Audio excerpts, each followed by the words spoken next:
ಗೋವಿಂದ ಗಣಪತಿಯವರ ಪಾದಾರವಿಂದಕ್ಕೆ ಗೋವಿಂದಾನಿ ಗೋವಿಂದ ಕೃಷ್ಣಮೂರ್ತಿಯವರ ಪಾದಾರವಿಂದಕ್ಕೆ ಗೋವಿಂದಾನಿ ಗೋವಿಂದ ಸ್ಥಳದ ದೈವಗಳ ಪಾದಾರವಿಂದಕ್ಕೆ ಗೋವಿಂದಾನಿ ಗೋವಿಂದ ಶ್ರೀಮತ್ರಮಾರಮಣ ಗೋವಿಂದಾನಿ ಗೋವಿಂದ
ಹರುಷದಿ ಭಕ್ತರ ಪೊರೆ ಬವರೆ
ಗಜಮುಖನ ನಿನ್ನ ಪಾದವನೆನೆವೆ.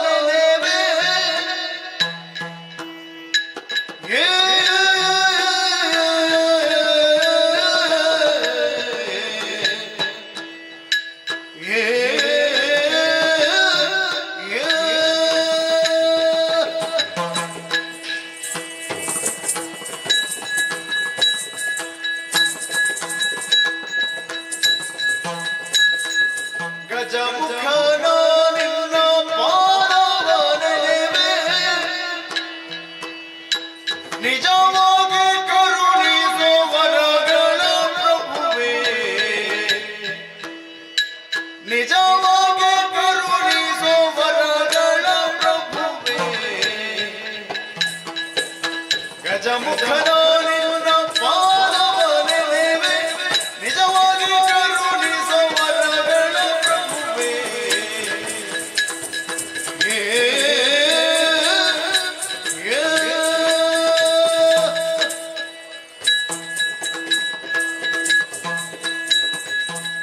ಮೂಷಿಕ ವಾಹನ ಮೋದಕ ಹಸ್ತ ಪಾಶಾಂಕುಶಧರ ಕಮಲ ಪ್ರಶಸ್ತ. ಮೂಷಿಕ ವಾಹನ ಮೋದಕ ಹಸ್ತ ಪಾಶಾಂಕುಶಧರ ಕಮಲ ಪ್ರಶಸ್ತ.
ನಿಜವಾಗಿ ಕರುಣಿಸೋ ವರಗಳ ಪ್ರಭುವೇ. ಓಂ ದಿನ ದೈ ಧೀಂ ಧೀಂ ದಿಂ ಧನ ದಿನ ಧ.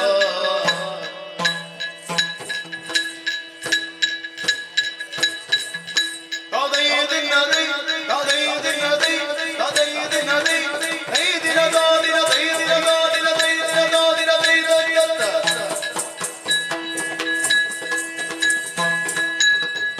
ಒಂದೇ ದೇವರ ದೇವ.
ಚಿಕ್ಕ ಪ್ರಾಯದ ಬಾಲೆ ಚದುರೆ ರಂಗವ ಆ ಆ ಆ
ನಟಿಲು ಶ್ರೀ ದುರ್ಗಾ ಪರಮೇಶ್ವರಮ್ಮ ಮತ್ತು ದುರ್ಗಾ ಪರಮೇಶ್ವರಮ್ಮನ ಸರ್ವಮಂಗಲ ಮಂಗಲ್ಯೇ ಶಿವೆ ಸರ್ವಾರ್ಥ ಸಾಧಿಕೆ ಶರಣ್ಯೇ ತ್ರ್ಯಂಬಕೆ ದೇವಿ ನಾರಾಯಣ ನಮೋಸ್ತುತೆ ನಂಬಿದಂತ ಭಕ್ತರ ಮೇಲೆ ಪ್ರೀತಿ ಕೊಟ್ಟಂತ ಶ್ರೀಮಡಿಗಂಧ ಪ್ರಸಾದ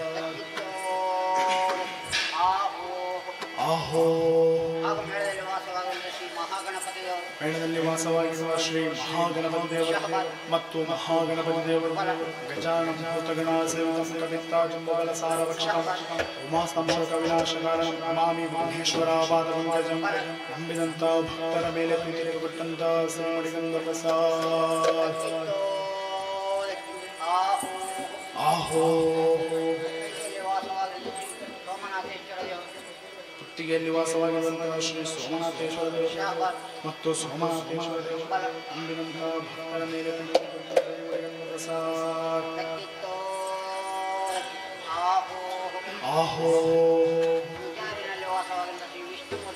ವಿಚಾರಣೆಯಲ್ಲಿ ವಾಸವಾಗಿರುವಂತಹ ಶ್ರೀ ವಿಷ್ಣುಮೂರ್ತಿ ದೇವರು ಮತ್ತು ವಿಷ್ಣುಮೂರ್ತಿ ದೇವರು ನಂಬಿದಂತ ಭಕ್ತರ ಮೇಲೆ ಪ್ರೀತಿ ಕೊಟ್ಟಂತಹ ಶ್ರೀಮಡಿಗಂಧ ಪ್ರಸಾದ ಆಹೋ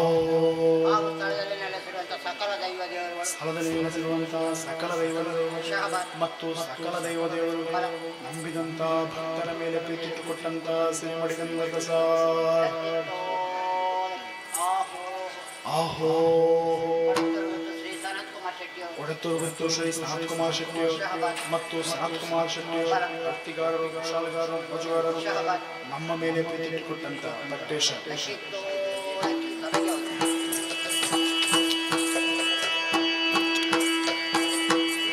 ನೀಡು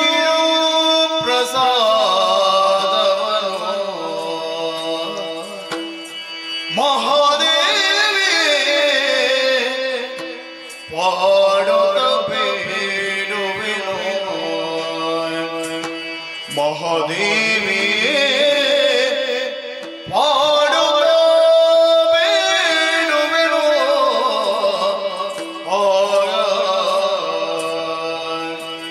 ನೀ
ರಾಜಿಸುವ ದೇವಿ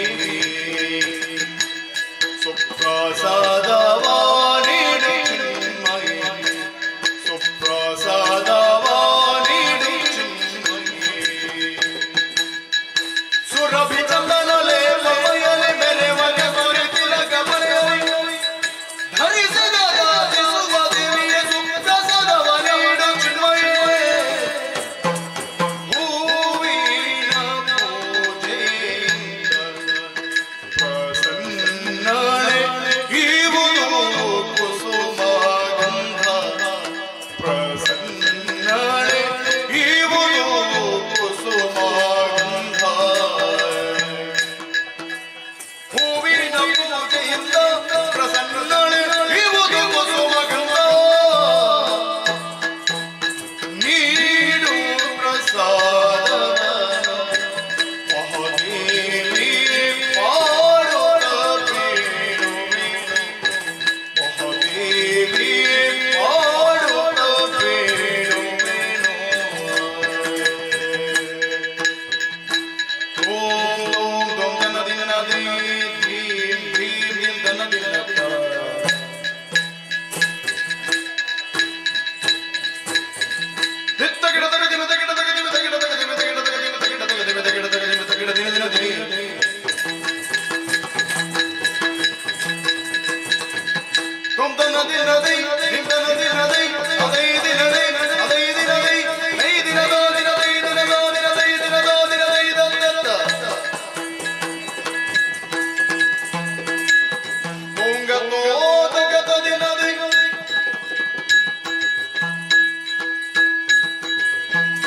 ಹೋಗಿ ಹೇಳಮ್ಮ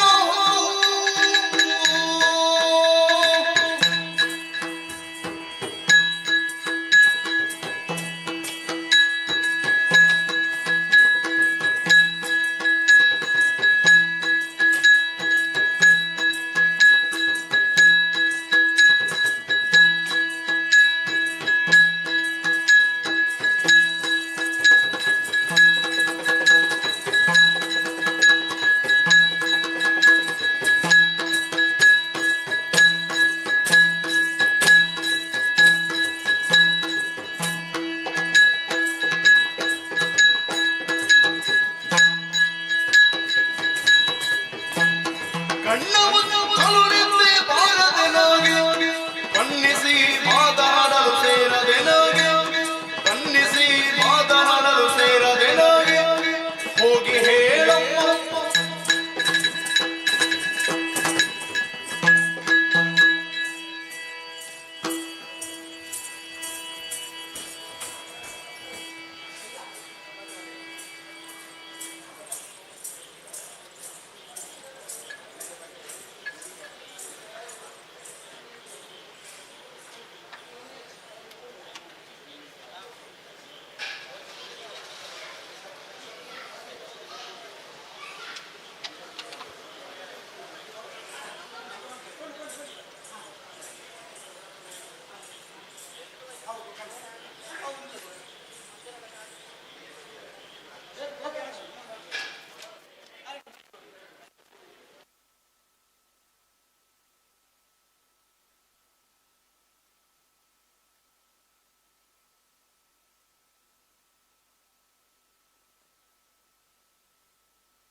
ಸೋಲ್ಮಲೆ ಮಾತೆರಗ್ಲ ದಿಯಾನ್ ಗಣೇಶ್ ವಿನುತಾ ಕುಲಾಲ್ ಬೊಕ್ಕ ಗಣೇಶ್ ಕುಲಾಲ್ ನಮಗೆ ಪಂಚಶಕ್ತಿ ಸನ್ನಿಧಾನದ ಗುರುಕುಲ್ನ ಆಶೀರ್ವಾದರು ನಮ್ಮ ಇನಿ ದಿಯಾನ್ ಪಂತಿನ ಭಕ್ತಿಗೀತೆದ ಆಡಿಯೋ ರಿಲೀಸ್ ಮಂತೊಂದುಲ್ಲ ಬೊಕ್ಕ ಮೇ 15 ತಾರೀಕಿಗೆ ವಿಡಿಯೋ ರಿಲೀಸ್ಲ ಮಂತೊಂದುಲ್ಲ ಪೂರಕಲ್ನ ಸಪೋರ್ಟ್ ಬೋರ್ಡು ಬೊಕ್ಕ ನಮ್ಮ ಪಂಚಶಕ್ತಿ.com ವೆಬ್ಸೈಟ್ಲ ಒಂಜಿ ಬಿಡುಗಡೆ ಮಂತೊಂದುಲ್ಲ.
ತುಡರತೀದ ನೆನೆಪುನಗಳಿಗೆ ಭಕ್ತಿ ಬಾಮ ಬೊಲ್ಪಾದ ಕಾಪುರ ನಿಲಗೆ ಉಡಲು ಗೊಂಜಿ ತುಡರತೀದ ನೆನೆಪುನಗಳಿಗೆ ಭಕ್ತಿ ಬಾಮ ಬೊಲ್ಪಾದ ಕಾಪುನ ನಿಲಿಗೆ ಐನು ಶಕ್ತಿಲು ಒಟ್ಟುಗು ಮೆರೆದು ಪೂಜೆ ಸೇವೆಲೆ ಐಸಿರ ಪಡೆದು ಅಭಿಮಾನಿ ಸಂಸಾರದ ಕಷ್ಟ ನಷ್ಟ ದೂರ ಮಲ್ತು ಸುಖರ್ಸುನು ಅರ್ಲ ಐನ ಮೈ ಮೆಲಿಯೇತು ಮೈ ಮೆ ತಿರ್ಲು ಏತು ಸ್ವರ ಸಲಿಡು ದೈವ ಶಕ್ತಿ ತಿರ್ಲು ಅಜಪುಗ ಪಂಚಶಕ್ತಿ ಸಾನ್ನಿಧ್ಯದ ಮೈಮೆ ಸುಖಿಪುಗ ಸ್ವರ ಸಲಿಡು ದೈವ ಶಕ್ತಿ ತಿರ್ಲು ಅಜಪುಗ ಪಂಚಶಕ್ತಿ ಸಾನ್ನಿಧ್ಯದ ಮೈಮೆ ಸುಖಿಪುಗ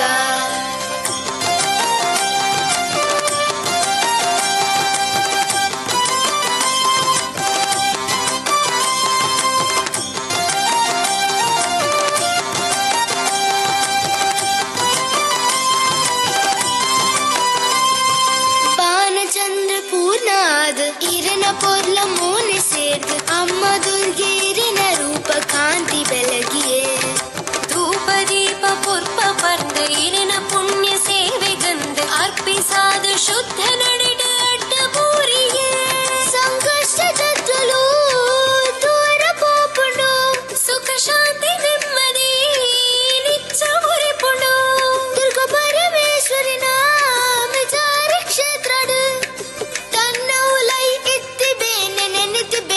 ಮಾಜಿ ಪೋಪುಂಡು ಐಸಿರಾ ಕೊಟಿಯುಂಡು ಅಮ್ಮ ಲೆಪ್ಪುಗು ಅಪ್ಪೆ ಮೂಕಿ ಒದಗುಂಡು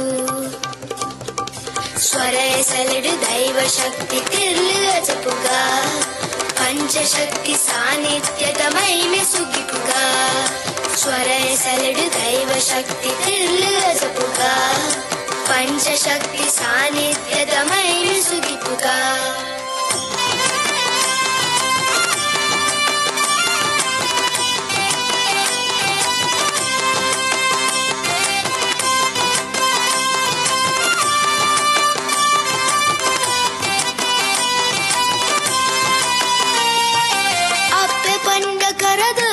ಸೆರಂಗನಿಲಿಗೆ ಪೊತ್ತಿವಾಲು ಮಂತ್ರ ದೇವತೆ ಪನ್ಪಿ ಪುಣ್ಯ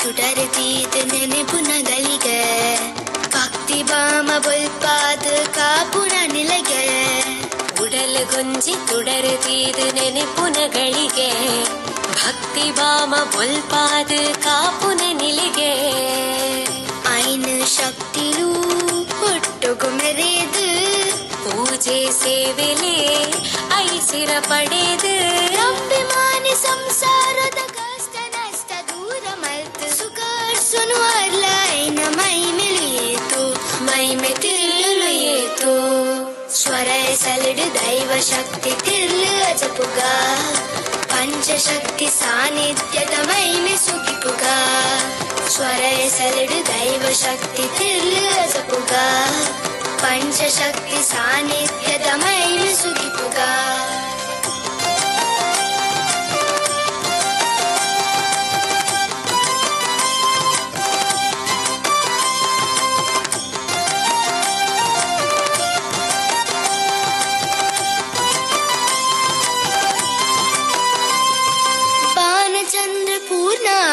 ಇರನ ಪೊರ್ಲ ಮೋನೆ ಸೇರ್ದು ಅಮ್ಮ ದುರ್ಗೆ ಇರಿನ ರೂಪ ಕಾಂತಿ ಬೆಳಗಿಯೇ ಧೂಪ ದೀಪ ಪುರ್ಪ ಪರ್ದು ಇರಿನ ಪುಣ್ಯ ಸೇವೆ ಗಂಧ ಅರ್ಪಿಸಾದ ಶುದ್ಧ ನಡೆದ ಅಡ್ಡ ಪೂರಿಯೇ ಸಂಕಷ್ಟ ಜತ್ತಲು ದೂರ ಪೋಪುಂಡು ಸುಖ ಶಾಂತಿ ನೆಮ್ಮದಿ ನಿಚ್ಚ ಮುರಿಪುಂಡು ದುರ್ಗ ಪರಮೇಶ್ವರಿನ ಮೆಜಾರ ಕ್ಷೇತ್ರಡು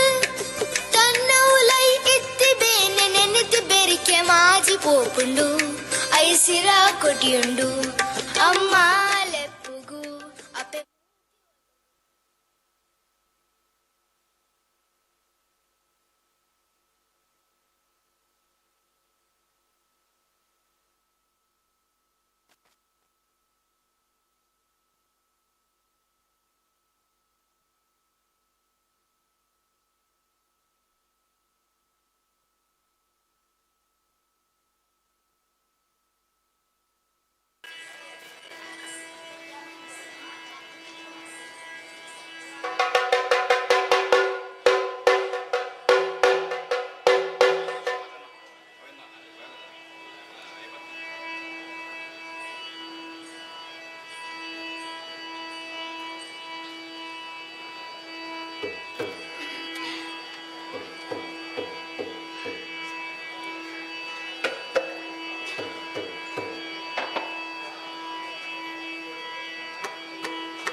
ಅಂಬುರುಹದಳನೇತ್ರೇ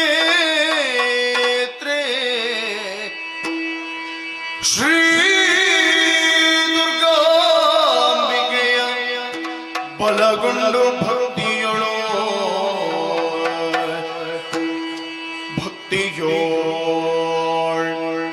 ಅಂಬಿಕಾ ಸುತ ವಿಘ್ನರಾಜನ ಪಿರಿದು ಸಂಸ್ತುತಿಸಿ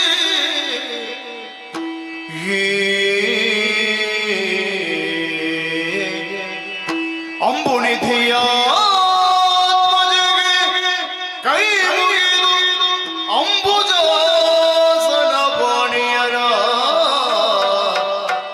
ಪಾದಾಗೆ ಒಡಮಡದ ಮಣಿಬೆಣಿ ಕಥಾಮೃತವ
ಮಹಾರಾಜ ಬ್ರಾಹ್ಮಿ ಮುಹೂರ್ತಕ್ಕೆ ಮೊದಲಾಗಿ ಎದ್ದು ಶ್ರೀಹರಿಯನ್ನು ಮನಸಾರೆ ಸ್ಮರಿಸಿ ಆತನ ತೀರ್ಥಪ್ರಸನ್ನು ಸ್ವೀಕರಿಸಿ ಸಭಾಭವನವನ್ನು ಬಂದು ಸೇರಿದ್ದೇನೆ. ಒಂದು ಕಡೆ ಮಂತ್ರಿಗಳು ಮಾರ್ಬಲರೆಲ್ಲರೂ ಸೇರಿದ್ದಾರೆ. ಭೀಷ್ಮಕ ಮಹಾರಾಜರಿಗೆ ಜಯವಾಗಲಿ, ನಮ್ಮ ಪ್ರಭು ಅಂತ ಭೀಷ್ಮಕರಿಗೆ ಜಯವಾಗಲಿ ಅಂತ ಜಯ ಘೋಷ ಕೇಳುತ್ತಾ ಇದೆ.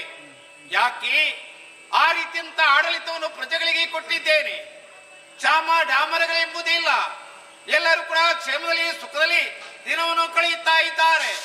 ಚತುರ್ವರ್ಣದವರು ಅವರವರ ಉದ್ಯೋಗ ಯಾವುದುಂಟು ಅದನ್ನು ಶ್ರದ್ಧೆಯಿಂದ ಮಾಡುತ್ತಾ ಇದ್ದಾರೆ. ಇಷ್ಟು ನನಗೆ ವಯಸ್ಸಾದ್ರೂ ಕೂಡ ಭೀಷ್ಮನ ಆಳ್ವಿಕೆ ಯಾರಿಗೆ ಬೇಡಂತ ಹೇಳಿದವರಿಲ್ಲ. ನನ್ನ ಆಡಳಿತ ಇನ್ನೂ ಬೇಕು ಬೇಕೆಂಬುದ ಎಲ್ಲರೂ ಕೂಡ ಹೇಳುತ್ತಾ ಇದ್ದಾರೆ. ಯಾಕೆ ಪ್ರಜೆಗಳಿಗೆ ಇಲ್ಲಿನ ಇಳುಭಾಗದಷ್ಟು ಕೊರತೆಯನ್ನು ಉಂಟು ಮಾಡಿದವ ನಾನಲ್ಲ. ಅರಸನಾದವ ಪ್ರಜಾ ರಂಜಕನಾಗಬೇಕಲ್ಲದೆ ಪ್ರಜಾ ಬಂಜಕನಾಗಬಾರದು. ವ್ಯಕ್ತಿ ಆದವ ಎಷ್ಟು ಸಮಯ ಬದುಕಿದೆ ಎಂಬುದಾಗಿ ಮುಖ್ಯ ಅಲ್ಲ. ಬದುಕಿನ ಜೀವನದಲ್ಲಿ ಏನನ್ನು ಸಾಧಿಸಿದ್ದಾನೆ ಅದು ಸ್ಥಾಯಿಯಾಗಿ ಉಳಿಯುವುದು. ಅದಕ್ಕಾಗಿಯೇ ನಾನು ನನಗೆ ತಿಳಿಯ ಮಟ್ಟಿನಲ್ಲಿ ಪ್ರಜೆಗೆ ಮನಸ್ಸಿಗೆ ನೋವನ್ನು ಉಂಟು ಮಾಡಿದವ ನಾನು ಪ್ರಜಾರಂಜಕನಾಗಿ ಮೆರೀತಾ ಇದ್ದೇನೆ. ಮನಸ್ಸಿಗೆ ಅತಿವಂತ ಸಂತೋಷವೇ ಆಗ್ತಾ ಉಂಟು. ಶ್ರೀಹರಿಯ ಪ್ರತಿನಿಧಿಯಾಗಿ ಈ ಕುಂಡಿನಾಪುರವನ್ನು ಆಳಿಕೊಂಡು ಬರ್ತಾ ಇದ್ದೇನೆ. ರಾಜ್ಯದಲ್ಲಿ ಯಾವ ರೀತಿಯಂತ ಕೊರತೆ ಇಲ್ಲ. ನಮ್ಗಂತೂ ಶತ್ರುಗಳು ಇಲ್ಲವೇ ಇಲ್ಲ. ಯಾಕೆ ಶತ್ರುಗಳು ಬರ್ತಾರೆ? ನಾವು ಒಳ್ಳೆದಿದ್ದರೆ ಮತ್ತೊಬ್ಬರು ಒಳ್ಳೆಯರಾಗುವುದಕ್ಕೆ ಸಾಧ್ಯ ಉಂಟು. ನಾವು ಕೆಟ್ಟವರಾದರೆ ತಾನೇ ನಾವು ಮತ್ತೊಂದು ಊರಿನಾರು ಕೂಡ ಕೆಟ್ಟವರಾಗುವುದಕ್ಕೆ ಸಾಧ್ಯ. ನನ್ನ ಆಡಳಿತವನ್ನು ಕಂಡಂತ ಬೇರೆ ದೇಶದವರೆಲ್ಲ ಕೂಡ ಶಿರಬಾಗ್ತಾ ಇದ್ದಾರಂತೆ. ನೋಡ್ಬೇಕು ಭೀಷ್ಮಕ ಮಹಾರಾಜನ ಆಡಳಿತ ಎಂಬುದಾಗಿ ಮನ ತುಂಬಿ ಬರುತ್ತಾ ಉಂಟು. ಬರೇ ರಾಜ್ಯದ ಬಗ್ಗೆ ಯೋಚನೆ ಮಾಡುದಲ್ಲ, ನಾನು ಸಂಸಾರದ ಬಗ್ಗೆ ಯೋಚನೆ ಮಾಡ್ಬೇಕಾಗ್ತದೆ. ಚಂದಿರಾಣನೆ ಎಂಬಂತ ಹೆಣ್ಣನ್ನು ನಾನು ಮದುವೆ ಆದೆ. ಸದಾ ನಮ್ಮ ದಾಂಪತ್ಯ ಜೀವನದಲ್ಲಿ ನನಗೆ ತಂಪನೆ ಕೊಡ್ತಾ ಇದ್ದಾಳೆ. ನಮ್ಮ ದಾಂಪತ್ಯ ಜೀವನದ ಫಲವಾಗಿ 5 ಮಂದಿ ಗಂಡು ಮಕ್ಕಳಿಗೆ ಜನ್ಮವನ್ನು ಕೊಟ್ಟವ ನಾನು. ರುಕ್ಮಾ, ರುಕ್ಮಿ, ರುಕ್ಮಾಕರ, ರುಕ್ಮಾಕೇತನ, ರುಕ್ಮಾಭೂಷಣ ಎಂಬುದಾಗಿ 5 ಮಂದಿ ಮಕ್ಕಳು ಹುಟ್ಟಿಕೊಂಡರೂ ಕೂಡ ಮನಸ್ಸಲ್ಲಿಂದು ಬೇಸರ ನನಗೆ ಇತ್ತಲ್ಲ. ಅದಕ್ಕಾಗಿ ಏನು ಮಾಡಿದೆ ಗೊತ್ತೇ?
ಚಿಂತೆ ನನಗೆ ಅಧಿಕವಾಗ್ತಾ ಇತ್ತು.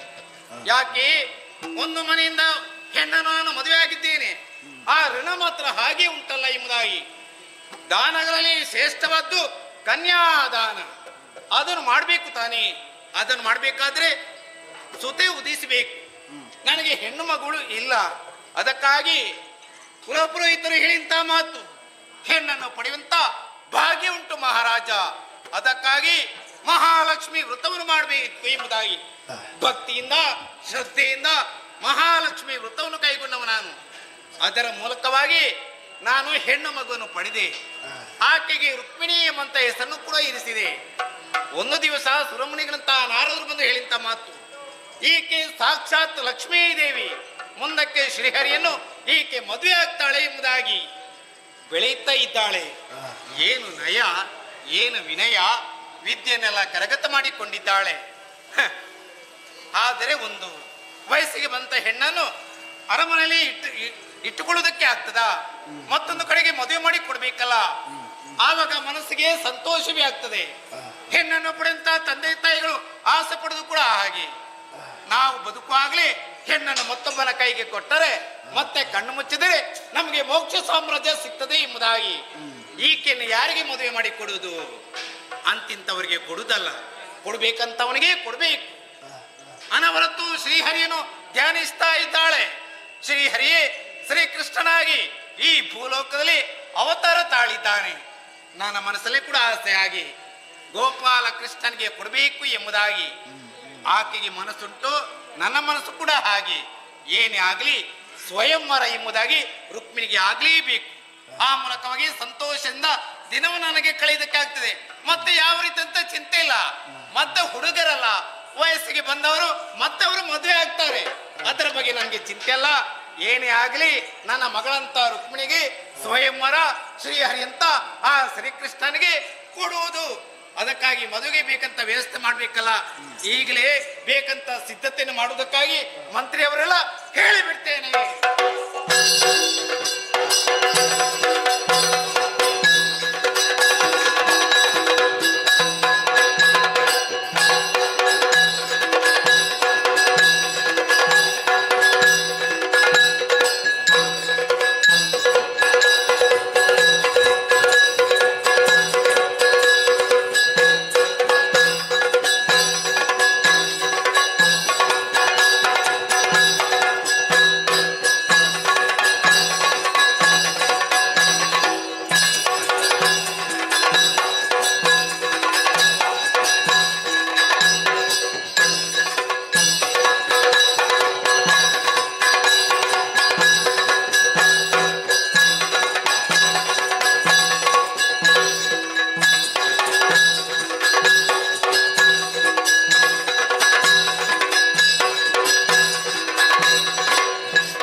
ನನ್ನಪ್ಪ ನಾನು ಇರುತ್ತಿದ್ರೆ ಇಷ್ಟೊಂದು ಬೇಸರ ಇರ್ತಿರಲಿಲ್ಲ ನನಗೆ. ಸಿಂಹಾಸನವನ್ನು ಏರಿದ್ದಲ್ಲ, ಎತ್ತರವಾದಂತಹ ಪೀಠವನ್ನು ಏರಿದ್ದೇನೆ. ನಮ್ಮವರೆಲ್ಲ ಬಂದು ನೆರೆದಿದ್ದಾರಲ್ಲ, ಇವರಲ್ಲಿ ಬಂದು ಮಾತು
ನನ್ನ ಮಿತ್ರನಲ್ಲದೆ ಬೇರೆ ಯಾರೂ ಇಲ್ಲ ಇಲ್ಲಿ. ಏನು ಮಾಡೋಣ, ಇಂತಹ ಪರಿಸ್ಥಿತಿ ರುಕ್ಮಿಣ ಪಾಲಿಗೆ ಈ ಸಂದರ್ಭದಲ್ಲಿ ಬಂದಿದೆ ಎನ್ನುವುದಕ್ಕೆ ಸಾಕ್ಷಿ ಎಲ್ಲರೂ ಕೂಡ ಹೇಳುತ್ತಾರೆ. ಬೇರೆಯೇ ಬಂದು ಯಾಕೆ ಸಭೆ ಮಾಡಬೇಕು? ಸಿಂಹಾಸನ ಇಲ್ವೋ? ಕುಂಡಿನಾಪುರದ ಪೀಠದಲ್ಲಿ ಕುಳಿತುಕೊಳ್ಳುವುದಕ್ಕೆ ಆಗುವುದಿಲ್ವೋ? ಆಗುತ್ತದೆ. ಆದರೂ ಹೋಗಿ ಕುಳಿತುಕೊಳ್ಳುವುದಿಲ್ಲ ಯಾಕೆ? ಅಲ್ಲಿ ನನ್ನ ಅಪ್ಪ ಇದ್ದಾರೆ, ಭೀಷ್ಮಕ ಮಹಾರಾಜರು. ಹೇಳುವುದಕ್ಕೆ ಮಾತ್ರ, ಅವರಿಂದ ಏನೂ ಆಗುವುದಿಲ್ಲ. ಮಹಾರಾಜ ಎಂದ ಮಾತ್ರಕ್ಕೆ ಅವ ರಾಜನಾಗುವುದಕ್ಕೆ ಸಾಧ್ಯವಿಲ್ಲ. ಆಳ್ವಿಕೆಯಲ್ಲಿ ಏನೆಲ್ಲ ಮಾಡಬೇಕು ಅದನ್ನು ಸಂಪೂರ್ಣವಾಗಿ ಕರಗತ ಮಾಡಿಕೊಂಡು ಪ್ರಜಾವರ್ಗದವರನ್ನು ಯಾರು ನೋಡಿಕೊಂಡು ಬರುತ್ತಾರೋ, ಪ್ರಜಾವರ್ಗದವರಿಂದ ಯಾರು ಹೊಗಳಿಕೆಯನ್ನು ಪಡೆಯುತ್ತಾರೋ ಅವನೇ ಅರಸ. ಆದರೆ ಕೆಲವರೆಲ್ಲ ಹೊಗಳುತ್ತಾರೆ, ಹೌದು, ಕುಂಡಿನಾಪುರದ ರಾಜಕೀಯದಲ್ಲಿ ಯಾವ ತೊಂದರೆಯೂ ಇಲ್ಲ ಎಂಬ ಹಾಗೆ. ಆ ತೊಂದರೆ ಮಾಡದ ಹಾಗೆ ಮಾಡಿದ್ಯಾರು? ಈ ರುಕ್ಮ. ಅಪ್ಪ ಸಿಂಹಾಸನದಲ್ಲಿ ಕುಳಿತುಕೊಂಡು ಏನನ್ನೂ ಮಾಡದಿದ್ದರೂ ಕೂಡ ಪುರವನ್ನು ಸೇರಿಕೊಂಡು ಅಲ್ಲಲ್ಲಿ ಯಾರಿಗೆ ಏನೆಲ್ಲ ವ್ಯವಸ್ಥೆ ಆಗಬೇಕೋ ಅದನ್ನೆಲ್ಲ ಮಾಡಿದವ ನಾನು. ಹೆಚ್ಚೇಕೆ ನೆರೆಕರೆಯಲ್ಲಿರುವಂತಹ ಅರಸರುಗಳ ದಂಡವನ್ನು ಮಾಡಿದರು. ಅವರಿಗೂ ಕೂಡ ನನ್ನ ಪರಾಕ್ರಮ ಏನು ಎಂಬುದನ್ನು ತೋರಿಸಿಕೊಟ್ಟಿದ್ದೇನೆ. ಪರಾಕ್ರಮದಲ್ಲಿಯೂ ಕೂಡ ನಾನು ಸಾಮಾನ್ಯನಲ್ಲ, ಬೆಳೆದು ನಿಂತಿದ್ದೇನೆ. ಅಧಿಕಾರವನ್ನು ವಹಿಸಿಕೊಳ್ಳುವಂತಹ ಸಂದರ್ಭ ನನ್ನ ಮನಸ್ಸಿನಲ್ಲಿ ಇದೆ, ನನ್ನ ಅಪ್ಪನ ಮನಸ್ಸಿನಲ್ಲಿದೆಯೋ. ಮಗ ಬೆಳೆದಿದ್ದಾನೆ, ಇನ್ನು ಮುಂದೆ ಆಳ್ವಿಕೆಯನ್ನು ಮಾಡುವುದಕ್ಕೆ ಸಮರ್ಥರಿದ್ದಾನೆ, ಅವನಿಗೆ ಇಲ್ಲಿಗೆ ಪೀಠವನ್ನು ಕೊಡೋಣ ಎಂಬಂತಹ ಭಾವನೆ ಇಷ್ಟರವರೆಗೆ ನನ್ನ ಅಪ್ಪನ ಮನದಲ್ಲಿ ಮೂಡಿತೋ? ಇಲ್ಲ. ಯಾಕೆ ಇಲ್ಲ? ಅವರು ಚಟಕ್ಕೆ ಬಲಿಯಾಗಿದ್ದಾರೆ. ಕೆಲವರಿಗೆ ಕೆಲವು ಚಟ, ಕೆಲವರಿಗೆ ಹೆಣ್ಣು ಚಟ, ಕೆಲವರಿಗೆ ಮಣ್ಣಿನ ಚಟ, ಕೆಲವರಿಗೆ ಹೊನ್ನಿನ ಚಟ, ಕೆಲವರಿಗೆ ಜೂಜಾಡುವ ಚಟ, ಕೆಲವರಿಗೆ ಕುಡಿದು ಎಲ್ಲೆಲ್ಲಿಯೋ ಹೋಗಿ ಏನೆಲ್ಲ ಮಾತನಾಡುವ ಚಟ. ನನ್ನಪ್ಪನಿಗೆ ಯಾವ ಚಟ? ಅಧಿಕಾರವನ್ನು ತಾನೇ ವಹಿಸಿಕೊಳ್ಳಬೇಕು, ಪೀಠದಲ್ಲಿ ನಾನೇ ಕುಳಿತುಕೊಳ್ಳಬೇಕು ಎಂಬಂತಹ ಚಟ. ಆ ಚಟದಿಂದವಾಗಿ ಇಂದಿನ ದಿವಸ ರುಕ್ಮನಿಗೆ ಅಧಿಕಾರ ಇಲ್ಲದೆ ಎಲ್ಲೆಲ್ಲಿಯೋ ತಿರುಗಾಡುವಂತಹ ಪರಿಸ್ಥಿತಿ ಬಂದೋದಾಗಿದೆ. ಎಲ್ಲರೂ ಹೊಗಳ್ತಾ ಇದ್ದಾರಂತೆ, ರುಕ್ಮನ್ ಅಲ್ಲದಿದ್ದರೆ ಕುಂಡಿನಾಪುರದಲ್ಲಿ ಇಂತಹ ಆಳ್ವಿಕೆ ದೊರೆಯುವುದಕ್ಕೆ ಸಾಧ್ಯವೇ ಇಲ್ಲ ಎಂಬ ಹಾಗೆ. ಕೇವಲ ನನ್ನೊಬ್ಬನನ್ನು ನಾನು ಹೇಳಿ ಪ್ರಯೋಜನ ಇಲ್ಲ, ನಾನೊಬ್ಬನೇ ಎಲ್ಲ ಕಾರ್ಯವನ್ನು ಕೂಡ ಮಾಡುವುದಕ್ಕೆ ಸಾಧ್ಯವಿಲ್ಲ. ಕರಗಳಿದೆ, ಕೇವಲ ಕರಗಳಿದೆ ಎಂಬುದರಿಂದ ಕಾರ್ಯವನ್ನು ಮಾಡುವುದಕ್ಕಾಗುತ್ತದೆ. ಬೆರಳುಗಳು ಕೂಡ ಬೇಕು. ಒಬ್ಬನಿಂದ ಯಾವುದನ್ನು ಮಾಡುವುದಕ್ಕೆ ಸಾಧ್ಯವಿಲ್ಲ ಎಂಬುದರಿಂದಲೇ ನಮ್ಮ ಈ ಕುಂಡಿನಾಪುರದಲ್ಲಿರುವಂತಹ ಯುವಕರನ್ನೆಲ್ಲ ಒಗ್ಗೂಡಿಸಿಕೊಂಡಿದ್ದೇನೆ. ನನ್ನವರನ್ನಾಗಿ ನಾನು ನೇಮಿಸಿಕೊಂಡಿದ್ದೇನೆ. ಅವರಿಗೆ ಬೇಕಾದಂತಹ ಸಂದರ್ಭೋಚಿತವಾದಂತಹ ವಿಷಯಗಳನ್ನೆಲ್ಲ ಹೇಳಿಕೊಂಡು ಅವರಿಗೆ ವ್ಯವಸ್ಥೆಯನ್ನು ಕೂಡ ಮಾಡಿದ್ದೇನೆ. ಆದ್ದರಿಂದಲೇ ಪ್ರತ್ಯೇಕವಾದಂತಹ ನನ್ನ ಸಭೆಗೆ ಬಂದು ಎಲ್ಲರೂ ಕೂಡ ನೆರೆದಿದ್ದಾರೆ. ಇಲ್ಲದಿದ್ದರೆ ನಾನೊಬ್ಬ ಸಭೆಯನ್ನು ಕರೆದಾಗ ಇವರೆಲ್ಲ ಬರುವುದಕ್ಕೆ ಸಾಧ್ಯವೇ ಇರಲಿಲ್ಲ. ರುಕ್ಮನಾಪ್ತರು ಕೇವಲ ಈ ಕುಂಡಿನಾಪುರದಲ್ಲಿ ಇರುವವರು ಮಾತ್ರವೇ ನನ್ನ ಆಪ್ತರು, ಬೇರೆ ಇದ್ದಾರಲ್ಲ.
ಅಂಗವಂಗ ಕಳಿಂಗ ಕಾಂಬೋಜಾದಿ ಪರೆಲ್ಲ ನನ್ನ ಮಿತ್ರರೇ. ಹೆಚ್ಚಾಗಿ ಬಲಿಷ್ಠರಾದಂತಹ ಶಿಶುಪಾಲ, ಛೇದಿ ದೇಶದ ಅರಸ, ಹಾಗೂ ಅಲ್ಲ ಎಷ್ಟೆಲ್ಲ ಮಿತ್ರರು ನನ್ನ ಪಾಲಿಗೆ ಇದ್ದಾರೆ, ನನಗೆ ಸಹಾಯ ಮಾಡುವವರಿದ್ದಾರೆ. ಎಲ್ಲರನ್ನೂ ಕೂಡ ಒಗ್ಗೂಡಿಸಿಕೊಂಡಿದ್ದೇನೆ. ನಾನು ಬನ್ನಿ ಅಂದ ಕೂಡಲೇ ಓಡಾಡಿ ಬಂದು ನನ್ನಲ್ಲಿ ಏನಾಗಬೇಕು ಮಿತ್ರ, ಏನು ಮಾಡಬೇಕು ಮಿತ್ರ ಎಂಬಂತಹ ಮಾತನ್ನು ಕೇಳಿ ನಾನು ಆಡಿದಂತಹ ಮಾತನ್ನು ಎಳ್ಳಷ್ಟು ಕೂಡ ತಪ್ಪದೆ ಅಂತಹ ಕಾರ್ಯವನ್ನು ಮಾಡುವುದಕ್ಕೆ ಮುಂದಾಗುವವರು ನನ್ನ ಮಿತ್ರರು. ಅವರು ಕೂಡ ಸಾಮಾನ್ಯರಲ್ಲ, ಬಲಿಷ್ಠರೇ ಹೌದು. ಯಾರೇ ಬಂದು ಅವರನ್ನು ಎದುರಿಸುವುದಕ್ಕೆ ಮುಂದಾದರೂ ಕೂಡ ಲೆಕ್ಕಿಸದೆ ಅವರನ್ನೆಲ್ಲ ಹೊಡೆದೋಡಿಸುವಂತಹ ಸಾಮರ್ಥ್ಯ ಹೊಂದಿದವರು. ಅಂತಹ ಬಲಿಷ್ಠರನ್ನು ಕೂಡ ನನ್ನ ಮಿತ್ರರನ್ನಾಗಿ ನಾನು ಪಡೆಯುವಂತಹ ಧೈರ್ಯ ನನಗೆ. ಆದ್ದರಿಂದಲೇ ಒಪ್ಪಿಕೊಂಡಿದ್ದೇನೆ. ನನ್ನನ್ನು ಕೆಣಕುವವರು ಅಲ್ಲ, ಕುಂಡಿನಾಪುರಕ್ಕೆ ದಂಡೆತ್ತಿ ಬರುವವರು ಈ ವರ್ತಮಾನ ಕಾಲದಲ್ಲಿ ಯಾರೂ ಇಲ್ಲ. ಅದುವೇ ಯಾರದು ಯಾರದು ನೋಡೋಣ.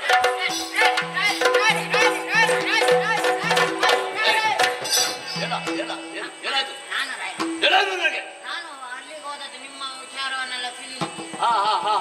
ನಾಡನ್ನು ಸುತ್ತುವವ. ಹೌದೌದು, ಇಡೀ ಕುಂಡಿನಾಪುರವನ್ನೇ ತಿರುಗಿ ಬಂದಿದೆ.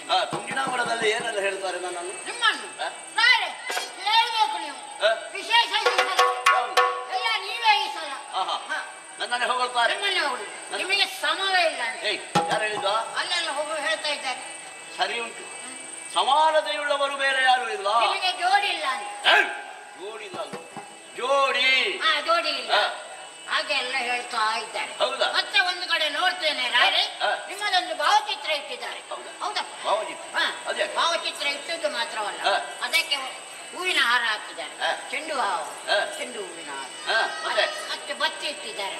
ಬತ್ತಿ ನೀನು ಇರ್ಲಿಲ್ಲಲ್ಲ? ನಾನಲ್ಲ, ಬತ್ತಿ ಇಟ್ಟಿದ್ದಾರೆ. ಬತ್ತಿ ಇಟ್ಟಿದ್ದಾರೆ. ಅಲ್ಲಿಗೆ ಹೋಗಿದ್ದೀನಿ. ತೆಂಗಿನಕಾಯಿ ಹೊಡೆದಿದ್ದಾರೆ. ಹೊಡೆದು ಎಲ್ಲ ಈಗ ಪೂಜೆ ಮಾಡ್ತಾ ಇದ್ದಾರೆ. ನಿಮ್ಮನ್ನು ದೇವರೆನ್ನುವ ಭಾವ ಅಂತ. ಓ ಹಾಗೆ. ಶ್ರದ್ಧಾಂಜಲಿ ಅಲ್ಲ, ಅಜ ಅಲ್ಲ, ದೇವ ಎಂಬಂತಹ ಭಾವನೆಯಿಂದ ನನ್ನನ್ನು ಪೂಜಿಸುತ್ತಾ ಇದ್ದಾರೆ. ನಿಮ್ಮ ಅಪ್ಪ ಇದ್ದರೂ ಕೂಡ ಈಗ ನೀವೇ ದೇವರೆನ್ನುವಂತ ಅವರಲ್ಲಿ ಜನರಲ್ಲೆಲ್ಲ ಮೂಡಿದೆ. ಹಾಗೆ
ಆಯಾಸ ಆಯ್ತಲ್ಲ, ಹಾಗೆ ನಮ್ಮ ಇದಕ್ಕೆ ಬಂದೆ. ನಮ್ಮ ಅರಮನೆಗೆ? ನಮ್ಮ ಅರಮನೆಗೆ ಬಂದು ಒಂದು ಕಡೆ ಕೂತಿದ್ದೇನೆ ರಾಯರೇ. ಗುಸು ಗುಸು ಗುಸು ಗುಸು ಗುಸು ಗುಸು. ಹಾವಿತ್ತಲ್ರಿ? ಹಾವಲ್ಲ, ಒಳಗಿನಿಂದ. ಒಳಗಿನಿಂದ? ಹೌದು. ಯಾವುದು ಒಳಗೆ? ಅಂತಃಪುರದ ಒಳಗಿನಿಂದ. ಯಾರ ಅಂತಃಪುರ? ಯಾರ? ನಿಮ್ಮ ಅಪ್ಪನ. ನನ್ನ ಅಪ್ಪನ ಅಂತಃಪುರದಲ್ಲಿ ಯಾರು ಗುಸು ಗುಸು ಗುಸು ಗುಸು ಮಾತಾಡ್ತಾ ಇದ್ದಾರೆ. ಸಖಿಯರಾಗಿರೋದು? ಸಖಿಯರಂತ ನಾನು ಸಖಿಯರಾದ್ರೆ ನನಗೆ ಗೊತ್ತಾಗುದಿಲ್ಲ. ಸಖಿಯರದ್ದೆಲ್ಲ ಸ್ವರ ನನಗೆ ಗೊತ್ತುಂಟು. ಮತ್ತೆ ಯಾರು? ಸಖಿಯರದ್ದಲ್ಲ, ಮಂತ್ರಿಗಳ ಜೊತೆಯಲ್ಲಿ ಮಾತಾಡ್ತಾ ಇದ್ದಾರೆ. ಯಾರು? ನಮ್ಮ ಅಪ್ಪನ? ಹೌದು. ಸಮಾಲೋಚನೆ ಮಾಡಿ. ಏನಾಯ್ತು ಅದಕ್ಕೆ? ಅಲ್ಲಲ್ಲ, ಸಮಾಲೋಚನೆ ಮಾಡ್ಲಿ ಅಂತ ಸುಮ್ಮನೆ ಇರ್ಬೋದಿತ್ತು. ಆದ್ರೆ ನಾನು ಒಂದು ಕಿವಿ ಕೊಟ್ಟೆ, ಒಂದು ಏನು ಮಾತಾಡ್ತಾರೆ ನೋಡು ಅಂತ. ಮದುವೆ ಮದುವೆ. ಅಪ್ಪನಿಗೆ ಹುಚ್ಚ. ಯಾವುದು? ಅವರಿಗೆ ಇಂದಲ್ಲ ನಾಳೆ ಆ ಲೋಕವನ್ನು ಸೇರುವಂತಹ ಪ್ರಾಯ ಆಗಿ ಹೋಯ್ತು. ಈ ಸಂದರ್ಭದಲ್ಲಿ ಅಪ್ಪನಿಗೆ ಮದುವೆಯ? ಅಪ್ಪನಿಗೆ ಅಲ್ಲ. ಮತ್ತೆ ಮಂತ್ರಿಗ? ಅಯ್ಯೋ, ಮಂತ್ರಿಗೆ. ಮಂತ್ರಿಗೂ ಮದುವೆ? ಮಂತ್ರಿಗಲ್ಲ. ಮತ್ತೆ ಮದುವೆ ಅಂತ ಹೇಳಿದೆ ಅಲ್ಲ? ಮದುವೆ ಅಂತ ಹೇಳಿದೆವು. ಮದುವೆಯ ಹುಚ್ಚು ಎಲ್ಲ ಹುಚ್ಚೆ. ನಿಮ್ಮ ತಂಗಿಗೆ ಮದುವೆ. ನಿಮ್ಮ ತಂಗಿಗೆ ಅದನ್ನು ಮದುವೆ ಮಾಡಬೇಕು. ಅವರವರು ಮಾತಾಡ್ತಾ ಇದ್ದಾರೆ. ನಾನು ಕೂಡ ಅದೇ ಆಲೋಚನೆಯಲ್ಲಿದ್ದೆ. ನಾನು ಹುಡುಗನನ್ನು ಕೂಡ ನಿಶ್ಚಯಿಸಿದ್ದೇನೆ. ಆಗಲೇ ನಾನು ಮಾಡುವಂತಹ ಕರ್ತವ್ಯದಲ್ಲಿ ಅಪ್ಪನದ್ದು ಕೂಡ ಸಹಕಾರ ಇದ್ರೆ ಯಾವ ತೊಂದರೆಯೂ ಇಲ್ಲ. ಈಗ ಅಪ್ಪ ಯೋಚನೆ ಮಾಡಿದ್ದೆ ಬೇರೆ, ನೀವು ಯೋಚನೆ ಮಾಡಿದ್ದೆ ಬೇರೆ ಅಂತ. ಹೇಗದು?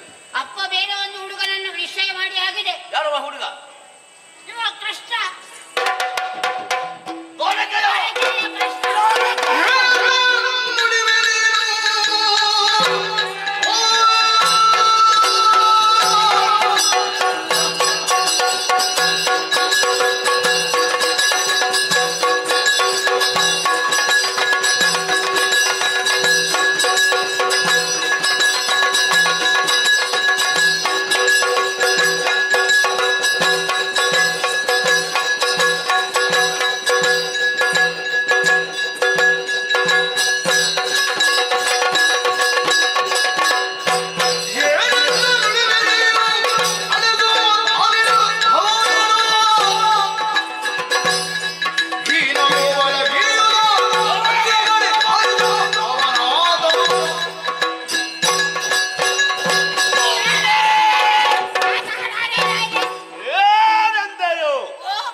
ಮಾತಾಡಿದಂತಹ ಮಾತುಗಳನ್ನು ಎಲ್ಲ ಕೇಳಿದೆಯಾ?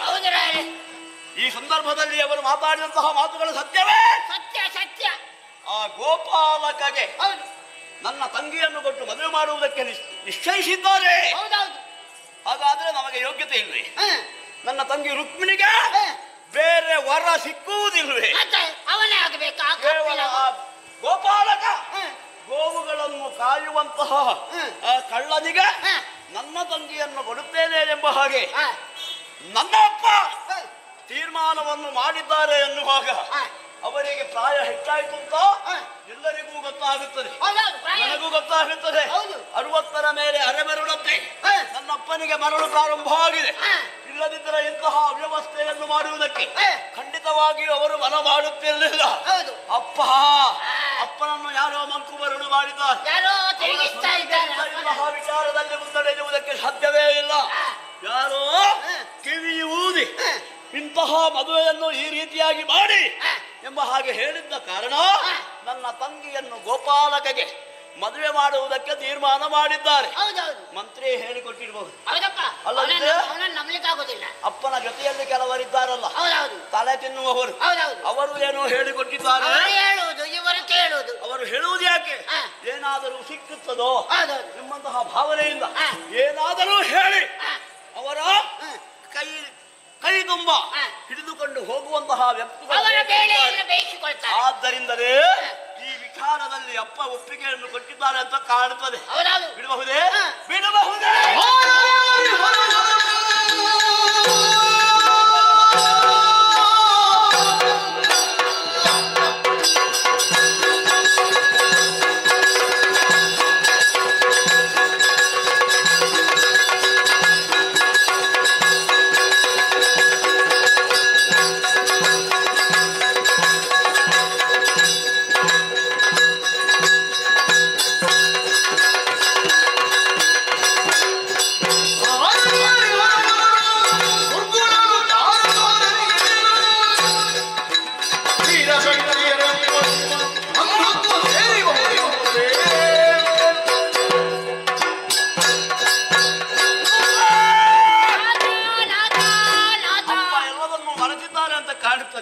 ನಾವ್ಯಾರು ಕ್ಷಾತ್ರೇಯ ಕುಲದಲ್ಲಿ ಹುಟ್ಟಿದವರು, ಊರನ್ನಾಡುವಂತಹ ಅರಸರು.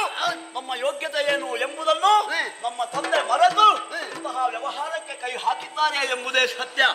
ಕ್ಷಾತ್ರೇಯರ ಹೆಣ್ಣಪ್ಪ ಕೇವಲ ದನ ಕಾಯುವಂತಹ ಗೋಪಾಲಕನಿಗೆ ಕೊಟ್ಟು ನಮ್ಮ ಮರ್ಯಾದೆಯನ್ನು ತೆಗೆಯುವಂತಹ ಪರಿಸ್ಥಿತಿ ಉಂಟಾಯಿತದ.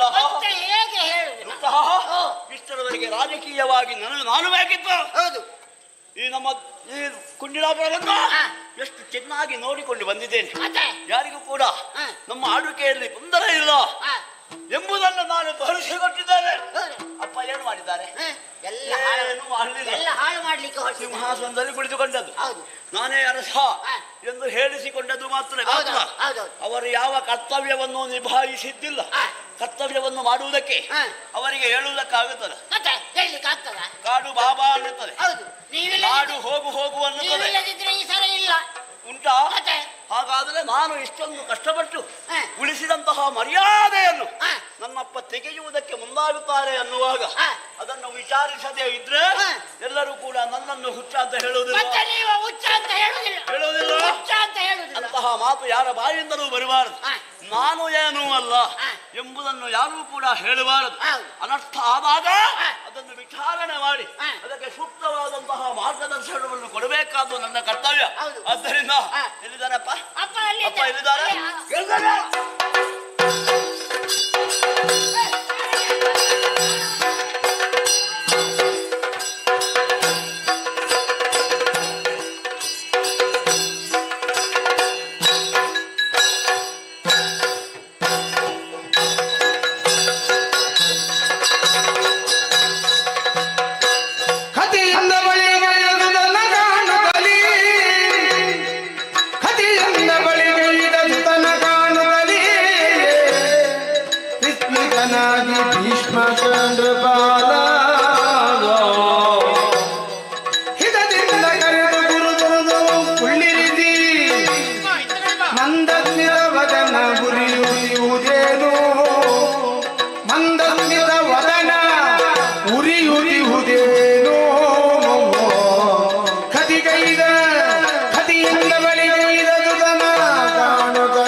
ಪರಿಚಯ ಸಿಕ್ಕುವುದಿಲ್ವೋ?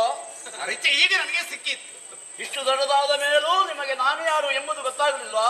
ಗೊತ್ತಾಯ್ತು ಮಗನೇ. ಹೌದೌದು. ಆದ್ರೆ ಬರುವ ಹಾಗೆ ನೀನು ಬರ್ಲಿಲ್ಲ. ದೃಷ್ಟಿ ಸರಿ ಇದ್ರೆ ಅಲ್ವಾ ಗೊತ್ತಾಗುವುದು? ದೃಷ್ಟಿ ಸರಿ ಇಲ್ಲ ಅಂದ್ರೆ ವಯಸ್ಸಾಯ್ತು ನನಗೆ. ಗೊತ್ತಾಗುತ್ತದೆ. ಗೊತ್ತಾಯ್ತಲ್ಲ. ಕೇವಲ ದೃಷ್ಟಿಯಿಂದ ಅಲ್ಲ, ಹಾ. ನಿಮ್ಮ ಮಾತಿನಿಂದಲೂ ಗೊತ್ತಾಯ್ತು. ಗೊತ್ತಾಯ್ತು. ನನ್ನ ಮಗಳು ಹಾ, ಯಾರಾದರೂ ಮತ್ತೊಬ್ಬ ಬರಬೇಕು ಇನ್ನು ಪರಿಚಯ ಹೇಳಲಿಕ್ಕೆ. ಹಾಗಲ್ಲ ಮಗನೇ, ಮತ್ತೆ ನಿನ್ನಲ್ಲಿ ವ್ಯತ್ಯಾಸವನ್ನು ಎಂದು ಕಾಣುತ್ತಾ ಇದ್ದೇನೆ. ಗೊತ್ತಾಗ್ತದೆ ನಿಮಗೆ? ಗೊತ್ತಾಯ್ತು. ಎಲ್ಲ ವ್ಯತ್ಯಾಸ? ಮುಖದಲ್ಲಿ ಸಿಟ್ಟು, ಮಂದಸ್ಮಿತನಾಗಿದ್ದೀರಿ ನೀನು. ಆ, ನಡೆಯಲ್ಲಿ ಸ್ವಲ್ಪ ಬದಲಾವಣೆ. ಆ. ನನ್ನ ಬಳಿಗೆ ಬರುವಾಗೆಲ್ಲ ಹೇಗೆ ನೀನು ಬರುದಾ? ನಾನು ಏನು ತಪ್ಪು ಮಾಡಿದೆ ಅಂತ ಆಗ್ಬೇಕಲ್ಲ. ಅಪ್ಪಾ, ನಿನ್ನ ಮನಸ್ಸಿಗೆ ನೋವಾಗುವ ಹಾಗೆ ವ್ಯವಹರಿಸ್ತೇನಾ? ಪ್ರಜೆಗಳಿಗೆ ಏನಾದ್ರೂ ಕಷ್ಟವನ್ನು ಕೊಟ್ಟಿದ್ದೇನಾ? ಏನಾಯ್ತು ಕಂದ? ಯಾಕೆ ಹೀಗೆ ಕಷ್ಟವನ್ನು ಸಿಟ್ಟು? ಕೊಡಬೇಕಿದ್ರೆ ನಿಮಗೆ ಹೇಳುವುದಕ್ಕೆ ಆಗ್ಬೇಕಲ್ಲ. ಹಾ, ಎದ್ರೆ ಮಾತ್ರ ಅಲ್ವಾ ಕಷ್ಟ ಕೊಡುವುದಕ್ಕೋ ಉಪದ್ರ ಮಾಡುವುದಕ್ಕೋ ನೀವು ಹೋಗುವುದು. ಉಪದ್ರ ನಾನು ಮಾಡ್ಲಿಕ್ಕಿಲ್ಲ ಯಾರಿಗೂ. ಅದೆಲ್ಲ ನಿಮ್ಮಿಂದ ಆಗುವುದಿಲ್ಲ ಎಂಬುದು ನನಗೂ ಗೊತ್ತು. ಹಾ, ಆದರೆ ಆದರೆ? ನಿಂತುಕೊಂಡೇ ಕೆಲವೆಲ್ಲ ಅಧಿಕ ಪ್ರಸಂಗವನ್ನು ಮಾಡುತ್ತಾ ಇದ್ದೀರಲ್ಲ,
ಏನು ಮಗನೇ? ವಿಷಯ ತಿಳಿಯದೆ ಇಲ್ಲಿಯವರೆಗೆ ನಾನು ಬರುವವನೇ ಅಲ್ಲ. ವಿಷಯ ಗೊತ್ತಾಯ್ತು. ಮನದಲ್ಲಿರುವಂತಹ ಸಂಶಯ ಎಂಬ ಹಾಗೆ ಭಾವಿಸಿಕೊಳ್ಳಬಾರದು. ಹಾ, ಇದು ಸಂಶಯವಲ್ಲ, ಅಲ್ಲ. ದೃಢವಾದಂತಹ ನಿರ್ಧಾರ, ಹೌದಾ? ದೃಢವಾದಂತಹ ವಿಷಯ ಎಲ್ಲವನ್ನು ಕೂಡ ಸಂಪೂರ್ಣವಾಗಿ ತಿಳಿದುಕೊಂಡೇ ಹಾ, ಇಲ್ಲಿಯವರೆಗೆ ನಾನು ಆಗಮಿಸಿದ್ದೇನೆ. ಹೌದಪ್ಪ, ಏನ್ ಮಗನೇ? ಸಿಂಹಾಸನದಲ್ಲಿ ಕುಳಿತುಕೊಂಡಿದ್ದೀರಿ. ಹ್ಮ್, ನಮ್ಮ ನಾಡಿನಲ್ಲಿ ಏನೆಲ್ಲ ಆಗುತ್ತದೆ ಹಾ, ಎಂಬುದರ ಬಗ್ಗೆ ಸಂಪೂರ್ಣವಾದಂತಹ ಮಾಹಿತಿ ಇದೆಯೋ ನಿಮಗೆ? ಸ್ವಲ್ಪ ಸ್ವಲ್ಪ ಉಂಟು ನನಗೆ. ದೂರದಿಂದ. ಹೌದು. ಎಲ್ಲ ವಿಚಾರ ಮಾಡುವುದು ಯಾರು? ನೀನ್ ಇದ್ದೀಯಲ್ಲ. ಇದ್ದೀಯಲ್ಲ ಹಾ, ಅಂದ್ರೆ ಇರಬಾರದು ಅಂತ ಅರ್ಥವ? ಇರಬೇಕು ಮಗನೇ.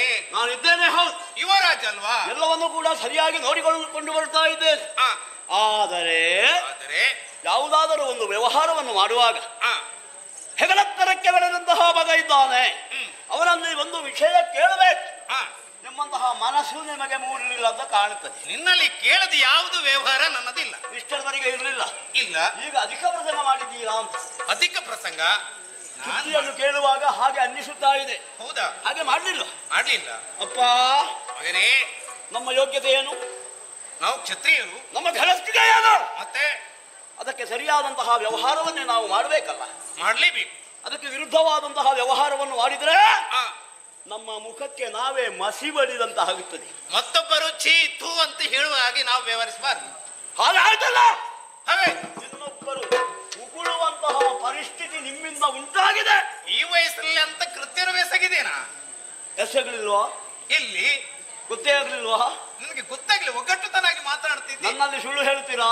ಇಲ್ಲ ಮಗನ, ನಿನ್ನಲ್ಲಿ ಸುಳ್ಳು ಹೇಳುವುದಿಲ್ಲ. ನಾನು ಒಬ್ಬನೇ ಮಗನ? ಹಾ, ನಾನು ಒಬ್ಬನೇ ಮಗನ ಅಲ್ಲ. ಮತ್ತೆ 5 ಮಂದಿ ಗಂಡು ಮಕ್ಕಳು, ಅದರಲ್ಲಿ ಒಬ್ಬಳೆ ಹೆಣ್ಣು ಮಗಳು.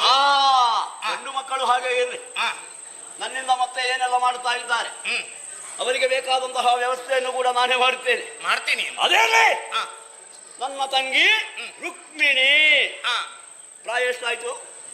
ಈಗ ಸರಿ ಯೌವನವತಿ ಆಗಿದ್ದಾಳೆ. 16 ಕಳೆದಿದೆ. ಹಾ, ಮದುವೆಯಾಗುವಂತಹ ಸಂದರ್ಭ. ಹೌದು.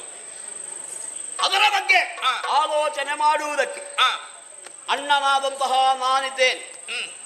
ಅವಳಿಗೆ ಯಾವ ವ್ಯವಸ್ಥೆ ಆಗಬೇಕು ಅದನ್ನು ಮಾಡುವುದಕ್ಕೆ ಈ ಅಣ್ಣನಲ್ಲದೆ ಬೇರೆ ಯಾರೂ ಅಗತ್ಯವಿಲ್ಲ ಎಂಬಂತಹ ತೀರ್ಮಾನವನ್ನು ಕೈಗೊಂಡವನೇ ನಾನು. ಆದರೆ ಈಗ ಹೇಗಾಗಿದೆ? ಹೇಗಾಯ್ತು? ಅರಮನೆಯಲ್ಲೇ ಕುಳಿತುಕೊಳ್ಳಿಸುವುದು ಸರಿಯಲ್ಲ. ಅವಳಿಗೆ ಮದುವೆ ಮಾಡಬೇಕು. ಅದು ನನಗೂ ಗೊತ್ತು. ನನ್ನ ಆಲೋಚನೆ ಹಾಗಿದ್ರೆ ನಿಮ್ಮ ಆಲೋಚನೆ ಮತ್ತೊಂದು. ಮದುವೆ ಮಾಡಬೇಕು, ಹುಡುಗ ಯಾರು ಎಂಬಂತಹ ತೀರ್ಮಾನವನ್ನು ನೀವು ಮಾಡಿದ್ದೀರಂತೆ. ನಾನು ಮಾಡಿದ್ದು ಹೇಗೆ? ನಮ್ಮ ಯೋಗ್ಯತೆಗೆ ಸರಿ ಎನಿಸಿದ ಹುಡುಗನನ್ನೇ ನನ್ನ ತಂಗಿಗೆ ಮದುವೆ ಮಾಡುವುದಕ್ಕೆ ಕರೆದುಕೊಂಡು ಬರಬೇಕು ಎಂಬಂತಹ ಊಹೆ ನನ್ನದು. ಆದರೆ ನೀವು ಹೇಗೆ ಛಾತ್ರ ಧರ್ಮಕ್ಕೆ ಅಪಮಾನ ಆಗುವಂತಹ ಕಾರ್ಯವನ್ನು ಮಾಡುವುದಕ್ಕೆ ಮುಂದಾಗಿದ್ದೀರಿ. ಅಪ್ಪ ಮಗನೇ, ದ್ವಾರಕೆಯಲ್ಲಿರುವಂತಹ ಕೃಷ್ಣ ಹಣೆ ಬರಹ ಕೆಟ್ಟವ.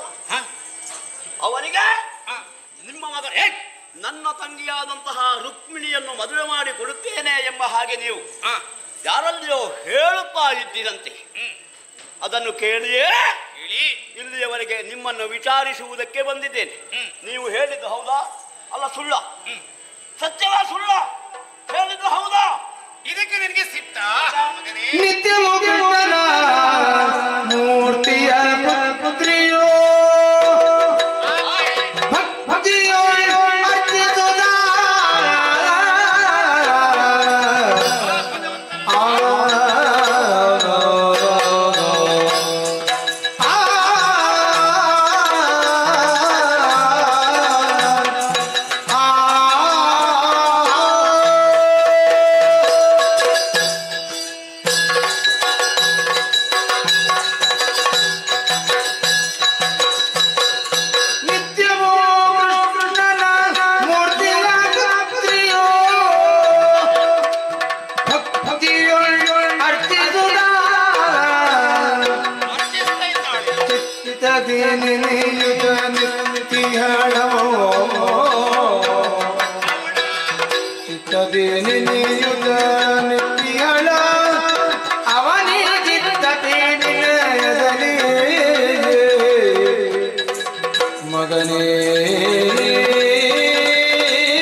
ಕೃಷ್ಣನಿಗೆ ನಾನು ಕೊಡುವುದಕ್ಕೆ ಸಿದ್ಧತೆಯನ್ನು ಮಾಡಿದ್ದೇನೆ ಎಂಬುದಾಗಿ ನೀವು ಹೇಳ್ತಾ ಇದ್ದೀರಕ್ಕೆ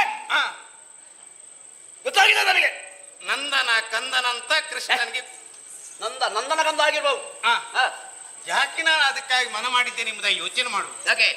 ಅನವರತವು ನನ್ನ ಮಗಳಂತ ರುಕ್ಮಿಣಿ ನಿನ್ನ ತಂಗಿ ಶ್ರೀಕೃಷ್ಣನ ಮೂರ್ತಿಯನ್ನು ಆರಾಧಿಸ್ತಾ ಅರ್ಚಿಸುತ್ತಾ ಆತನ ಕುರಿತಾಗಿ ಅನವರತ ಭಜನೆಯನ್ನು ಮಾಡ್ತಾ ಇದ್ದಾಳೆ. ಅಪ್ಪ ದೇವರನ್ನು ಎಲ್ಲರೂ ಕೂಡ ಭಜನೆ ಮಾಡ್ತಾರೆ. ಭಜನೆ ಎಲ್ಲಿ ಭಜನೆ ಆಗುತ್ತದೋ ಅಲ್ಲಿ ದೇವರ ಸಾನ್ನಿಧ್ಯ ಇದೆ ಎಂಬಂತಹ ಅರ್ಥ ನಿನಗೆ ಗೊತ್ತುಂಟು ತಾನೆ. ಅಪ್ಪ ಕೃಷ್ಣನನ್ನು ದೇವರೆಂದು ರುಕ್ಮಿಣಿ ಪೂಜೆ ಮಾಡುತ್ತಾಳೆ. ಅದೆಷ್ಟೋ ಹೆಣ್ಣು ಮಕ್ಕಳು ಹಾಗೆ ಪೂಜೆ ಮಾಡುತ್ತಾರೆ. ಎಲ್ಲವರಿಗೂ ಕೂಡ ಅವನೇ ಗಂಡ ಆಗಬೇಕು ಅಂತ ಆ ಹೆಣ್ಮಕ್ಕಳ ಅಪ್ಪಂದಿರು ಹೇಳಿದ್ರೆ ಆಗುತ್ತದೆ? ಅದು ಆಗುವುದಿಲ್ಲ. ಮತ್ತೆ ಹೇಗೆ ಇವಳಿಗೆ ಮಾಡುವ ಇವಳು ನನಗೆ ಗೊತ್ತೇ ಉಂಟು. ಕೃಷ್ಣನಿಗೆ ಇವಳು ಸೀಮಿತಳು, ಮತ್ತೊಬ್ಬರಿಗೆ ಅಲ್ಲ ಎಂಬುದಾಗಿ. ಹೌದಾ? ಹೌದು. ನನ್ನ ಮನಸ್ಸು ಕೂಡ ಹೇಳುತ್ತಾ ಉಂಟು. ಹೇಗೆ? ಅವಳು ಕೂಡ ನಂತರ ಹೇಳುತ್ತಾ ಇದ್ದಾಳೆ, ಅಪ್ಪ ನನಗೆ ಮದುವೆ ಮಾಡ್ತಿದ್ರೆ ಆ ಕೃಷ್ಣನಿಗೆ ಕೊಟ್ಟು ಮದುವೆಯನ್ನು ಮಾಡಿಸಿ ಅಲ್ಲ ಸಲ್ಲದವರು ನನಗೆ ಕೊಡಬೇಡಿ ಎಂಬುದೇ ಕಣ್ಣೀರು ಸುರಿಸಿ ಹಣೆ ಬರಹ ನಿಮಗೆ ಗೊತ್ತಾ? ಬೇಡಿಕೊಂಡಿದ್ದಾಳೆ.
ಸ್ವಂತಿಕೆಯಿಂದ ಇಂತಹ ನಿರ್ಧಾರವನ್ನು ನೀವು ಕೈಗೊಳ್ಳುವುದಕ್ಕೆ ಸಾಧ್ಯವೇ ಇಲ್ಲ.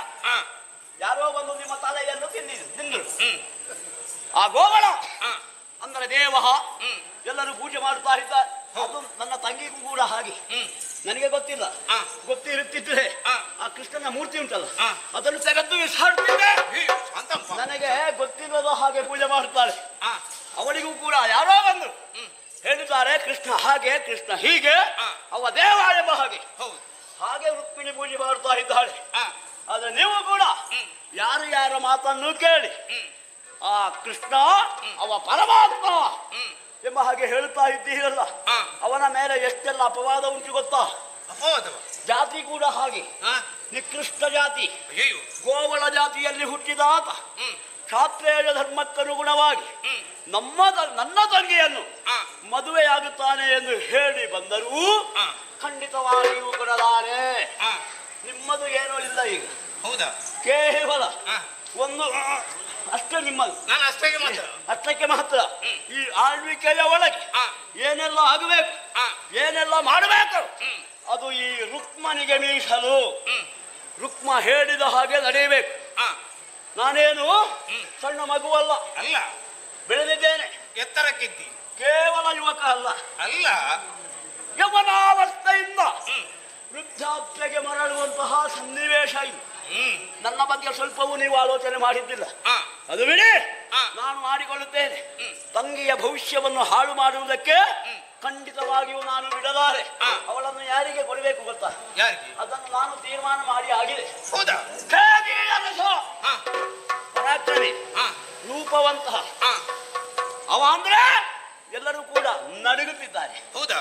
ಅಂತಹ ಸಾಮರ್ಥ್ಯವುಳ್ಳವ ಆ ಶಿಶುಪಾಲ, ಅವನಿಗೆ ನನ್ನ ತಂಗಿಯನ್ನು ಕೊಟ್ಟು ಮದುವೆ ಮಾಡುತ್ತೇನೆ ಎಂಬ ಹಾಗೆ ನಾನು ತೀರ್ಮಾನ ಮಾಡಿ ಆಗಿ ಅದನ್ನು ಬದಲಿಸುವುದಕ್ಕಾಗುವುದಿಲ್ಲ.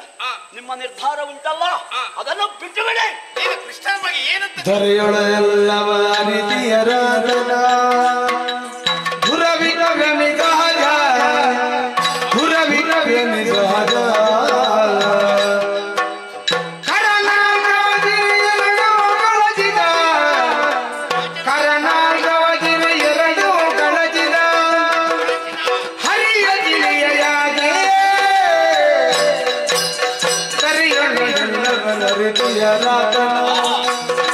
ಧುರವಿಕ್ರಮೇ ಸಹಜ ಮಗನೇ ಮಗನೇ.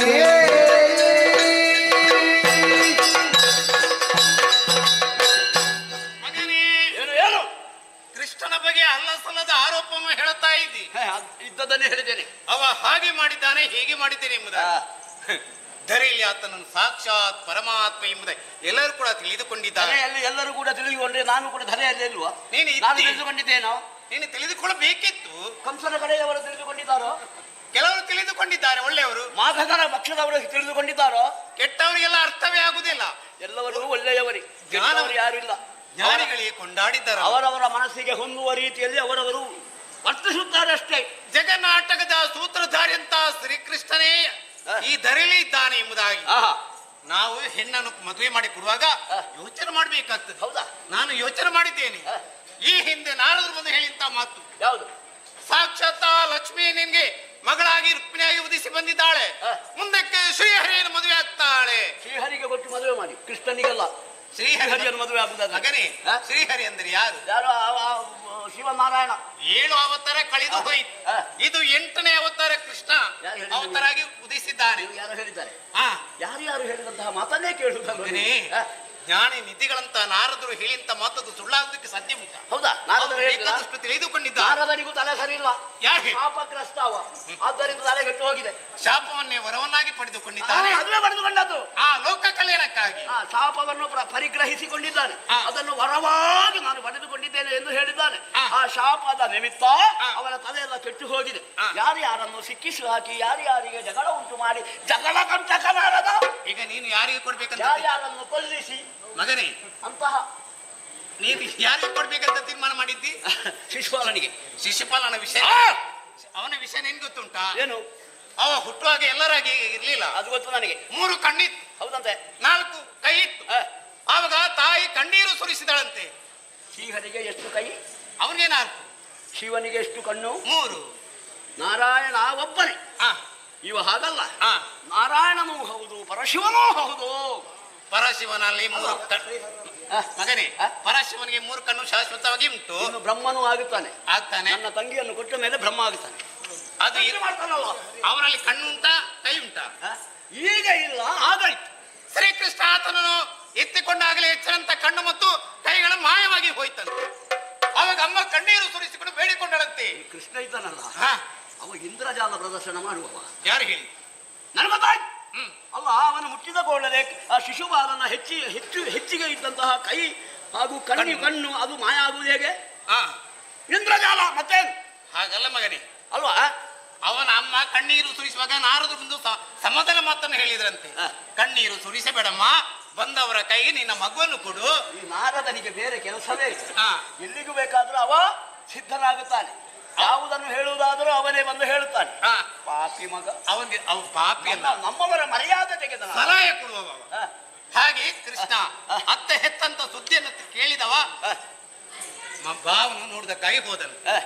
ಆ ತಾಯಿ ಈತನ ಕೈಗೆ ಕೊಟ್ಟದ್ದೇ ಕೊಟ್ಟದ್ದು ಎಲ್ಲ ಮಾಯವಾಗಿ ಹೋಯ್ತು.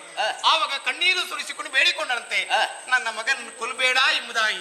ಆವಾಗ ಕೃಷ್ಣವನ ಮಾತನ್ನೇ ಹೇಳಿದ್ದಾಳಂತೆ, 100 ಅಪರಾಧ ಮಾಡುವ ತನಕ ಆತನು ಕ್ಷಮೆ ಕೊಡ್ತೇನೆ, ಅದಕ್ಕಿಂತ ಹೆಚ್ಚಿನ ಅಪರಾಧ ಮಾಡಿದರೆ ಕೊಲ್ತೇನೆ ಎಂಬುದಾಗಿ. ಈಗ ಕೃಷ್ಣ ಕೊಲ್ಲುವವನ?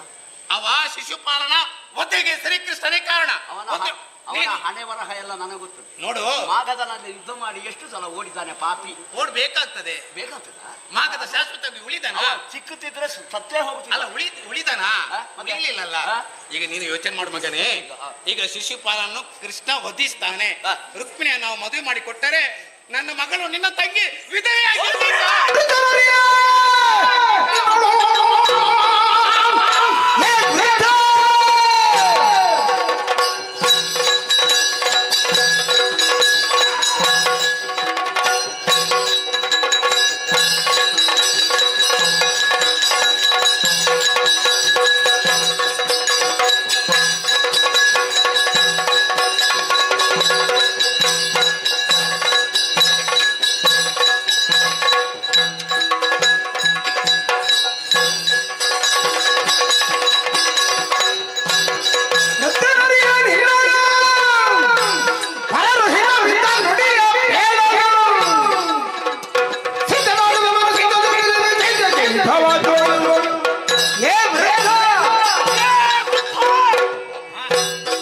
ಇಷ್ಟರವರೆಗೆ ತಾಳ್ಮೆಯಿಂದ ಅಪ್ಪ ಎಂಬಂತಹ ಭಾವನೆಯಿಂದ ನೋಡಿ ಮುಪ್ಪುಗಳನ್ನೇ ನಿಮ್ಮ ಮುಂದೆ ಸೂರಿಸಿದೆ. ಅದನ್ನು ಕೇಳುವಂತಹ ಆ ತಾಳ್ಮೆ ನಿಮಗಿಲ್ಲ ಇಲ್ಲ ಎಂಬುದು ನನಗೆ ಗೊತ್ತಾಯ್ತು. ಕೃಷ್ಣನ ಬಗ್ಗೆ ಯಾರೋ ನಿಮಗೆ ನೀರು ಬಿಟ್ಟಿದ್ದಾರೆ. ಇಲ್ಲದಿದ್ದರೆ ನಾನು ಹೇಳಿದಂತಹ ಮಾತನ್ನು ಕೇಳಬೇಕಿತ್ತು. ಮಗನೇ, ಯಾಕೆ ಬರಲೇ? ಯಾಕೆ? ಆ ಕೃಷ್ಣ ಮಾಡಿದಂತಹ ಅನರ್ಥಗಳೇನು? ನಾರಿಯ ಸೀರೆ ಕದ್ದ. ಯಾರು ಹೇಳಿದ್ದು? ಗೊತ್ತಿಲ್ಲ ನಿಮಗೆ? ಎಲ್ಲಿ? ಎಲ್ಲ ಪ್ರಚಾರ ಇದೆ, ನಿಮಗೆ ಮಾತ್ರ ಗೊತ್ತಿಲ್ಲ. ಅಷ್ಟೇ ಅಲ್ಲ, ನವನೀತ ಚೋರ, ಬೆಣ್ಣೆಯನ್ನು ಕದಿಯುವವ. ಅವ ಎಲ್ಲೆಲ್ಲಿ ಹೋದರೂ ಕೂಡ ಹೆಮ್ಮಕ್ಕಳ ಬೆನ್ನ ಹಿಂದೆ ಹೋಗಿ ಅವರ ಸೆರಗನ್ನು ಹಿಡಿಯುವವ. ಅವರನ್ನು ಕಾಮುಕ ಎಂದು ಎಲ್ಲವರು ಹೇಳ್ತಾ ಇದ್ದಾರೆ. ಅಯ್ಯಯ್ಯೋ, ಅಂತಹ ಗೋಪಾಲಕಗೆ ನನ್ನ ತಂಗಿಯನ್ನು ಕೊಡುವುದಕ್ಕೆ ನೀವು ತೀರ್ಮಾನ ಮಾಡಿದ್ದು ಮಾತ್ರವಲ್ಲದೆ ನನ್ನ ಮಾತನ್ನು ಧಿಕ್ಕರಿಸುವುದಕ್ಕೆ ಮುಂದಾಗಿದ್ದೀರಾ. ಇಷ್ಟರವರೆಗೆ ಸುಮ್ಮನಿದ್ದೆ. ಯಾಕೆ? ಯಾಕೆ? ಜನ್ಮ ಕೊಟ್ಟವರು ವಯೋವೃದ್ಧರು ಎಂಬುದರಿಂದ ಸುಮ್ಮನಿದ್ದೆ. ಇನ್ನೂ ತಾಳ್ಮೆ ಇಲ್ಲ. ಮಗ ಆದ್ರೆ ಏನು, ನೀವು ಅಪ್ಪ ಆದ್ರೆ ಏನು, ಅಧಿಕ ಪ್ರಸಂಗ ಮಾಡಿದ್ರೆ ಅಪ್ಪನಾಗಲಿ ಮಗನಾಗಲಿ ಸಮಕ್ಷಮದಲ್ಲಿ ನಿಲ್ಲಬಾರದು. ಆದ್ದರಿಂದ ನಿಮಗೆ ಎಲ್ಲಿ ವಾಸ ಗೊತ್ತೇ? ಇಲ್ಲಿ ಅಲ್ಲ, ಮತ್ತೆ ನಿಮ್ಮಲ್ಲಿ ಒಂದು ಮಾತು ಹೇಳುತ್ತೇನೆ. ನಾನು ಇಷ್ಟು ಎತ್ತರಕ್ಕೆ ಹೇಳಿದ್ದೇನೆ. ನನ್ನನ್ನು ಕರೆದು ಮಗನೇ ರುಕ್ಮ, ಸಿಂಹಾಸನವನ್ನು ಏರು, ಪ್ರಜೆಗಳನ್ನು ಚೆನ್ನಾಗಿ ನೋಡಿಕೊಂಡು ಬಾ ಎಂಬಂತಹ ಒಂದೇ ಒಂದು ಮಾತನ್ನು ಇಷ್ಟರವರೆಗೆ ಆಡಿದ್ದೀರಾ? ಇಲ್ಲ. ಆದರೂ ನಾನು ಕೇಳಲಿಲ್ಲ. ಯಾಕೆ? ನನ್ನ ತಂದೆ ನೀವು ಯಾವ ಮಾತನ್ನು ಹೇಳಿದ್ರು ಕೂಡ ನನ್ನ ಕರ್ತವ್ಯವನ್ನು ನಾನು ಮಾಡುತ್ತಾ ನಿಮಗೆ ವಿರೋಧವನ್ನು ಆಡದೆ ಇಷ್ಟರವರೆಗೆ ಇದ್ದವ. ನನ್ನ ತಂಗಿಯ ಭವಿಷ್ಯಕ್ತಿಗೆ ಕಲ್ಲನ್ನು ಹಾಕುವುದಕ್ಕೆ ಮುಂದಾದಂತಹ ನೀವು ಇನ್ನು ನನ್ನ ಭವಿಷ್ಯತ್ತನ್ನು ಹೇಗೆ ಮಾಡುತ್ತೀರಾ ಯಾರಿಗೆ ಗೊತ್ತು. ಇನ್ನೂ ನಿಮ್ಮಲ್ಲಿ ಕೇಳದೆ ನಿಮಗೆ ಸರಿಯಾದಂತಹ ಬುದ್ಧಿಯನ್ನು ಕಲಿಸದೇ ಹೋದ್ರೆ ನಮಗೆ ಕಷ್ಟ ಆದಿ. ನೀವು ಇಲ್ಲಿ ಇದ್ದಿರಲ್ವಾ, ಅಡ್ಡಿ ಅಭ್ಯಂತರಗಳನ್ನು ತಂದೊಡ್ಡುವುದು ಇಲ್ಲಿ ಇರಲೇಬಾರದು. ಈಗ ನಿನ್ನ ತೀರ್ಮಾನ. ನಿಮಗೆ ಸರಿಯಾದ ವ್ಯವಸ್ಥೆ, ಕಾರಾಗೃಹ ಹೋಗಿ. ನೀನು ಶಿಶುಪಾಲನಿಗೆ ಕೊಡುದಲ್ಲ. ಹೌದು. ನನ್ನ ಪ್ರಾಣದಲ್ಲಿ ವಾಯು ಸಂಚಾರ ಇರುವ ತನಕ ಕೃಷ್ಣನಿಗೆಲ್ಲದೆ ರುಕ್ಮಿಣಿಯನ್ನು ಮತ್ತೆ ಅರಿವು ಕೊಡಲಾರೆ. ಇದು ಕೃಷ್ಣನ ಆಣೆ. ಹೌದಾ? ಏನು ಬೇಕಾದ್ರೂ ಮಾಡಿಕೋ. ನನ್ನ ಪ್ರಾಣ ಹೋದರೂ ತೊಂದರೆ ಇಲ್ಲ. ನಿನಗೆ ಶಿಶುಪಾಲ ಅಲ್ಲ. ನನಗೆ ತಂಗಿಯನ್ನು ಬರುವುದಕ್ಕೆ ಬಿಡುವುದಿಲ್ಲ. ನಿನ್ನ ಮಿತ್ರ. ನಿಮ್ಮ ಪ್ರಾಣ ಹೋಗುವುದಕ್ಕೆ ಹೆಚ್ಚು ಸಮಯ ಇಲ್ಲ. ಕೊಳೆತ ಕುಂಬಳಕಾಯಿಗೆ ಕೊಳೆತ ತೆಂಗಿನಕಾಯಿ ಜೋಡಿ ಸರಿ ಅಂತ ನಿಮ್ಮದು. ಕುಂಬಳಕಾಯಿ ನಿಮಗೆ ಈಗ ಇದು ಸಿದ್ಧವಾಗಿದೆ. ನಿಮಗೆ ಆಗಿದೆ ಪ್ರಾಯ. ಆಗ್ಲಿ. ಇಂದು ನಾಳೆಯೋ ಸಾಯುವಂತಹ ಪರಿಸ್ಥಿತಿ ನಿಮ್ಮದು. ಆದರೂ ಕೂಡ ನಿಮ್ಮ ಚಟವನ್ನು ಬಿಡುವುದಿಲ್ಲ. ಸಾಯುವ ಕಾಲಕ್ಕಾದ್ರೂ ಒಳ್ಳೆ ಕಾರ್ಯವನ್ನು ಮಾಡುವಂತ ಆಸೆ ನನಗೆ. ಮೊದಲೇ ಕೆಟ್ಟದ್ದು ಮಾಡ್ಬೇಕಂತ ಆಸೆ ಇಲ್ಲ ನನಗೆ. ಕೆಲವರಿಗೆ ಕೆಲವು ಚಟ. ನಮ್ಮವರಲ್ಲಿ ಹೇಳಿದ್ದೇನೆ, ನನ್ನಪ್ಪನಿಗೆ ಅಧಿಕಾರದ ಚಟ, ಮತ್ತೆ ತಾನೇ ದೊಡ್ಡವ ಎಂಬ ಚಟ. ಈ ಮತ್ತೊಂದು ಚಟ ನನಗೆ ಗೊತ್ತಾದ್ದು ಈಗ. ಈಗ ನಿನಗೆ ಚಟವನ್ನು ಬಿಡಿಸಲಿಕ್ಕೆ ಅಧಿಕಾರ ಯಾಕೆ ನಾನು ಕೊಡ್ಲಿಲ್ಲ? ನೀನು ಒಬ್ಬನೇ ಇರುವುದಾ? ಮತ್ತೆ ನಾಲ್ವರು ಇಲ್ವಾ? ಇರ್ಲಿ. ಜಗಳ ಆದರೆ ಯಾರಿಗೆ? ನಮಗೆ ಬೇಕು, ನಮ್ಗೆ ಬೇಕೆಂಬುದಾಗಿ. ಅದಕ್ಕೆ ವ್ಯವಸ್ಥೆಯನ್ನು ನಾನು ಮಾಡುತ್ತೀನಿ. ನೋಡು, ತಂದೆ ತಾಯಿಗಳು ಬೇಕಾದದ್ದು ಸಂಪಾದನೆ ಮಾಡ್ತಾರೆ ಕಷ್ಟಪಟ್ಟು. ಮಕ್ಕಳಿಗೆ ಅದನ್ನು ಕೊಡುದಿಲ್ಲ ಯಾಕೆ? ಅವರು ಅದನ್ನು ದುರುಪಯೋಗ ಪಡಿಸಿಕೊಳ್ತಾರೆ. ನಾವು ಕಷ್ಟಪಟ್ಟಂತ ಸಂಪತ್ತೆಲ್ಲ ಪರರ ಪಾಲಾಗ್ತದೆ ಎಂಬುದಾಗಿ ಯೋಚನೆ ಮಾಡಿ. ಪ್ರಚಾರದಲ್ಲಿ ಯಾರಿದ್ದಾರೋ ಅವರಿಗೆ ಅಧಿಕಾರವನ್ನು ಕೊಟ್ಟರೆ ಯಾವ ತೊಂದರೆಯೂ ಆಗುವುದಿಲ್ಲ. ಪ್ರಚಾರದಲ್ಲಿ ಯಾರು ಇಲ್ಲವೋ ಅವರಿಗೆ ಅಧಿಕಾರವನ್ನು ಕೊಟ್ಟರೆ ಏನಾಗುತ್ತದೆ? ಓಡಗನ ಕೈಗೆ ಕುಸುಮ ಮಾಲೆಯನ್ನಿತ್ತ ಹಾಗಾಗುತ್ತದೆ. ಅವರಿಗೆ ಪ್ರಚಾರದಲ್ಲಿಲ್ಲ. ಅದು ಯಾಕೆ ಇಲ್ಲ? ಅವರಿಗೆ ನಿಭಾಯಿಸುವುದಕ್ಕೆ ಕಷ್ಟ ಆಗುತ್ತದೆ. ಆದ್ದರಿಂದ ಸಮಕ್ಷಮಕ್ಕೆ ಬರುವುದಿಲ್ಲ. ಒಳಗಿಂದೊಳಗೆ ಇದ್ದುಕೊಂಡು ಏನಾದರೂ ಸಿಕ್ಕಿದ್ರೆ ಅದರಲ್ಲಿಯೇ ದಿವಸವನ್ನು ದೂಡುವುದಲ್ಲದೆ ಅವರಾಗಿ ಸಂಪಾದನೆ ಮಾಡಬೇಕು ಎಂಬಂತಹ ಯಾವ ಊಹೆಯೂ ಅವರಲ್ಲಿ ಇರುವುದಿಲ್ಲ. ಇಲ್ಲ. ಈಗಲೂ ಅಷ್ಟೇ. ನಾಲ್ವರಿದ್ದಾರೆ, ಅವರಿಗೆ ಹೇಳುವುದಕ್ಕೆ ನಾನಿದ್ದೇನೆ. ಆ ಹೆದರಿಕೆ ನಿಮಗೆ ಬೇಡ. ಅದನ್ನು ಆಲೋಚನೆ ಮಾಡಿ. ಅದು ಅಧಿಕಾರವನ್ನು ನೀವು ಕೊಡುವವರಲ್ಲ ಎಂಬುದು ಗೊತ್ತು. ಅದಕ್ಕೆ ನಾನು ಹೇಳಿದ್ದು, ನೀವು ಪೀಠದಲ್ಲಿ ಕುಳಿತುಕೊಳ್ಳುವುದು ಶೋಭೆಯಲ್ಲ. ಅದಕ್ಕೆ ಜನ ಬೇರೆ. ನಾನೇ ನಿಮಗೆ ಒಂದು ವ್ಯವಸ್ಥಿತವಾದಂತಹ ಸ್ಥಳ ಉಂಟು. ಯಾವುದು? ಜೀವನಕ್ಕೆ. ಅಲ್ಲಿ ಉಂಟಲ್ಲ ಕಾರಾಗೃಹ, ಕತ್ತಲೆ ಕೋಣೆ.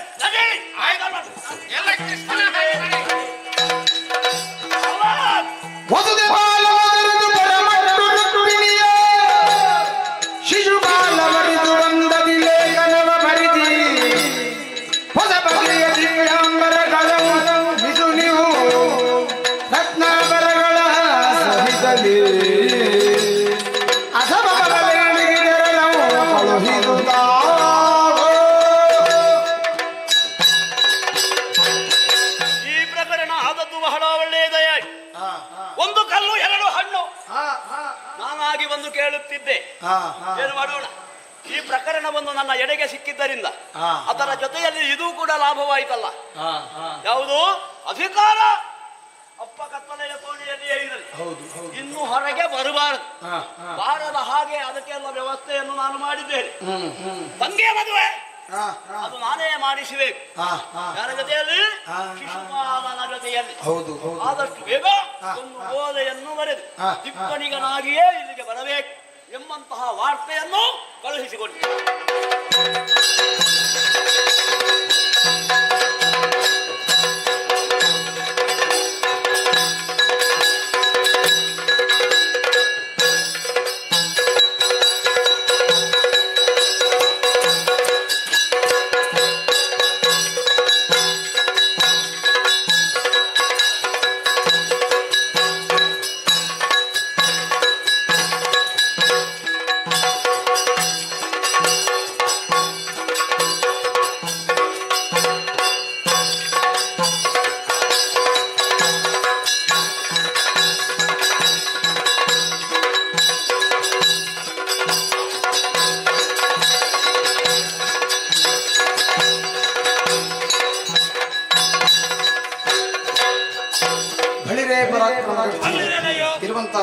ಚೈತ್ಯಾದೇಶಕ್ಕೆ ಯಾರು ಅಂತ ಕೇಳಿದ್ವಿ. ಶಿಶುಪಾಲ ನಾನೇ ಸರಿ, ನಾನೇ ಸರಿ.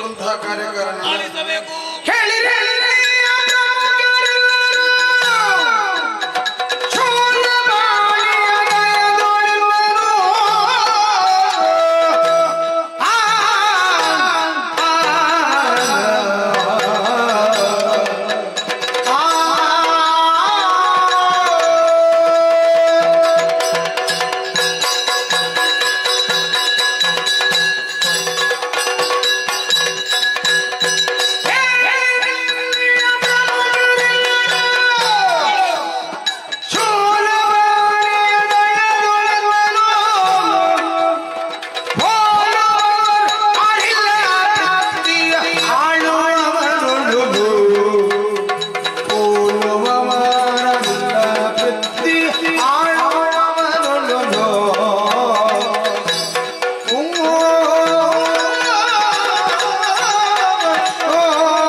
ಮೂಡಬಾರದು, ಹರಿಯುವಂತಹ ನದಿಯಾಗಬೇಕು. ಉನ್ನತವಾದಂತಹ ಸಾಧನೆಯನ್ನು ಮಾಡುವುದರ ಮೂಲಕ ಎತ್ತರವಂತಹ ಸ್ಥಾನವನ್ನು ಏರುವುದಕ್ಕೆ ಸಾಧ್ಯ ಎನ್ನುವುದಕ್ಕೆ ನನ್ನ ಜೀವನವೇ ಸಾಕ್ಷಿ. ಧಮಘೋಷ ಹಾಗೂ ಶ್ರುತಶ್ರವ್ಯ ದಂಪತಿಗಳಿಗೆ ಮಗನಾಗಿ ಹುಟ್ಟಿ ಈ ಲೋಕದ ಬೆಳಕನ್ನು ಕಂಡವನು. ಏನು ಮಾಡೋಣ, ಹುಟ್ಟಿದಾಕ್ಷಣ ಹರನಂತೆ 3 ಕಣ್ಣುಗಳು, ಹರಿಯಂತೆ 4 ಕರಗಳನ್ನು ಹೊಂದಿದವ ಕೃಷ್ಣ ಬಂದು ಎಲ್ಲ ಕೆಡಿಸಿ ಬಿಟ್ಟಿದ್ದಾನೆ. ಆ ಕಾಲಕ್ಕೆ ನಮ್ಮಂತಹ ಚೈದ್ಯ ದೇಶಕ್ಕೆ ಬಂದವರು ನಾರದರು ಅವರೇ ಒಂದು ಮಾತನ್ನಾಡಿದ್ದಾರಂತೆ, ಕೃಷ್ಣನಿಂದಲೇ ಮರಣ ಎನ್ನುವ ಹಾಗೆ. ಈ ಮಾತನ್ನು ಸುಳ್ಳಾಗಿಸದೆ ಹೋದರೆ ಶಿಶುಪಾಲ ನಾನಲ್ಲ. ಆದರೆ ನಾನು ಇಷ್ಟು ಮುಂದುವರಿಬೇಕು ಅಂತಾದ್ರೆ ಕಾರಣ ಯಾರು ಗೊತ್ತುಂಟೇ?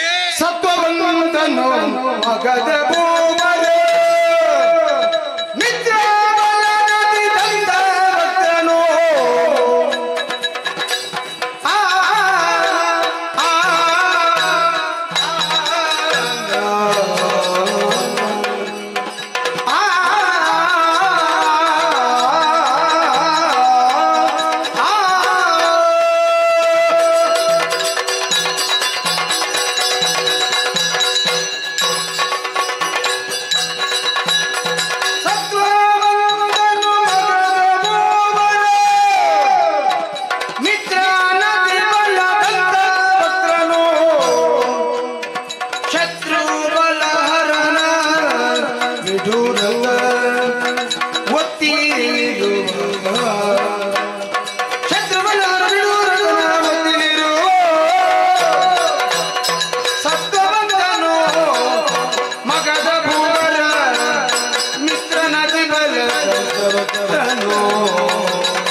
ಮಾಡ್ತಾ ಇದ್ದವರು ಯಾರು ಅಂತ ಕೇಳಿದ್ರೆ ನನ್ನ ತಂದೆಯಾದಂತಹ ಧಮಘೋಷರು.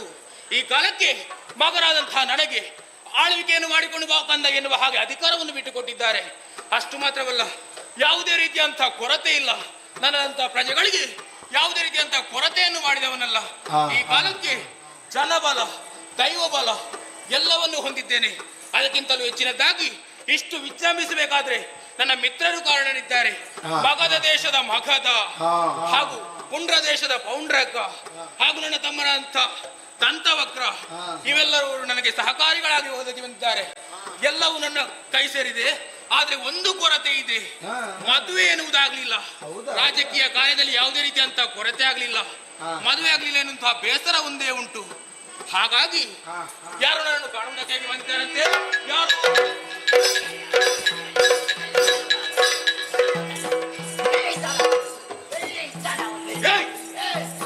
ಎಲ್ಲಿಗೆ ನುಗ್ಗುವುದು? ಹೋಗುವುದಾ? ಹೋಗುವುದಲ್ಲದೆ ಮತ್ತೆ ಈ ಕಡೆ ಬಾ. ನೀನು ಯಾರು? ಜನ ಯಾರು? ಮನದಲ್ಲಿಂದ ಯಾಕೆ ನುಗ್ಗುತ್ತಾ ಇದ್ದಿ? ನನಗೆ ಒಂದು ಜನ ಬೇಕಿತ್ತು ಬರ. ನೀನು ಸುಮ್ಮನೆ ಕೂತ್ಕೊಳ್ಳಿ. ಇಲ್ಲಿ ಬಾ. ನಿನಗೆ ಆಗಕ್ಕೆ ಯಾರು ಬೇಕಾದವರು? ಯಾರು ನಿನಗೆ? ನನಗೆ ಇಲ್ಲಿ ಒಂದು ಒಡೆಯ. ಅವರ ಹೆಸರು ಗೊತ್ತುಂಟ ನಿನ್ಗೆ? ನಾನು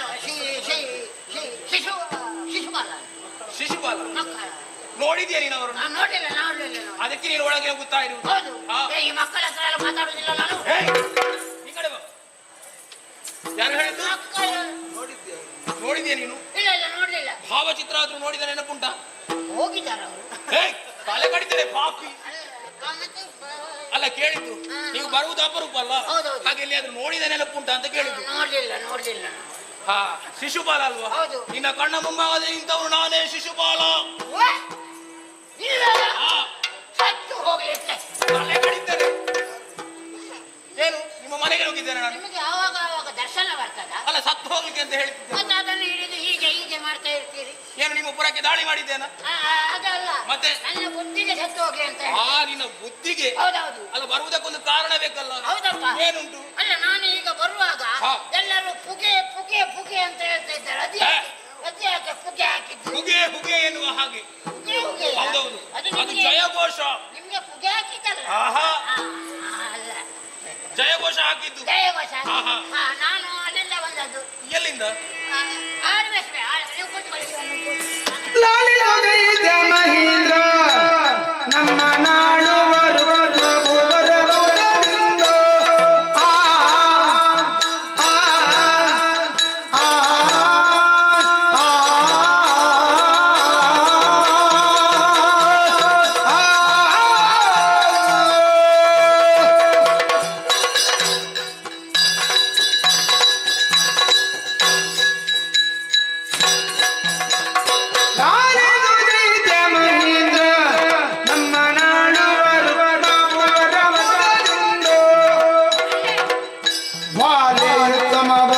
ಮಗಳಗಳು ನಿನ್ನ ನಿನ್ನ ಬೋಳುವವರು ನಿನ್ನ ಮೂಲೋಕದೊಳು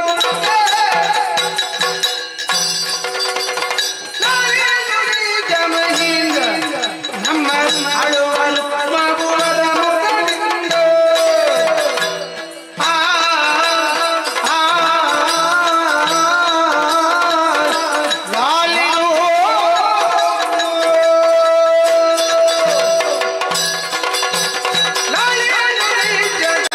ಲಾಲಿಸ್ಬೇಕು, ಲಾಲಿಸ್ಬೇಕು, ಲಾಲಿಸ್ಬೇಕು. ಏನು ಬಹಳ ಸಂತೋಷದಲ್ಲಿದ್ದಿ? ಸಂತೋಷದಿಂದ ಇದು ಬರುವುದಕ್ಕೆ ಕಾರಣ ಉಂಟು. ಏನು? ನಾನು ಅಲ್ಲಿಂದ ಬಂದದ್ದು, ಎಲ್ಲಿಂದ? ಕುಂಡಿನಾಪುರದಿಂದ. ಆಹಾ. ಕುಂಡಿನಾಪುರ ಕೇಳಿದ್ರ ನೀವು? ನನ್ನ ಮಿತ್ರನಿದ್ದಾನೆ. ರುಕ್ಮಯ್ಯಣ್ಣ. ಮತ್ತೆ ಹೇಗಿದ್ದಾನೆ ಆತ? ಒಳ್ಳೆ ಒಳ್ಳೆ ಕ್ಷೇಮದಿಂದ ಇದ್ದಾನೆ? ಕ್ಷೇಮದಲ್ಲಿದ್ದಾರೆ. ಆಗಲಿ. ಹೌದೌದು, ಅವರೇ ಕಳಿಸಿಕೊಟ್ಟದ್ದು ನನ್ನನ್ನು. ಏನು ವಿಚಾರ? ಅಲ್ಲಿ ವಿಶೇಷ ಈ ಸಲ. ವಿಶೇಷ? ಹೌದಪ್ಪ. ಹಾ. ಅಲ್ಲಿ ಎಲ್ಲ ಹೊಂಡ ತೆಗೆದಿದ್ದಾರೆ. ಹೊಂಡ? ಕುಳಿತುಕೊಳ್ಳಿ ಮಾತಾಡಿ. ಅಲ್ಲ, ನೀನು ಕೇಳುವಾಗ ಭಯ ಆಗುತ್ತ ಉಂಟು. ಹೊಂಡಕ್ಕೆ ಹಾ. ನೀವು ಹೊಂಡಕ್ಕೆ ಹೋಗುದು ಬೇಡ. ಅಲ್ಲ, ವಿಚಾರ? ಹಾ, ವಿಚಾರ ಉಂಟು. ಬಿಳಿ ಬಟ್ಟೆ ಹಾಸಿದ್ದಾರೆ. ಬಿಳಿ ಬಿಳಿ ಬಟ್ಟೆ ಹಾಸಿದ್ದಾರೆ. ಬಿಳಿ ಬಟ್ಟೆ? ಹೌದಪ್ಪ. ಅದೇಕೆ? ಹ? ಬಿಳಿ ಬಟ್ಟೆ ಅಲ್ಲಿ ವಿಶೇಷ ಅಲ್ವಾ? ವಿಶೇಷ? ಹೌದು. ಬೇರೆ? ಮಾವಿನ ಮರ ಕಡ್ದಿದ್ದಾರೆ. ಶಿವ ಶಿವ. ಅಲ್ಲಿ ಬಿದಿರು ಎಲ್ಲ ಕಡ್ದಾಕಿದ್ದಾರೆ.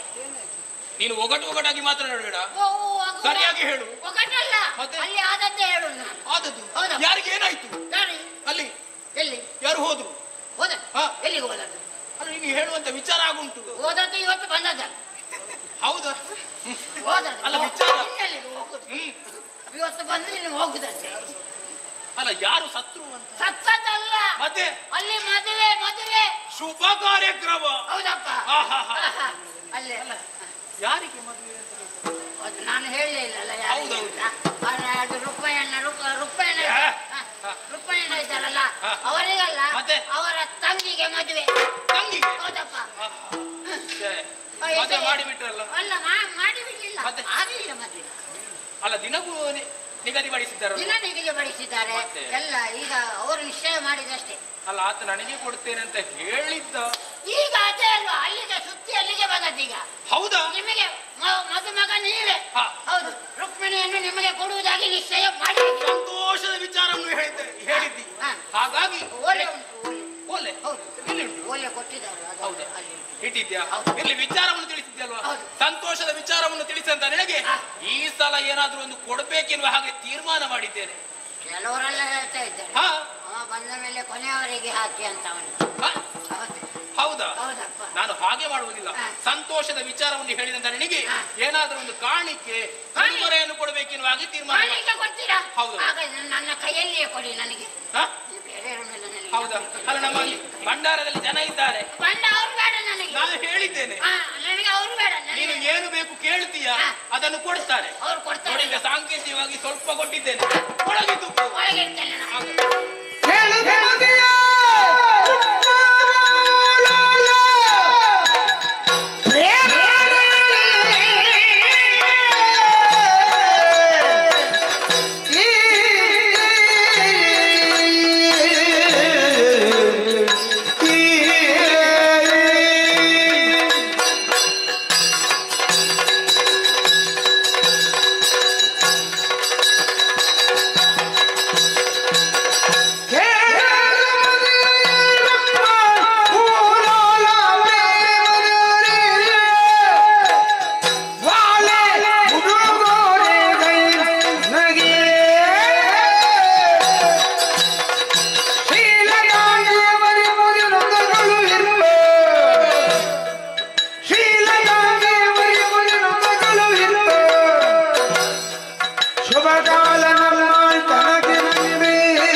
ರಾಜಕೀಯ ವಿಚಾರದ ಬಗ್ಗೆ ಆಲೋಚನೆ ಮಾಡಿಕೊಂಡಿರುವಂತಹ ಸಂದರ್ಭದಲ್ಲಿ ಒಂದು ಬೇಸರ ಇತ್ತು.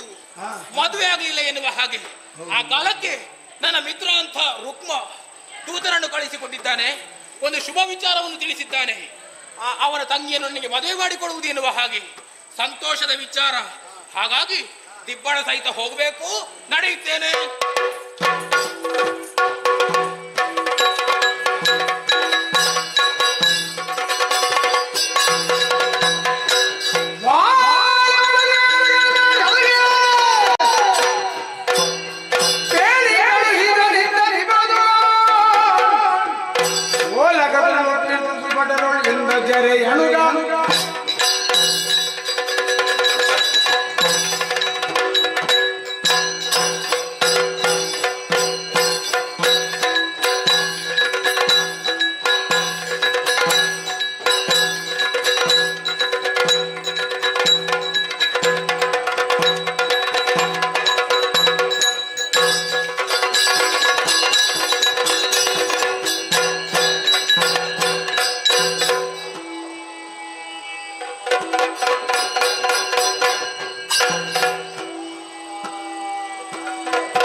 ಬಲಿರೇ ಪರಾಕ್ರಮಠೀರುವ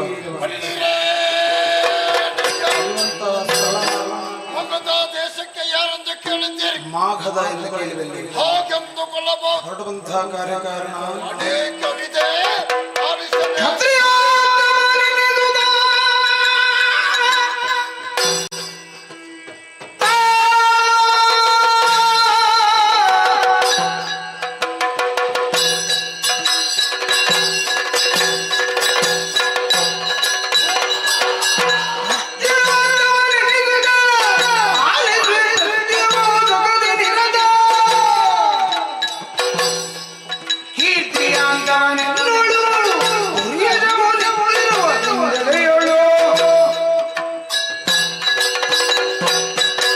ಬೇನಗೋ ಶಂಕರ ಸರ್ವೇಶ್ವರ, ಕಾಪಾಡು ತಂದೆ ಕಾಪಾಡು.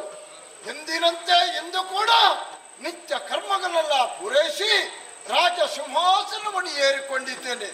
ಈ ಹಿಂದೆ ಮಗಧ ದೇಶದ ಅಧಿಕಾರಿಯಾಗಿ ನಾನು ಮೆರೆಯುತ್ತಾ ಇದ್ದೇನೆ. ಮಗಧ ದೇಶದ ಅಧಿಕಾರಾದ ಕಾರಣ ಮಗಧ ಎಂದೆಲ್ಲರೂ ನನ್ನನ್ನು ಕರೆಯುತ್ತಾ ಇದ್ದಾರೆ. ಆಮೇಲೆ ಜರೆಯಿಂದ ಸಂತಲ್ಪಟ್ಟಂತ ನಾನು ಜರಾಸಂಧ ಎಂದು ನನ್ನನ್ನು ಕರೆಯುತ್ತಾ ಇದ್ದಾರೆ. ಅದಷ್ಟು ರಕ್ಕಸರಿಗೆ ಒಡೆಯನಾಗಿ ಈ ಮಗಧ ದೇಶದಲ್ಲಿ ರಾಜ್ಯಭಾರವನ್ನು ಮಾಡುತ್ತಾ ಇದ್ದೇನೆ. ನಾವು ಯಾವುದು ಒಂದು ಕುಂದು ಕೊರತೆಯ ಬಾರದ ರೀತಿಯಲ್ಲಿ ನಾನು ಇಷ್ಟರವರೆಗೆ ನಡೆದುಕೊಂಡು ಬಂದಿದ್ದೇನೆ.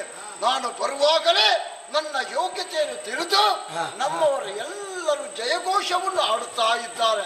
ಮಗಧ ಭೂಪತಿಗಳಿಗೆ ಜಯವಾಗಲಿ ಶುಭವಾಗಲಿ ಎಂದೆಲ್ಲರೂ ಕೊಂಡಾಡುತ್ತಾ ಇದ್ದಾರೆ. ಆದರೆ ಈ ಹಿಂದೆ ನಡೆದಂತ ಘಟನೆ ಯಾವುದು ಗೊತ್ತೇ?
ಆದರೆ ಏನು ಮಾಡುದು ಹೇಳಿ?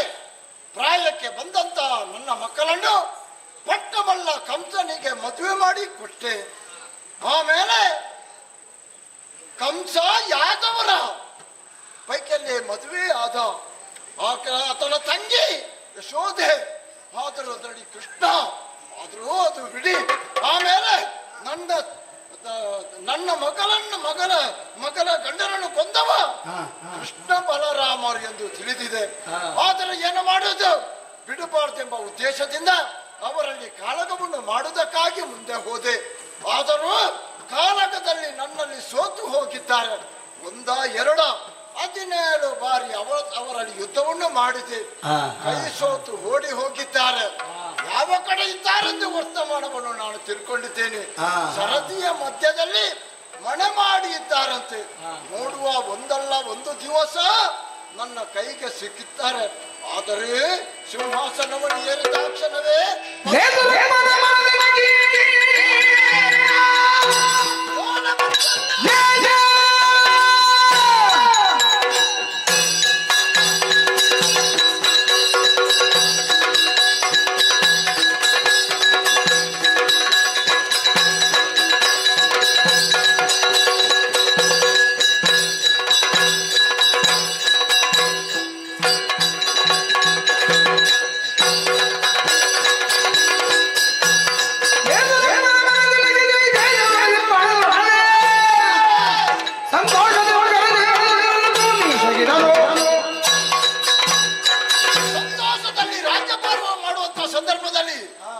ಒಂದು ಓಣಿಯನ್ನು ಹೊಟ್ಟುಕೊಟ್ಟು ಹೋದ ಒಬ್ಬ.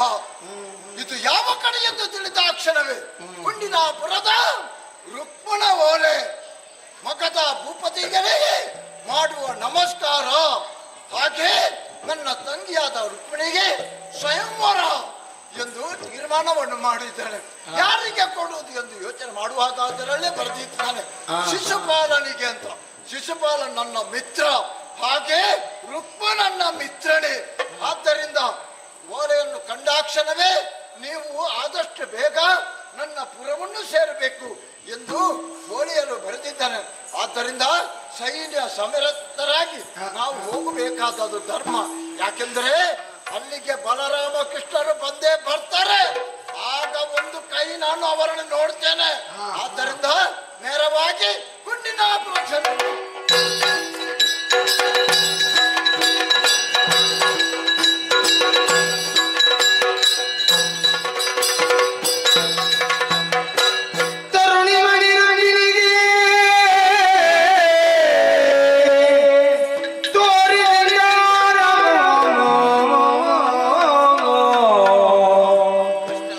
ಉಸುರಿಗಳು ಹಳೆದವರಿದಂದು ಉಸುರಿದರು ಸಖಿಯರು ನಾನಿಂದು ಬಾಳುವೆನು ಹಿರಿಯಣ್ಣ ನನ್ನ ಪ್ರಾಣಕ್ಕೆ ಹಾಗೆಯಾದರೋ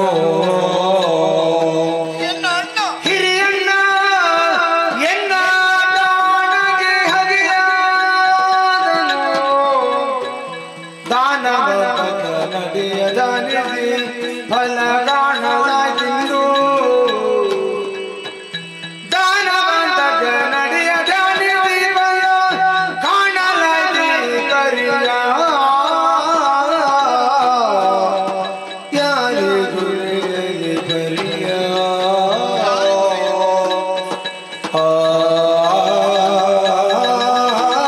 ಹರಿ ಹರಿ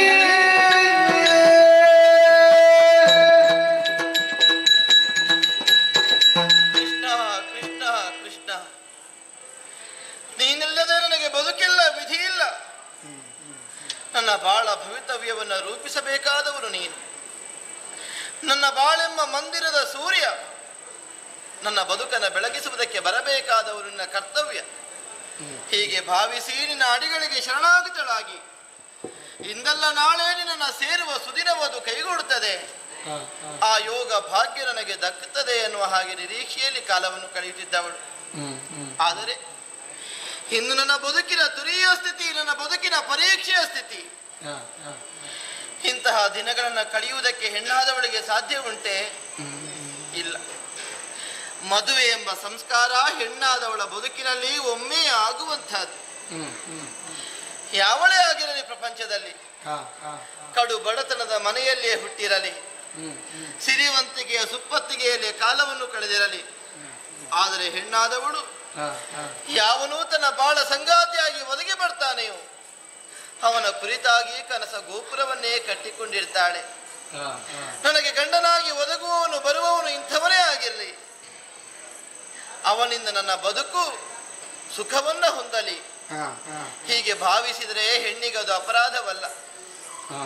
ಹೆಣ್ಣು ತಾನು ಹುಟ್ಟಿದ ಮನೆಯನ್ನು ಬೆಳಗಬೇಕಾದವಳು, ಪರರ ಮನೆಯ ಕುಲವನ್ನ ಬೆಳಗಬೇಕಾದವಳು. ಹೀಗಿರುವಾಗ ಹೆಣ್ಣಾದವಳು ಇಂತಹ ಒಂದು ರೀತಿಯಲ್ಲಿ ಮುಂದುವರಿದರೆ, ಯೋಚಿಸಿದರೆ ಸಂಸ್ಕಾರವನ್ನು ಅತಿಕ್ರಮಿಸಿದ್ದಾಳೆ ಅನ್ನುವಂತಹ ಅಪವಾದ ಅವಳ ಹಣೆಗೆ ಬರುವುದಿಲ್ಲ.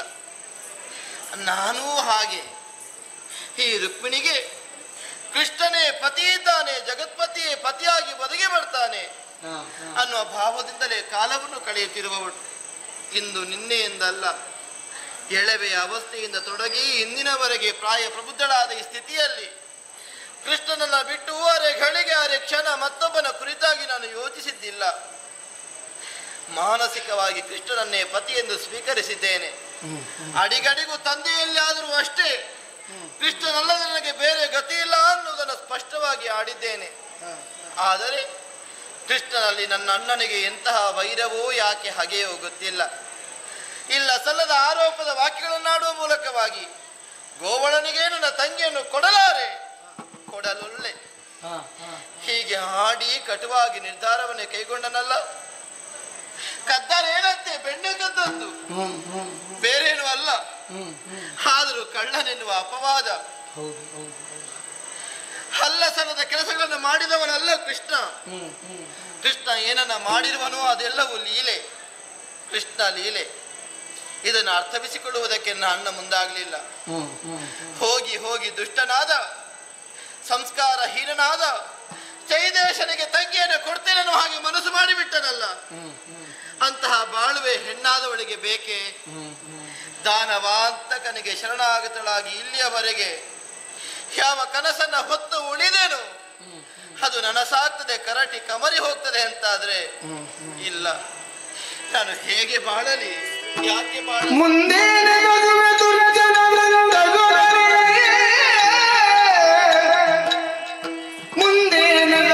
ದುರ್ಜನ ವೃಂದದೊಡನೆ ಕಡುಪಾದಗಿ ಬಂದಿಯ ನಾಳೆಗೆ ಪರಿಣಯದಿಂದೊಯ್ಯುವನಿಲ್ಲ. ಕಡುಪಾದಗಿ ಬಂದಿಯ ನಾಳೆಗೆ ಪರಿಣಯದಿಂದೊಯ್ಯುವ ಎನ್ನ ಮಂದಮತಿಯ ದುರ್ಗುಣಗಳನ್ನೊಂದೆಣಿಸದೆ, ಮಂದಮತಿಯ ದುರ್ಗುಣಗಳನ್ನೊಂದೆಣಿಸದೆ ಈ ಬರಿಯಿಂದಲೇ ಛೇದಿಸಿದನೆ ಮಮ ಅಂದರವಗ್ರಜನೋ. ಮುಂದೇನೆ ಜಗುವೆ ಕೃಷ್ಣ.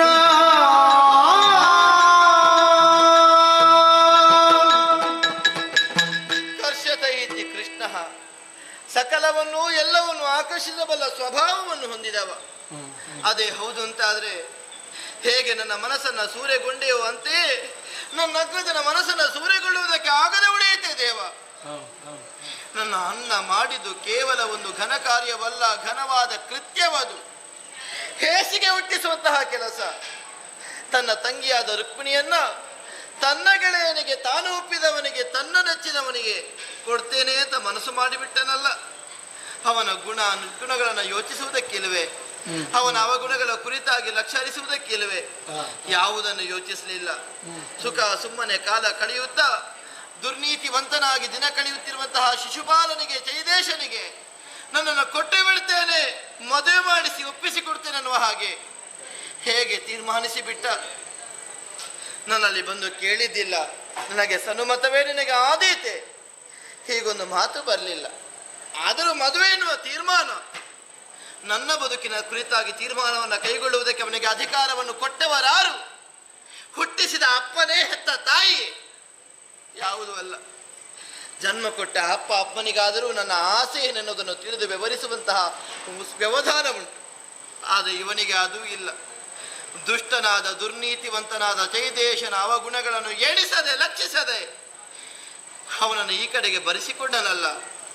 ಮದುವೆಯ ಸಂಭ್ರಮ, ಉಡುಗೊರೆಯ ಪೆಟ್ಟಿಗೆಗಳು ಬಂದು ಸೇರಿದೆ, ಸಖಿಯರು ಬಂದಾಡಿದ ಮಾತು ನನ್ನ ಕಿವಿಗಳನ್ನಷ್ಟೇ ಅಲ್ಲ, ನನ್ನ ಹೃದಯವನ್ನು ಚುಚ್ಚುತ್ತಿದೆ. ಸಹಿಸಿಕೊಳ್ಳುವುದಕ್ಕಾಗುವುದಿಲ್ಲ. ನಾಳೆ ಪರಿಣಯ ಆದರೇನು, ದುಷ್ಟ ಎಳೆದೊಯ್ಯುತ್ತಾನೆ. ಅವನ ಮನೆಯ ಸೊಸೆಯಾಗಿ ಮನೆಯನ್ನು ಸೇರಿಸಿಕೊಳ್ತಾನೆ. ಹಾಗಾಗಕೂಡದು. ಏನೇ ಇರಲಿ, ಒಂದು ಪ್ರಯತ್ನಕ್ಕೆ ಮುಂದಾಗಲೇಬೇಕು ಅನ್ನುವ ಹಾಗೆ ಮನಸ್ಸು ಮಾಡಿ ಯಾರೂ ಆ ವಾರ್ತೆಯನ್ನು ಹೊತ್ತು ತಂದರು. ಆ ಸಖಿಯರಲ್ಲಿ ನನ್ನ ಆತ್ಮೀಯಳನ್ನ ಬಳಿ ಕರೆದು ನನಗೆ ವಿದ್ಯೆಯನ್ನು ಬೋಧಿಸಿದ, ದಾರಿಯನ್ನು ತೋರಿಸಿದ ಗುರುಗಳನ್ನು ಈ ಕಡೆಗೆ ಬರಿಸುವಂತೆ ಮಾಡಿದ್ದೇನೆ. ಬರಬೇಕು, ಬಂದೇ ಬರ್ತಾರೆ. ನನ್ನ ಮಗಳೇ ಬಂದನು ಪುರಿಯಿಂದ ದೇವನು ತಂದನು ಗದಿಯಿಂದ ಬಂದು ಕಾಣುತ್ತ ರುಕ್ಮಿಣಿಯ ಮನನೊಂದು ಕೇಳಿದನಾಚರ್ಯ ಶೋಕದಿಂದ ಕರೆದು ಜನು ಕಾರ್ಯ ಪೂರ್ಣಚಂದ್ರನ ನಿಂದಿಪ ಸುಂದರ ಕಣಿವಂದಿದ ಬಗೆಯೇನು ಚಂದನ ನಂದಿನಿಯೇ ಬಂದನು ಕೊನೆಯಿಂದ ದೇವನ ತಂದನು ಗತಿಯಿಂದ ಬಂದನು ಬಂದನು.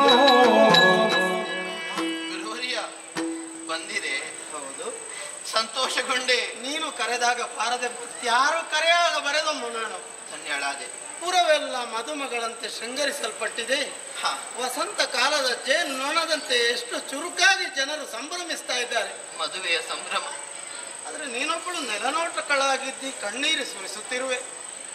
ಯಾಕಮ್ಮ ಕಣ್ಣೀರು? ನಿನ್ನ ಮನಸ್ಸಿಗೆ ಯಾರು ಗಾಯ ಮಾಡಿದವರು? ನಾನಿದ್ದೇನೆ ಪರಿಹರಿಸುವುದಕ್ಕೆ. ಹೌದೇ? ಪರಿಹರಿಸ್ತೀರಿ? ಓಹೋ, ಪರಮ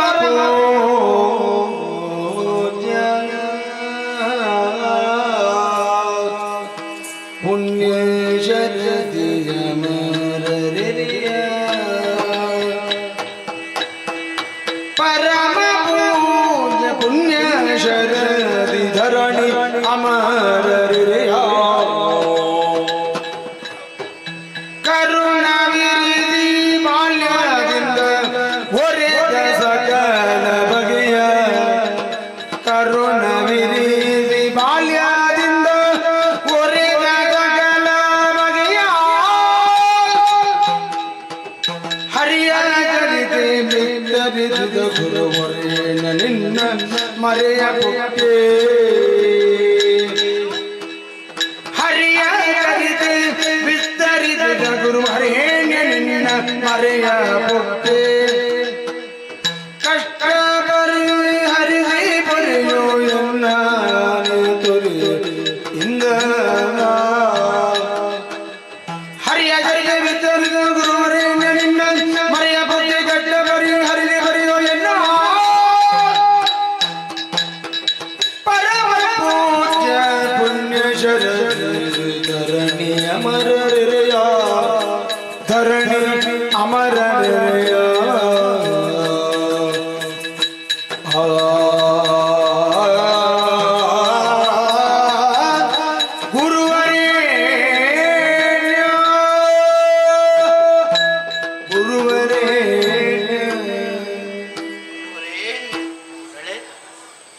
ಚರಣ ಕಾಣುತ್ತಲಾಗಿದ್ದೇನೆ. ಆಗಲಮ್ಮ. ಅಡಿದಾವರಿಗಳಿಗೆ ಎರಗಿ ನಿಂತಿದ್ದೇನೆ. ಒಳ್ಳೆಯದು. ನನಗೆ ಬದುಕುವುದಕ್ಕೆ ಕಲಿಸಿಕೊಟ್ಟವರು ತಾವು. ಹೇಗೆ ಬದುಕಿನಲ್ಲಿ ನಡೆಯಬೇಕು, ಹೇಗೆ ನುಡಿಬೇಕು ಅನ್ನುವುದನ್ನು ಸಾಧಿಸಿ ತೋರಿಸಿಕೊಟ್ಟವರು. ಆದ್ದರಿಂದಲೇ ನಿಮ್ಮ ಪದಕಮಲಗಳಿಗೆ ಮೊದಲಾಗಿ ಪ್ರಣಾಮಗಳನ್ನು ವಿರಚಿಸುತ್ತಿದ್ದೇನೆ. ಒಳ್ಳೆಯದಮ್ಮ. ಗುರುದೇವ ಬಂದಿರಷ್ಟೇ. ಹೌದು, ಸಂತೋಷಗಳು. ನೀನು ಒಂದು ಬಾರಿ ಕರೆದಾಗ 10 ಬಾರಿ ಓ ಅಂತ ಹೇಳಿ ಬರುವವ ನಾನು. ನನಗದರಲ್ಲಿ ತೃಪ್ತಿ ಇದೆ ಅಮ್ಮ. ನಾವೆಯಲ್ಲಿ ಒಬ್ಬ ಪ್ರಯಾಣವನ್ನು ಕೈಗೊಳ್ಳುತ್ತಾನೆ. ಸುದೀರ್ಘವಾದ ದಾರಿ ಶರದಿಯನ್ನು ಕ್ರಮಿಸಿ ತನ್ನ ನಿರ್ದಿಷ್ಟ ಗುರಿಯನ್ನ ಸೇರಬೇಕು ಅಂತಾದ್ರೆ ಬಹಳ ಸಮಯವೇ ಬೇಕಾಗ್ತದೆ. ಹೌದು. ಮಧ್ಯದಲ್ಲಿ ಅನಾಹುತವೊಂದು ಸಂಘಟಿಸುವ ಕಾಲಘಟ್ಟದಲ್ಲಿ, ಅನಿರೀಕ್ಷಿತವಾದ ಸಮಯದಲ್ಲಿ ಕಾಪಾಡುವುದಕ್ಕೆ ಭಗವಂತನ ಅನುಗ್ರಹವೇ ಬೇಕಾಗ್ತದೆ. ಹೌದು. ಆ ಭಗವಂತನ ರಕ್ಷೆ ತಪ್ಪಿತು ಅಂತಾದ್ರೆ ಮತ್ತೆ ಗುರುವಿನ ರಕ್ಷಾ ಕವಚವೇ ನಮಗೆ ಪ್ರಾಣವನ್ನು ಉಳಿಸಿಕೊಡುತ್ತದೆ. ಓಹೋ, ಗುರುದೇವ ಹರಮುನಿದರೂ ಗುರು ಕಾಯುವನು ಅಂತ ಒಂದು ಮಾತಿದೆ ಅಮ್ಮ. ಆದ್ದರಿಂದಲೇ ಆ ಗುರು ನನ್ನನ್ನು ಕಾಯುತ್ತಾನೆ, ಕಾಯ್ದು ಉಳಿಸಿಕೊಳ್ತಾನೆ ಅನ್ನೋ ವಿಶ್ವಾಸದಿಂದ ಬರೆಸಿಕೊಂಡೆ. ಯಾವ ಬದುಕೆಂಬ ಬಾಳ ನಾವೆಯನ್ನ ಏರಿ ನನ್ನ ಪ್ರಯಾಣವನ್ನು ಮುಂದುವರಿಸುತ್ತಿದ್ದೇನೆ. ಆ ನಾವೇ ಮುಳುಗುವ ದುಸ್ಥಿತಿಯೊಂದು ಬಂದಿದೆ. ಇದು ಒಗಟಾಗಿ ಮಾತನಾಡುತ್ತಿರುವೆ ನೀನು. ಬದುಕಿನಲ್ಲಿ ಹೇಗೆ ಸಾಗಬೇಕು ಅಂತ ಸುಂದರವಾದ ಚಿತ್ರಣವನ್ನು ಒದಗಿಸಿಕೊಟ್ಟೆ. ಓಹೋ, ಎಳವೆಯಿಂದಲೂ ಹರಿಯ ಕುರಿತಾಗಿ ಸ್ಪಷ್ಟವಾದ ಚಿತ್ರಣವನ್ನು ಬಿತ್ತರಿಸುತ್ತಲೇ ಹರಿ ಏನು ಅನ್ನುವುದನ್ನು ನೀವು ಸ್ಥಾಪಿಸಿದವರು. ಸರಿ ಗುರುದೇವ, ಹರಿಗಿಂತ ಮಿಗಿಲಾದ ಶಕ್ತಿ ಪ್ರಪಂಚದಲ್ಲಿ ಮತ್ತೊಂದಿಲ್ಲ ಅನ್ನುವುದನ್ನು ನಿಮ್ಮ ಮಾತುಗಳಿಂದಲೇ ನಾನು ಕೇಳಿ ತಿಳಿದೆ. ಹರಿ ಸರ್ವೋತ್ತಮನಿರುವಂತ, ಸರ್ವರಲ್ಲಿ ಉತ್ತಮನಾದ ಪರಮ ಪುರುಷೋತ್ತಮನಾದ ಹರಿಗಿಂತ ನಾನು ಭಿನ್ನನಲ್ಲ ಅನ್ನುವ ಭಾವದಿಂದ ಇವರಿಗೆ ಬದುಕಿದ್ದೇನೆ. ಸಣ್ಣಕ್ಕಿರುವಾಗ ತಂದೆಯ ಜಂಗೆಯನ್ನೇರಿ ತಂದೆಯ ಮುದ್ದಿನಿಂದಲೇ ಕಾಲವನ್ನು ಕಳೆಯುವ ವೇಳೆಗೆ ನಾರದರು ಬಂದಾಡಿದ ಮಾತು ಇನ್ನು ನನಗೆ ಸ್ಪಷ್ಟವಾಗಿ ಹಸಿಯಾಗಿ ಉಳಿದಿದೆ. ಏನಮ್ಮ? ಕೃಷ್ಣನ ಜನ್ಮವಾಗಿದೆ.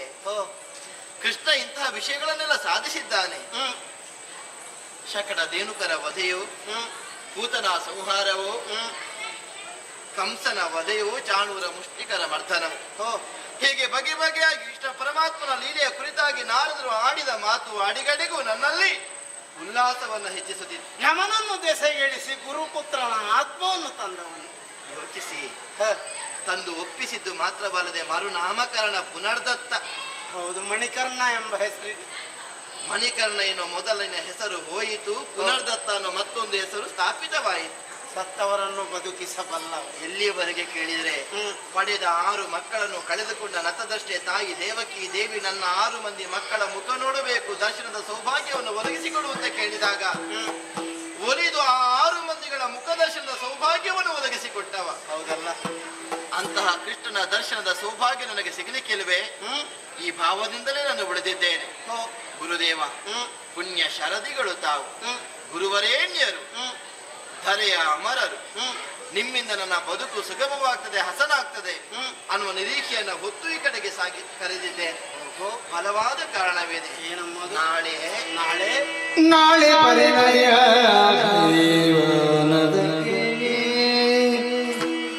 ನಾಳೆ ಪರಿಣಯ ದೈವನದಗೆ ಕ್ಷಣ ತಡೆಯದ ನೀಲ ಮೇಘ ಶ್ಯಾಮಗಿಲ್ಲ ಭಿನ್ನವಿದುದಿ ಮಾಲೆಯ ಕಿತ್ತೊಡಂಬಡಿಸಿ ಕರೆದೆಂದ ನುಳಿಸೆಂದು ದುಗುಡದಿಂದ ನಾಳೆ ಪರಿಣಯ ದೈವನದಗೆ ಗುರುವರಿಯ. ಗುರುದೇವ, ಕೃಷ್ಣ ಭಕ್ತಿಯಿಂದ ಎಲ್ಲವೂ ಸಾಧ್ಯವಾಗ್ತದೆ, ಕೃಷ್ಣನನ್ನೇ ಸೇರಿಸುವ ಸೌಭಾಗ್ಯ ನನಗೆ ಸಿಗ್ತದೆ ಅಂತ ಆಡಿದ. ಅಂದಿನಿಂದ ಮೊದಲುಗೊಂಡು ಇಲ್ಲಿಯವರೆಗೆ ಎಣೆಬೆಯ ಬಾಲ್ಯಾವಸ್ಥೆಯಿಂದ ತೊಡಗಿ ಪ್ರಬುದ್ಧ ಸ್ಥಿತಿಯನ್ನು ಹೊಂದಿದ ಕಾಲದಲ್ಲಿ ಕೃಷ್ಣನನ್ನೇ ಪತಿ ಅಂತ ಒಪ್ಪಿದ್ದೇನೆ. ಸಣ್ಣ ಪ್ರಾಯದಲ್ಲಿ ಪ್ರೀತಿಯ ಪರಿಚಯ ಇರಲಿಲ್ಲ, ಆದರೂ ಕೃಷ್ಣನನ್ನ ಬಿಟ್ಟು ಬದುಕಿಲ್ಲ ಅಂತ ಭಾವಿಸಿದ್ದೆ. ಆದ್ರೆ ಇದೀಗ ಕೃಷ್ಣನನ್ನ ಹೊಂದದೆ ಬದುಕಿ ಉಳಿಯುವುದಿಲ್ಲ ಅನ್ನುವ ತೀರ್ಮಾನಕ್ಕೆ ಬಂದಿದ್ದೇನೆ. ದೇವರನ್ನೇ ಪತಿಯನ್ನಾಗಿ ಹೊಂದಬೇಕು ಅನ್ನೋ ಆಸೆ ನನಗೆ, ಬೇರೆ ಏನೂ ಇಲ್ಲ. ಸಂತೋಷ. ಆದ್ದರಿಂದ ಆ ಒಂದು ಆಸೆ ನಿರಾಸೆ ಆಗದಿರಬೇಕು ಅಂತಾದ್ರೆ ನೀವು ಮನಸ್ಸು ಮಾಡಬೇಕು, ದಾರಿ ತೋರಿಸಬೇಕು. ಆದ್ರೆ ನಿನ್ನ ಅಣ್ಣನ ನಿರ್ಣಯ ಬೇರೆ ಇದೆಯಲ್ಲ. ಅದೇ ಬರುವಾಗ ಕೇಳಿದ್ರೆ ಪುರ ನವ ವಧು ಅಂತ ಶೃಂಗರಿಸಲ್ಪಟ್ಟಿದೆ. ಹೌದು. ದುಂಬಿಗಳು ಮಕರಂದವನ್ನ ಹೀರುವುದಕ್ಕೂ ಅಥವಾ ಜೇನುಗಳು ಜೇನು ಗೂಡಿನ ಸನಿಯಕ್ಕೆ ಪ್ರಯಾಣವನ್ನ ಬೆಳೆಸಿದಂತೆಯೋ ಪುರ ಜನರು ಸಾಗುವ ದೃಶ್ಯ ಕಣ್ಣಿಗೆ ಕಾಣಿಸ್ತದೆ. ಅತ್ತಿಂದಿತ್ತ ಇತ್ತಿಂದತ್ತ ಓಡಾಡ್ತಾ ಇದ್ದ ಸಂಭ್ರಮದ ವಾತಾವರಣ ಆದ್ರೆ ನನ್ನ ಮುಖದಲ್ಲಿ ಪ್ರಸನ್ನತೆ ಕಾಣಿಸುವುದಿಲ್ಲ. ನಿನ್ನ ನೆಲನೋಟಗಳಾಗಿರುವೆ. ಮನಕೊಪ್ಪಿದವನೇ ಗಂಡ ಹೌದಂತದೆ ಪ್ರಸನ್ನತೆ ಇರ್ತದೆ. ಯಾವನು ಇನ್ನೊಬ್ಬನೊಪ್ಪಿದವನ ಗಂಡು ಅಂದ್ರೆ ಅಣ್ಣನಿಗೆ ಮನಸ್ಸಿಗೆ ಆದೀತು ಅಂತಾಯಿತು. ಚೈದೇಶ ಶಿಶುಪಾಲ ನಾಮಕ ದುರ್ಗುಣಿ. ಒಂದು ಲೆಕ್ಕ ಹಿಡಿದ್ರೆ ಒಂದು ಒಳ್ಳೆಯ ಗುಣ ಉಂಟವನಲ್ಲಿ. ಸಹಜವಾಗಿ ಯಾರು ಪರಿಪೂರ್ಣರಲ್ಲ. ಒಂದು 8 ಕೆಟ್ಟ ಗುಣಗಳಿದ್ರೆ 2 ಒಳ್ಳೆಯ ಸ್ವಭಾವವಾದ ಇರ್ತಾರೆ. ಮಾವನ ಮಗಳನ್ನು ಬಬ್ರುವಿನ ಹೆಂಡತಿಯನ್ನು ಬಲಾತ್ಕರಿಸುವುದಕ್ಕೆ ಪ್ರಯತ್ನಿಸಿದವ. ಹೆಣ್ಣಿನ ಕೂಡ ಸಂಸ್ಕಾರದಲ್ಲಿ ಹೇಗೆ ವ್ಯವಹರಿಸಬೇಕನ್ನುವ ಕನಿಷ್ಠ ಜ್ಞಾನವನ್ನು ಹೊಂದದವ. ತಿಳಿದಿಲ್ಲ ಅವನಿಗೆ. ಅಂಥವನು ಕೂಡ ಹೆಣ್ಣಾದವಳು ಬದುಕುವುದಕ್ಕುಂಟೆ, ಬದುಕು ಕಟ್ಟಿಕೊಳ್ಳುವುದಕ್ಕೆ ಸಾಧ್ಯ ಉಂಟು. ಬಾಳು ಹಸನಾಗ. ಅಣ್ಣನಿಗೆ ಅದಲ್ಲ, ಅವನಿಗೆ ಪ್ರತಿಷ್ಠೆ. ಶಿಶುಪಾಲ ಎಂಥವನಿದ್ದಾನನ್ನೋದು ಪ್ರಶ್ನೆ ಅಲ್ಲ, ಪ್ರಧಾನ ಅಲ್ಲ. ಕೃಷ್ಣನಿಗೆ ನಾ ಕೊಡಲಲ್ಲೇ ತಂಗಿಯ ಬದುಕನ್ನು ಬಲಿ ಕೊಟ್ಟು ಪ್ರತಿಷ್ಠೆಯನ್ನು ಮೆರೆಸಬೇಕು ಅನ್ನುವ ಬೇಕೆ. ಶಿವನೇ, ಕುರಿಯನ್ನ ಬಲಿ ಕೊಡುವ ಸಮಯದಲ್ಲಿ ಅದನ್ನ ಶೃಂಗರಿಸ್ತೇವೆ. ಕಂಬಕ್ಕೆ ತಟ್ಟಿದಂತಹ ತಳಿರ ತೋರಣಗಳನ್ನು ಆ ಕುರಿ ಮೆಲ್ಲುವುದಕ್ಕೆ ಆರಂಭಿಸ್ತದೆ. ಅದಕ್ಕೆ ತಿಳಿದಿರುವುದಿಲ್ಲ. ಕೊರಳಿಗೆ ಹಾಕಿದ ಮಾಲೆ ತನ್ನ ಸಂಭ್ರಮವನ್ನು ಹೆಚ್ಚಿಸ್ತದೆ. ಮರು ಗಳಿಗೆಯಲ್ಲಿ ಕಟ್ಟುಕನ ಕತ್ತಿಗೆ ಸಿಕ್ಕಿದಾಗ ಕತ್ತು ಬೇರೆ ದೇಹ ಬೇರೆ ಅಂತ ಆಗ್ತದೆ.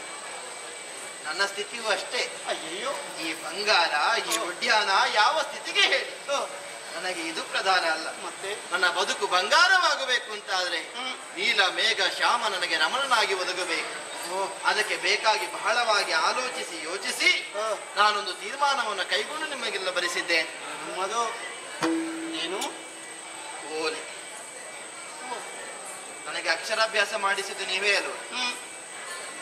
ಅಕ್ಷರ ಎಷ್ಟು ಚೆಂದ ಉಂಟು ಅಂತ ಅಲ್ಲ, ಅಕ್ಷರಾಭ್ಯಾಸ ಮಾಡಿದ ಮಾತ್ರಕ್ಕೆ ಗುರು ಎನಿಸುವುದಿಲ್ಲಮ್ಮ. ಶಿಷ್ಯನ ಅಥವಾ ಶಿಷ್ಯ ಬಾಳೆಂಬ ಪಥದಲ್ಲಿ ತುಂಬಿಕೊಂಡಿರುವ ಅಂಧಕಾರವನ್ನು ತೊಡೆಯುವವನೇ ಗುರು. ಹೂ ಎಂದಾಗ ಕತ್ತಲೆ, ರೂ ಎಂದಾಗ ಬೆಳಕು. ಕತ್ತಲನ್ನು ಕಳೆದು ಬೆಳಕನ್ನು ತೋರಿಸಬೇಕಾದವನು ಗುರು. ರೂ ಶಬ್ದಸ್ತಂಧಕಾರ ಸ್ಯಾತ್, ರೂ ಶಬ್ದಸ್ತನ್ನಿರೋಧಕ. ಅದೇ ಹೌದು ಅಂತಾದ್ರೆ ನನ್ನ ಬದುಕಿನ ಸತ್ಯಾನ್ವೇಷಣೆ, ನನ್ನ ಗಂಡ, ನನ್ನ ರಮಣ, ಮನಕೊಪ್ಪಿದ ಪತಿ, ಪೀತಾಂಬರ, ಜಗತ್ಪತಿ, ಶ್ರೀಪತಿ, ನೀಲಮೇಘ ಶ್ಯಾಮ ಪೀತಾಂಬರಧಾರಿ ಅವನನ್ನು ರಮಣನಾಗಿ ಪಡೆಯಬೇಕೆನ್ನುವ ಉದ್ದೇಶದಿಂದ ನಾ ಬರೆದ ಪತ್ರ. ಕೇವಲ ಪ್ರೇಮ ಪತ್ರ ಅಂತ ಭಾವಿಸಬಾರದು. ಅಲ್ಲ, ಪ್ರೇಮಕ್ಕೆ ಹಲವು ಮುಖಗಳು. ಗುರುಗಳಲ್ಲಿ ಕಿರಿಯರು ಇರಿಸುವಂತಹ ಪ್ರೇಮಕ್ಕೆ ಭಕ್ತಿ ಅಂತ ಹೆಸರು, ಗೌರವ ಅಂತ ಹೆಸರು. ಹೆಂಡತಿಯಲ್ಲಿ ಗಂಡ, ಗಂಡನಲ್ಲಿ ಹೆಂಡತಿ ಇರುವ ಪ್ರೇಮಕ್ಕೆ ಮಮಕಾರವೋ ಮೋಹವೋ ಅಂತ ಹೆಸರು. ಕ್ರಿಯೆ ಒಂದಾದ್ರೂ ಭಾವಗಳು ಹಲವಮ್ಮ. ಇದು ಭಕ್ತಿಯಿಂದ ಬರೆದ ಪತ್ರ. ಮುಕ್ತಿಯನ್ನು ಕರುಣಿಸುವ ಮಧುಸೂದನನಿಗೆ ಬರೆದ ಪತ್ರ. ಚ್ಯುತಿ ಇಲ್ಲದ ಅಚ್ಯುತನಿಗೆ ಬರೆದ ಪತ್ರ. ಕ್ಲೇಶವನ್ನು ಕಳೆಯುವ ಕೇಶವನಿಗೆ ನಾ ಬರೆದ ಪತ್ರ. ಲೋಕವನ್ನು ಕಾಯುವ ಲೋಕನಾಯಕನಿಗೆ, ರಂಗನಾಯಕನಿಗೆ ನಾ ಬರೆದ ಪತ್ರ. ಮುರವನ್ನು ಮತಿಸುವ ಮುರಮತನಿಗೆ ಬರೆದ. ನನ್ನ ಬದುಕಿನ ಮುರವನ್ನ ಕಳೆಯಬೇಕು ಗುರುಗಳೇ. ಈ ಪತ್ರವನ್ನು, ಈ ಓಲೆಯನ್ನು ಅವನಿಗೆ ಒಪ್ಪಿಸಬೇಕು. ನನ್ನ ಬದುಕನ್ನು ಹಸನಾಗಿಸಬೇಕು. ಕಾಲಿಗೆರಗುತ್ತಳುವ ಸಿರಿಯ ಬಿಡಿದಿದ್ದ ಕಾಲಿಗೆರಗುತ್ತಳುವ ಸಿರಿಯ ಬಿಡಿದಿದ್ದುದ ಕೃಪಾಳು ನಿನಗುಲಿವ ತೆರಮೋ ಮಾಳ್ಪೆ ಕೃಪಾಳು ನಿನಗುಲಿವ ತೆರಮೋ ಮಾಳ್ಪೆ ತಾನೆನುದ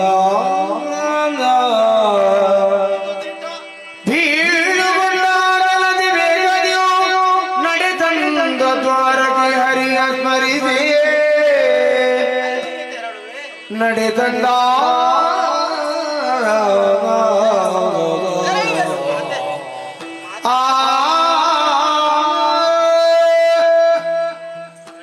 ಗುರುದೇವ, ಕಣ್ಣೀರಿಳಿಸಿ ಕಾಲ್ಗೆರಗಿ ಬೇಡಿದ ನಿನ್ನನ್ನು ಹಿಡಿದು ಮೇಲೆತ್ತಿದ್ದೇನಮ್ಮ.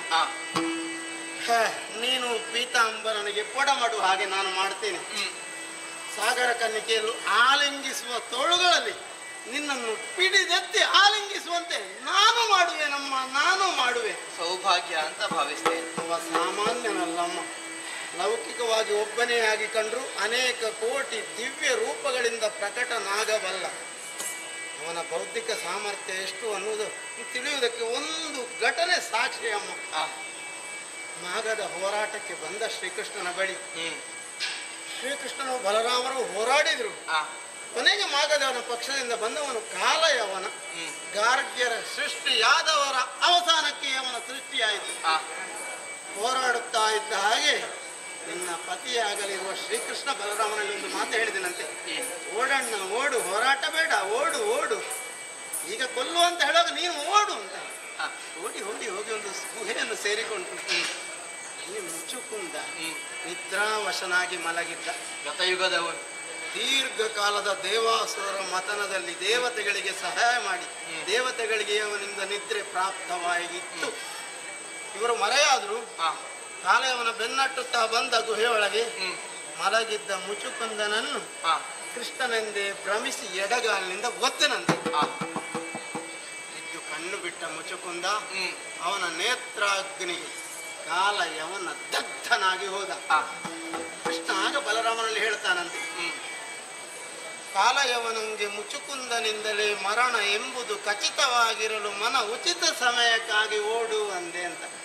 ಸಮಯ ಕೂಡಿ ಬರಬೇಕು. ಅಂತವನೇ ಆಯ್ಕೆ ಮಾಡಿರುವೆ ನೀನು.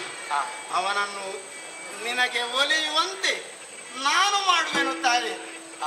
ಈ ಕ್ಷಣದಿಂದ ದ್ವಾರಕೆಗೆ ಹೊರಟೆ ನಮ್ಮ ಹೊರಟೆ.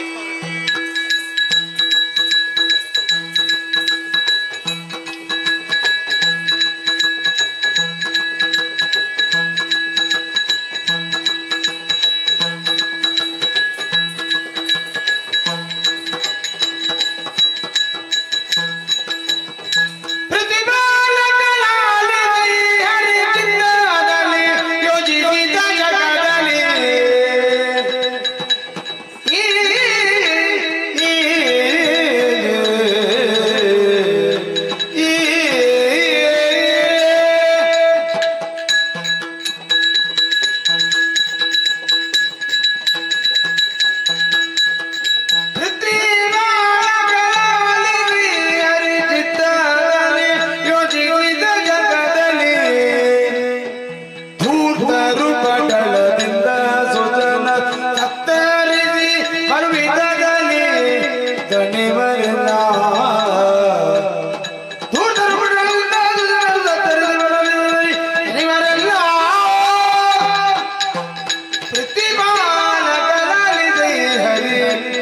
ಚಿತ್ತದಲ್ಲಿ ಯೋಚಿಸಿದಾಗ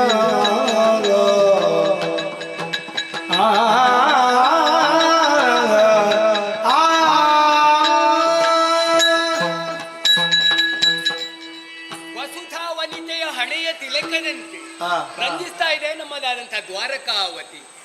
ವಸುದೇವ ಹಾಗೂ ದೇವಕಿಯರಿಗೆ ಮಗನಾಗಿ ಕೃಷ್ಣ ಅನ್ನುವಂತ ಅಭಿಧಾನದಿಂದ ಪ್ರಪಂಚ ಮುಖಕ್ಕೆ ಪ್ರಕಟಗೊಂಡವನು. ಧರ್ಮದ ಮರ್ಮವನ್ನು ತಿಳಿದು ಅಧರ್ಮದ ಕರ್ಮವನ್ನು ಮಾಡುವಂತಹ ದುಷ್ಟರನ್ನೆಲ್ಲ ನಾಶಗೊಳಿಸುತ್ತಾ ಪ್ರಪಂಚದಲ್ಲಿ ಸದ್ಧರ್ಮ ನೆಲೆಯಾಗಬೇಕು ಹೀಗೆ ಚಿಂತನೆ ಮಾಡಿದವನು. ಕತ್ತಲೆ ಕೋಣೆಯಲ್ಲಿ ಕಾಣಿಸಿಕೊಂಡಿದ್ರೂ ಸಹ ಲೋಕದ ಮಂದಿಗಳಿಗೆ ಬೆಳಕಾಗಬೇಕು ಅನ್ನುವಂತಹ ಉದ್ದೇಶದಿಂದ ತೊಡಗಿಸಿಕೊಂಡೆ. ಅಸ್ಥಿರವಾದಂತಹ ಮಾನವತೆಗೆ ಸುಸ್ಥಿರವಾದಂತಹ ಅಮೃತ ತತ್ವದ ಹೊಲಬನ್ನು ಅನುಗ್ರಹಿಸಬೇಕು ಅನ್ನುವಂಥ ಉದ್ದೇಶದಿಂದ ಈ ದ್ವಾರಕಾವತಿಯಲ್ಲಿ ಶಾಶ್ವತವಾಗಿ ನೆಲೆಯಾದವನು. ಸಂತೋಷವೇ ಸರಿ. ಯಾರದು ಯಾರದು ಯಾರದು ಕಂಸಚಾನೂರಮರ್ದನಂ ದೇವಕೀ ಪರಮಾನಂದಂ ಕೃಷ್ಣಂ ಒಂದೇ ಜಗದ್ಗುರು. ಜಯ ಜಯ ಜಯ ಸ್ವಾಮಿ. ಎತ್ತಣ ದಿಸೆಯಿಂದ ಇದ್ದ ಬಂದೆಯ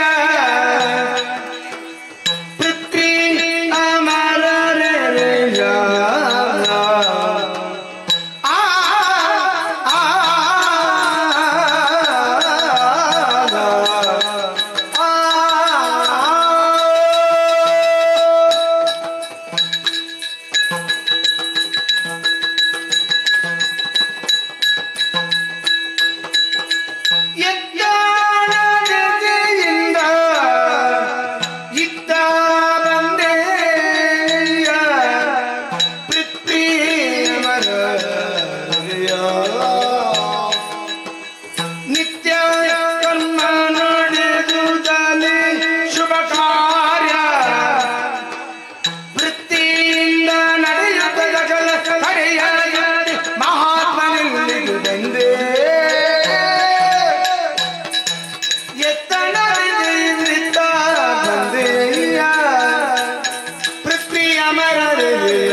ಕಲ್ಯಾಣ ವಸ್ತು ಪಕ್ಕನೆ ಕಾಣಿಸಿಕೊಂಡವರು ನೀವು.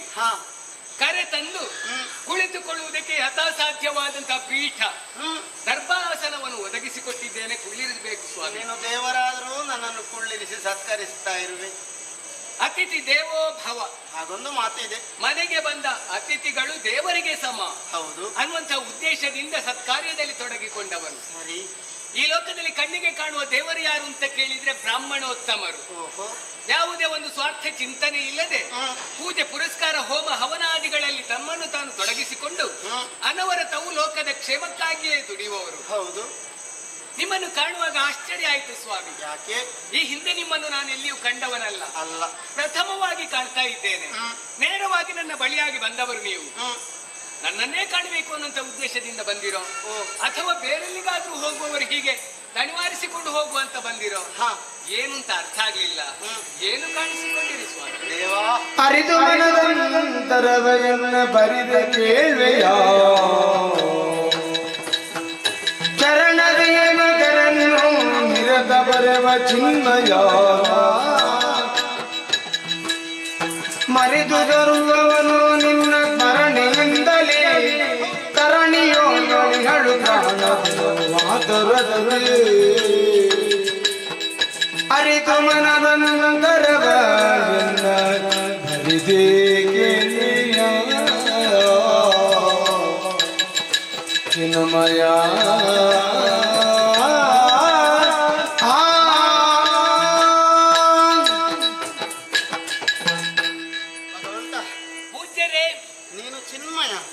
ನಾವು ಮೃಣ್ಮಯರು. ನಿನಗೆ ತಿಳಿಯದ ವಿಚಾರ ಈ ಲೋಕದಲ್ಲಿ ಯಾವುದೂ ಇಲ್ಲ. ದ್ವಾರಕೆಯಲ್ಲಿದ್ದುಕೊಂಡೇ ಲೋಕದ ಸಮಸ್ತ ವ್ಯವಹಾರಗಳನ್ನು ತಿಳಿಯಬಲ್ಲಂತಹ ಚತುರ ಮತಿ ನೀನು. ಎಲ್ಲರೂ ಹೇಳ್ತಾರೆ ತನ್ನ ಕಣ್ಣ ಕೊನೆಯ ಮೊನೆಂಚಿನಿಂದ ಜಗತ್ತಿನ ಆಗು ಹೋಗುಗಳನ್ನು ನಿಭಾಯಿಸಬಲ್ಲವನು ಅನ್ನುವ ಹಾಗೆ. ಹೌದಲ್ಲ, ನೀನು ಕಮಲ ನೇತ್ರ. ಸರಿ, ಕಮಲ ನೇತ್ರ ಅನ್ನೋದಕ್ಕೆ ಅರ್ಥವೇ ಅದು. ಏನು? ತಾವರೆ ಅರಳಿದಾಗ ಅಲ್ಲಿ ದಳಗಳು ಹೇಗಿರ್ತದೆ ಎಲ್ಲ ದಿಕ್ಕಿಗೂ ಅದರ ದೃಷ್ಟಿಯನ್ನು ಬೀರ್ತದೆ. ಹೌದು. ಹಾಗೆ ನಿನ್ನ ನೇತ್ರಗಳು ವಿಷಯಗಳು. ನೀನು ಲೋಕದ ಎಲ್ಲ ವ್ಯವಹಾರಗಳನ್ನು ತಿಳಿಯಬಲ್ಲವನಾದ ಕಾರಣ ನೀನು ಕಮಲ ನಯನ ಕಮಲ ನೇತ್ರ. ಭೂತಕಾಲ, ವರ್ತಮಾನ ಕಾಲ, ಭವಿಷ್ಯತ್ ಕಾಲ. ಹಿಂದೆ ಆದುದನ್ನು ಹೇಳಬಲ್ಲೆ, ಈಗ ನಡೆಯುತ್ತಿರುವುದನ್ನು ಹೇಳಬಲ್ಲೆ, ಮುಂದೆ ಆಗಲಿರುವುದನ್ನು ಹೇಳಬಲ್ಲೆ ನೀನು. ಎಲ್ಲವನ್ನು ತಿಳಿದು ತಿಳಿದು ನನ್ನಲ್ಲೇ ಕೇಳುತ್ತಿರುವೆ ನೀನು. ತಿಳಿತು ಹೇಳುವವನೇ ಹೇಳಬೇಕು ಅಂತ. ಶಂಕದಿಂದ ಬಂದ್ರೆ ಮಾತ್ರ ಅಲ್ವಾ ತೀರ್ಥ ಆಗುವುದು ಸ್ವಾಮಿ? ಸರಿ, ಹಾಗಿದ್ರೆ ಏನು ಹೇಳಬೇಕು ಅಂತಲೇ ಬಂದವರು ಅಂತ ಅರ್ಥ ಆಯ್ತು ನನಗೆ. ಖಂಡಿತ. ಏನು ಸ್ವಾಮಿ? ಎಲ್ಲಿಂದ ಬಂದವನು ಅನ್ನೋದು ನಿನಗೆ ಮತ್ತೆ ತಿಳಿಯುತ್ತದೆ. ಎಲ್ಲವನ್ನೂ ಮರೆತು ಸದಾ ನಿನ್ನ ಧ್ಯಾನದಲ್ಲೇ ತೊಡಗಿಸಿಕೊಂಡು ನೀನು ಇಲ್ಲ ಅಂತ ಆದ್ರೆ, ನೀನು ಸಿಕ್ಕಲಿಲ್ಲ ಅಂತ ಆದ್ರೆ ಈ ಕ್ಷಣವೇ ಪ್ರಾಣವನ್ನು ತೊರೆಯುತ್ತೇನೆ ಅಂತ ಹೇಳುವ ನಾರಿ ಒಬ್ಬಳಿದ್ದಾಳೆ. ನಾನೇ ಬೇಕು ಅನ್ನುವ ಹಾಗೆ ಭಾವಿಸಿಕೊಂಡು ನನ್ನ ಮೇಲೆ ಪ್ರಾಣವನ್ನೇ ಇರಿಸಿಕೊಂಡವಳು. ನೀನು ಸಿಗದೆ ಹೋದ್ರೆ ಪ್ರಾಣ ತೊರೆಯುತ್ತೇನೆ ಅನ್ನುವ ನಿರ್ಧಾರವನ್ನು ಮಾಡಿದವಳೊಬ್ಬಳಿದ್ದಾಳೆ. ಎಲ್ಲಿ, ಯಾರು, ಏನು ಅಂತ ಅರ್ಥ ಆಗುದಿಲ್ಲ. ಅವಳೊಂದು ಪತ್ರ ಕೊಟ್ಟಿದ್ದಾಳೆ, ಇದನ್ನು ಓದಿದಾಗ ಎಲ್ಲ ತಿಳಿಯುತ್ತದೆ ದೇವ್ರೆ. ಪತ್ರವೇ? ಹೌದು. ಹಾಗಿದ್ರೆ ನಾನೇ ಓದಬೇಕು ಅಂತ ಹೇಳಿದಲ್ವಾ? ಹೌದು. ಹೀಗೆ ಬನ್ನಿ ಕುಳಿತು. ಸರಿ ಸರಿ ಸರಿ. ವಿಚಾರ ಏನು ಅಂತ ತಿಳಿದುಕೊಳ್ತೇನೆ. ಸರಿ ಸರಿ. ಶ್ರೀಮತ್ ಸಮರ್ಥ ಬ್ರಹ್ಮಾಂಡ ನಾಯಕರ ಸುಗುಣಧಾಮ ಕಾಮಪದ ನಿನ್ನನಿಗೆ ಬೇಕು ಕುಮಾರಿಯೋ ಪ್ರಣಾಮ ಮಾಡ್ತೀನಿ ಪ್ರಭು. ಬಾಲಕನದಲ್ಲಿ ನಿನ್ನ ಲೀಲೆಗಳ ಕೇಳಿದವನು ಕಾಲದೇನಿದೆ ಕಾಣಿನಂದು ಬೇರೊಂದು ನಿಜವೇ ಕೊಲೆಯಾದಿರ ಮೂಲ ಚೈತ್ಯಗೆ ವಾಲೆ ಬರಿದು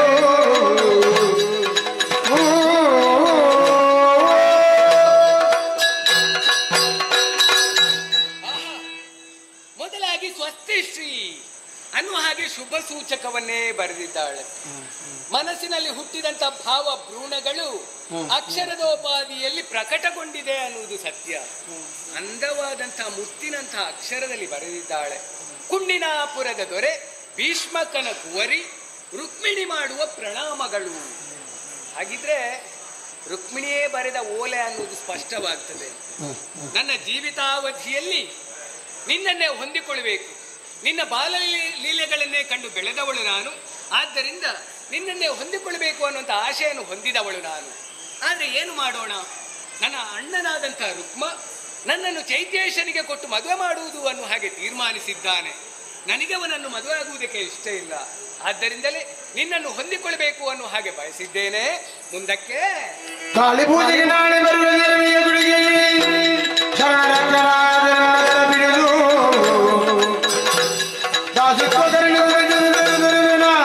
ಪ್ರಾಣವಾಗುತ್ತಿದ್ದ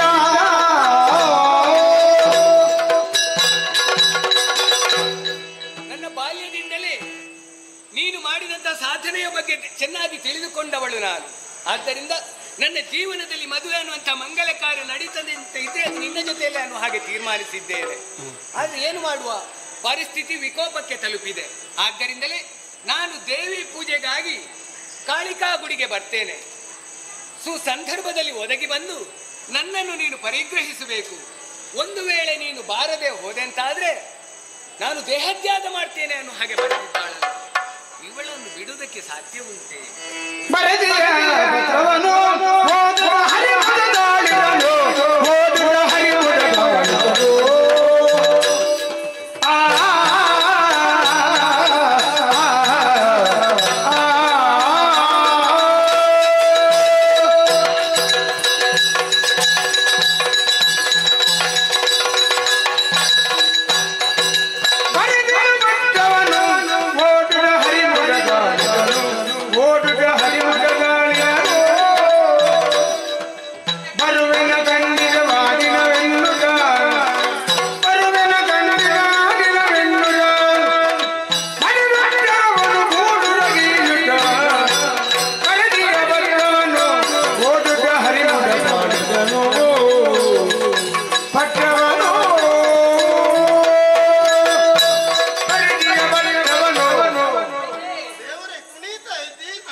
ಈಗ ನಾನು ಕುಣಿಯದಿದ್ದೆ ಇನ್ನು ಯಾವಾಗ? ಪತ್ರ ಓದಿದ ತಕ್ಷಣ ನಿನ್ನ ಮುಖದಲ್ಲಿ ಮುದ ಕಾಣ್ತಾ ಇದೆ. ಎಷ್ಟು ಸಂತೋಷ ಸಂತೋಷದ ವಾರ್ತೆಯನ್ನು ನೀವು ಬಂದು ತಿಳಿಸುವುದಕ್ಕೆ ಕಾರಣ ಆದ್ರಿ ಹೇಳಿ. ಇಲ್ಲದೆ ಇದ್ರೆ ಈಗ ನನಗೆ ಅರ್ಥ ಆಯಿತು. ಹೌದು, ನೀವು ಎಲ್ಲಿಂದ ಬಂದವರು ಅನ್ನುವುದು. ಅಂದಿನಾಪುರದಿಂದಲೇ ಬಂದವನು. ಹೌದು ಸ್ವಾಮಿ. ಭೀಷ್ಮಕನ ಮಗಳು ರುಕ್ಮಿಣಿ ಬರೆದಂತಹ ಓಲೆಯನ್ನು ಚೆನ್ನಾಗಿ ಅರ್ಥ ಮಾಡಿಕೊಂಡು ಓದಿದೆ. ವಿಷಯ ಇನ್ನೊಮ್ಮೆ ಹೇಳಬೇಕು ಅಂತ ಇಲ್ಲ, ನನ್ನನ್ನೇ ಮದುವೆ ಆಗಬೇಕು ಅನ್ನೋ ಹಾಗೆ ತೀರ್ಮಾನಿಸಿದ್ದಾಳಂತೆ. ಹೌದು, ನನ್ನದೊಂದು ಬೇಡಿಕೆ ಇದೆ. ಏನು ಸ್ವಾಮಿ? ಗುರು, ನಾನು ವಿದ್ಯೆ ಎಂಬ ಪೀಯೂಷವನ್ನು ಉಣಿಸಿದ್ದೇನೆ. ಅವಳು ಇಷ್ಟು ಬೆಳೆಯುವುದಕ್ಕೆ ಕಾರಣ ಯಾರೋ ಒಂದು ಯೋಗ್ಯವಾದಂತಹ ಗುರು ಇರಬೇಕು ಅನ್ನೋ ಹಾಗೆ ಭಾವಿಸಿದ್ದೇನೆ ನಾನು. ನಿನ್ನ ಬಾಲ ಲೀಲೆಗಳನ್ನೆಲ್ಲ ಅವಳಿಗೆ ವಿಸ್ತರಿಸಿದೆ. ತನ ಸಂಹಾರದ ಕತೆ, ಶಾಕಟ ದೇವಣುಕರನ್ನು ಕೊಂದ ಕತೆ, ಕಂಸವದ ಪ್ರಕರಣ, ಕಿರುಬೆರಳಲ್ಲಿ ಗೋವರ್ಧನಗಿರಿಯನ್ನು ಎತ್ತಿ ಹಿಡಿದದ್ದು, ಕಾಳಿಂಗನನ್ನು ಮರ್ತಿಸಿದ್ದು, ಗುರುಪುತ್ರನ ಆತ್ಮವನ್ನು ಧರೆಗೆ ಇಳಿಸಿ ತಂದದ್ದು ಎಲ್ಲ ಹೇಳಿದಾಗ ನಿನ್ನನ್ನೇ ಗಂಡನನ್ನಾಗಿ ಪಡೆಯಬೇಕು ಅಂತ ನಿರ್ಧರಿಸಿದ್ದಾಳೆ. ಅವಳ ಮನಸ್ಸಿನಲ್ಲಿ ನಾನು ಇಷ್ಟು ಸ್ಥಿರವಾಗಿ ಉಳಿಬೇಕು ಅಂತ ಇದ್ರೆ ಕಾರಣ ನೀವು. ನೀನು ದೊರಕದೇ ಇದ್ರೆ ಅವಳು ತಾಯ್ತಾಳೆ. ಕೈ ಹಿಡಿದು ಉತ್ತರಿಸಬೇಕು ನನ್ನ ಶಿಷ್ಯ. ಇನ್ನು ನೀವು ಕಣ್ಣೀರು ಇರಿಸಬಾರ್ದು ಸ್ವಾಮಿ. ಹೇಳಿ ಮೇಲೆ ಪತ್ರವನ್ನು ಓದಿದವಾಗಲೇ ನನ್ನ ಮನಸ್ಸಿನಲ್ಲಿಯೂ ಹಾಗೆ ರುಕ್ಮಿಣಿಯನ್ನು ಆದಷ್ಟು ಬೇಗ ಪರಿಗ್ರಹಿಸಬೇಕು ಅನ್ನೋ ಆಶೆ ಮನಸ್ಸಿನಲ್ಲಿ ಹುಟ್ಟಿಕೊಂಡಿದೆ. ಯೋಚನೆ ಮಾಡಬೇಡಿ, ಹೋಗಿ ಹೇಳಿ ಖಂಡಿತವಾಗಿಯೂ ಕಾಳಿಕಾ ಗುಡಿಗೆ ಸಮಯಕ್ಕೆ ಸರಿಯಾಗಿ ಒದಗಿ ಬರ್ತೇನೆ ಅನ್ನುವ ಹಾಗೆ. ರುಕ್ಮಿಣಿ ಕಲ್ಯಾಣವನ್ನು ಈ ಕಣ್ಣುಗಳಿಂದ ನೋಡಬೇಕು ಅನ್ನುವ ಆಸೆ ನನಗೆ. ರುಕ್ಮಿಣಿ ಕಲ್ಯಾಣವನ್ನು ನಮಗೆ ಕಾಣಿಸ್ತೇನೆ. ಸರಿ, ಬಂದಂತಹ ಬ್ರಾಹ್ಮಣೋತ್ತಮರಿಗೆ ಅಭಯದ ಮಾತನ್ನು ಹೇಳಿ ಕಳಿಸಿದ್ದೇನೆ. ಹಾಗೆಂದು ರುಕ್ಮಿಣಿಯನ್ನು ನಾನು ಮದುವೆ ಆಗಬೇಕು ಅನ್ನೋ ಆಶೆ ಮನಸ್ಸಿನಲ್ಲಿ ಇದ್ರೂ ಕೂಡ ಭವಿಷ್ಯತ್ತಿನಲ್ಲಿ ಆಗಿ ಹೋಗುವ ವಿಚಾರದ ಬಗ್ಗೆ ನಾನು ಗಮನ ಹರಿಸಬೇಕಾಗ್ತದೆ. ಅದಕ್ಕಾಗಿ ಮೊದಲಾಗಿ ಅಣ್ಣನ ಬಳಿಗೆ ಹೋಗ್ತೇನೆ.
ಬಲರಾಮ ಎಂದು ಕೇಳಿದಲ್ಲಿ ಹೊರಡುವಂತಹ ಕಾರ್ಯಕಾರಣ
ಓಲಗಸ್ತನಾಗಿರುವಂತಹ ಸಂದರ್ಭ, ಸ್ತುತಿಪಾಠಕರ ಜಯಘೋಷ ಕೇಳಿ ಮನಸ್ಸಿಗೆ ಸಂತೋಷವಾಯಿತು. ಯಾವಾಗಲೂ ನಾನು ಸಭೆಗೆ ಬಂದಾಗ ನನ್ನ ತಮ್ಮ ಕೃಷ್ಣ ಕಾಣುವುದಿಲ್ಲವಲ್ಲ, ಎಲ್ಲಿ ಹೋದ ಕೃಷ್ಣ ಕಾಣುವುದಿಲ್ಲವಲ್ಲ, ಯಾವುದೋ ಬಡಿ ಇದೆ.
ಬಳಿಯಾಗಿ ಬರುವಂತ ವೇಳೆಯಲ್ಲಿ ಮುಖದ ಭಾವದಲ್ಲಿ ನೀನು ಬದಲಾವಣೆಯನ್ನು ಕಾಣ್ತಾ ಇದ್ದೆ.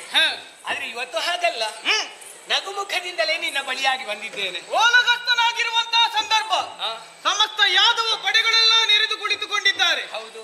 ಆದ್ರೆ ನಾನು ನಿರೀಕ್ಷೆಯಲ್ಲಿ ಇರುವುದು ಯಾರದ್ದು? ಅದು ನಿನ್ನದು ಕೃಷ್ಣ. ಅದಕ್ಕಾಗಿಯೇ ಕೋಪಗೊಂಡವನಿದ್ದೇನೆ. ನೀನು ಬರಲೇ ಇಲ್ಲ. ನಿನ್ನ ಮುಖವನ್ನು ನೋಡಿದಾಗ ನನ್ನಲ್ಲಿರುವಂತಹ ಕೋಪವೆಲ್ಲ ಕರಗಿ ಹೋಗಿದೆ. ಅದು ಯಾವಾಗ್ಲೂ ಹಾಗೆ ಅಲ್ವಾ? ಅರೆಕ್ಷಣ ನಿನ್ನಿಂದ ನಾನು ದೂರ ಉಳಿದೆ ಅಂತ ಆದ್ರೆ ಎಲ್ಲಿ ಹೋದನು ಕೃಷ್ಣ, ಎತ್ತ ಹೋದನು ಕೃಷ್ಣ, ನಿರೀಕ್ಷಿಸಿದ್ದೆ ಅದನ್ನು ಅಲ್ವಾ? ಆದ್ರೆ ಇವತ್ತು ಇಷ್ಟು ಸಂತೋಷದಿಂದ ನಾನು ನಿನ್ನ ಬಳಿಯಾಗಿ ಬರ್ಬೇಕು ಅಂತ ಇದ್ರೆ ಒಂದು ದೊಡ್ಡ ಪ್ರಕರಣ ಆಗಿದೆ, ಗೊತ್ತಾ ನಿನಗೆ? ಏನದು? ನನಗೊಂದು ಪ್ರೇಮ ಪತ್ರ ಬಂದಿದೆ. ಯಾರದ್ದ? ಅಣ್ಣ, ಕುಂಡಿನಾಪುರದ ದೊರೆ ಭೀಷ್ಮಕನ ಮಗಳು ರುಕ್ಮಿಣಿ ಬರೆದಂತ ಓಲೆ ನನ್ನ ಕೈ ಸೇರಿದೆ. ಏನು ಅನ್ನುವ ಹಾಗೆ ಯೋಚನೆ ಮಾಡಿದ್ರೆ ಜೀವಿತಾವಧಿಯಲ್ಲಿ ನನ್ನನ್ನೇ ಮದುವೆ ಆಗಬೇಕು ಅನ್ನುವ ಹಾಗೆ ಯೋಚನೆ ಮಾಡಿದವಳು ಆಕೆ. ಆದ್ರೆ ಏನು ಮಾಡೋಣ, ಅವಳ ಅಣ್ಣ ರುಕ್ಮ ಜೈದೇಶನಿಗೆ ಕೊಟ್ಟು ಮದುವೆ ಮಾಡುವುದು ಅನ್ನೋ ಹಾಗೆ ತೀರ್ಮಾನಿಸಿದ್ದಾನೆ. ದುಷ್ಟನನ್ನು ಮದುವೆ ಆಗುವುದಕ್ಕೆ ಯಾವುದೇ ಮನಸ್ಸಿಲ್ಲದ ಕಾರಣ ಒಂದು ವಿಚಾರವನ್ನು ತಿಳಿಸಿದ್ದಾಳೆ. ನಾಳೆಯ ದಿನ ದೇವಿಯ ಗುಡಿಗೆ ಪೂಜೆಗಾಗಿ ಬರ್ತೇನೆ, ಅಲ್ಲಿ ಬಂದು ನನ್ನನ್ನು ಮದುವೆ ಆಗಬೇಕು. ಒಂದು ವೇಳೆ ನೀನು ಮದುವೆ ಆಗದೆ ಉಳಿದೆ ಅಂತಾದ್ರೆ ನಾನು ದೇಹತ್ಯಾಗ ಮಾಡ್ತೇನೆ ಅನ್ನೋ ಹಾಗೆ. ಆದ್ದರಿಂದ ಒಂದು ಮಾತು ಕೊಟ್ಟು ಬಂದಿದ್ದೇನೆ ಬ್ರಾಹ್ಮಣೋತ್ತಮರಿಗೆ, ಖಂಡಿತವಾಗಿಯೂ ನಾನು ಒದಗಿ ಬರ್ತೇನೆ ಅನ್ನುವ ಹಾಗೆ. ಅಣ್ಣ, ನೀನು ಹೇಳಬೇಕು ಮುಂದಿನ ವಿಚಾರ ಏನು ಅನ್ನುವ ಹಾಗೆ. ಕೃಷ್ಣ,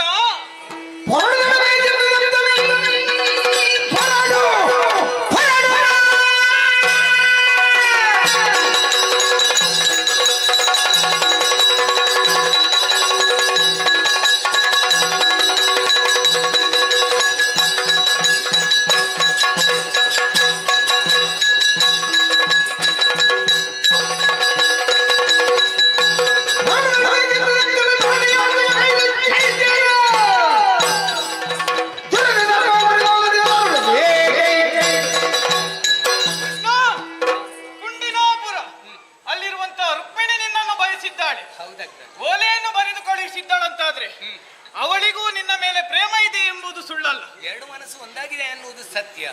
ಈಗ ಮದುವೆ ಆಗುವುದಕ್ಕೆ ಮುಂದಾದವ ಯಾರವ? ಜೈದೇಶ, ಶಿಶುಪಾಲ. ಅವ ದುಷ್ಟನಿದ್ದಾನೆ. ಅವಳಿಗೆ ಅವನನ್ನು ಕೊಟ್ಟು ಮದುವೆ ಮಾಡಿಸುವುದೇ ತಪ್ಪು. ಅವಳು ನಿನ್ನನ್ನು ಬಯಸಿದ್ದಾಳಂತಾದ್ರೆ ನೀನು ಅವಳನ್ನು ಮದುವೆ. ಹಾಗಿದ್ರೆ ನಿನ್ನ ಒಪ್ಪಿಗೆ ಉಂಟು ಅಂತ? ನನ್ನ ಒಪ್ಪಿಗೆ ಇದೆಯಪ್ಪ. ಆದ್ರೆ ಏನಾಗಿದೆ ಗೊತ್ತಾ? ಏನು? ಈಗ ನಾನು ರುಕ್ಮಿಣಿಯನ್ನು ಮದುವೆ ಆದಂತಹ ವಿಚಾರ ರುಕ್ಮನಿಗೆ ತಿಳಿಯಿತು ಅಂತಾದ್ರೆ ಈಗ ದೊಡ್ಡ ಸಮಸ್ಯೆ ಎದುರಾಗ್ತದೆ. ಏನು ಗೊತ್ತಾ? ನಮ್ಮ ವೈರಿಗಳೆಲ್ಲ ಜೊತೆಯಾಗಿದ್ದಾರೆ. ಒಂದು ಕಡೆಯಿಂದ ನಮ್ಮ ಅಜ್ಜ ಇದ್ದಾನೆ ಮಾಘದ, ಮತ್ತೊಂದೆಡೆಯಿಂದ ಚೈತ್ಯನಿದ್ದಾನೆ, ಇನ್ನೊಂದೆಡೆಯಿಂದ ರುಕ್ಮನಿದ್ದಾನೆ. ಇವರು ಮೂವರು ಜೊತೆ ಸೇರಿದ್ರೆ ಮುಂದಕ್ಕೆ ಘನಘೋರವಾದಂತಹ ಕಾಳಗ ನಡೆಯುತ್ತದೆ ಅನ್ನುವುದು ಸತ್ಯ. ದಿಬ್ಬಣ ಸಮೇತರಾಗಿ ಹೊರಡುವುದಕ್ಕೆ ಸಿದ್ಧರಾಗಿದ್ದಾರೆ ಅವರು. ಹೌದು. ಹಾಗಾದ್ರೆ ಅಲ್ಲಿ ಸೈನ್ಯವೆಂಬುದು ಇದ್ದೇ ಇರ್ತದೆ ಅಲ್ವಾ? ಮತ್ತೆ ನಮ್ಮಿಬ್ಬರಿಗೆ ಅವರನ್ನು ಸೋಲಿಸುವುದು ಕಷ್ಟ. ಅಲ್ಲಿ ಸೇರಿಕೊಂಡ್ರೆ ಸಮಸ್ಯೆ ಆಗ್ತದೆ. ನಮಗೆ ಅವರನ್ನು ಎದುರಿಸುವುದಕ್ಕೆ ಕಷ್ಟವಾಗುವುದಿಲ್ಲ. ಹೌದು. ಆದ್ರೆ ನಮ್ಮಲ್ಲಿ ಇದ್ದಾರಲ್ಲ ಹುಡುಗರು, ನಮಗೂ ಬಲ ಉಂಟಲ್ಲ. ಹೌದಲ್ಲ? ಅವ್ರು ಯಾವತ್ತೂ ನಮಗೆ ದುಡಿಯುವ ಕೆಲಸ ಕೊಡಿ ಅಂತ ಕೇಳ್ತಾ ಇರ್ತಾರೆ. ಅವರಿಗಾಗಿ ನಾವು ಕೆಲಸವನ್ನು ನೀಡಬೇಕು. ಅವರ ಶ್ರಮ ಏನುಂಟು ಅಲ್ಲಿ ಅವರು ತೋರ್ಪಡಿಸಬೇಕು. ಆದ್ರೆ ನಾನು ಇಲ್ಲಿರುವುದು ಸರಿಯಲ್ಲ. ಮತ್ತೆ ನಾನು ಅಲ್ಲಿಗೆ ಹೋಗ್ಬೇಕಾಗ್ತದೆ, ಕಾಳಿಕಾ ಗುಡಿಗೆ. ಸಮಯಕ್ಕೆ ಸರಿಯಾಗಿ ಅಲ್ಲಿಗೆ ಹೋಗ್ತೇನೆ. ನೀನು ಮುಂದೆ ಹೋಗಿ ನಮ್ಮ ನಿರೀಕ್ಷೆಯಲ್ಲಿ ಸೇನೆಯ ಸಿದ್ಧತೆ ನಿನ್ನಿಂದ ಸರಿ ಸರಿ ಸರಿ. ಕೃಷ್ಣ ಹೇಳಿದಂತಹ ಮಾತುಗಳನ್ನೆಲ್ಲ ಕೇಳಿಸಿಕೊಂಡೆ. ನಾನೊಬ್ಬನೇ ಹೋಗುವುದಲ್ಲ, ಕೃಷ್ಣ ಮುಂದಿನಿಂದ ಹೋಗಿದ್ದಾನಲ್ಲ. ಯಾದವ ಪಡೆಯನ್ನು ಸಿದ್ಧಗೊಳಿಸಿ ನಾನು ತೆರಳ್ತೇನೆ. ಎಲ್ಲಿ ಯಾದವರು ಬರಲಿ.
ಯದುಕುಲದ ಅಧ್ಯಕ್ಷರಾದ ನೀನು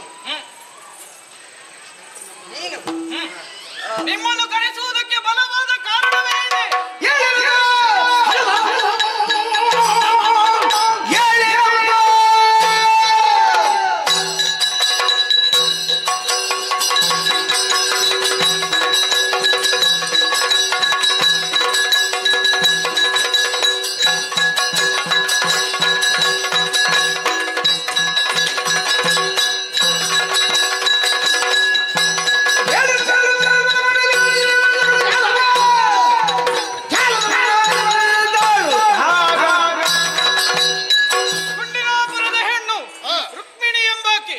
ಕೃಷ್ಣನನ್ನು ಬಯಸಿದ್ದಾಳಂತೆ.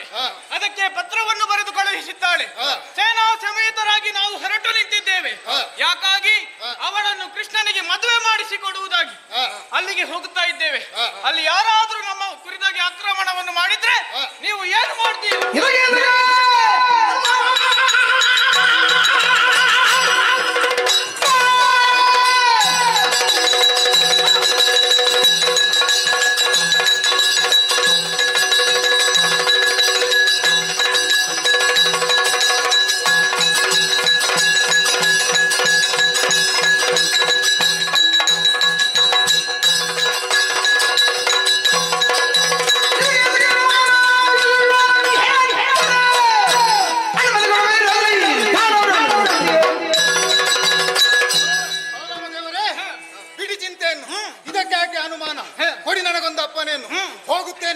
ಯಾರಾದ್ರೂ ಮದುವೆಗೆ ಅಡ್ಡಿ ಬಂದರೆ ಅಂತವರನ್ನೆಲ್ಲ ಕೊಂದು ಕೃಷ್ಣದೇವರಿಗೆ ಮತ್ತು ರುಕ್ಮಿಣಿಗೆ ನಾನು ಮದುವೆಯನ್ನು ಮಾಡ್ತೇನೆ. ಸಮಸ್ತ ಯಾದವರಿಗೂ ಆಜ್ಞೆಯನ್ನು ನೀಡಿದ್ದೇನೆ.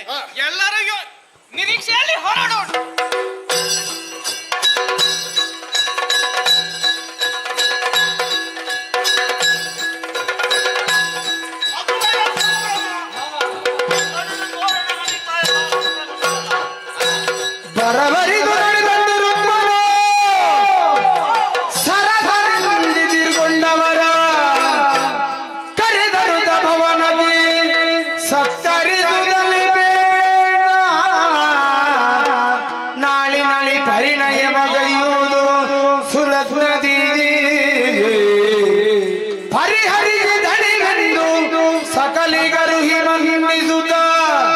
ರುಕ್ಮಿಣಿಯನು ಕರೆದು ಬೇಡಾಗ ಬರವರಿದು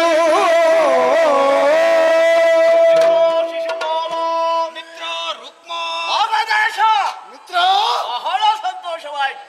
ಓಲೆಯನ್ನು ಕಟ್ಟುಕೊಳ್ಳುತ್ತಿದ್ದೆ. ಆದರೆ ಮದುವೆ ನಾಳೆ. ಹಿಂದೆ ನೀವು ಲಕ್ಷೋಪಲಕ್ಷ ಜನಗಳನ್ನೆಲ್ಲ ಒಗ್ಗೂಡಿಸಿಕೊಂಡು ದಿಪ್ಪಣಿಗರಾಗಿ ಬಂದಿದ್ದೀರಲ್ಲ. ಬಹಳ ದೂರದ ಪ್ರಯಾಣ, ಬಹಳ ಆಯಾಸ ಆಗಿದೆ ಅಂತ ಕಾಣುತ್ತದೆ. ಮುಖದಲ್ಲಿ ಎಲ್ಲ ಬೆವರು ಇಳಿತಾ ಇದೆ. ಜೊತೆಯಲ್ಲಿ ಬಿಸಿ ಕೂಡ.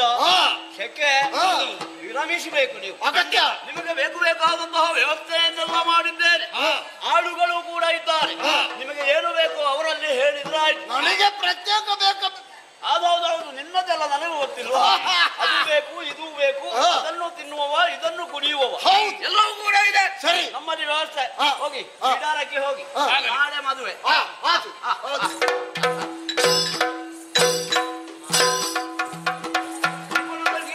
ಮದುವೆಯಾಗುವಂತಹ ಹುಡುಗ ಇಲ್ಲಿಯವರೆಗೆ ಆಗಮಿಸಿದ್ದಾರೆ. ಅವರಿಗೆಲ್ಲ ವ್ಯವಸ್ಥೆ ಆಯ್ತು. ಒಂದು ಕೆಲಸ ಬಾಕಿ ಉಳಿದಿದೆ, ನನ್ನ ತಂಗಿಯದ್ದು. ಯಾವತ್ತೂ ಕೂಡ ಶುಭ ಕಾರ್ಯವನ್ನು ಮಾಡುವಾಗ ದೇವರ ಆಶೀರ್ವಾದ ಬೇಕು. ಮಾಡುವಂತಹ ಕಾರ್ಯದಲ್ಲಿ ಯಾವ ವಿಘ್ನವೂ ಬರುವುದಿಲ್ಲ. ಆ ವ್ಯಕ್ತಿಗಳಿಗೂ ಯಾವ ತೊಂದರೆಯೂ ಉಂಟಾಗುವುದಿಲ್ಲ. ಅದಕ್ಕಾಗಿ ಒಂದು ಆಲೋಚನೆಯನ್ನು ಮಾಡಿದ್ದೇನೆ. ತಂಗಿ ರುಕ್ಮಿಣಿ,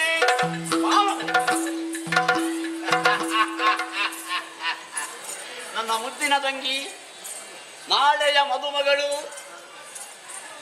ಏನು ಮಾತಾಡುವುದಿಲ್ಲ? ಏನಿಲ್ಲ.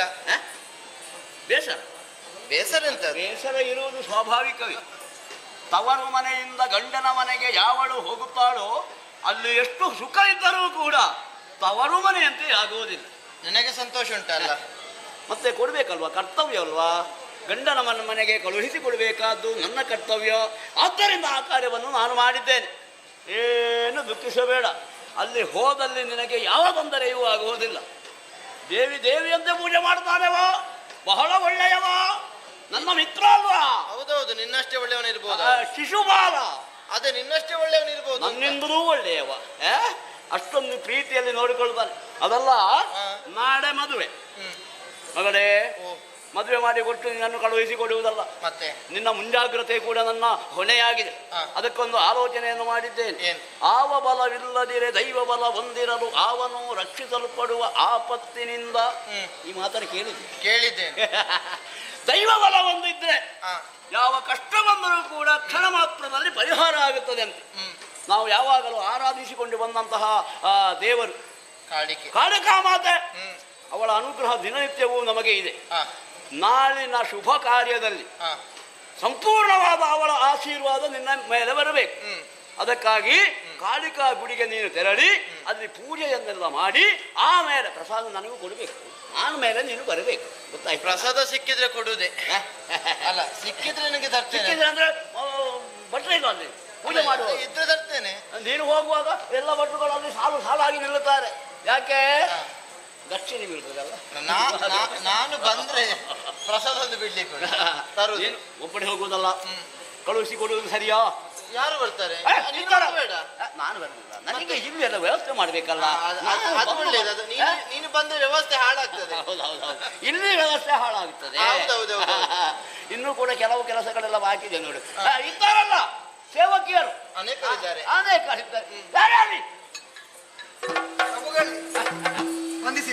ನೋಡಿದೆಯಾ? ನಾನು ಮೊನ್ನೆ ನೋಡಿದವ, ಇವತ್ತೇ ನೋಡಿದ್ದು. ಎಷ್ಟೊಂದು ತೋರಾಗಿದ್ದಾಳೆ. ಚಂದ ಮದುವೆ ಸಂಭ್ರಮ ಅಲ್ಲ, ಚಂದ ಆಗಿದ್ದಾಳೆ. ಒಳ್ಳೆ ಮದುವೆ ಊಟ, ಸಂತೋಷ ಸಿಹಿ ಊಟ, ಸಿಹಿ ತಿನ್ನುವುದು, ಸಂತೋಷದಲ್ಲಿ ನಲಿದಾಡುವುದು. ಮದುವೆ ನಿನಗಲ್ವಾ? ನಮ್ಮವರಿಗೆಲ್ಲ ಅಷ್ಟೊಂದು ಸಂತೋಷ. ಕರ್ದದ್ದಾಗಿ ಗೊತ್ತಾಗ್ಲಿಲ್ಲ. ಅವಳ ಜೊತೆಯಲ್ಲಿ ಹೋಗ್ಬೇಕು. ನಿನ್ನ ಅತ್ತೆ ಮನೆಗೆ ಹೋಗುವುದಲ್ಲ, ಮತ್ತೆ ದೇವರ ಗುಡಿಗೆ, ಕಾಳಿಕಾ ಮಾತೆಯ ಗುಡಿಗೆ, ಅಲ್ಲಿಗೆ ಹೋಗಿ ಅಲ್ಲಿ ಪೂಜೆ ಮಾಡ್ಬೇಕು. ಆ ವಿಷಯ ಎಲ್ಲ ನಿನಗೆ ಗೊತ್ತುಂಟಲ್ಲ? ಗೊತ್ತು. ಇವಳು ಯಾವಾಗಲೂ ಹೋಗ್ತಾಳೆ, ನಿನ್ನ ಹಾಗಲ್ಲ. ನೀನು ಅರಮನೆಯಲ್ಲೇ ಪೂಜೆ ಮಾಡುದು, ಇವಳು ಹಾಗಲ್ಲ, ಗುಡಿಗೆ ಹೋಗಿ ಪೂಜೆ ಮಾಡುವವಳು. ನನಗೆ ಗೊತ್ತುಂಟಲ್ಲ. ನಾನು ಹೋಗುವಾಗ ಒಮ್ಮೊಮ್ಮೆ ಅಲ್ಲಿ ಇರ್ತಾಳೆ ಹಾಗೆ. ಇನ್ನೆಂತದಕ್ಕೆ ಹೋಗುದು? ಪೂಜೆ ಮಾಡುವುದಕ್ಕೆ. ತಂಗಿ ತಂಗಿ ತಂಗಿ ಇವರೆಲ್ಲ ಇದ್ದಾರೆ ಜೊತೆಯಲ್ಲಿ. ಯಾವ ಹೆದರಿಕೆ ಇಲ್ಲ. ಏನೋ ನೋಡಿಕೊಂಡು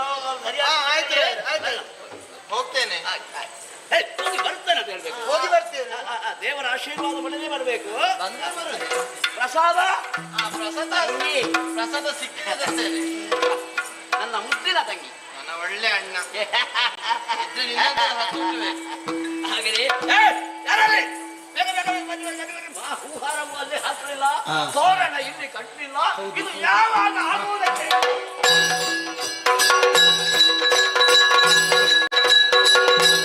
ಕುಲದೇವಿಯ ಗುಡಿಯೊಳ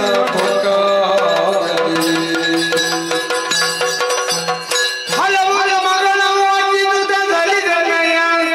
ಮನದೊಲವೆನ್ನುತ್ತ ಕೈಗಳ ಮುಗಿದ ನದಿ ಬೆಳಗಿಸುತ್ತ ವಿರಚಿಸುತ್ತ ಪೂಜೆಯನ್ನು ಮೆಲ್ಲನೆ ಹೊರಟು ಎಡಬಲ ಪರಿಗಿಸುತ್ತಲೇ ಎಡಬಲ ಪರಿಗಿಸುತ್ತಲೇ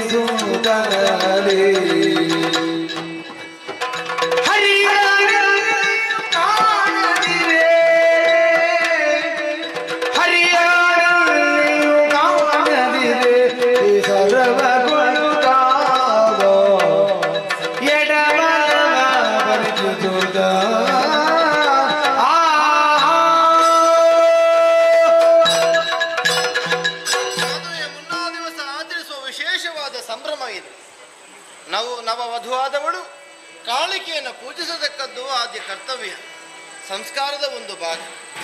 ಪ್ರಮದ ವನವನ್ನು ಬಂದು ಸೇರಿದ್ದೇನೆ. ಕಾಳಿಕಾ ಗುಡಿಯನ್ನು ಬಂದು ಸೇರಿ ಕಾಳಿಕಾ ಮಾತೆಯನ್ನು ಪೂಜಿಸುವುದಕ್ಕಾಗಿ ಮುಂದೆ ಬಂದ್ರೆ ಏನಿದು? ದೇವರಿಗೆ ನನ್ನ ಮೇಲೆ ಕರುಣೆ ಇಲ್ಲದೆ ಹೋಯಿತೆ. ಮಂಗಳಾರತಿಯನ್ನು ಬೆಳಗಿದ್ದಾಯಿತು, ಪ್ರಸಾದವನ್ನು ಪಡೆದದ್ದು ಆಯಿತು. ಜೊತೆಗೆ ಬಂದ ಸಖಿಯರನ್ನ ಬಿಟ್ಟು ಸ್ವಲ್ಪ ಮುಂದೆ ಕ್ರಮಿಸಿ ಹಾಗೆ ಹೋಗಿ ಬರ್ತೇನೆ ಅಂತ ಆಡಿದ್ದೆ. ಹೋದ ಅವರು ಬರುವ ವೇಳೆ ಆಯಿತು. ಆದರೆ ಎಡ ಬಲ ಹಿಂದೆ ಮುಂದೆ ಯಾವ ಬದಿಗೆ ನೋಡಿದ್ರು ಯಾವ ನನ್ನ ನಿರೀಕ್ಷೆ ನನಗಿತ್ತು ಅವನು ಕಾಣಿಸುವುದಿಲ್ಲವಲ್ಲ. ಓಲೆಯಲ್ಲಿ ಸ್ಪಷ್ಟವಾಗಿ ಬರೆದು ಕಳುಹಿಸಿದ್ದೆ. ನನ್ನನ್ನು ಕರೆದುಕೊಂಡು ಹೋಗುವುದಕ್ಕೆ ಇದಲ್ಲದೆ ಬೇರೆ ವೇಳೆ ಇಲ್ಲ. ಬಂದು ನನ್ನನ್ನು ಉದ್ಧರಿಸು, ನೀನು ಇಲ್ಲದೆ ಹೋದ್ರೆ ಪ್ರಾಣ ಬಿಡ್ತೇನೆ ಅಂತ ಆಡಿದ್ದೆ. ಎಲ್ಲಿದ್ದಾನೆ? ನೀನನ್ನ ಇಂದಿಗೆ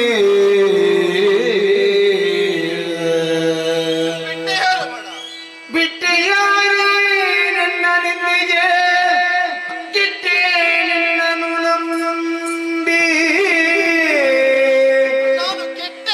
ಕೆಟ್ಟೆ ನಿನ್ನನ್ನು ನಂಬಿ ಹಾಯನು ಒಟ್ಟನುಳು ಶ್ರೀಹರಿಯುಳೆಂದಳು ಮುಷ್ಟಿಗಾರಿ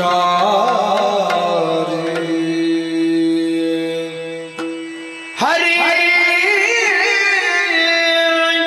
ಬಿಟ್ಟೆಯ ನಿನ್ನ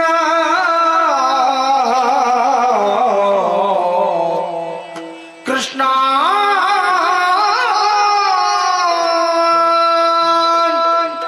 ಮೀರುತ್ತಿದೆ. ಮರಳಿ ಅರಮನೆಯನ್ನು ಸೇರಬೇಕಾದ ಸಮಯ ಹತ್ತಿರವಾಗುತ್ತಿದೆ. ಹೇಗೆ ಹೋಗಲಿ? ಯಾವ ನರಕ ಕೂಪವನ್ನು ಸೇರುವುದಕ್ಕೆ ಮನಸ್ಸಿಲ್ಲ ಅನ್ನುವ ಹಾಗೆ ಬಗೆದು ನಿನ್ನನ್ನೇ ಹೊಂದಬೇಕೆನ್ನುವ ಹಾಗೆ ಭಾವವನ್ನು ಬಲವಾಗಿಸಿ ಓಲೆಯನ್ನು ಬರೆದು ಕಳುಹಿಸಿದೆನು. ಅಂತಹ ನಿನ್ನ ನಿರೀಕ್ಷೆಯನ್ನು ಹೊತ್ತು ಬಂದರೆ ನನ್ನ ಮೇಲೆ ನಿನಗೆ ಕನಿಕರ ಹುಟ್ಟದೆ ಉಳಿಯಿತೆ. ನನ್ನ ಮೇಲೆ ಅನುಕಂಪ ಇಲ್ಲದೆ ಹೋಯಿತೆ. ಕನಿಷ್ಠ ಒಬ್ಬಳಾಕೆ ಹೆಣ್ಣು ಮಗಳು ಕಣ್ಣೀರಿಳಿಸುತ್ತಿದ್ದಾಳೆ. ಆಕೆಯ ಬದುಕಿನ ದೀನತೆಯನ್ನು ಪರಿಹರಿಸಬೇಕೆನ್ನುವ ಹಾಗೆ ನಿರ್ಧರಿಸಿ ಅನಾಥರ ನಾಥನಾಗಿ ದೀನ ಬಂಧುವಾಗಿ ಬರಬಹುದಿತ್ತಲ್ವೇ? ಯಾಕೆ ಬರಲಿಲ್ಲ? ಹಾಗಾದ್ರೆ ಹೀಗೆ ಭಾವಿಸಲೇ? ನನ್ನ ಮೇಲೆ ನನಗೆ ಒಲವು ಇಲ್ಲದೆ ಹೋಯಿತೆ. ನನ್ನನ್ನು ಕೈ ಬಿಟ್ಟೆಯ ಕೃಷ್ಣ? ನೀನು ಬಿಟ್ಟೆ ಎಂದಾದರೆ ನಿನ್ನ ನಂಬಿ ನಾನು ಕೆಟ್ಟೆ. ನೀನಿಲ್ಲದೆ ನನಗೆ ಬದುಕಿಲ್ಲ ಕೃಷ್ಣ, ನನಗೆ ಬದುಕಿಲ್ಲ. ನನಗೆ ಉಳಿದಿರುವುದು ಒಂದೇ ದಾರಿ. ಕಾಳಿಕಾ ಮಾತೆಯ ಪದತಳದಲ್ಲಿ ನೆತ್ತಿಯನ್ನ ಒಡೆದು ಪ್ರಾಣ ತ್ಯಾಗ ಮಾಡುತ್ತೇನೆ. ಮಧುರ ಭಾವದಿ ಕರವ ಬಿಡಿಯಲು ಚದುರಿ ನಾಜುದ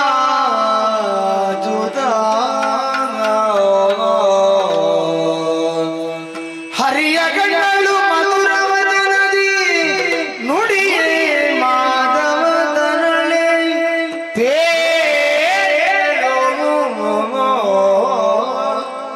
ಬಂದಿಲ್ಲ ಮಮ ಪ್ರಾಣನಾಯಕ ಬಂದೆಯ ಮಮ ಪ್ರಾಣನಾಯಕ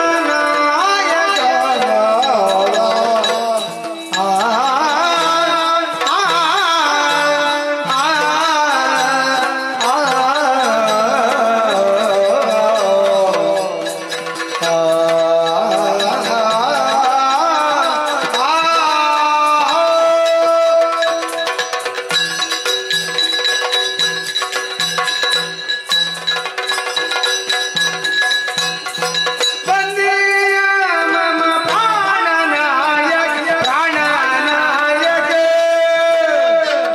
ಕುಂದು ಗಣಿತು ಭಾಗ್ಯದಾಯಕ ಕುಂದು ಗಣಿತು ಭಾಗ್ಯದಾಯಕ ಭಾಗ್ಯದಾಯಕ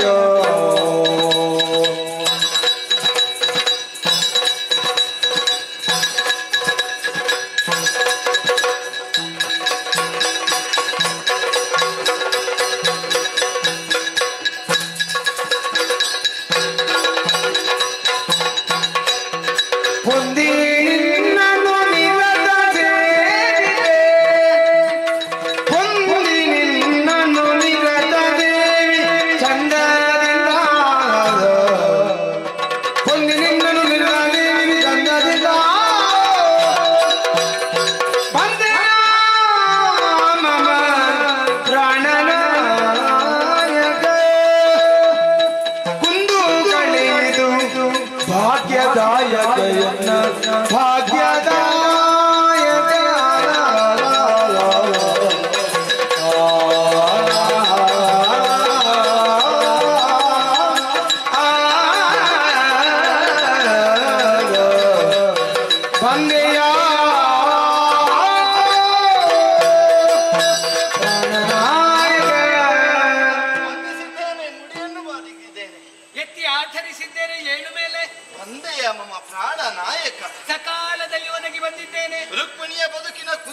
ತೆರೆಯಿತು, ಭಾಗ್ಯದ ಕದವದು ತೆರೆಯಲ್ಪಟ್ಟಿತು. ನನ್ನ ಬಾಳ ಭಾಗ್ಯದಾಯಕ ಸ್ವಾಮಿಯೇ, ನಿನ್ನನ್ನೇ ಸೇರಬೇಕು, ನಿನ್ನನ್ನೇ ಸೇವಿಸಬೇಕು ಅನ್ನುವ ಹಾಗೆ ದೃಢವಾದ ಸಂಕಲ್ಪವನ್ನು ಹೊಂದಿರುವ ಹೆಣ್ಣು ನಾನು.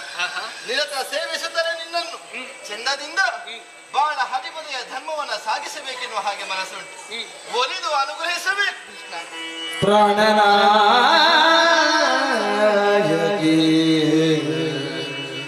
ನಾರಿ ರುಕ್ಮಿಣಿ, ನಾರಿ ರುಕ್ಮಿಣಿ, ನಾರಿ ರುಕ್ಮಿಣಿ.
ಅಥವಾ ನಿನ್ನ ಮನಸ್ಸಿನಲ್ಲಿ ಹುಟ್ಟಿದಂತ ಆಶೆಯಂತೆ ನಿನ್ನನ್ನು ರಕ್ಷಣೆ ಮಾಡಬೇಕು ಅಥವಾ ನಿನ್ನನ್ನು ನಾನು ಸೇವಿಸಿಕೊಳ್ಳಬೇಕು ಅನ್ನೋ ಉದ್ದೇಶದಿಂದಲೇ ಸಕಾಲದಲ್ಲಿ ದೇವಿ ಮಂದಿರದಲ್ಲಿ ಕಾಣಿಸಿಕೊಂಡವನಿದ್ದೇನೆ. ಏನು ಭಯ ಪಡಬೇಡ. ಮಂದಿಗಳ ಮನಸ್ಸಿನಲ್ಲಿ ಹುಟ್ಟುವಂತಹ ಭಾವನೆಗಳನ್ನು ಅರ್ಥ ಮಾಡಿಕೊಂಡು ಅವರನ್ನು ಸಕಾಲದಲ್ಲಿ ರಕ್ಷಣೆ ಮಾಡುವವರು ನಾನು. ಆದ್ದರಿಂದಲೇ ನನ್ನನ್ನೇ ಹೊಂದಿಕೊಳ್ಳಬೇಕು ಅನ್ನುವಂತ ಆಶೆಯನ್ನು ಹೊಂದಿದಂತ ನಿನಗೆ ರಕ್ಷಣೆಯನ್ನು ಕೊಡಬೇಕು ಅನ್ನೋ ಹಾಗೆ ಬಂದಿದ್ದೇನೆ. ನಿನಗಾಗಿ ತಂದ ಮಾಲೆ ಎಲ್ಲ ಸಿದ್ಧ ಮಾಡಿಕೊಂಡೇ ದೇವಿ ಗುಡಿ ಅಂತ ನಿರೀಕ್ಷೆ ಇತ್ತು ನನಗೆ. ಒಂದು ಮಾಲೆಯನ್ನು ದೇವಿಗೆ ಅರ್ಪಿಸಿದ್ದಾಗಿದೆ, ಇನ್ನೊಂದು ಮಾಲೆ ದೇವನಿಗೆ. ಸಾಂಕೇತಿಕವಾಗಿ ಒಂದು ಮದುವೆ ಕಾರ್ಯಕ್ರಮ ಇಲ್ಲಿಗೆ ಸಕಾಲದಲ್ಲಿ ದೇವಿಯ ಗುಡಿಯಲ್ಲಿ ಸಾಂಕೇತಿಕವಾಗಿ ನಿನ್ನನ್ನು ನಾನು ಮದುವೆ ಆದದ್ದಾಯಿತು. ಒಮ್ಮೆ ಅತ್ತ ಗಮನ ಕೊಡು. ಇನ್ನು ಹೆಣ್ಣನ್ನು ಕದ್ದುಕೊಂಡು ಹೋದ ಅಂತ ಹೇಳಲಿಕ್ಕೆ ಇಲ್ಲ, ಹಾಗಾಗಬಾರ್ದು. ಹೆಂಡತಿಯನ್ನು ಕದ್ದುಕೊಂಡು ಹೋದಂತಲೇ ಆಗ್ತದೆ. ಹಾಗೆ ಆಗಬೇಕು ಅಂತಲೇ ಈ ರೀತಿಯ ನಡೆಯಲ್ಲಿ ತೊಡಗಿಕೊಂಡದ್ದು. ಒಮ್ಮೆ ಆ ಕಡೆ ಗಮನ ಕೊಟ್ರೆ ಸಿಡಿಲು ಬಡಿಯುವ ಲಕ್ಷಣ ಕಾಣ್ತದೆ. ಹೀಗೆ ಬಾ, ಹೀಗೆ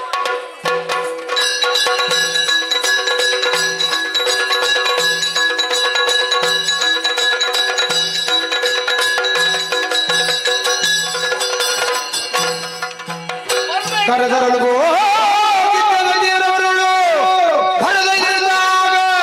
ರುಕ್ಮನೊಡೆದಿದರು ಹರಿಣಾರಿಣಿ ರುಕ್ಮಿಣಿಯ ವಂಚಿಸುವ ಕರಗಿಡಿದು ಎಳೆದು ಸಂಗನ ಮಾಡರಿಸಿ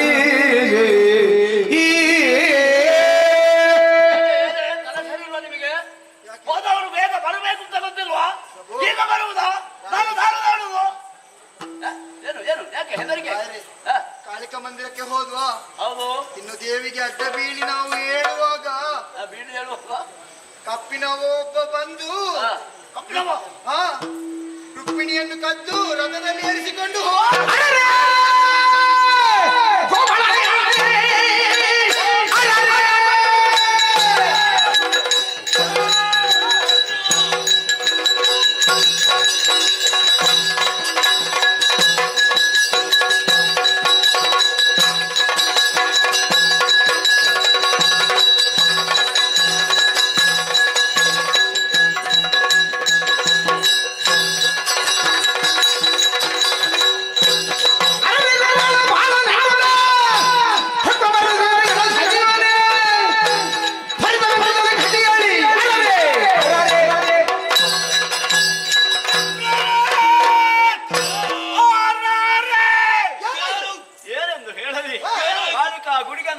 ರುಕ್ಮಿಣಿಯನ್ನು ಕಳುಹಿಸಿಕೊಟ್ಟಿದ್ದೆ.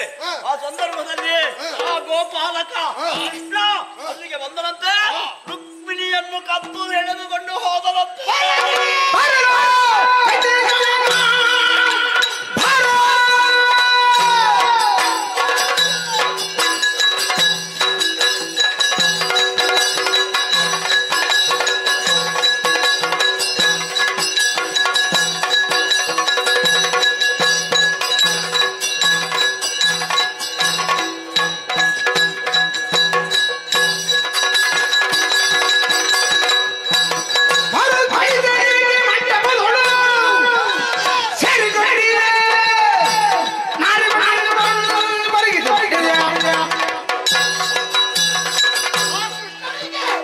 ಎಲ್ಲಿ ನೋಡಿದನು ಕಳ್ಳತನ ಮಾಡುವುದೇ.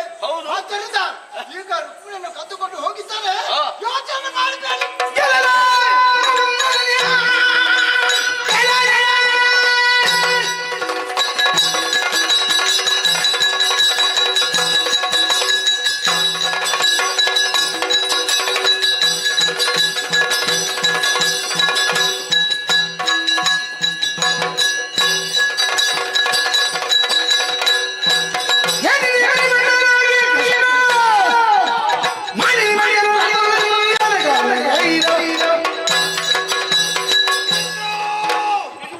ನಿನ್ನ ಮಾತುಗಳನ್ನು ಕೇಳುವಾಗ ಆಶ್ಚರ್ಯವಾಗುತ್ತಾ ಉಂಟು. ಇಂದಿನ ದಿನದಲ್ಲಿ ನನ್ನ ಜೊತೆ ಮದುವೆ ಆಗಬೇಕಿದ್ದ ರುಕ್ಮಿಣಿಯನ್ನು ಕೃಷ್ಣ ಅಪಹರಿಸಿದ್ದಾನೆ. ಚಿಂತೆ ಮಾಡಬೇಡ, ನೇರವಾಗಿ ಹೋಗುತ್ತೇನೆ.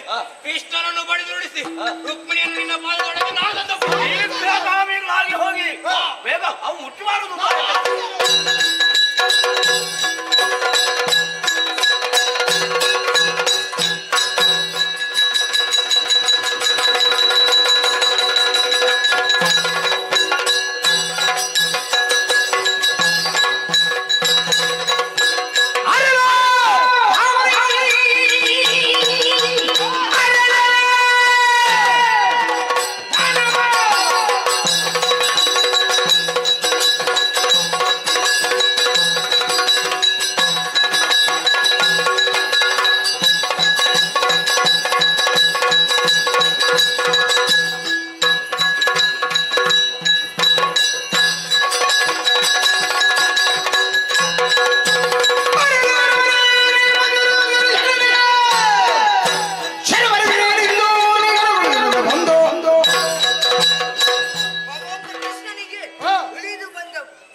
ನೀನು ಬಂದದ್ದು ಯುದ್ಧಕ್ಕಾಗಿಯಾ?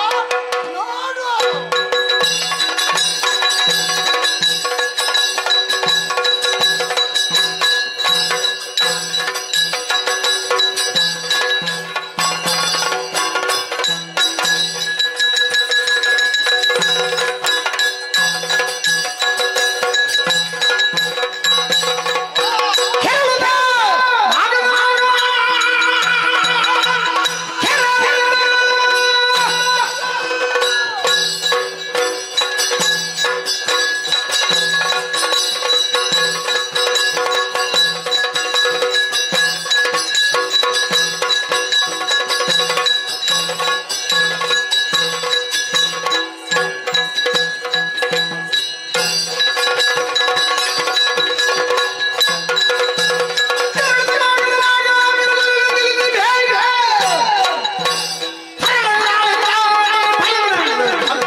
ಕೃಷ್ಣ, ನಿಮ್ಮಲ್ಲಿ ಯುದ್ಧ ಇದು ಹೊಸತಾಗಿ ಅಲ್ಲ, ಅದೆಷ್ಟೋ ಬಾರಿ ಯುದ್ಧವನ್ನು ಮಾಡಿದ್ದೇವೆ. ಆದರೆ ಇಂದು ಯಾವ ನೆಪದಲ್ಲಿ ರುಕ್ಮಿಣಿಯನ್ನು ಕದ್ದುಕೊಂಡು ಹೋಗಿದ್ದಾನೆ ಕೃಷ್ಣ. ಆದರೆ ನಾನು ಕಾಯುತ್ತಾ ಇದ್ದವ ನೀವು ಯಾವಾಗ ನನ್ನ ಕೈಗೆ ಸಿಗ್ತೀರಿ ಅಂತ. ಇಷ್ಟರವರೆಗೆ ಓಡಿದ್ದು ಮಾತ್ರವಲ್ಲದೆ ಇಂದು ಸಿಕ್ಕಿದ್ದೀರಿ. ನಿನ್ನನ್ನು ಬಿಡ್ತಾರಂತ ತಿಳ್ಕೊಳ್ಬೇಡ. ಮೊದಲಾಗಿ ಬಲರಾಮ ನಿನ್ನನ್ನು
ಬಂದರೆ ನಿನ್ನ ತಲೆ ಹೋಗಿತು ಎಚ್ಚರ ನೋಡುವ.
ಆಗಬೇಕು ಅಂತ ಮನಸ್ಸುಂಟು ನಿನಗೆ.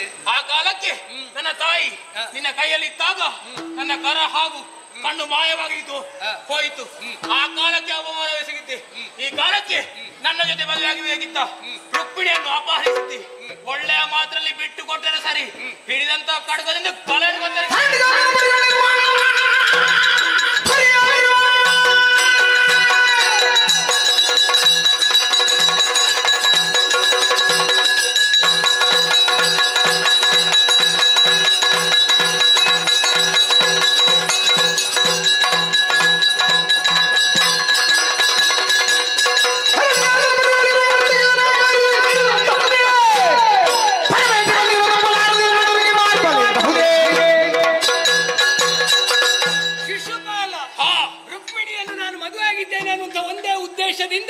ಹುರಕ್ಕಾಗಿ ಮನ ಮಾಡಿದವನು ನೀನು. ನನಗೆ ನಿಶ್ಚಯವಾದಂತಹ ಹೆಣ್ಣು, ಯಾವುದಕ್ಕೂ ಯೋಗವೂ ಬೇಕು, ಭಾಗ್ಯವೂ ಬೇಕು.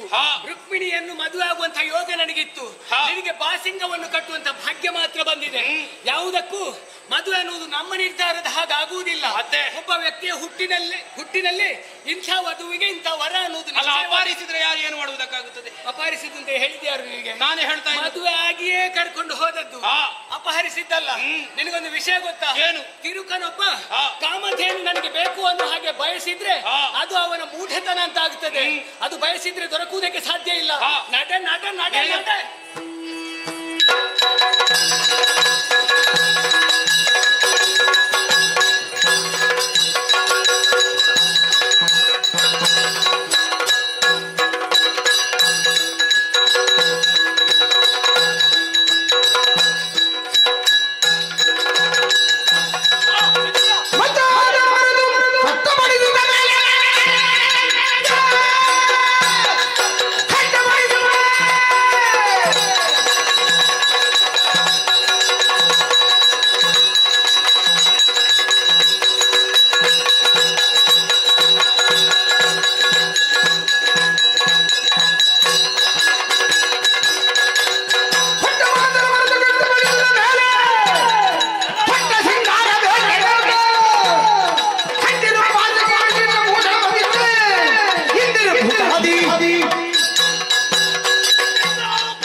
ಆ ಸಂದರ್ಭದಲ್ಲಿ ಓಲೆಯನ್ನು ಕಳುಹಿಸಿಕೊಟ್ಟೆ.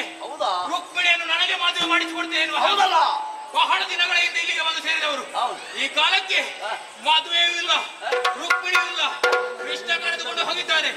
ಇದು ನಾವು ಹೋಗಿದ್ದೆವು, ಆದ್ರೆ ಕೃಷ್ಣ ನಮ್ಮನ್ನೇ ಸೋಲಿಸಿದವರಿದ್ದಾನೆ. ಈ ಕಾಲಕ್ಕೆ ನೀನು ಕೊಟ್ಟಂತ ಬಾಸಿಗವನ್ನು ಇದು ನಿನ್ನ ಮಿತ್ರತ್ವವನ್ನು ಬಿಟ್ಟಿದ್ದೇನೆ. ಈ ಕಾಲಕ್ಕೆ ಪುಣ್ಯವನ್ನು ಬಿಟ್ಟು ನಡೆದು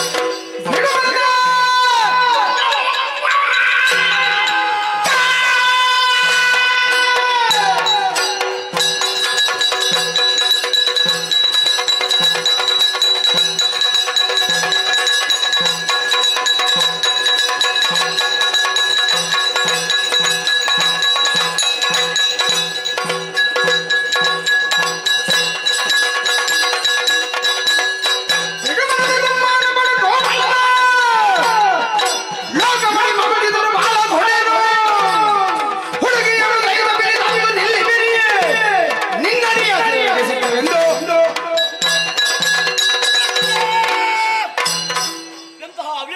ಮಾಡಿಬಿಟ್ಟೆ.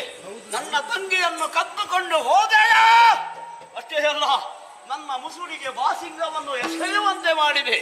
ಮಾನವಂತನಾದ ನನ್ನ ಮಾನ ಬೀದಿ ಪಾಲಾಗುವ ಹಾಗೆ ಮಾಡಿದೆಯಲ್ಲ ಕೃಷ್ಣ. ನಿನಗೆ ಸರಿಯಾದ ಶಾಸ್ತಿಯನ್ನು ಒದಗಿಸದೇ ಇದ್ರೆ ನಾನು ರುಕ್ಮ ಅಲ್ಲ, ಬರ್ತೇನೆ.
ವರ್ತಮಾನವನ್ನು ಕೇಳಿದ್ದೇನೆ. ಬೆಣ್ಣೆಯನ್ನು ಚೋರತನ ಮಾಡಿದ್ದೆ ಎಂಬುದನ್ನು ಕೇಳಿದ್ದೇನೆ. ಹೆಣ್ಣನ್ನು ಕದ್ದದ್ದು ಇಷ್ಟರವರೆಗೆ ಕೇಳಲಿಲ್ಲ. ನನ್ನ ತಂಗಿಯನ್ನು ಕದ್ದು ಹೆಣ್ಣು ಚೋರ ಎಂಬಂತಹ ಮಾತಿಗೆ ನೀನು ಪಾತ್ರನಾದೆ. ಎಲ್ಲ ಕೃಷ್ಣ, ಇದು ಮೊದಲು ನೀನು ಮಾಡಿದಂತಹ ಲೀಲೆ ಉಂಟಲ್ಲ, ಅದು ರುಕ್ಮನ ಮುಂದೆ ನಡೆಯದು. ನೀನು ಅವಳು ಭಾವ ಸತ್ತ ಇಬ್ಬರಿಗೂ ಸರಿಯಾದಂತಹ ಶಿಕ್ಷೆಯನ್ನು ಕೊಡದೇ ಇದ್ರೆ ನಾನು ರುಕ್ಮಾಲ ಮುನಿದು ಸಾವಧಾನದಿಂದ ಸರಿಯ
ಸ್ವಲ್ಪ ಸಮಾಧಾನ ಮಾಡಿ ಯೋಚನೆ ಮಾಡುವ. ನೀನು ಯೋಚನೆ ಮಾಡು. ಒಬ್ಬಳು ತಂಗಿ ಇದ್ದಾಳೆ, ಅವಳಲ್ಲಿ ಯಾರಿಗೆ ಮದುವೆ ಮಾಡಿ ಕೊಡಬೇಕು? ಅವಳ ಜೀವನದಲ್ಲಿ ಮುಂದಕ್ಕೆ ಸಂತೋಷದ ಕಾಲವನ್ನು ಕಳಿಬೇಕು ಅಂತ ಇದ್ರೆ ಯೋಗ್ಯನಾದಂತಹ ಹೊರಬೇಕು ಅನ್ನೋ ಹಾಗೆ ಯೋಚನೆ ಮಾಡಬೇಕಾದಂತಹ ಹೊಣೆಗಾರಿಕೆ ನಿನಗುಂಟು. ಯೋಚನೆ ಮಾಡಿ ನೀನು ಯೋಚನೆ ಮಾಡಿದ್ಯಾರಿಗೆ ಆ ದುಷ್ಟ ದುರುಳನಾದಂತಹ ಚೈತೇಶನಿಗೆ ಹೆಸರಿದ್ರೆ ಸಾಕಾಗ್ತದ? ಗುಣ ಬೇಡುವ? ಗುಣ ಉಂಟು, ಗುಣ ಉಂಟು. ನನ್ನ ಹಾಗೆ ಒಳ್ಳೆ ಗುಣ.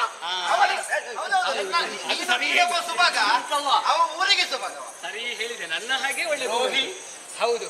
ಆದ್ದರಿಂದಲೇ ನೀನು ಹೇಳಿದೆ ಅಲ್ಲ ಕದ್ದುಕೊಂಡು ಹೋದದ್ದು ಅಂತ. ನಿಜವಾಗಿ ಕದ್ದದ್ದಲ್ಲ, ಆದ್ರೆ ಮನಸ್ಸನ್ನು ಕದ್ದದ್ದು. ಹೌದು, ಎರಡು ಮನಸ್ಸುಗಳು ಒಂದಾದ್ರೆ ಮಾತ್ರ ಅಲ್ವ ಜೀವನ ಪಯಣ ಸಾಂಗವಾಗಿ ನಡೆಯುವುದು. ಅವಳ ಮನಸ್ಸು ಏನು ಅನ್ನೋದನ್ನು ಅರ್ಥ ಮಾಡಿಕೊಂಡಂತ ನಾನು ಸಕಾಲದಲ್ಲಿ ಒದಗಿ ಬಂದು ಅವಳನ್ನು ಪಾಣಿಗ್ರಹಣ ಮಾಡಿದವನು. ಆದ್ದರಿಂದ ಭಾವ, ಒಳ್ಳೆಯ ಮಾತಿನಲ್ಲಿ ಒಂದು 2 ಅಕ್ಕಿ ಅಕ್ಷತೆ ಕಾಳನ್ನು ಹಾಕಿ ಒಂದು ಹರಸಿದ್ರೆ ನಿನಗೆ ಒಳ್ಳೇದು. ಇಲ್ಲದೆ ಇದ್ರೆ ಕೈಗೆ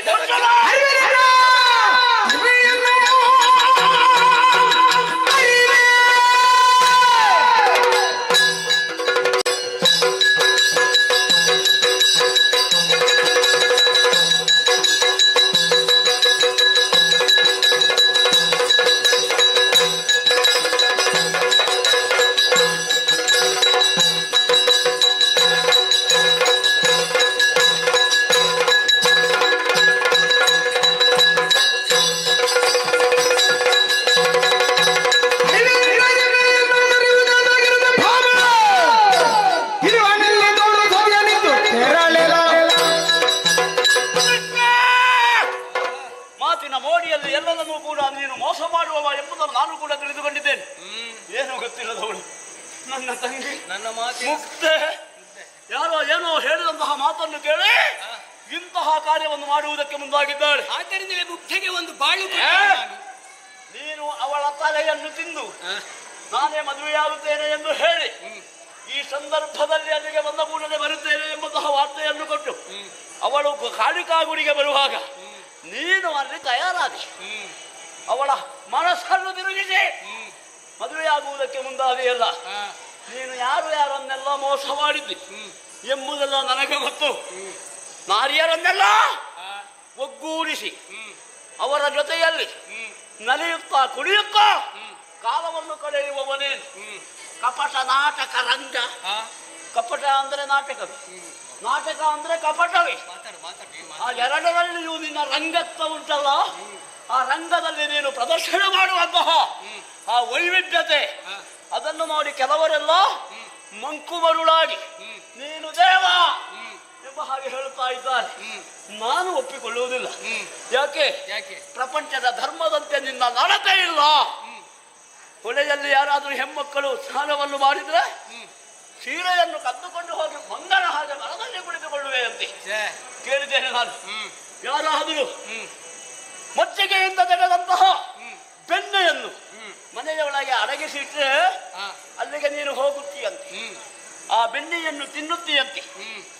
ಮುಂಚಿನ ದಿವಸದ ಬೆಣ್ಣೆ ಆಗುವುದಿಲ್ಲ ನಿನಗೆ. ನವನೀತ ಆಗಾಗ ತೆಗೆದಂತಹ ಬೆಣ್ಣೆ ಅದು ಆರೋಗ್ಯಕ್ಕೆ ಒಳ್ಳೆಯದು. ಮುಚ್ಚುಬಾಯಿ, ನಿನ್ನಲ್ಲಿ ಯಾರು ಮಾತಾಡಿದ್ರು?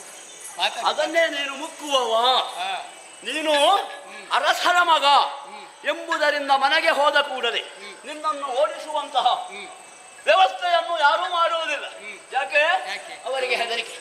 ನಮ್ಮನ್ನು ಆಳುವವನ ಮಗ, ಆದ್ದರಿಂದ ಅಂತಹ ಕೃತ್ಯವನ್ನೆಲ್ಲ ನೀನು ಮಾಡುವುದಕ್ಕೆ ಮುಂದಾದೆ. ಆದರೆ ಈ ರುಕ್ಮನ ಮುಂದೆ ನಿನ್ನ ನಾಟಕ ನಡೆಯುವುದಕ್ಕಿಲ್ಲ.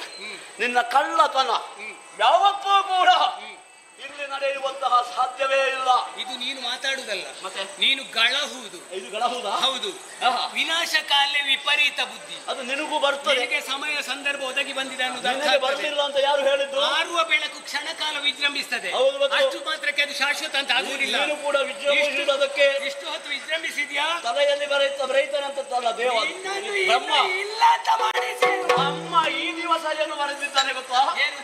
ತನ್ನ ತಲೆಯನ್ನು ಕಡಿಯತ್ತ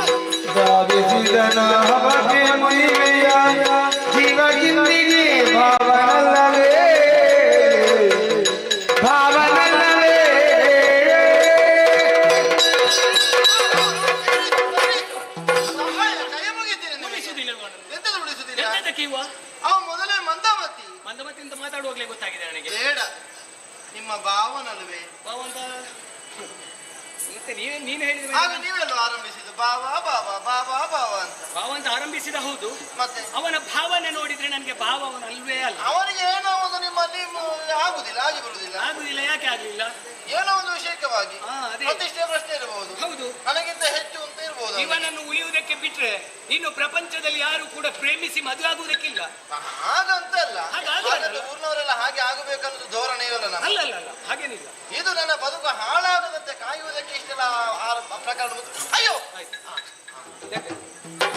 ನಿನಗೆ ಬೇಕಾಗಿ ಅವನನ್ನು ಉಳಿಸಿದ್ದೇನೆ. ಅದು ಉಳಿಸ್ತೀರಲ್ಲ, ಬಿಟ್ಟಿದ್ದೇನೆ. ಈಗ ಕೊಲ್ತೇನೆ ಅಂತ ಮುಂದಾಗಿದ್ದೆ. ಕೊಂದೇ ಮುಗಿಸುವುದು ಅನ್ನುವ ಹಾಗೆ ಮುಂದಕ್ಕೆ ಬಂದದ್ದು ನಾನು. ಈಗ ಕೊಂದೇ ಮುಗಿಸಬೇಕು ಅಂತ ಇಲ್ಲ, ಅವನ ಅನ್ಯಾಯ ಮಾಡಿದ್ದಾನೆ.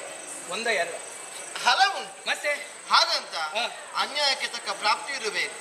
ಹೊಲದೆ ಯಾವುದು ಮರಣಕ್ಕೆ ಇನ್ನೊಂದು ಅಂದ್ರೆ ಅದಕ್ಕೆ ಹೊರತಾಗಿ ಸಮವಾದ ಪರಿಣಾಮವನ್ನು ಕೊಡಬಹುದು. ಪರ್ಯಾಯ ವ್ಯವಸ್ಥೆ ಅಂತದ್ದನ್ನೇ ಮಾಡಬೇಕು. ಅಪಮಾನಿಸಬೇಕು ಇವನಿಗೆ. ಹಾಗಿದ್ರೆ ಅಪಮಾನ ಆಯ್ತು ಅಂತಾನೆ ಮರಣಕ್ಕೆ ಸಮಾನ ಅಂತ ಇರ್ತದೆ. ದುಷ್ಟನಾದಂತ ಇವನು ಮರಣವನ್ನು ಹೊಂದಬಾರ್ದು. ಜೀವನದಲ್ಲಿ ಇರುವಷ್ಟು ದಿನಗಳವರೆಗೆ ಕೊರಗಿ ಸಾಯ್ಬೇಕು ಅವನು. ಹೇಗೆ ಕೇಳಿದ್ರೆ ಅವನಿಗೂ ನೆನಪಾಗಬೇಕು, ಅವನನ್ನ ನೋಡಿದವರಿಗೂ ಗೊತ್ತಾಗಬೇಕು, ನೋಡಿದವರು ನಗಡುವಾಗಿ ಆಗಬೇಕು. ಮಾಡಿದ್ದು ತಪ್ಪು ಅನ್ನುವುದು ಅವನಿಗೆ ಅನುಭವಕ್ಕೆ ಬರಬೇಕು ಅಂತ ಇದ್ರೆ ಅವನಿಗೆ ಅಪಮಾನ ಆಗಬೇಕು. ಒಬ್ಬನಿಗೆ ತನ್ನಲ್ಲಿ ಅಭಿಮಾನ ಮೂಡುವುದು ಯಾವಾಗ ಕನ್ನಡಿ ನೋಡಿದಾಗ. ಕನ್ನಡಿ ನೋಡಿದಾಗ ಮೊದಲಾಗಿ ನಮ್ಮ ಕೈ ಹೋಗುವುದು ಎಲ್ಲಿಗೆ? ಕೂದಲಿಗೆ, ತಲೆಗೆ 3 ಬಟ್ಟು ಬಳಸಿ. ಹಾಗಿದ್ರೆ ಇವನ ತಲೆ ಬೋಳಿಸ್ಬೇಕು ಅಂತ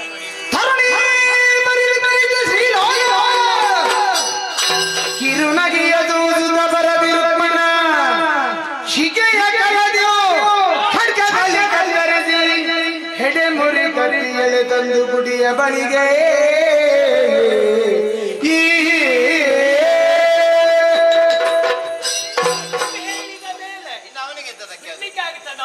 ಈಗ ಇವನ ಶಿಕೆಯನ್ನು ಆಯ್ತಾ? ಕೆಲಸ ತೊಂದರೆ ಇಲ್ಲ. ಆಯ್ತಾ? ಒಳ್ಳೆ ಹಿಡಿತದೆ ನಿನಗೆ. ಎಂತದ ಕೂದಲು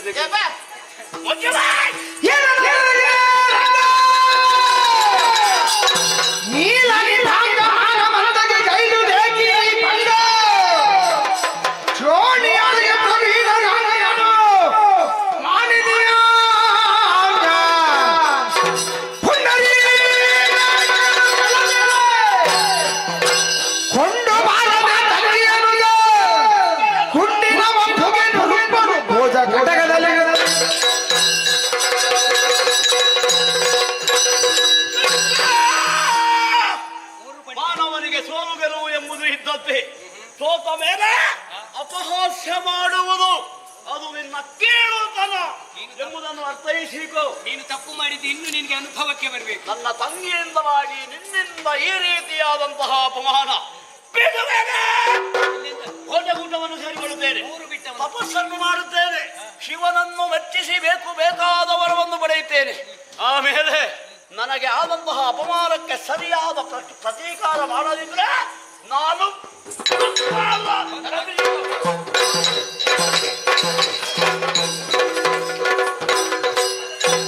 ದೊಡ್ಡ ಸಂಗತಿ ಇವನದ್ದು. ಒಂದು ಊಟ ಬಿಟ್ಟವನಲ್ಲ, ಇದು ತಪಸ್ಸು ಮಾಡ್ತಾನ. ಇಲ್ಲಿ ತಪಸ್ಸು ಮಾಡ್ಲಿಕ್ಕೆ ಊಟ ಬಿಡ್ಲಿಕ್ಕೆ ಉಂಟಾ? ಊಟದಾಗೆ 3 ಪಟ್ಟು ಬೋಳಿಸಿದ್ದೇನೆ. 3 ಬಿಟ್ಟವ ಅನ್ನುವುದೇ ಅರ್ಥ. ಏನೋ ಗೊಣಗಿಕೊಂಡು ಹೋದ, ಅದ್ರ ಬಗ್ಗೆ ಯೋಚನೆ ಮಾಡ್ಲಿಕ್ಕಿಲ್ಲ.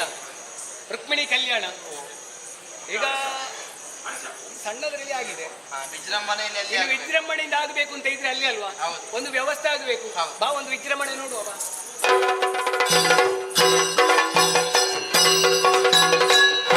ಸಭಾಸದರಲ್ಲೊಂದು ವಿಜ್ಞಾಪನೆ. ಇಂದಿನ ಸೇವಾ ಬಯಲಾಟಕ್ಕೆ ಸಹಕರಿಸಿದ ಎಲ್ಲ ಕಲಾಭಿಮಾನಿಗಳಿಗೂ ಕೃತಜ್ಞತೆಗಳನ್ನು ಸಲ್ಲಿಸ್ತಾ ಇದ್ದೇವೆ. ವಿಶೇಷ ಸೂಚನೆ, ಇಂದಿನ ಸೇವಾಕರ್ತರು ಊಟದ ವ್ಯವಸ್ಥೆಯನ್ನು ಮಾಡಿದ್ದಾರೆ. ಎಲ್ಲರೂ ಊಟ ಮಾಡಿ ಕೊನೆಯವರೆಗೂ ಬಯಲಾಟವನ್ನು ನೋಡಿ ಸಂತೋಷ ಪಡಬೇಕು ಅಂತ ಅವರ ಪರವಾಗಿ ಕೇಳಿಕೊಳ್ತಾ ಇದ್ದೇವೆ. ನಾಳೆಯ ದಿನ ನಾವು ಬಜಿಪೆ ತಾರಿಕಂಬಳದಲ್ಲಿ ಶ್ರೀದೇವಿ ಮಹಾತ್ಮೆ ಎಂಬ ಕಥಾನಕವನ್ನು ಆಡಿ ತೋರಿಸಲಿಕ್ಕಿದ್ದೇವೆ. 12ನೇ ತಾರೀಕಿನಂದು ಕಟೀಲು ಕ್ಷೇತ್ರದಲ್ಲಿ ಶ್ರೀದೇವಿ ಪ್ರಸಾದ ಮತ್ತು ಸಹೋದರರು ಕಟೀಲು ಯೊರಬಾಬ್ತು ಗಾಯತ್ರಿ ಮಹಾತ್ಮೆ ಎಂಬ ಕಥಾನಕವನ್ನು ಆಡಿ ತೋರಿಸಲಿಕ್ಕಿದ್ದೇವೆ. 16ನೇ ತಾರೀಕಿನಂದು ಶನಿವಾರ ಮೀಜಾರು ಮರಿಯಡ್ಕ ಮನೆಯ ವಟಾರದಲ್ಲಿ ಶ್ರೀಮತಿ ಮತ್ತು ಶ್ರೀ ರಮೇಶ್ ಶೆಟ್ಟಿ ಮರಿಯಡ್ಕ ಯೊರಬಾಬ್ತು ಶ್ರೀದೇವಿ ಮಹಾತ್ಮೆ ಎಂಬ ಕಥಾನಕವನ್ನು ಆಡಿ ತೋರಿಸಲಿಕ್ಕಿದ್ದೇವೆ. 23ನೇ ತಾರೀಕಿನಂದು ಅಶ್ವತ್ಥಪುರ ಜತ್ತಲಾಯಿ ಶ್ರೀ ದುರ್ಗಾ ನಿವಾಸದ ಬಳಿ ಶ್ರೀಮತಿ ಲಕ್ಷಣಿ ಮತ್ತು ಶ್ರೀ ಭುಜಂಗ ಶೆಟ್ಟರ ಬಾಬ್ತು ಶ್ರೀದೇವಿ ಮಹಾತ್ಮೆ ಎಂಬ ಕಥಾನಕವನ್ನು ಆಡಿ ತೋರಿಸಲಿಕ್ಕಿದ್ದೇವೆ. ನಮ್ಮ 7 ಮೇಳಗಳ ಈ ವರ್ಷದ ತಿರುಗಾಟದ ಕೊನೆಯ ಸೇವೆಯಾಟವು 26ನೇ ತಾರೀಕಿನಂದು ಕಟೀಲು ಕ್ಷೇತ್ರದಲ್ಲಿ ನಡೆಯಲಿಕ್ಕಿದೆ. ತಿರುಗಾಟದುದ್ದಕ್ಕೂ ಸಹಕರಿಸಿದ ಎಲ್ಲ ಕಲಾಭಿಮಾನಿಗಳಿಗೂ ಕೃತಜ್ಞತೆಗಳನ್ನು ಸಲ್ಲಿಸ್ತಾ ಮುಂದೆ ಇದೇ ರೀತಿಯ ಸಹಕಾರವನ್ನು ನಿಮ್ಮಿಂದ ಬಯಸುತ್ತಾ ನಿಮಗೆಲ್ಲ ಕಟೀಲು ಶ್ರೀ ದುರ್ಗಾ ಪರಮೇಶ್ವರಿ ಅಮ್ಮನವರು ಸಕಲ ಸೌಭಾಗ್ಯಗಳನ್ನು ಕರುಣಿಸಲಿ ಎಂದು ಪ್ರಾರ್ಥಿಸುತ್ತಾ ಕಥಾಭಾಗವನ್ನು ಮುಂದುವರಿಸುವುದಕ್ಕೆ ಅನುಮತಿಯನ್ನು ಕೇಳುತ್ತಿದ್ದೇವೆ. ನಮಸ್ತೆ. ಯಕ್ಷಗಾನಂ ಗೆಲ್ಗೆ.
ಸೂರ್ಯದತ್ತವಾದಂತಹ ಶಮಂತಕ ಮಣಿಯನ್ನು ಕೃಷ್ಣ ಅಪಹರಿಸಿದ್ದಾನೆ ಎನ್ನುವಂತ ಅಪವಾದ ಬಂತು.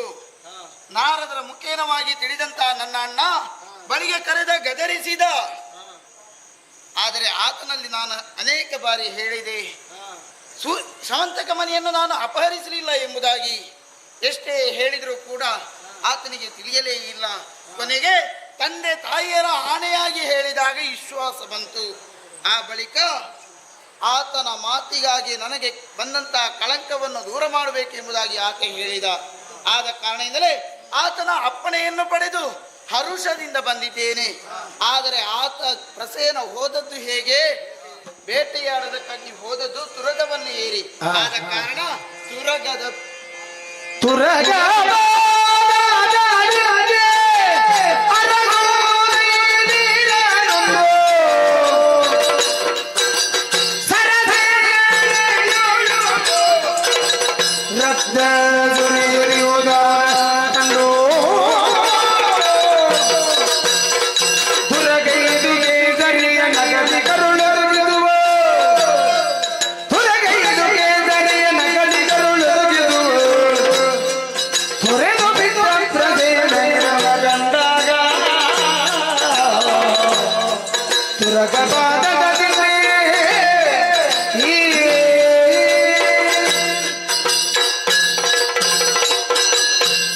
ಬೇಟೆಯಾಡುವುದಕ್ಕಾಗಿ ತುರಗವನ್ನು ಏರಿ ಹೋಗಿದ್ದಾನೆ ಎನ್ನುವಂತ ವಿಚಾರವನ್ನು ನಾನು ಅರಿತುಕೊಂಡಿದ್ದೇನೆ.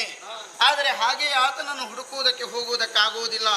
ಆದ ಕಾರಣದಿಂದಲೇ ತುರಗದ ಪಾದದ ಚಿಹ್ನೆಯನ್ನೇ ಅನುಸರಿಸ್ತಾ ಮುಂದೆ ಬಂದಿದ್ದೇನೆ.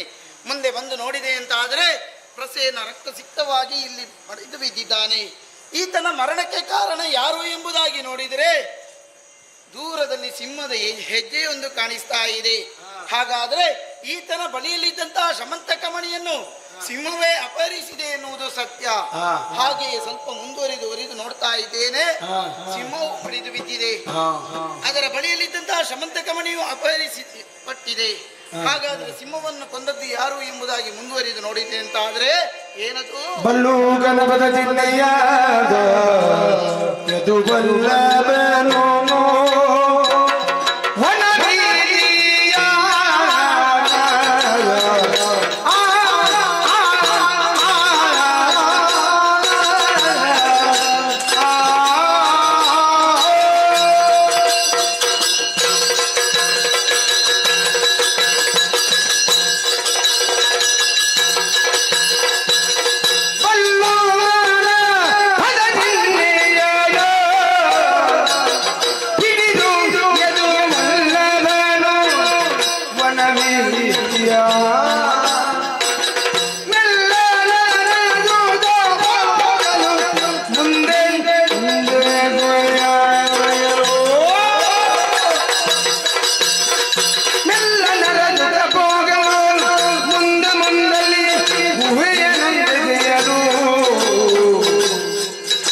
ಆ ಪ್ರಾಣಿ ಯಾವುದು ಎಂಬುದಾಗಿ ಸರಿಯಾಗಿ ಆಲೋಚಿಸಿ ನೋಡಿದೆ ಎಂದಾದರೆ ಅದು ಹೆಜ್ಜೆ ಗುರುತೊಂದು ಕಾಣಿಸ್ತಾ ಇದೆ. ಅದು ಸಾಮಾನ್ಯದ ಹೆಜ್ಜೆಯಲ್ಲ, ಬಲ್ಲೂಕದ ಹೆಜ್ಜೆ, ಪದದ ಹೆಜ್ಜೆ. ಹಾಗಾದರೆ ಈ ಪಾದದ ಹೆಜ್ಜೆಯನ್ನೇ ಅನುಸರಿಸ್ತಾ ಮುಂದುವರಿದು ಬಂದೆ ಅಂತಾದರೆ ನೋಡಬಾರದೆ ಒಂದು ಗುಹೆ ಕಾಣಿಸ್ತಾ ಇದೆ. ಎಲ್ಲ ಗುಹೆಯಿಂದಲೂ ಕೂಡ ಕಗ್ಗತ್ತಲೇ ತುಂಬಿರುತ್ತದೆ. ಆದರೆ ಈ ಗುಹೆ ಹಾಗಲ್ಲ. ಬೆಳಕು ಎನ್ನುವುದು ಒಳಗಿಂದ ಹೊರಗೆ ಬರ್ತಾ ಇದೆ. ಎಲ್ಲ ಗುಹೆಗೂ ಕೂಡ ಸೂರ್ಯನ ಪ್ರಕಾಶ ಎನ್ನುವುದು ಒಳಗೆ ಹೋಗುವುದು. ಹಾಗಾದರೆ ಇದರಲ್ಲಿ ಒಂದು ಅರ್ಥವಿಸಿಕೊಂಡಿದ್ದೇನೆ. ಹಾಗಾದ್ರೆ ಈ ರೀತಿಯಾಗಿ ಬೆಳಕು ಬರುವುದಕ್ಕೆ ಮೂಲ ಕಾರಣ ಆ ಶಮಂತಕ ಮಣಿ ಎನ್ನುವುದು ಈ ಗುಹೆಯೊಳಗೆ ಇರಬೇಕು. ಆದ ಕಾರಣ ನನ್ನ ಜೊತೆಗೆ ಬಂದಂತಹ ಯಾದವ ವೀರರನ್ನು ಹೊರಗೆ ನಿಲ್ಲಿಸಿ ನಾನು ಓರ್ವನೇ ಈ ಗೃಹ ಪ್ರವೇಶವನ್ನು ಮಾಡ್ತೇನೆ.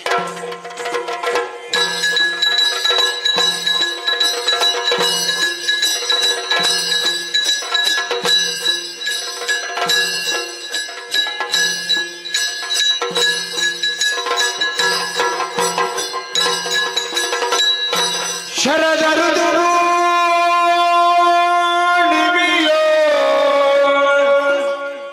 ಉದಯ ಚಂದಿರಗಾಂತೆ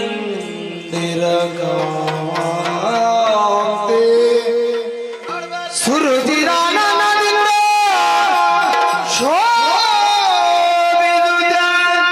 ವಿಭವದ್ಯೋ ತರುಣಿಯೋರ್ವಳೆ ಕುಳಿದು ಬಾಲಗನ ತೊಟ್ಟಿನ ಹರುಷದಿಂದಲೇ ತೋಗುತ್ತ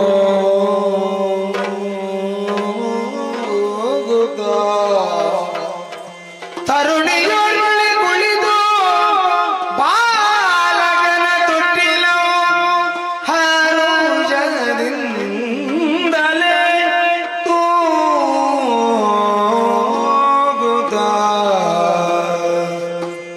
ಗಿರಿಜೆ ರಮೆವ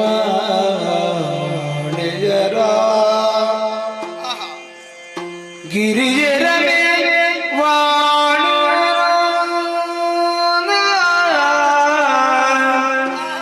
ಚೆಲುವಿಗೆ ಮಿಗಿಲಿನಿದೆ ಸರಸಿಜ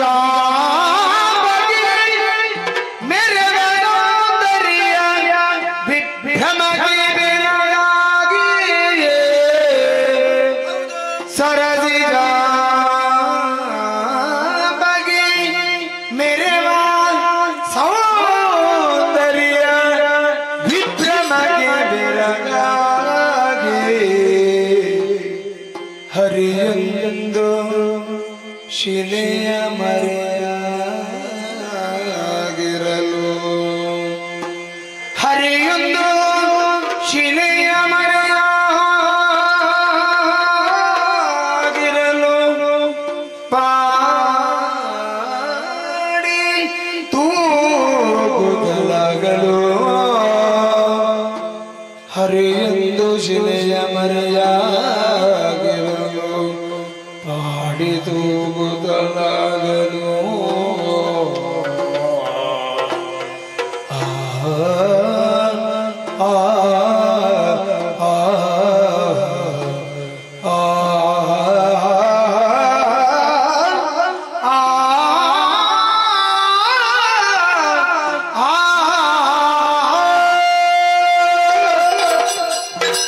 ಪ್ರಕಾಶಮಾನವಾಗಿ ಕಂಗೊಳಿಸುತ್ತಿರುವಂತಹ ಗುಹೆಯೊಳಗೆ ಬಂದು ನೋಡಿದೆ ಅಂತಾದರೆ ಒಮ್ಮಿಂದೊಮ್ಮೆಲೆ ದಿಗ್ಭ್ರಮೆ ಕೊಂಡು ಹೋದೆ ನಾನು. ಎಂತಹ ಸೌಂದರ್ಯದ ರಾಶಿಯೊಂದು ಕಾಣುತ್ತಾ ಇದೆ. ಅದು ಬಲ್ಲೂಕದ ಗುಹೆಯೊಳಗೆ ಇಂತಹ ಸೌಂದರ್ಯವತಿಯಾದಂತಹ ಹೆಣ್ಣೊಬ್ಬಳು ಕಾಣಿಸುವುದಕ್ಕೆ ಸಾಧ್ಯವೇ? ಇವಳ ಸೌಂದರ್ಯವನ್ನು ವರ್ಣಿಸುವುದಕ್ಕೆ 1000 ನಾಲಿಗೆಯುಳ್ಳಂತಹ ಆದಿಶೇಷನಿಂದಲೂ ಅಸಾಧ್ಯವಾಗಿ ಹೋದಿತು.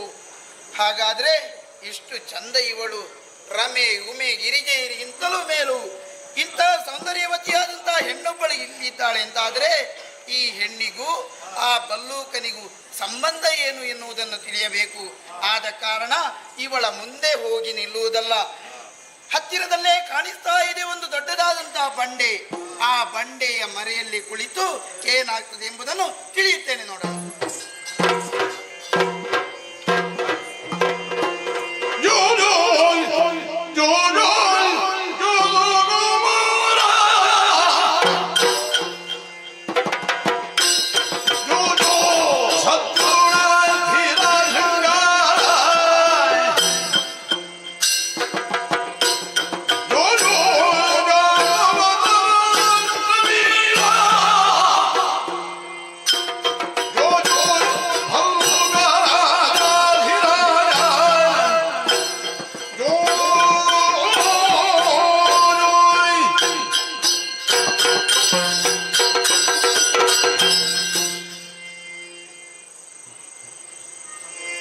ತಂದೆಯಾಗಿ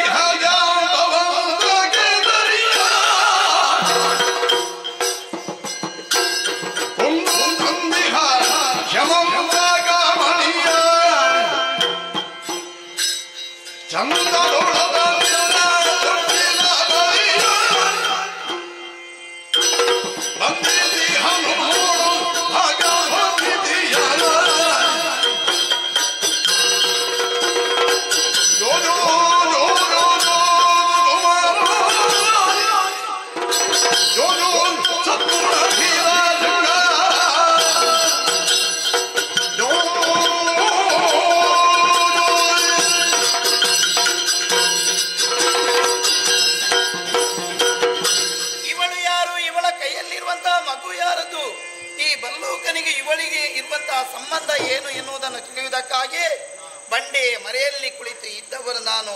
ಅವಳ ಹಾಡಿನ ಮೂಲಕವೇ ಹೀಗೆ ತಿಳಿದುಕೊಂಡೆ. ಇವಳ ಹೆಸರು ಜಾಂಬವತಿ ಎಂಬುದಾಗಿ, ಅವಳ ಕೈಯಲ್ಲಿ ಇರುವಂತಹ ಮಗುವಿನ ಹೆಸರು ಪ್ರವೀರ ಎಂಬುದಾಗಿ. ಸಿಂಹವನ್ನು ಕೊಂದು ತಂದಂತಹ ಶಮಂತಕ ಮಣಿ ಇದುವೆ. ಆದ ಕಾರಣ ನಾನು ಬಂದಂತಹ ವಿಚಾರ ಆ ಕರಡಿಗೆ ತಿಳಿಬೇಕು ತಾನೆ. ಆದ ಕಾರಣವೇ ಪಾಂಚಜನ್ಯವನ್ನು ಮೊಳಗಿಸ್ತೇನೆ, ನೋಡೋಣ.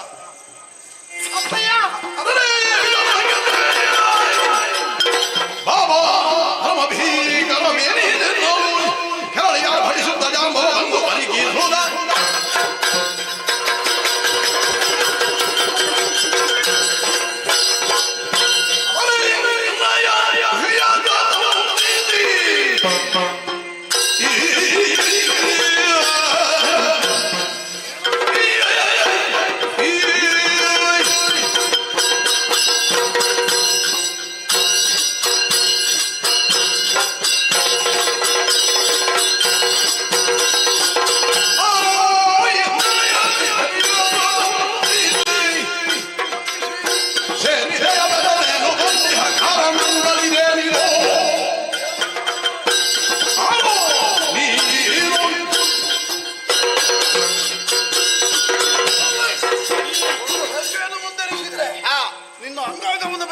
ಏನು? ಓಹೋ, ಅವರಲ್ಲ ನಿನ್ನ ಪರಿಚಯದರಾಗಿಲ್ಲ. ಯಾರು ನೀನು? ನಿನ್ನ ಹೆಸರೇನು? ಈ ಜಾಂಬವನ ಗುಹೆಯನ್ನು ಪ್ರವೇಶ ಮಾಡುವುದಕ್ಕೆ ಏನು ಕಾರಣ, ಏನು ಉದ್ದೇಶ?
ಪರಿಚಯವನ್ನು ಕೇಳ್ತಾ ಇದ್ಯಾ? ನಾನು ಸಾಮಾನ್ಯನಲ್ಲ. ಏನು? ವಸುದೇವ ದೇವಕಿಯರ ಸುತನಾಗಿ ಈ ಪ್ರಪಂಚದ ಬೆಳಕನ್ನು ಕಂಡವನು ನಾನು. ಅಷ್ಟೇ ಅಲ್ಲ, ದ್ವಾರಕೆಯಲ್ಲಿ ನಾನು ಮನೆ ಮಾಡಿದ್ದೇನೆ. ನನ್ನನ್ನು ಎಲ್ಲರೂ ಪ್ರೀತಿಯಿಂದ ಕೃಷ್ಣ ಎಂಬುದಾಗಿ ಕರೆಯುತ್ತಾರೆ. ಅಷ್ಟೇ ಅಲ್ಲ, ನನಗೆ ಒಂದು ಅಪವಾದ ಬಂದಿದೆ. ಶಮಂತಕ ಮಣಿಯನ್ನು ನಾನು ಅಪಹರಿಸಿದ್ದೇನೆ ಎಂಬುದಾಗಿ. ಆದ ಕಾರಣ ಆ ಶಮಂತಕ ಮಣಿ ನಿನ್ನಲ್ಲಿ ಇದೆ ಅಂತೆ. ಆ ಶಮಂತಕ ಮಣಿ ನನಗೆ ಕೊಡು. ಏನು ಸುಮ್ಮನೆ ಪಡೆದ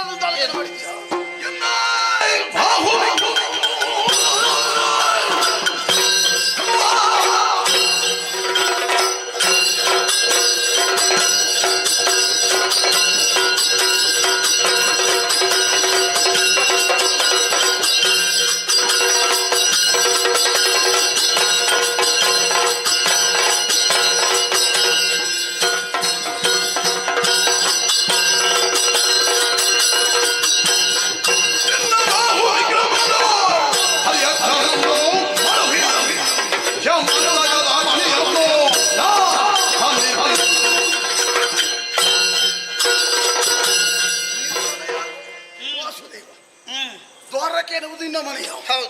ಛೇ, ಏನು ಬಿಡುವ ವಿಷಯ. ದೊಡ್ಡವರ ಹೆಸರನ್ನು ಹೇಳಿಕೊಂಡು ಬೇಡುತ್ತಿದ್ದಂತ ಅನುಭವದಿಂದ ಈ ರೀತಿಯ ಮಾತುಗಳನ್ನು ಆಡ್ತೀನಿ ಅಂತ ಕಾಣ್ತದೆ. ಯಾಕೆ? ನಮಗೆ ದೊಡ್ಡ ವಿಷಯ ಅಲ್ಲ, ಮನೆಯನ್ನು ಕೊಡು ಅಂತ ಹೇಳಿದ್ಯಲ್ಲ. ಹೌದು. ಏನು ಸುಮ್ಮನೆ ಬಡ್ದದ್ದ? ಎನ್ನ ಬಾಹು ವಿಕ್ರಮದಿ ಹರಿಯಾಕ್ಷರವನ್ನು ಮಾಡೋ ಹಿ ಆ ರಕ್ತವನ್ನು ನಾನು ಪಡೆದಿದ್ದೇನೆ. ಅದು ನನ್ನ ಬಾಹು ವಿಕ್ರಮದ ಸಂಕೇತ. ಏನು ಬಲ್ಲಯ್ಯ ನೀವು ನನ್ನ ಬಗ್ಗೆ?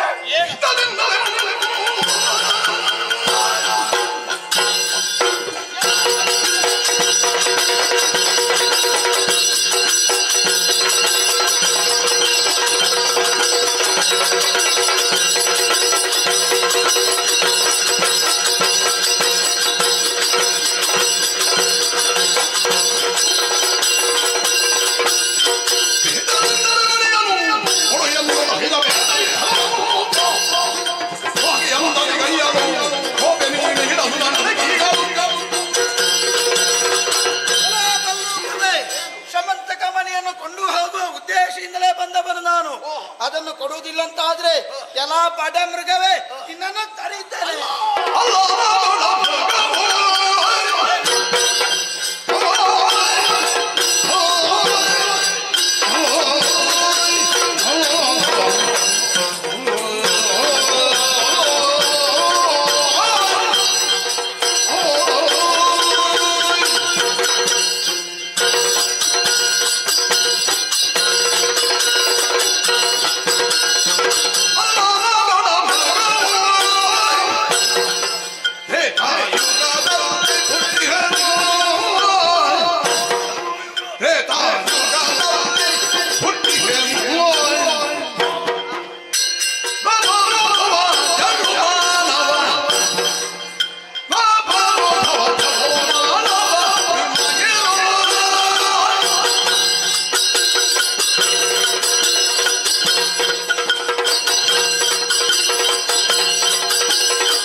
ಸಾಮಾನ್ಯ ಮೃಗವೆಂದು ಭಾವಿಸದಿರು.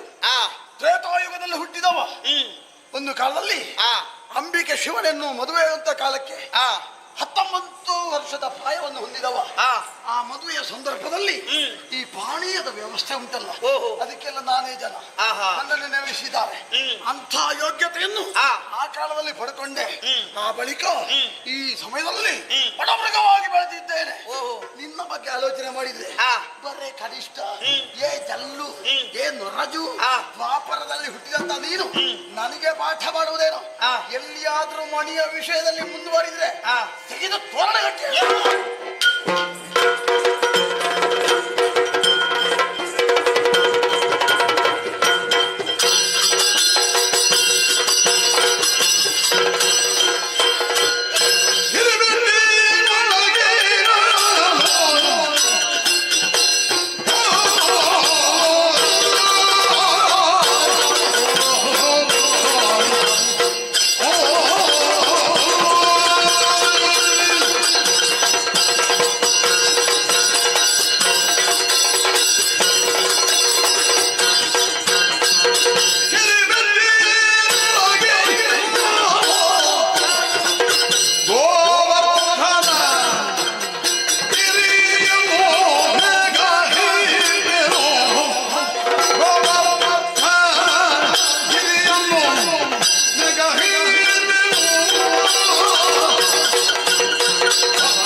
ಎದೆ ಒಡೆದು ಸತ್ತು ಹೋಗ್ತಿ.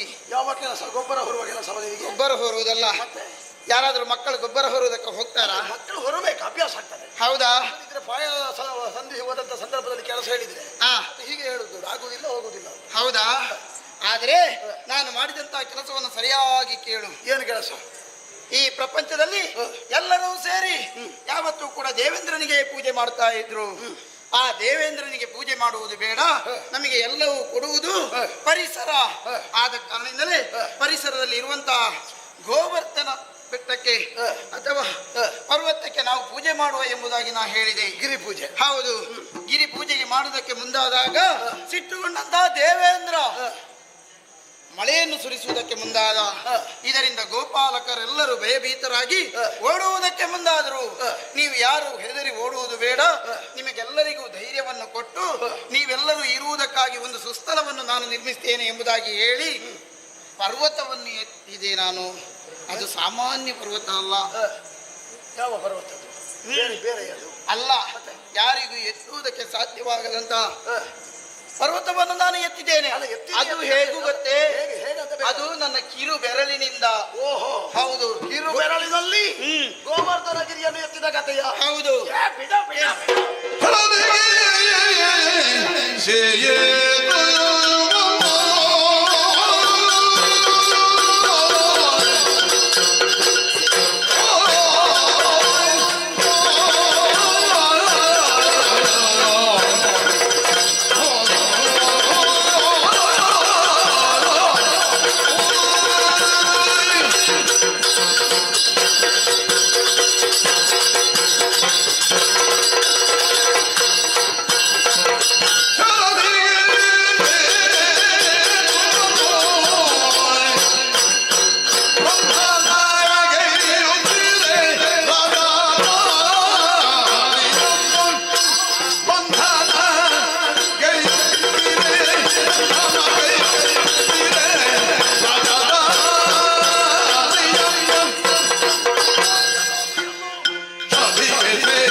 ಗೋವರ್ಧನಗಿರಿಯನ್ನು ಎತ್ತಿದಂತ ಕತೆ ನಾನು ಎನಿಸಿದ್ದು ಬಹಳ ವಿಶೇಷ ಅಂತ ಆಲೋಚನೆ ಮಾಡಿದೆ. ಎತ್ತಿದ್ದು ಮಾತ್ರವಲ್ಲ, ಕ್ಷಮೆ ಕೇಳಿ ಗೋವಿಂದರಾಜ ಪಟ್ಟವನ್ನು ದೇವೇಂದ್ರ ನನಗೆ ಕೊಟ್ಟಿದ್ದಾನೆ. ನಿನಗೆ ಪಟ್ಟ ಕಟ್ಟಿದ್ದ? ಹೌದು. ಪಟ್ಟ ಕಟ್ಟಿದ್ದಲ್ಲ, ನಿನಗೆ ಚಟ್ಟ ಕಟ್ಟಿದ್ದ. ಏನದು?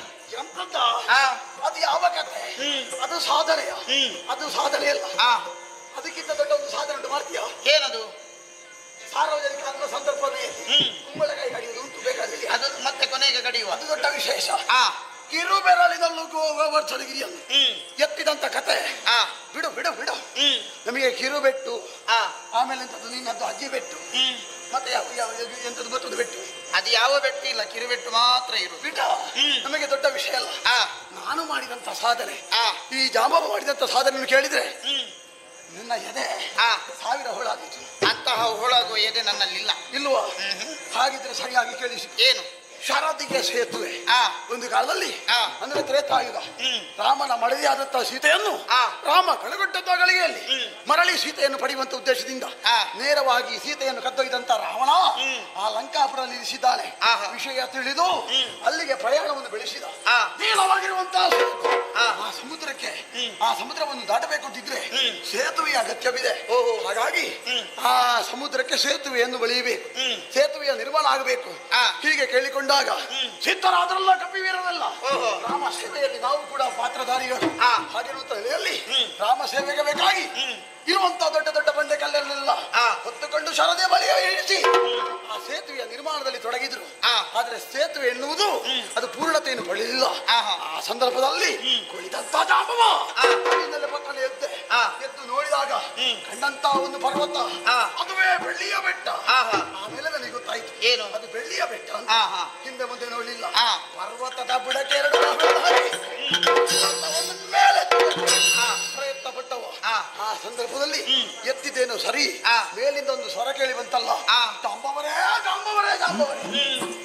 ಜಾನೆಬಾವಲ್ಲ, ನನಗೆ ಜಾಂಬವ ಜಾಂಬವ ಅಂತ ಹೇಳಿದ್ದೆ. ಜಾಂಬವ ನನಗೆ ಮೊದಲಿಗೆ ಹಾಗೆ ಅಂತ ಹೇಳಿದ್ವಿ. ಯಾರಪ್ಪ ಇವ ಬಾವ ಅಂತ ಆಲೋಚನೆ ಮಾಡಿದ್ರೆ ಮತ್ತೆ ಜಾಂಬವ ಅಂತ ಕರೆಯುವ ಒಂದು ಧ್ವನಿ ನೋಡಿದ್ರೆ ಪ್ರಭು ಪರಮೇಶ್ವರ ಕೈಲಾಸವಾದಿಯಾದಂತ ಶಂಕರ ಮೇಲಿಂದ ಕೆಳಗಿಳಿದು ಬಂದ.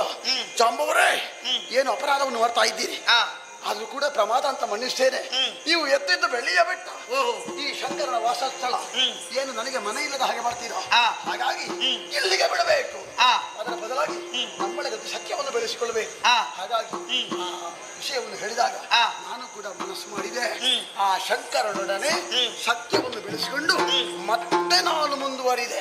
ಕಣ್ಣಿಗೆ ಸಿಕ್ಕಂತ ಬೆಟ್ಟಗಳನ್ನು ಎಷ್ಟು ಬಲ್ಲೆಯ?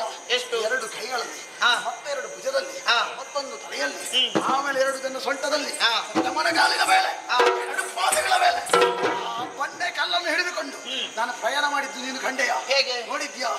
ಇಕೋ ಬಂಡೆ ನಡೆಯುವ ಚಂದ ಕಾಣಬೇಕು. ಇಕೋ ಮತ್ತೆ ಆಗುವುದಿಲ್ಲ ಅಂತಲೇ ಬಿಸಾಡಿದ. ನಿನಗೆ ಕಣ್ಣು ಕಾಣ್ತದ?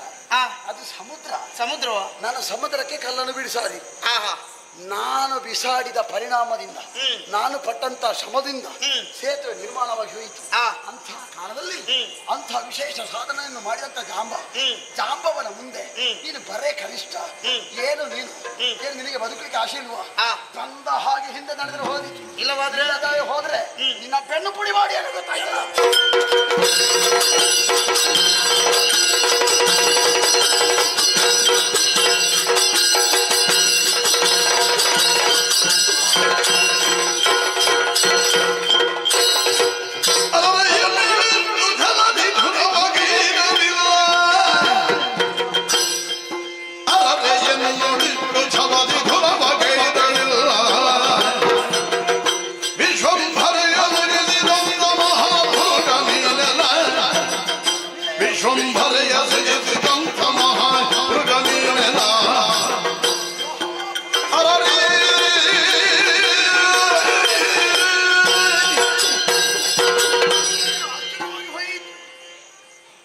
ಅದೆಷ್ಟೋ ಕಾಲದಿಂದ ಇವಳನ್ನು ಹೋರಾಟವನ್ನು ಮಾಡ್ತಾ ಇದ್ದೆ. ಆ ಜಯ ಅಪಜಯ ಎನ್ನುವುದು ಯಾರಿಗೂ ತೀರ್ಮಾನವಾದದ್ದಿಲ್ಲ. ಆದರೆ ಈ ಕಲಿಗೆಯಲ್ಲಿ ಜಾಂಬವನ ಪಾಲಿಗೆ ಸೋಲವಾಗಿ ಹೋಯಿತೆ. ಆದರೆ ಕ್ಷಣದ ನೆಲದ ಮೇಲೆ ಬಿದ್ದು ಮೂರ್ಛಿತನಾಗಿ ಹೋದೆ. ಮತ್ತೆ ಚೇತರಿಸಿಕೊಂಡಂತ ಕಲಿಗೆಯಲ್ಲಿ ಎದುರಿಗೆ ಕಾಣುವಂತ ವ್ಯಕ್ತಿಯನ್ನು ಕಂಡಾಗ ಇವ ಸಾಮಾನ್ಯನಲ್ಲ, ಇವ ಒಬ್ಬ ಮಹಾಪುರುಷ ಎನ್ನುವುದನ್ನು ಈ ಕಾಲದಲ್ಲಿ ಅರ್ಥ ಮಾಡಿಕೊಂಡೆ. ಅದು ರೇಣು ತನಕಾಷ್ಟ ದ್ರಾವಣ ಜಂಗಮಾದಿಗಳಲ್ಲಿ ನೆಲೆಯಾಗಿರುವವನೇ ಭಗವಂತ. ಆ ಭಗವಂತನೇ ಇವನಾಗಿರಬಹುದೇ? ಇವನ ಸತ್ಯ ವಿಷಯವನ್ನು ನಾನು ಆಲೋಚನೆ ಮಾಡೋದಲ್ಲ, ಅವನಲ್ಲೇ ಕೇಳಬೇಕು. ಅಯ್ಯ, ಯಾರು ನೀನು? ಏನು ಉದ್ದೇಶದಿಂದ ಹೇಳಬಲ್ಲೆಯ?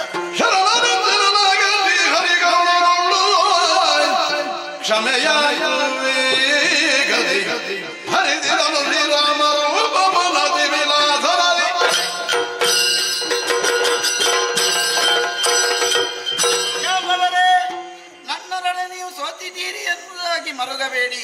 ನಾನು ಯಾರು ಎಂಬುದಾಗಿ ಈ ಸಾಕ್ಷ್ಯವಾಗಿ ತೋರಿಸ್ತೇನೆ. ಇದೋ ನೋಡಿ.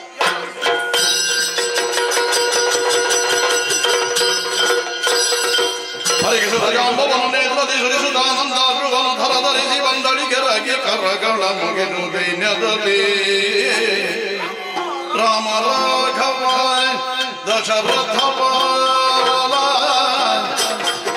ಜಯ ಸೀತಾ ರಾಮ ಜಯ ಜಯ ರಾಮ ರಾಮ ಕಾಫಿ ಗುಣಾಕರ ರಾಮ ರಾಘವ ದಶರಥ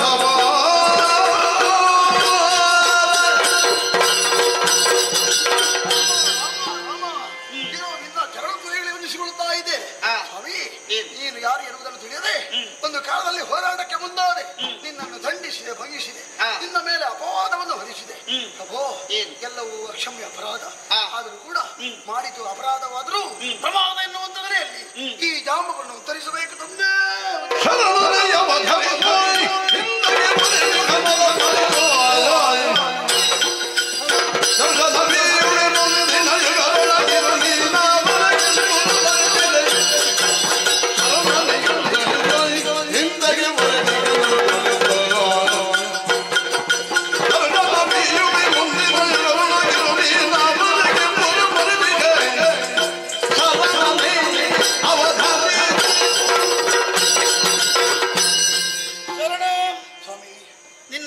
ನನ್ನೊಡನೆ ಹೋರಾಟ ಮಾಡಿದ್ದಿ ಎನ್ನುವುದಾಗಿ ಬೇಸರಿಸದಿರು. ಈ ರೀತಿಯಾಗಿ ನಿನ್ನ ಮುಂದೆ ಬರುವುದಕ್ಕೆ ಕಾರಣ ಇದೆ. ಹಿಂದೆ ತ್ರೇತಾಯುಗದಲ್ಲಿ ನಾನು ನಿನಗೆ ದರ್ಶನವನ್ನು ನೀಡ್ತೇನೆ ಎಂಬುದಾಗಿ ಹೇಳಿದ್ದೇನೆ. ಈಗ ಯುಗಗಳಲ್ಲಿಯೂ ಕೂಡ ಆದ ಕಾರಣದಿಂದಲೇ ಈ ಸಮಯದಲ್ಲಿ ನಾನು ಕೃಷ್ಣಾವತಾರಿಯಾಗಿದ್ದೆ. ನನ್ನದೇ ದರ್ಶನದ ರೂಪದಲ್ಲಿ ಕಾಣಬೇಕು ಎನ್ನುವುದಾಗಿ ಅನವರತವಾಗಿಯೂ ನೀನು ಸ್ತುತಿ ಮಾಡುತ್ತಾ ಇದ್ದೆ. ನನ್ನನ್ನೇ ಕಾಣಬೇಕು ಎನ್ನುವಂಥ ಆಸೆಯಿಂದ ಇದ್ದಿ. ಆದ ಕಾರಣದಿಂದಲೇ ಕೃಷ್ಣ ರೂಪದಲ್ಲಿ ಬಂದು ನಿನ್ನ ಮುಂದೆ ಅವತರಿಸುವುದಕ್ಕೆ ಅಥವಾ ದರ್ಶನ ಕೊಡುವುದಕ್ಕಾಗುವುದಿಲ್ಲ. ಆದ ಕಾರಣದಿಂದಲೇ ಈ ದ್ವಾಪರ ಯುಗದಲ್ಲಿ ಕೃಷ್ಣಾವತಾರಿಯಾಗಿ ಅಂತ ನಾನು ಈ ಹೊತ್ತಿನಲ್ಲಿ ನಿನ್ನ ಮುಂದೆ ಬಂದೆ. ಈ ಏನು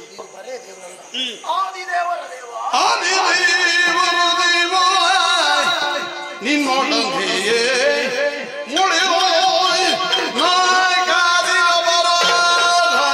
ಪರಿಹಾರಗೆ ಎನ್ನಯ ಸುತೆಯ ಮೋದದಿಂದಿಯುವೆ ಜಾಂಬವತಿ ಎಂಬಿವಳ ಸಾದರದಿ ಸ್ವೀಕರಿಬುದು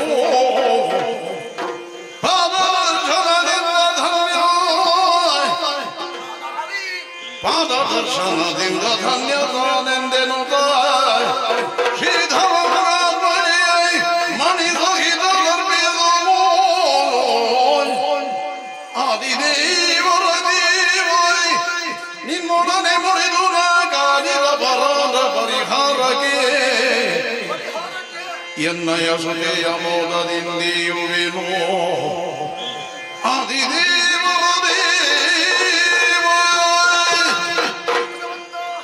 ಲೋಕದವರ ದೃಷ್ಟಿಗೆ ನೀನು ಬರ ದೇವರಾದ್ರೆ ನಮಗೆ ಹಾಗಲ್ಲ. ಆದಿ ದೇವರ ದೇವ ಆದರೂ ಕೂಡ ನಿನ್ನೊಡನೆ ಕಾದಿದಂತ ಅಪರಾಧಕ್ಕಾಗಿ ಒಂದು ಕೇಳಿಕೆ ಉಂಟು ಸ್ವಾಮಿ. ಏನು ಅಪರಾಧ ಆದ್ರೆ ಮಾಡಿದನ್ನು ಒಪ್ಪಿಕೊಂಡ ಮೇಲೆ ಮತ್ತೆ ನನಗೆ ಸಂಕೋಚ ಏನು? ಇದು ಮಣಿಯ ಅಪೇಕ್ಷೆಯಿಂದ ಬಂದವನು. ಹಾಗಾಗಿ ಈ ಮಣಿಯನ್ನು ಕೊಡ್ತಾ ಇದ್ದೇನೆ. ಮಣಿಯ ಜೊತೆಯಲ್ಲಿ ಇದು ತನ್ನ ಮಗಳಾದಂತ ಸಮಸ್ಯೆ ಆಗ್ತದೆ. ನಾನು ಹೇಳಿಕೊಂಡು ಇದು ಅವತಾರ ರಾಮನದ್ದು. ಹೌದು, ಮಣಿಯನ್ನಾದ್ರೂ ಪಡೆದುಕೊಳ್ಬಹುದು, ಕನ್ಯಾಮಣಿಯನ್ನು ಪಡೆದುಕೊಳ್ಳುವುದಕ್ಕಾಗ್ತದೆ. ಇದನ್ನು ಪಡೀತಾ ಇದ್ದಿ, ಅವಳನ್ನು ನೋಡ್ತಾ ಇದ್ದಿ. ಹೌದು, ಸಮಸ್ಯೆ ಆಗ್ತದೆ. ಮೊದಲಿನ ಅವತಾರವೇ ಇದು. ರಾಮಾವತಾರದಲ್ಲಿ ಏಕಪತ್ನಿವ್ರತಸ್ಥ, ಕೃಷ್ಣಾವತಾರದಲ್ಲಿ ಯಾಕೆ ಪತಿವ್ರತಸ್ಥ? ಸಮಸ್ಯೆ ಆಗ್ತದೆ. ಹೌದು, ಪ್ರಶ್ನೆ ಆಗ್ತದೆ. ಆದ್ರೂ ಕೂಡ ಲೋಕದ ದೇವರು ನೀನು ಮಣಿಯನ್ನು ಅರ್ಪಿಸ್ತಾ ಇದ್ದೇನೆ. ಇದರ ಜೊತೆಯಲ್ಲಿ ಮಗಳನ್ನು ನಿನ್ನ ಪಾಲಿಗೆ ಸಂತೋಷ. ಆಗ ನನಗೇನು ಅಪ್ಪನ ಅಂತ ಯೋಚನೆ ಮಾಡಿದ್ರೆ ಉಳಿದದ್ದು ಒಂದೇ ಒಂದು. ನಾನು ಮೊದಲು ರಾಮ ಧ್ಯಾನದಲ್ಲಿದ್ದೆ. ಹೌದು, ಅದೇ ಧ್ಯಾನವನ್ನು ಮಾಡುತ್ತಾ ಕಾಲವನ್ನು ಕಳೀತಾ ಇದ್ದೇನೆ.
ಕುರುಕ್ಷೇತ್ರ ರಣಭೂಮಿಯಲ್ಲಿ ಇಂದು 18ನೇ ದಿನ ಯುದ್ಧ ನಡೆಯುತ್ತಾ ಇದೆ.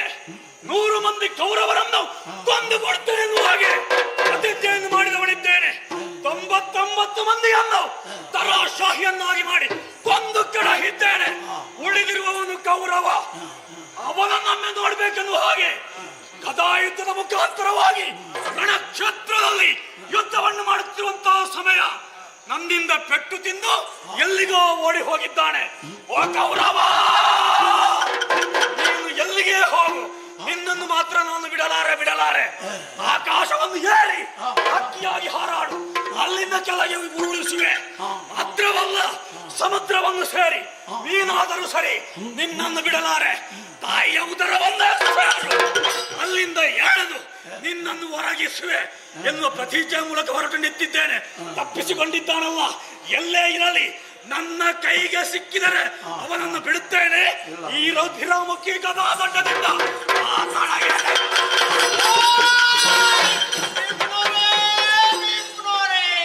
ಎಂತ ಸಾಹಿತ್ಯ ಪುಣ್ಯ. ಭೀಮಸೇನನವರೇ, ಭೀಮಸೇನನವರೇ, ನಿಮ್ಮ ಗದ್ದೆ ನನ್ನ ತಲೆಗೆ ಬೀಳುತ್ತಿದ್ದ. ಅದೇ ಪುಣ್ಯಾತ್ಮ ಇದು. ಏನು ನೀನು ಸಾಯ್ಲಿಕ್ಕೆ ಹೊರಟು ಬಂದಿದ್ದೇನೆ? ನನ್ನ ತಲೆ ಪುಡಿ ಆಗ್ತಿತ್ತು ಭೀಮನವರೇ. ಈಗ ನೀನು ಸತ್ತು ಹೋಗ್ತಾ ಇದ್ದೇನೆ. ನಿಮ್ಮ ಗದ್ದೆ ಇಲ್ಲಿ ಭೀಮನವರೇ. ಅದಲ್ಬೋದು ಗದೆ. ನಾನು ಗೂಢಚಾರಕ. ಗೂಢಚಾರಕನಲ್ವ? ನಾನೇ ನಿನ್ನನ್ನು ಅಟ್ಟಿದ್ದಲ್ವ? ಕವರ್ನವನನ್ನು ಹುಡುಕಿಕೊಂಡು ಕೌರವನನ್ನು ಹುಡುಕಿಕೊಂಡು ಬಂದಿರೋ ಹಾಗೆ. ಗುರುಕುಲ ಚೂಡಾಮಣಿಯನ್ನು ಹುಡುಕಿಕೊಂಡು. ಎಂತದ್ದು ಚೂಡಾಮಣಿಯ? ಕೌರವನನ್ನು ಹುಡುಕಿಕೊಂಡು ತನ್ನಿಯನ್ನು ಹಾಗೆ ನಾನು ಹೇಳಿದವನಿದ್ದೇನೆ. ಎಲ್ಲಿಗೆ ಹೋಗಿದ್ದೀರಿ? ಏನು ಏನಾದ್ರೂ ಸುಳಿವು ಸಿಕ್ಕಿದ ನಿಮಗೆ? ಸಿಕ್ಕಿತರ? ಹೌದೌದು ಸಿಕ್ಕಿತು. ಲಾಲಿಸಬೇಕು,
ಭೀಮಸೇನನವರೇ, ಭೀಮಸೇನನವರೇ, ನಾನು ಗೂಢಚಾರಕ.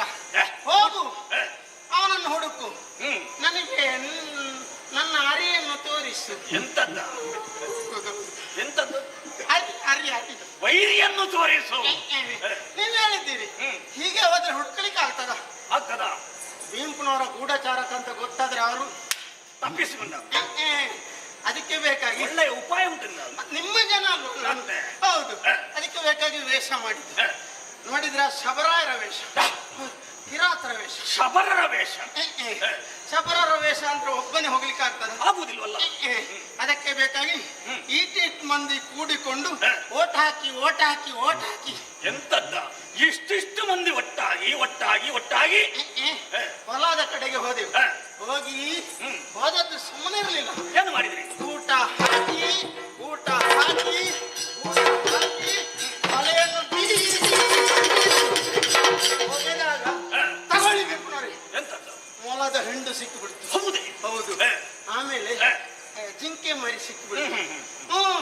ಎಲ್ಲವೆಲ್ಲ ಸಿಕ್ಕಿಬಿಡ್ತು. ಆಮೇಲೆ ಕಟಾರಿ. ಅಲ್ಲ, ನೀನು ನನ್ನನ್ನು ನೋಡೋದು ಯಾಕೆ? ಅದನ್ನು ಹೇಳಿದ್ದು ಈಟಿ ಅಂತ ಏನ್ ಮಾಡೋದು ನಾವು?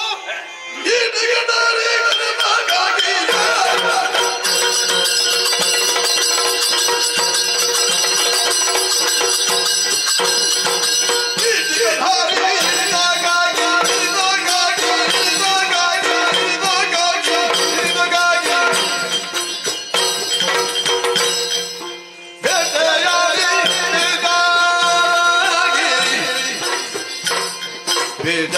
ಬೇಜಾರಾಗಿ ಬೇಜಾರಾಗಿ ಬೇಜಾರಾಗಿ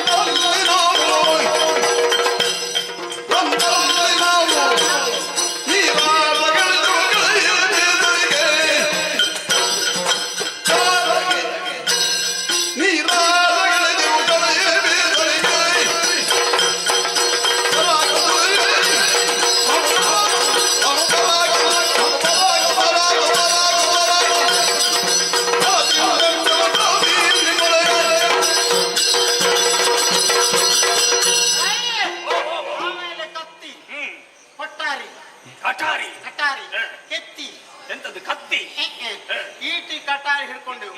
ಬಿಲ್ಲು ಬಾಣ ಸಾಕುಂತ ಅದನ್ನು ಅಲ್ಲಿ ಇಟ್ಟೆವು. ಊಟ ಹಾಕಿ ಬಲೆ ಎಲ್ಲ ಅಲ್ಲಿ ಇಟ್ಟೆವು. ಆಮೇಲೆ ಈ ಬಾರಿ ಕತ್ತಿಯಿಂದ ಬೇಟೆಯಾಡೋಣ. ಬೇಟೆಯಾಡ್ಬೇಕಲ್ಲ, ಬೇಟೆಯಾಡಿದೆವು. ಕೆಲವು ಪ್ರಾಣಿಗಳೆಲ್ಲ ಸಿಕ್ಕಿಬಿಡ್ತು. ಈಟಿ ಕಟಾರಿಯಿಂದ ಇರಿದದ್ದು ಏನು ಸಿಕ್ಕಿತು? ಕಾಟಿ ಸಿಕ್ಕಿಬಿಡ್ತು. ಕಾಟಿ ಕಾಟಿ ಅಂದ್ರೆ ಕಾಡ್ಕೋಣನ ಹೆಂಡತಿ. ಓಹೋ, ಕಾಡ್ಕೊಳ ಹೆಂಡತಿ ಕಾಟಿ ಅಂತ ಕರೆಯುದಲ್ಲ? ಹೌದು, ಎಮ್ಮೆಗೆ ಕಾಟಿ ಅಂತ ಹೇಳುದು. ಅದು ಗೊತ್ತಾಗ್ತದೆ. ಪ್ರಾಣಿ ಶಾಸ್ತ್ರ ಸ್ವಲ್ಪ ಅಧ್ಯಯನ ಮಾಡ್ಬೇಕು. ಈ ಮನುಷ್ಯರಲ್ಲಿ ಆದ್ರೆ ಗಂಡು ಮುಂದಿನ, ಹೆಂಡತಿ ಹಿಂದೆ. ಪ್ರಾಣಿಗಳಲ್ಲಿ ಆಗಲ್ಲ, ಹೆಣ್ಣು ಹೆಂಡತಿ ಮುಂದಿನಿಂದ ಹೋಗುದು. ಕಾಟಿ ಕಾಡ್ಕೋಣ ಹಿಂದಿನಿಂದ ಬರುದು. ಅದು ಪ್ರಾಣಿ ಶಾಸ್ತ್ರದಲ್ಲಿ ಗೊತ್ತಾಗ್ತದೆ. ಹೌದು, ಸರಿ ಸರಿ, ಹೌದು. ಪ್ರಾಣಿಗಳು ಮುಂದಿನಿಂದ, ಗಂಡು ಹಿಂದಿನಿಂದ. ಹಿಂದಿನಿಂದ? ಹೌದು. ಯಾಕೆ? ರಕ್ಷಣೆ ಬೇಕಲ್ಲ. ರಕ್ಷಣೆ ಬೇಕಲ್ಲ. ರಾಯರೇ, ಹೀಗೆ ಈಟಿ ಕಟಾರಿಯಿಂದ ಇರಿದಾಗ ಕಾಟಿ ಸಿಕ್ಕಿಬಿಡ್ತು, ಕಾಡ್ಕೋಣ ಸಿಕ್ಕಿಬಿಡ್ತು. ಎಲ್ಲವನ್ನು ಕಡಿದು ಕಡಿದು ಕಡಿದು ಮಾಂಸವನ್ನೆಲ್ಲ ಕಟ್ಟು ಮಾಡಿ ಮೊದಲು ತುಂಡು ಮಾಡಿದ್ದು, ಆಮೇಲೆ ಕಟ್ಟು ಮಾಡಿ ಕಟ್ಟು ಮಾಡಿ ಎಲ್ಲ ಇದು ಕಟ್ಟು ಮಾಡಿ ಇಟ್ಟಿದ್ದೇವೆ. ಇಷ್ಟು ಬೇಟೆಯಾಡಿದ. ಬೇಟೆಯಾಡಿ ನೀವು ಬೇಟೆಯಾಡುವುದಕ್ಕೆ ಹೋದಲ್ಲ, ಏನಾದರೂ ಕುರುಹು ಉಂಟಂತ ಹುಡುಕುವುದಕ್ಕೆ ಹೋದ ನೀವು? ಇದು ನೆಪ ಮಾತ್ರ. ಬೇಟೆ ನೆಪ? ನಿಮ್ಮ ವೈರಿಯನ್ನು ಹುಡುಕ್ಲಿಕ್ಕೆ ಹೋಗ್ತು. ಹೌದು, ವೈರಿಯನ್ನು ಯಾವ ಕರ್ಪುರದವ ಕೌರವ ಅವನನ್ನು ಕೊಂಡದ್ದು. ಇಷ್ಟು ಬೇಟೆ ಆಡಿ ಆಗೋ ಬೇಜಾರಾಯ್ತು. ಬೇಟೆಯಾಡಿ ಬೇಜಾರಾದ, ಆಯಾಸ ಆಯ್ತು. ಮೈ ಕೈಗೆಲ್ಲ ಮುಳ್ಳು, ಅದು ಇದೆಲ್ಲ ತಾಗಿ ರಕ್ತವ ಸರುವುದಕ್ಕೆ ಪ್ರಾರಂಭವಾಯಿತು. ಚರ್ಮ ಎಲ್ಲ ಕಿತ್ತು ಬಂತು, ಗಾಯ ಆಗಿ ನಕ್ತ ಸೋರಲಿಕ್ಕೆ ರಕ್ತ. ಹಾಗಾಗಿ ತಂಪಾಗಬೇಕಲ್ಲ. ಮತ್ತೆ ಎಲ್ಲಿ ಉಂಟು ನೀರು? ಈ ಕಾಡಿನಲ್ಲಿ ಎಲ್ಲಿ ಉಂಟು ನೀರು? ನೋಡುವಾಗ ಮೇಲೆ ಪಕ್ಷಿ ಕೆರೆ ಕಂಡಿತು. ಎಂತದ್ದು ಅದು? ಪಕ್ಷಿ ಕೆರೆ ಎಲ್ಲಿ ಉಂಟು, ನೀರು ಎಲ್ಲಿ ಉಂಟು, ಅಲ್ಲಿ ಮೇಲೆ ಪಕ್ಷಿ ಹಾರಾಡ್ತದೆ. ನೀರು ಕುಡಿಲಿಕ್ಕೆ ಬರ್ತಾ ಇರ್ತವೆ. ಪಕ್ಷಿ ಮೇಲೆ ಹಾರಾಡಿದ್ರೆ ಅಲ್ಲಿ ನೀರು ಉಂಟು ಅಂತ ಲೆಕ್ಕ. ಅಲ್ಲಿಗೂ ಹೋಗಿದ್ರು. ಅಲ್ಲಿ ಒಂದು ಸರೋವರ. ಹೌದು, ಇದು ಸರೋವರದ ಹೆಸರು ವೈನ್ ಶಾಪಿನ ಸರೋವರ. ಎಂತದ್ದು? ವೈನ್ ಶಾಪಿನ ವೈಶಂಪಾಯನ ಸರೋವರ ಆಗಿರ್ಬೇಕು. ದೇವಪ್ಪಣ್ಣನ ಸರೋವರ, ವೈಪಾಯನ ಸರೋವರ. ಅಲ್ಲಿ ಹೋದೆವು.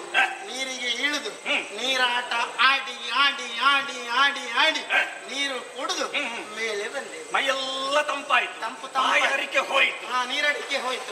ಬಾಯಾರಿಗೆ ಅವರು ಹೋಗಿದ್ದಾರೆ. ನೀರಡಿಕೆ ಎಲ್ಲ ಹೋಯ್ತು. ಆಯಾಸ ಕಡಿಮೆ ಆಯ್ತು. ರಾಯರೇ, ಅಲ್ಲಿಂದ ಮೇಲಕ್ಕೆ ಬಂದು ಒಂದು ಮರದ ಅಡಿಯಲ್ಲಿ ಸ್ವಲ್ಪ ಬೇರಿಗೆ ತಲೆ ಕೊಟ್ಟು ಮಲಗಿದ್ದೆ. ಒಂದು ಸ್ವಲ್ಪ ವಿಶ್ರಾಂತಿ ಬೇಕು ನಮಗೆ ಆ ಹೊತ್ತಿನಲ್ಲಿ. ವಿಶ್ರಾಂತಿ ಇಲ್ಲದಿದ್ರೆ ಮತ್ತೆ ದುಡಿ ಆಯಾಸ ಆಗ್ತದಲ್ಲ? ಆಯಾಸ ಆಗ್ತದೆ. ಮೇಲೆ ಬಂದು ಹೀಗೆ ನಿದ್ದೆ ಮಾಡಿ ಸ್ವಲ್ಪ ಕಣ್ಣಿಗೆ ಹತ್ತಿ ಎಚ್ಚರ ಆಗುವಾಗ ತಗೊಳ್ಳಿ ಮೆಂಬರ 3 ಮಂದಿ.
ಕೃಷ್ಣ ಶರ್ಮ.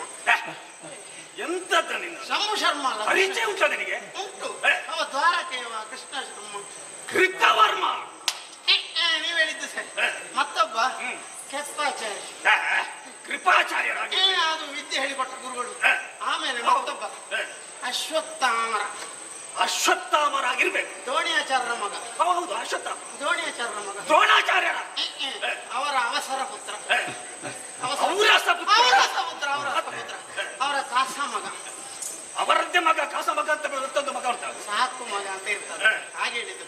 ಇವರು 3 ಮಂದಿಗಳು ಕೆರೆ ದಡದಲ್ಲಿ ನಿಲ್ತಿದ್ದಾರೆ. 3 ಕಣ್ಣುಗಳು ನೀರೊಳಗೆ ಉಂಟು. ಏನು ಕಣ್ಣು ಕಿತ್ತು ಹಾಕಿದ್ರೆ ನಿನಗೆ? ಅಲ್ಲ, ಮತ್ತೆ ನೋಡೋದು. ಓ, ದೃಷ್ಟಿ. ದೃಷ್ಟಿ ಅವರ ಸೃಷ್ಟಿಯಲ್ಲಿ ಉಂಟು. ದೃಷ್ಟಿಯಲ್ಲಿ ಉಂಟು, ಅಲ್ಲಿ ಉಂಟು. ಆ ನೀರನ್ನು ನೋಡುತ್ತಾ ಇದ್ರು. ಒಬ್ಬ ಹೇಳ್ತಾನೆ,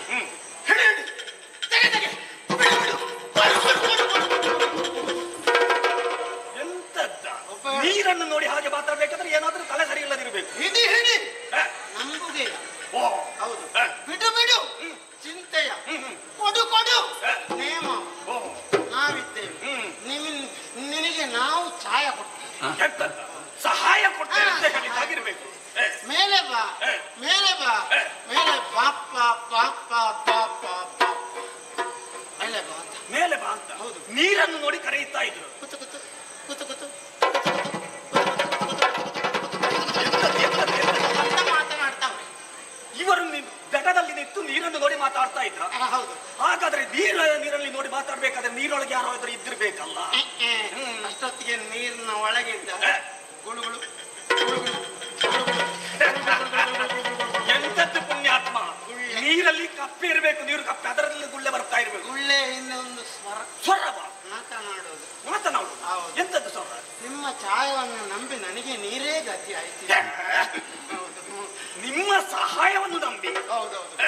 ನೀವು ಎಂತದ್ದು ಕೊಡ್ತೇವೆ, ಅವನನ್ನು ಕೊಲ್ಲುತ್ತೇವೆ, ಇವನನ್ನು ಕೊಲ್ಲುತ್ತೇವೆ ಎಲ್ಲ ಹೇಳಿದ್ದು ಮಾತ್ರ. ಎಲ್ಲ ಮಲಗಿದ್ದಾರೆ, ನನಗೆ ಗೊತ್ತುಂಟು. ನಿಮ್ಮ ಛಾಯ ನನಗೆ ಬೇಡ. ನಿಮಗೆ ಉಂಬಳಿ ಬಿಟ್ಟದ್ದು ಉಂಟು, ಕಂಬಳಿ ಕೊಟ್ಟದ್ದು ಉಂಟು. ಸರಿ ಊಟ ಮಾಡಿ ಅಲ್ಲಿ ಮಲಗಿ. ಇವತ್ತು ಒಂದು ದಿವಸ ಬದುಕಿರ್ತೇನೆ, ನಾಳೆಗೆ ನಾನೇ ಚಕ್ರವರ್ತಿ ಅಂತವನೇ. ಪಾಯಸ ನೀರೊಳಗೆ ಕುರಿನಾಯನಿರಬೇಕು.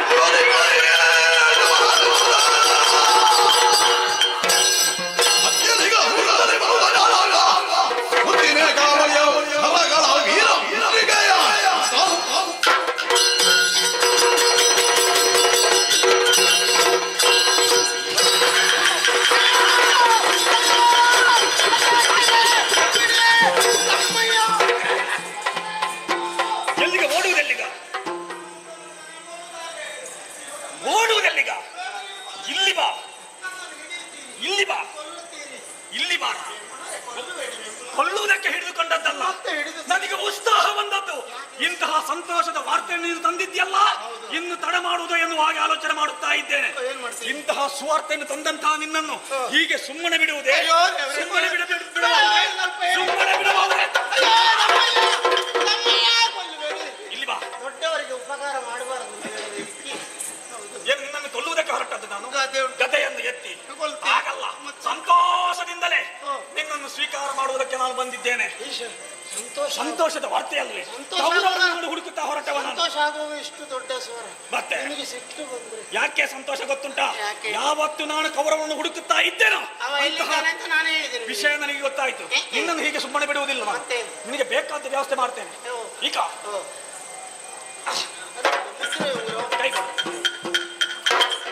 ನಿಮ್ಮ ಬೆರಳೆಷ್ಟು ತೋರ. ಇದು ಮುದ್ರೆ ಇಂದ್ರ. ಇಡೀ ನನ್ನ ಕೈಗೆ ಹೋಯ್ತು.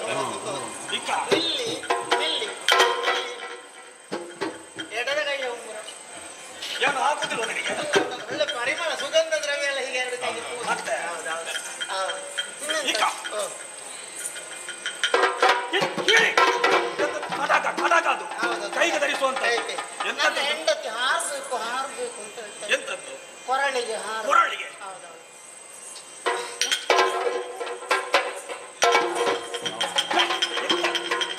ಎಷ್ಟು ಭಾರ. ಈಗ ಸರಿಯಾಗಿ ಸರಿಯಾಗಿ ಭಾರ ಅಲ್ಲದಿದ್ದು ಭೀಮನ ಕೊರಳಲ್ಲಿ ಇದ್ದದ್ದು. ಇಂತಹ ಸಂತೋಷದ ವಾರ್ತೆಯನ್ನು ತಂದಂತಹ ಬಂದಂತಹ ನಿನಗೆ ಬೇಕಾದ ರೀತಿಯಲ್ಲಿ ನಾನು ಸತ್ಕಾರವನ್ನು ಮಾಡಿದ್ದೇನೆ. ಇದು ಇಷ್ಟು 1 ವರ್ಷಕ್ಕೆ 2 ವರ್ಷಕ್ಕೆಲ್ಲ, ಇದು ನಿನ್ನ 3 ತಲೆಮಾರಿಗೆ ಸಾಕು. 7 ತಲೆಮಾರಿಗೆ ಆಗುವುದಿಲ್ಲ, ಇನ್ನೂ ನಾನು ಕೊಡಿಸುತ್ತೇನೆ. ಭಂಡಾರಿಗಳಲ್ಲಿ ಉಂಟು, ಅದನ್ನು ನೀನು ತಗೊಳ್ಬೇಕು. ಯಾವ ಭಂಡಾರದಲ್ಲಿ ಅಲ್ಲಿ ಜನ ಇದ್ದಾರೆ, ಅವರಿಂದ ನೀನು ಸ್ವೀಕಾರ ಮಾಡಬೇಕು. ಇದು ಈ ಮೊಲದ ಮಾಂಸ ಮೊಲದ ಮಾಂಸವ ಅದನ್ನು ಬೇಕಾದ್ರೆ ನೀವು ಕೊಂಡು ಹೋಗಿ ಬೇಯಿಸಿ ತಿನ್ನಿ, ಏನು ಬೇಕಾದ್ರೂ ಮಾಡಿಕೊಳ್ಳಿ. ಇಂತಹ ವಾರ್ತೆಯನ್ನು ತಂದಿದ್ಯಾ? ಸಂಜೀವ ಭಟ್ರ ಹತ್ರ ಕೊಡ್ತೇನೆ. ಯಾಕೆ? ಒಳಕುಂಚ ರವಿಶಂಕರ ಭಟ್ರು. ಸರಿ ಸರಿ, ನಾನೇ ಅಡುಗೆ ಮಾಡ್ತೇನೆ. ಸರಿ, ಇನ್ನು ತಡ ಮಾಡಲಾರೆ. ನೇರವಾಗಿ ಈ ವಿಚಾರವನ್ನು ಅಣ್ಣನಲ್ಲಿ ಹೇಳುವುದಕ್ಕೆ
ವಿಶೇಷವಾದಂತಹ ವಾರ್ತೆಯನ್ನು ಹೇಳುವುದಕ್ಕಾಗಿ ಇಲ್ಲಿವರೆಗೆ ನಾನು ಬಂದವನಿದ್ದೇನೆ. ಯಾವಾಗ ಕುರುಕ್ಷೇತ್ರ ರಣಭೂಮಿಯಿಂದ ಕೌರವೇಶ್ವರ ತಪ್ಪಿಸಿಕೊಂಡಿದ್ದಾನೋ ಆತನ ಇರುವ ಇವತ್ತು ಪತ್ತೆಯಾಗಿದೆಯನ್ನ ಬೇಹಿನಚರರು ಬಂದು ಹೇಳುತ್ತಾ ಇದ್ದಾರೆ. ದ್ವೀಪಯಣ ಸರೋವರದಲ್ಲಿ ನೀರಿನಲ್ಲಿ ಜಲಸ್ತಂಭನ ವಿದ್ಯೆಯ ಮೂಲಕವಾಗಿ ಅಡಗಿ ಕುಳಿತಿದ್ದಾನಂತೆ.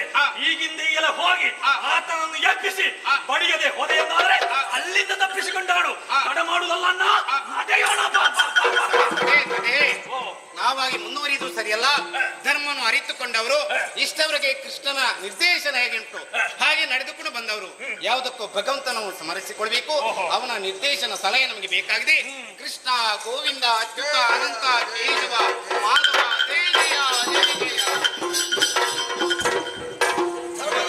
ಹೊಂದಿಸಿಕೊಂಡಿದ್ದೇನೆ. ಏನು ನನ್ನನ್ನು ಸ್ಮರಿಸುವುದಕ್ಕೆ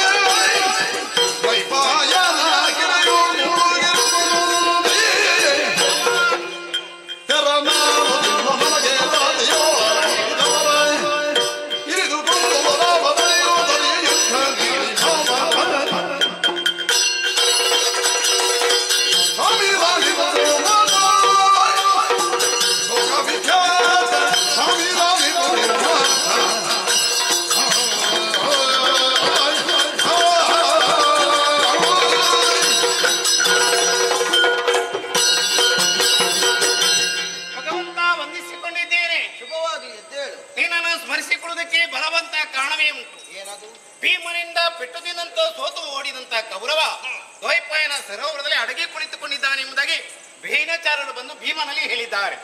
ಭೀಮ ಹೇಳುತ್ತಾ ಇದ್ದಾನೆ, ಹೋಗುವ ಆತನ್ನು ಕೊಲ್ಲುವ ಎಂಬುದೇ ಹೇಳುತ್ತಾ ಇದ್ದಾನೆ. ನಾವು ಶಾಸ್ತ್ರವನ್ನು ತಿಳಿದುಕೊಂಡವರು ತಾನೆ. ಯುದ್ಧದಲ್ಲಿ ಸೋತವನನ್ನು, ನಿರಾಯುಧನನ್ನು, ರಣಕ್ಷಿತನ ಓಡಿ ಹೋದವನನ್ನು, ಹುಲ್ಲು ಕಟ್ಟಿ ಕಚ್ಚಿದವನು, ಹುತ್ತ ಏರಿದವನು ಕೊಲ್ಲಬಾರದೆಂಬುದಾಗಿ ಶಾಸ್ತ್ರವೇ ಸಾರಿ ಹೇಳಿದಲ್ಲ. ಏನು ಮಾಡುವುದೆಂಬುದಾಗಿ ಗೊತ್ತೇ ಆಗುವುದಿಲ್ಲ. ಭಗವಂತ ಸಲಹೆ ನೀನು ಕೊಡಬೇಕು.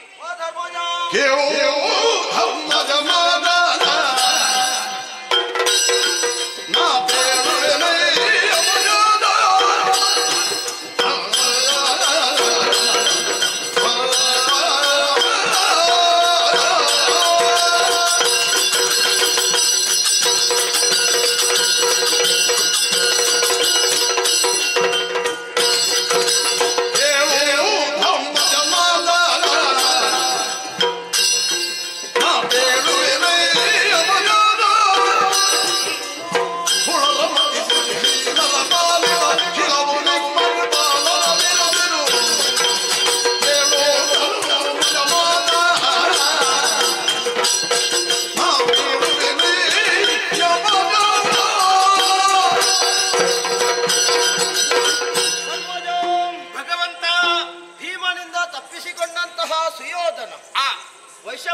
ನಾರಾಯಣ ಸರೋವರದಲ್ಲಿ ಅಡಗಿ ಕುಳಿತಿದ್ದಾನೆ, ಅವನನ್ನು ತರೆಯುವುದು ಸರಿಯೇ ಎಂಬ ಪ್ರಶ್ನೆ ನಿನ್ನಲ್ಲಿ ಮೂಡಿದೆ. ಹೌದು, ಜಿಜ್ಞಾಸೆ ಎನ್ನುವುದು ಸಹಜ. ಈ ಸಮಯದಲ್ಲಿ ತಪ್ಪಿಸಿಕೊಂಡವ ಯಾರು ಅನ್ನುವ ಹಾಗೆ ಯೋಚಿಸಿದ್ರೆ ಆತ ತಾಯಿ ಎನ್ನಿಸಿಕೊಂಡಿದ್ದಾನೆ. ದುಷ್ಟತನವನ್ನೇ ತನ್ನ ಆಯುಧವನ್ನಾಗಿಸಿಕೊಂಡು ಅದೆಷ್ಟೋ ಕಷ್ಟವನ್ನು ನಿಮಗೆ ಕೊಟ್ಟವನಿದ್ದಾನೆ. ನಿಜ. ಆತ ತಾಯಿ ಎನ್ನಿಸಿಕೊಂಡವನು ಹೇಗೆ ಭೀಮನಿಗೆ ವಿಷವನ್ನು ತಿನ್ನಿಸಿದ್ದಾನೆ, ಮತ್ತೊಬ್ಬರ ಆಸ್ತಿಯನ್ನು ಕಬಳಿಸುವುದಕ್ಕೆ ಹೋಗಿದ್ದಾನೆ, ಪರಸ್ತ್ರೀಯರನ್ನು ಅಗೌರವದಿಂದ ಕಾಣುತ್ತಾ ಇದ್ದಾನೆ. ಇಷ್ಟೆಲ್ಲ ಮಾಡಿದಂತಹ ಆತನನ್ನು ವಧಿಸುವುದೇ ಸೂಕ್ತ. ಹಾಗೆಂದು ಆತ ಅಡಗಿ ಕುಳಿತುಕೊಂಡಂತಹ ಸರೋವರದಿಂದ ಆತ ಮೇಲೆದ್ದು ಬರುವಂತೆ ಮಾಡಬೇಕು. ಆ ಮೂಲಕವಾಗಿ ವಧಿಸಬೇಕು. ನ್ಯಾಯ ಅನ್ಯಾಯವನ್ನು ವಿಮರ್ಶೆ ಮಾಡುವಂತಹ ಯಮಧರ್ಮರಾಯನಿಗೆ ನೀನು ಮಗನೆನಿಸಿಕೊಂಡವ. ಅಂತಹ ನೀನು ಈ ಹೊತ್ತು ನ್ಯಾಯ ಅನ್ಯಾಯದ ವಿಮರ್ಶೆಯಲ್ಲಿ ಎಡವುದು ತರವಲ್ಲ. ಒಂದು ಮಾತು ಹೇಳಲೇ ನಾನು. ಎಷ್ಟಾದ್ರೂ ಬಂದು ತಾನೇ ಬಂಧುವೇ.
ಈ ಹಿಂದೆ ಬಂಧು ಎನ್ನುವಂತಹ ಬಾಂಧವ್ಯವನ್ನು ಮರೆತು ನಾನು ಮಾಡಿದಂತಹ ಕಾರ್ಯವನ್ನು ನೀನು ಜ್ಞಾಪಿಸಿಕೊ. ಯಾವುದು? ಹುಟ್ಟಿದಾಕ್ಷರವೇ ನಮ್ಮನ್ನು ಕೊಲ್ಲಬೇಕನ್ನುವಂತಹ ಉದ್ದೇಶವನ್ನು ಹೊಂದಿದ್ದ ನಮ್ಮ ತಾಯಿ ಅಣ್ಣ, ಅಂದ್ರೆ ನಮ್ಮ ಮಾವನೆನಿಸಿದಂತಹ ಮಧುರಾ ಮಹಿಯಿಂದ ಕಂಸಾಖ್ಯ. ಆದರೆ ಬಿಲ್ಲ ಹಬ್ಬದ ನೆಪದಿಂದ ನಮ್ಮನ್ನು ಮಥುರೆಗೆ ಕರೆಸಿಕೊಂಡು ಆ ಮೂಲಕವಾಗಿ ಅಲ್ಲಿ ನಮ್ಮನ್ನು ಕೊಲ್ಲಬೇಕು ಅಂತ ಬಯಸಿದ್ದ.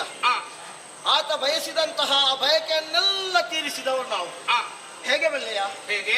ಮಾವನೆನ್ನುವಂತಹ ಮಮತೆಯನ್ನು ಮರೆತು ಆತನನ್ನು ವಧಿಸಿದವರಿದ್ದೇವೆ. ಧರ್ಮ ಕಾರ್ಯದಲ್ಲಿ ನಿರತರಾಗಿರುವಂತಹ ಸಮಯದಲ್ಲಿ ಬಂಧುವಾದರೂ ಸಹ ಅದಕ್ಕೆ ನಾವು ಹೆಚ್ಚಿನದಾದಂತಹ ವ್ಯಾಮೋಹವನ್ನು ಬೆಲೆಯನ್ನು ಕೊಡಬಾರದು ಅನ್ನುವುದನ್ನು ತಿಳಿಸಿಕೊಟ್ಟವರಿದ್ದೇವೆ. ಹಾಗಾಗಿ ಈ ಸಮಯದಲ್ಲಿ ಸುಯೋಧನಿಂದ ಬಂಧುವೆನಿಸಿದರೂ ಸಹ ದುಷ್ಟತನವನ್ನೇ ಗೈದಂತಹ ನಿನಗೆ ಆತನನ್ನು ಶಿಕ್ಷಿಸುವಂತಹ ಅವಕಾಶ ಉಂಟು. ಯಾಕಂದ್ರೆ ನೀನು ಚಕ್ರವರ್ತಿ ಮನೆತನದವ. ಹಾಗಾಗಿ ಆತನನ್ನು ಶಿಕ್ಷಿಸುವುದಕ್ಕೆ ಇದೇ ಸರಿಯಾದ ಸಮಯ. ನಾವೆಲ್ಲರೂ ಒಟ್ಟಾಗಿ ವೈಶಂಪಾಯನ ಸರೋವರವನ್ನು ಸೇರೋಣ. ಅಲ್ಲ ಅಡಗಿ ಕುಳಿತಂತಹ ಗೌರವವನ್ನು ಮೇಲೆದ್ದು ಬರುವಂತೆ ಮಾಡೋಣ. ಆ ಮೂಲಕವಾಗಿ ಆತನನ್ನು ವಧಿಸಿ ಧರ್ಮ ಕಾರ್ಯದಲ್ಲಿ ನಾವು ಕೈಗೂಡಿಸೋಣ. ಆಗಬಹುದೇ? ಆದಿತ್ಯ ದೇವರೇ, ಅಲ್ಲಿಯವರೆಗೆ ಹೋಗುವ. ಬನ್ನಿ ಬನ್ನಿ, ಹೀಗೆ ಬನ್ನಿ.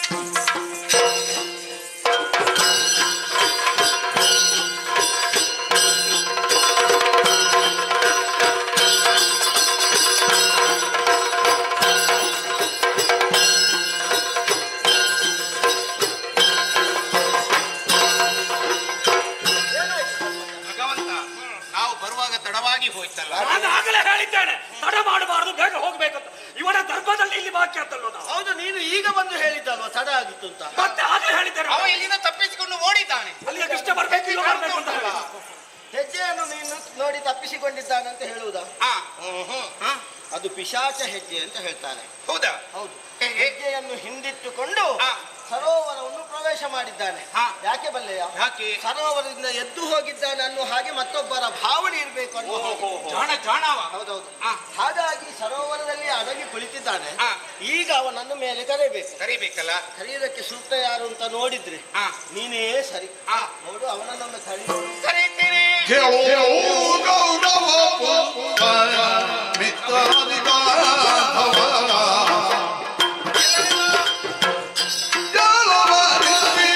ಸಂಗಮದಿ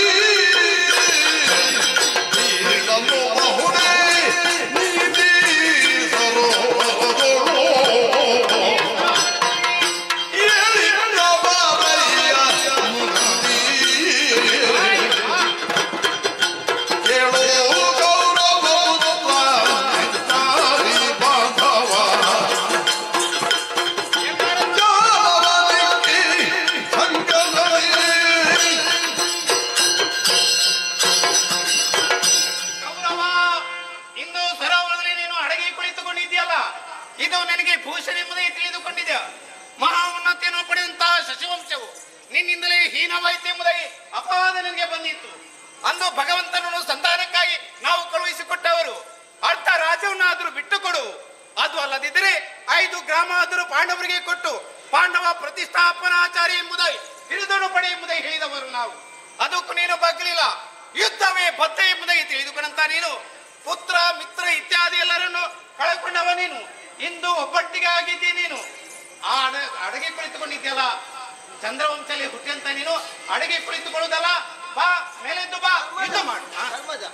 ನೀನು ಕರೆದದ್ದು ಅವನಿಗೆ ಸಂಗೀತದಂತೆ ಕೇಳಿಸಿಕೊಂಡು ಅಲ್ಲಿ ನೋಡಂತೆ ಒಂದು ನೀರೊಳ್ಳೆ ಮೇಲೆ ಹೋಯ್ತಷ್ಟೇ. ಮುಳ್ಳೆ ಕೂಡ ಮೇಲೆ ಬರಲಿಲ್ಲ. ಬರ್ಲಿಲ್ಲ. ಹೀಗೆ ಕರೆದ್ರೆ ಆಗುವುದಿತ್ತಿಲ್ಲ. ಹಾಡ್ತಾ ಇದ್ದಾನಲ್ಲ ನೋಡ ಕರೆಯಲ್ಲಿ.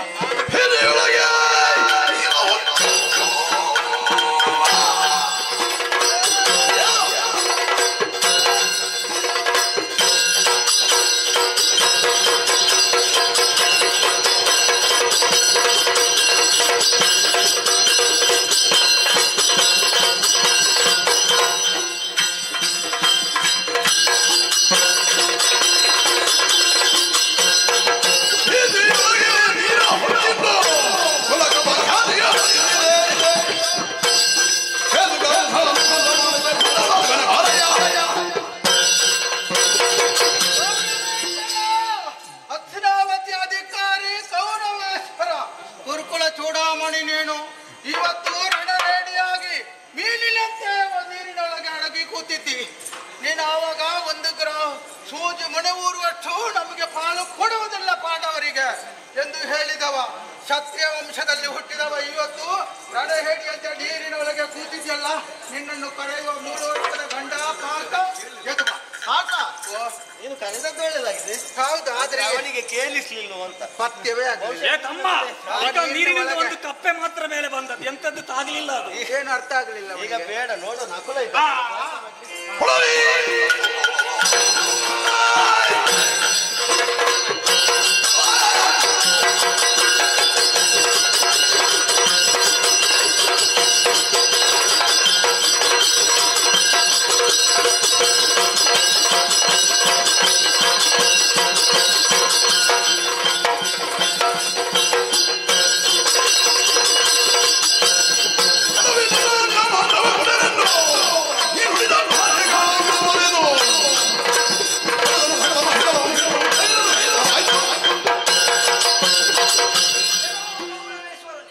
ರಣಹೇಡಿ, ನಾವು ಬಂದಿದ್ದೇವೆ ಎಂದು ತಿಳಿದು ನೀರೊಳಗೆ ಅಡಗಿ ಕುತ್ಕೊಂಡಿದ್ದೀಯಾ? ಇದು ನನ್ನ ಕರೆಯಲ್ಲಿ ಬಂದವ ನಕುಲ ಇದ್ದೇನೆ. ಬಾ ಮೇಲಕ್ಕೆ. ಇನ್ನೊಂದು ಸ್ವಲ್ಪ ಕಡಿಮೆ ಆಯ್ತು ಅಂತ. ಅವತ್ತು ಶಕುನಿಯನ್ನು ಕೊಲ್ಲುವಾಗ ಇಷ್ಟು ಜೋರಾಗಿತ್ತು, ಈಗ ಸ್ವಲ್ಪ ಕಡಿಮೆ ಆಯ್ತು. ನಿಮ್ಗೆ ಕೇಳಿಸುವುದಿಲ್ಲ ನೋಡು.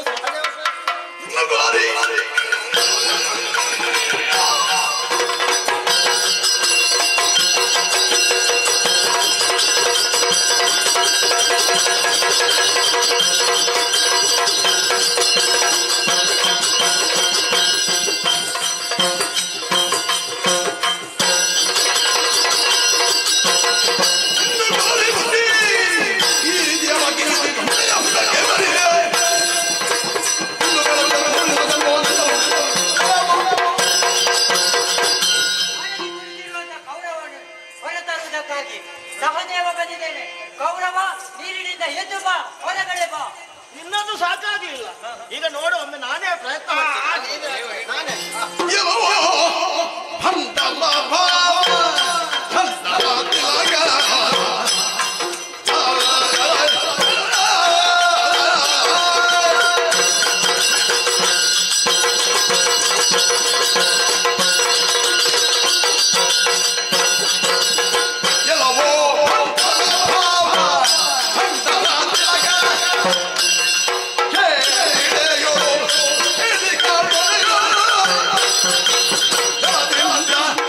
Hey!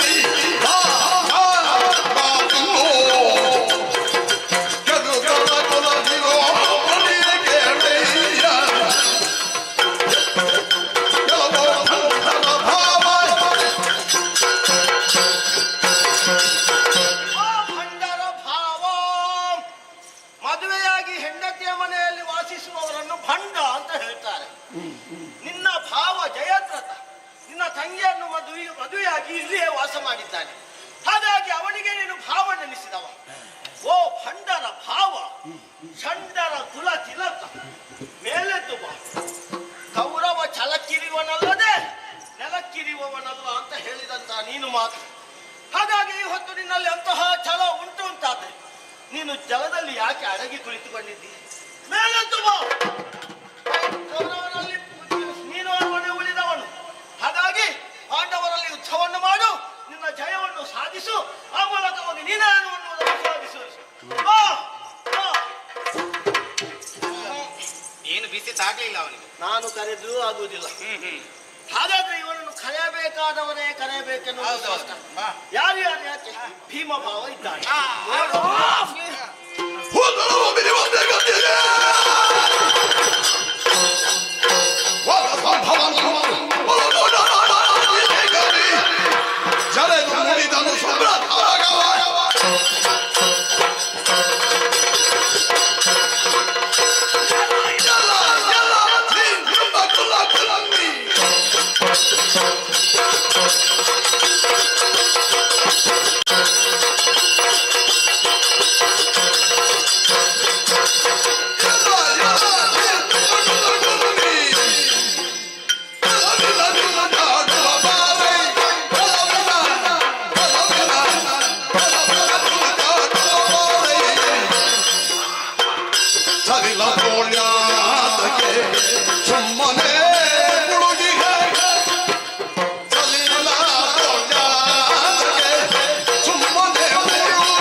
ಇವನನ್ನು ಬೇಳೆಬ್ಬಿಸುವುದಕ್ಕೆ ಯಾರಿಂದಲೂ ಸಾಧ್ಯವಿಲ್ಲ.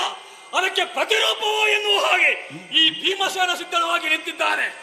ಆನೆಗೆ ಅಂಕುಶ, ಕುದುರೆಗೆ ಚಾಟಿಯಾಟೆ ಬೇಕು.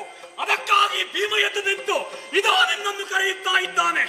ಗುರುಕುಲದಲ್ಲಿ ಹುಟ್ಟಿದಂತಹ ಪುಣ್ಯ ನಾಯಿ ನೀನು. ಆದ್ದರಿಂದಲೇ ನೀನು ಈ ಭೀಮಸೇನಿಗೆ ಹೆದರಿ ಈ ನೀರಲ್ಲಿ ಅಡಗಿದೆಯ ನೀನು?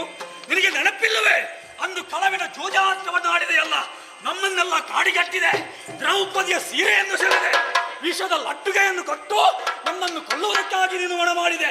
ನಮಗೆ ದಿಕ್ಕು ದೆಸೆ ಇಲ್ಲದಂತೆ ಮಾಡಿದ ಮಹಾಪಾತಕಿ ನೀನು.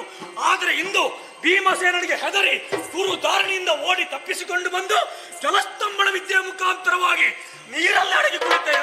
ಬಾರ ಮೇಲೆ ಬಾ, ಬರುವುದಿಲ್ವೇ ನೀನು?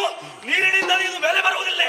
ನಿನ್ನನ್ನು ಹೇಗೆ ಎಬ್ಬಿಸಿದೆಂಬುದು ನನಗೆ ಚೆನ್ನಾಗಿ ಎಬ್ಬಿಸುವೆ ನಿನ್ನ.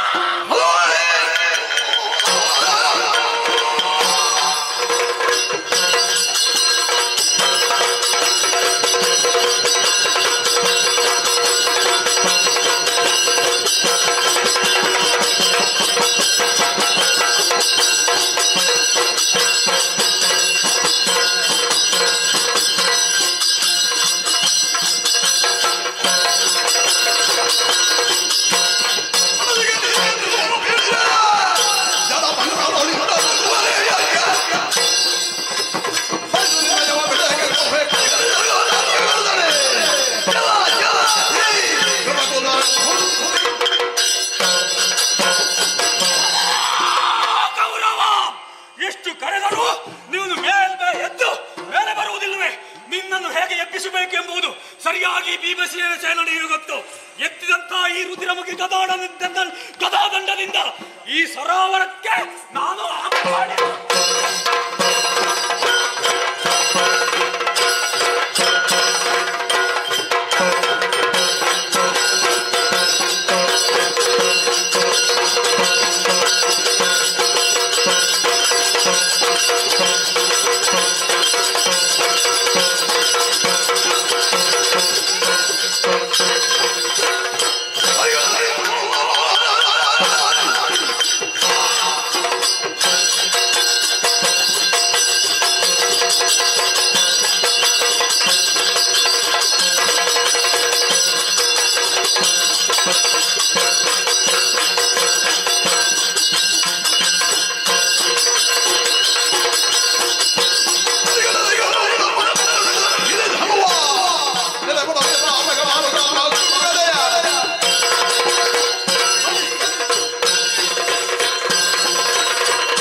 ಅವಕಾಶ ಸಿಕ್ಕಲಿಲ್ಲ ಅಂತ ಅದಕ್ಕೆ ಹೇಳಿದ್ದು.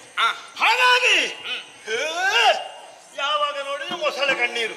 ನೀನು ಕೂಗ್ಲಿಕ್ಕೆ ಆಗಿದ್ದು ಬಿಟ್ರೆ ನೀನು ಬಡಿದಾಡುವುದಕ್ಕೆ, ಹೊಡೆದಾಡುವುದಕ್ಕೆ, ಯುದ್ಧಕ್ಕೆ ನೀನು ಜನವೇ ಅಲ್ಲ. ನೀನಾಗ್ಲಿಕ್ಕೆ ಇಲ್ಲ. ಮತ್ತೆ ಯಾರು? ಮೂರು ಲೋಕದ ಗಂಡ, ಅರಿದಿವಿರ ಮಾರ್ತಾಂಡ, ಮೂರು ಬಟ್ಟನು ಗಂಜಿ ಉಂಡ. ಅದೇ ನೀನು ಯಾವಾಗ ನೋಡಿದ್ದು? ಯಾವಾಗ ನೋಡ್ಬೇಕು ಅಂತ ಉಂಟಾ? ಮತ್ತೆ ನಿನ್ನ ನೋಡಿದ್ರೆ ಗೊತ್ತಾಗುದಿಲ್ವಾ?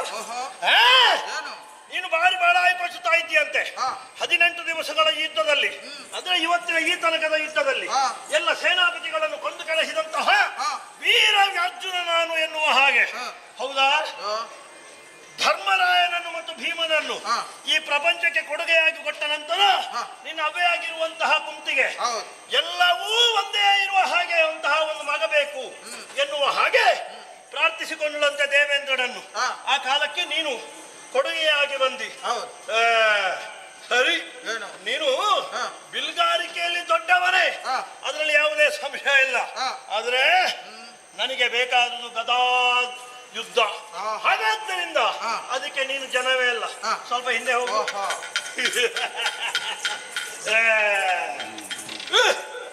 ಸಣ್ಣ ಮಕ್ಕಳು ನೀವೇ ಆಗಿದ್ದ ಎಂತದಕ್ಕೆ? ಊಟ ಮಾಡ್ಲಿಕ್ಕ? ಯುದ್ಧಕ್ಕೆಲ್ಲ ಉದ್ದಕ್ಕೆ, ಉದ್ದ ಮಲ್ಕೊಳ್ಳಿಕ್ಕೆ ಆದೀತಷ್ಟೇ. ನಕುಲ ಸಹದೇವರು ನಿಮಗೆ ನನಗೆ ನಿಮ್ಮ ಕುರಿತಾಗಿ ಯಾವಾಗಲೂ ಕೂಡ ಕರುಣಾಭಾವ. ತಪ್ಪಲ್ಲಿ ಮಕ್ಕಳು ಅಮ್ಮ ಇಲ್ಲಲ್ಲ. ಪ್ರಪಂಚದಲ್ಲಿ ಒಂದು ನೆಗಾಳುತ್ತೆ ಉಂಟು. ಒಂದೇ ರಥದಲ್ಲಿ ಇರುವರು ನಿಂತು ಯುದ್ಧ ಮಾಡಿದರೆ ನಿಮ್ಮನ್ನು ಸೋಲಿಸುವಂತಹ ಪ್ರತಿಶಕ್ತಿ ಈ ಪ್ರಪಂಚದಲ್ಲಿರುವಂತೆ. ಆದ್ರೆ ಏನು ಮಾಡೋಣ, ಈ ತನಕವೂ ಕೂಡ ಒಂದೇ ರಥದಲ್ಲಿ ನೀವು ನಿಂತು ಯುದ್ಧವೇ ಮಾಡಲಿಲ್ಲ. ಮತ್ತೆ ಅಲ್ಲಿ ಎಂತದ್ದು ಮಾಡಿದ್ದು? ವಿರಾಟನರ ಮನೆಯಲ್ಲಿ ಒಬ್ಬ ಕುದುರೆ ಮೇಯಿಸಿದ್ದು, ಒಬ್ಬ ದನ ಕಾಯಿಸಿದ್ದು. ನೀವು ಅಷ್ಟಕ್ಕೆ ಆದೀರಿ, ಮತ್ತೆ ಎಂತ ಆಗಲಿಕ್ಕಿಲ್ಲ. ನೀವು ಆಗಲಿಕ್ಕೆ ಇಲ್ಲ. ಆದ್ದರಿಂದ ಧರ್ಮಜ, ನೀವು ನಾಲ್ವರು ಆಗಲಿಕ್ಕಿಲ್ಲ.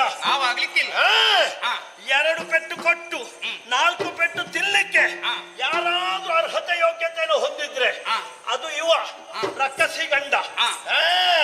ಆದ್ದರಿಂದ ಈ ನಿನ್ನ ಸಹೋದರನಾಗಿರುವಂತಹ ಭೀಮನನ್ನು ಬಿಡು.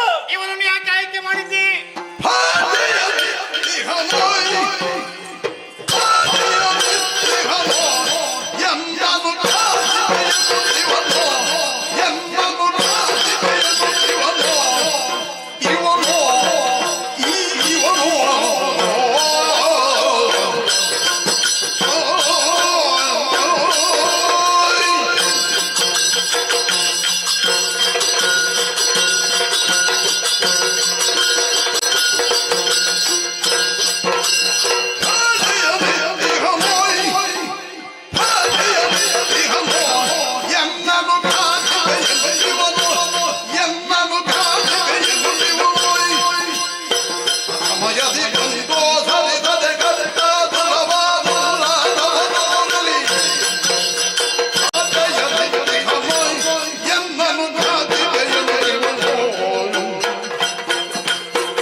ಎನ್ನುವಂತಹ ಪ್ರಶ್ನೆಯನ್ನು ಮುಂದಿಟ್ಟಿದ್ದಿ. ಬಲವಾದಂತಹ ಕಾರಣ ಉಂಟು. ಆ ದಿವಸ ದ್ರೌಪದಿ ವಸ್ತ್ರಾಪಹಾರದ ಸಂದರ್ಭ ತುಂಬಿದಂತಹ ಸಭೆಯ ಎದುರು ಇವನು ಪ್ರತಿಜ್ಞೆ ಮಾಡಿದ್ದಾನೆ. ನಡೆಯುವಂತಹ 18 ದಿವಸಗಳ ಮಹಾಯುದ್ಧದಲ್ಲಿ ಈ ಕೌರವನ ಮುರಿಯುತ್ತೇನೆ ಎನ್ನುವ ಹಾಗೆ ಪ್ರತಿಜ್ಞೆ ಮಾಡಿದ್ದಾನೆ. ಅದಕ್ಕೆ ಒಂದು ನಾನೇ ಅವಕಾಶ, ಒಂದು ವೇದಿಕೆಯನ್ನು ಕಲ್ಪಿಸಿಕೊಡುದು. ಯಾಕೆ? ನಾಳೆ ಯಾರು ಹೇಳಬಾರ್ದಲ್ಲ ಪ್ರಪಂಚ, ಅವನಿಗೆ ಅವಕಾಶ ಸಿಗಲಿಲ್ಲ. ಅವಕಾಶ ಸಿಗುತ್ತಿದ್ರೆ ಮಾಡಿ ತೋರಿಸ್ತಿದ್ದ ಎನ್ನುವ ಹಾಗೆ ಯಾರಾದ್ರೂ ಹೇಳಬಾರ್ದಲ್ಲ. ಅದಕ್ಕೆ ಬೇಕಾಗಿ ನೋಡುವ, ಭೀಮನನ್ನು ಮುಂದೆ ಬಿಡು, ಅವನ ಪ್ರತಿಜ್ಞೆ ಪೂರೈಸಿಕೊಳ್ಳಲಿ. ನೋಡುವ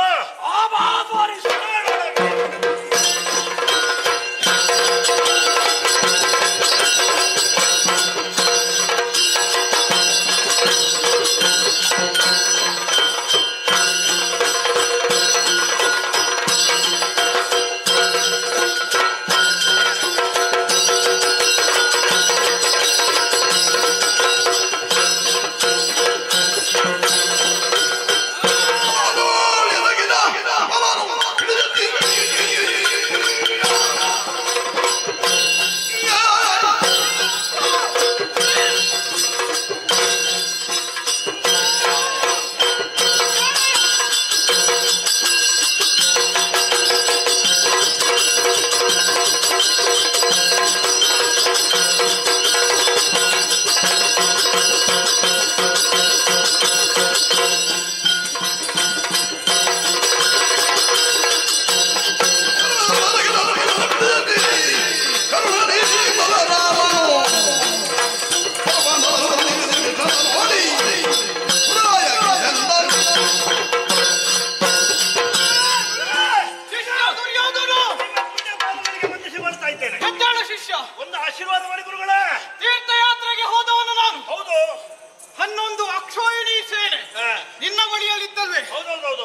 ಸತ್ತೋಗ್ಲಿಕ್ಕೆ ಆಗ್ಲಿಲ್ವಾ?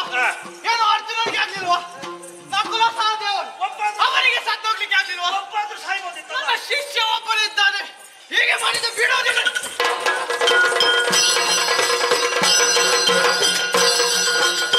ಅಣ್ಣ ಮೀರಿದು ನುಡಿವರೇ ಪಕ್ಷವನ್ನು ಮಾಡಲು ಸುಧರು ದೊರೆಯರೇ ಇನ್ನಿವರಿಗೆ ಎಂದು ನಮಗೇನೋ ನೋಡೆ ಮುನ್ನಿಂದ ಮುನ್ನಿವರಿಂದ ಮುಂದೇನೋ ಅಣ್ಣ ಮೀರಿದು ನುಡಿವರೇ. ನಡೆದಂತಹ ಯುದ್ಧದ ವಿಚಾರದಲ್ಲಿ ಕೌರವರು ಓರ್ವನೇ ಉಳಿದಿದ್ದಾನೆ, ಪಾಂಡವರೆಲ್ಲರೂ ಉಳಿದಿದ್ದಾರೆ. ಇದಕ್ಕೆ ನಾನೇ ಕಾರಣೀಭೂತನು ಎನ್ನುವ ಹಾಗೆ ನನ್ನ ಮೇಲೆ ಅಪವಾದವನ್ನು ಹೊರಿಸ್ತಾ ಇದ್ದೆ. ಯಾಕಣ್ಣ, ನಾನು ಹಾಗೆ ಮಾಡಿದ್ದಲ್ಲ. ಕೌರವ ಮಾಡಿದಂತಹ ಪಾಪವೇ ಅವನನ್ನು ಈ ಸ್ಥಿತಿಗೆ ತಂದೊಡ್ಡಿದೆ. ಪಾಪಿ ಪಾಪೇನ ಹನ್ಯತೆ ಅನ್ನುವ ಹಾಗೆ ಆತ ಮಾಡಿದ ಪಾಪದಿಂದಾಗಿ ಇಷ್ಟೆಲ್ಲ ಕಳೆದುಕೊಳ್ಳುವಂತಹ ಅವಕಾಶ ಒದಗಿ ಬಂತು. ಹಾಗಾಗಿ ಇದನ್ನು ನನ್ನ ಮೇಲೆ ಹೊಣೆ ಹೊರಿಸಿದ್ರೆ ನಾನು ಏನು ಮಾಡುವುದನ್ನ? ನಾನೇನು ಮಾಡಲಿಲ್ಲ. ಏನು ಮಾಡ್ಲಿಲ್ವಾ? ಇಲ್ಲಿಗೆ ಏನು ನಡೆಯುತ್ತಿರುವುದೇನು? ಗದಾ ಯುದ್ಧ ನಡೆಯಲಿ ನಡೆಯಲಿ. ನಿಯಮವನ್ನು ಮುರಿಯುವ ಹಾಗಿಲ್ಲ. ಬುಧದಿಂದ ಮೇಲೆ ಸೊಂಟದಿಂದ ಕೆಳಗೆ ಗದಾ ಪ್ರಹಾರ ಸಲ್ಲದು. ಗೊತ್ತಾಯ್ತಲ್ಲ, ಸೊಂಟದಿಂದ ಕೆಳಗೆ ಅಲ್ಲ, ಒಡೆಯುವುದಕ್ಕಿಲ್ಲ ಅಂತ ಹೇಳಿ ನಾನು ಹೇಳಿದ್ದೇನಲ್ಲ ಒಮ್ಮೆ. ನಾನು ಹೇಳಿದ ಮೇಲೆ ಮುಗೀತದು.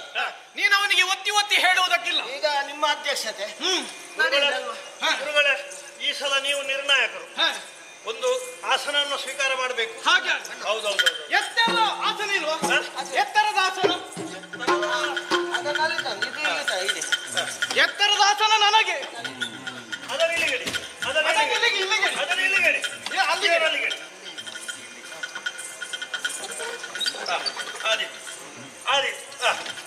ನಿಮ್ಮ ಅಧ್ಯಕ್ಷತೆ ಒಂದು ಆಶೀರ್ವಾದ ಮಾಡಿ. ನನ್ನ ಆಶೀರ್ವಾದ ಯಾವತ್ತಿದೆ ನಿನಗೆ? ಹೌದಲ್ಲ, ಇದು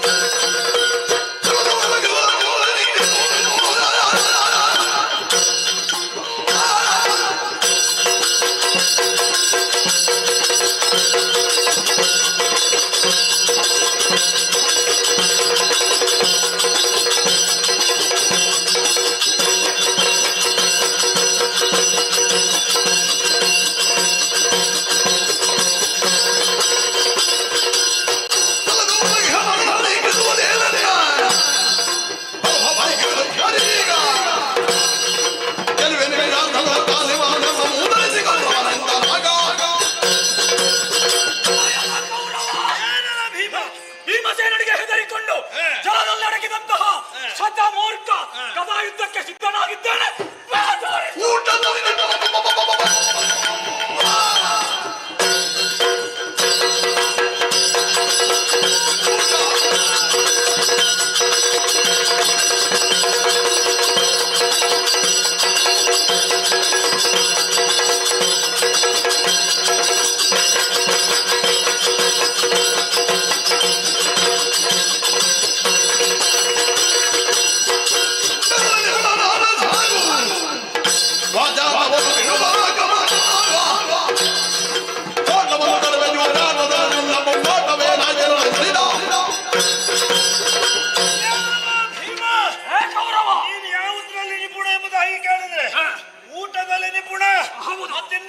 ಯುದ್ಧದಲ್ಲೂ ನಿಪುಣ.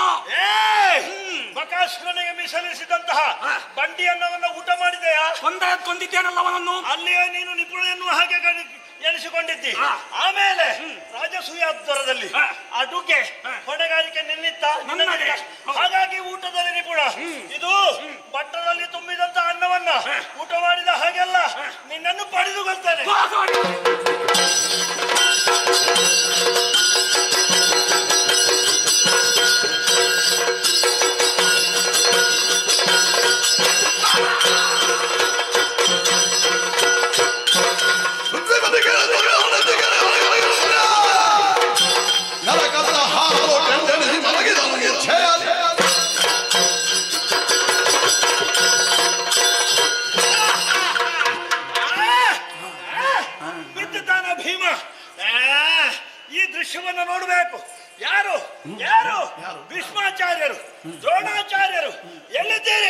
ಬನ್ನಿ, ನಿಮ್ಮ ಪ್ರಿಯ ಶಿಷ್ಯನಾಗಿರುವಂತ ಈ ಭೀಮಸೇನ ಭೂಮಿಯಲ್ಲಿ ಹೊರಗಿದ್ದಾನೆ. ಏ ತಮ್ಮನಾಗಿರುವಂತ ದುಶ್ಯಾಸನ, ಎಲ್ಲಿದೆ ನೀನು? ಬಾ, ಯಾರು ನಿನ್ನ ಕರುಳನ್ನು ಬಗೆದಿದ್ದಾನೋ ಅವನನ್ನು ಬೀಳಿಸಿದ್ದಾನೆ, ನೋಡು ಒಮ್ಮೆ. ಓ ಕರ್ಣ, ಹಾಗೆಯೇ ನನ್ನ ಉಳಿದಂತಹ ಎಲ್ಲ ಸಹೋದರರು ಬನ್ನಿ ಬನ್ನಿ ಬನ್ನಿ. ಓಯ್, ಸತ್ತು ಹೋದವರನ್ನು ನಾನು ಬನ್ನಿ ಬನ್ನಿ ಅಂತ ಹೇಳಿದ್ರೆ ಎಲ್ಲಿಂದ ಬರ್ಬೇಕು ಅವರು? ಏನಲ್ಲ ಅದು ಸಂತೋಷಾಧಿಕ್ಯ. ಹಾಗಾಗಿ ಸತ್ತು ಹೋದವರಲ್ಲಿ ಹೇಳುವುದಲ್ಲ, ಇಲ್ಲಿ ಜೀವಂತವಾಗಿ ಸತ್ತು ಹೋಗಿದ್ದಾರಲ್ಲ ಅವರಲ್ಲಿ ಹೇಳಬೇಕು. ಅವರಲ್ಲಿ ಮೊದಲಿಗ ಧರ್ಮಜ. ಏಯ್ ಧರ್ಮಜ, ನೋಡಿರಿ ಧರ್ಮಜ ಕರ್ಮಕೊಂಡ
ನಿನ್ನೆ ಇರಲಿಲ್ಲ, ನಾಳೆ ಸಿಕ್ಲಿಕ್ಕಿಲ್ಲ, ಈಗ ಚಿನ್ನದಂತಹ ಅವಕಾಶ.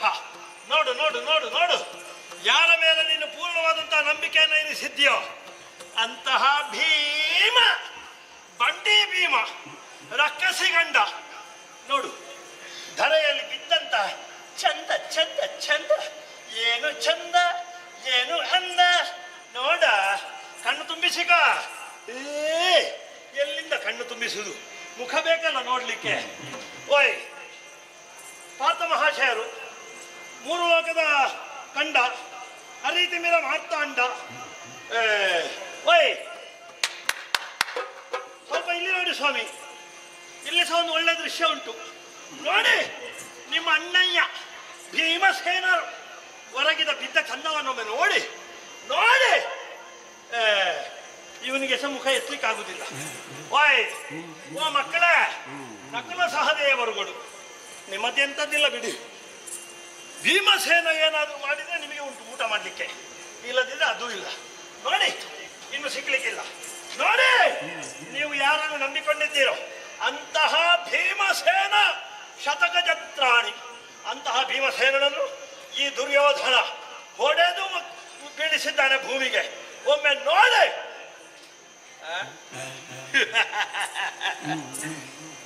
ನಾಲ್ಕು ಮಂದಿಯಲ್ಲಿ ಮಾತಾಡಿದ್ರು ಕೂಡ ಒಬ್ಬನೇ ಒಬ್ಬ ತಲೆ ಎತ್ತುವುದಿಲ್ಲ.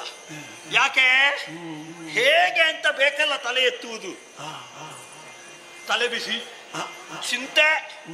ಒಬ್ಬ ಬಿದ್ದಿದ್ದಾನಲ್ಲ, ನಾವು ಯಾವ ರಾಜ್ಯವನ್ನು ಬಯಸಿದ್ದೆವು, ಯಾವ ಅಧಿಕಾರವನ್ನು ನಾವು ನಿರೀಕ್ಷಿಸಿದ್ದೆವು, ಅದು ಯಾವುದು ಇಲ್ವಲ್ಲ.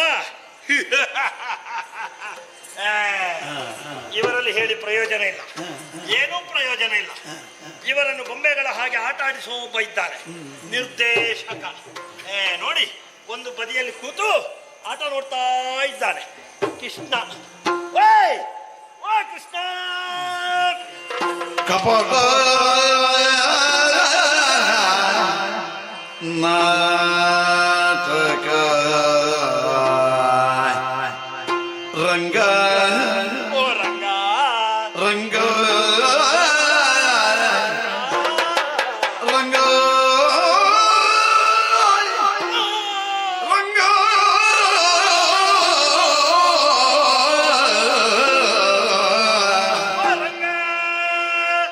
ಕಪಟ ನಾಟಕ ರಂಗ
ನಿನ್ನನ್ನು ಈ ಪ್ರಪಂಚ ಹಾಡಿಕೊಂಡಾಡ್ತಾ ಉಂಟು.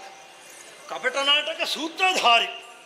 ಈ ಪ್ರಪಂಚವೆಲ್ಲವೂ ಕೂಡ ನಿನ್ನ ಕಣ್ಣ ಮೊರೆಯಿಂದಲೇ ನಿರ್ದೇಶಿಸಲ್ಪಡ್ತದೆ ಎನ್ನುವ ಹಾಗೆ ಈ ಪ್ರಪಂಚದ ಭಕ್ತ ಸಮೂಹ ನಂಬಿಕೊಂಡುಂಟು. ಆದ್ದರಿಂದ ಏನೇ ನಡೆಯಲಿ ಅದು ಕೃಷ್ಣ ನಿರ್ದೇಶನ.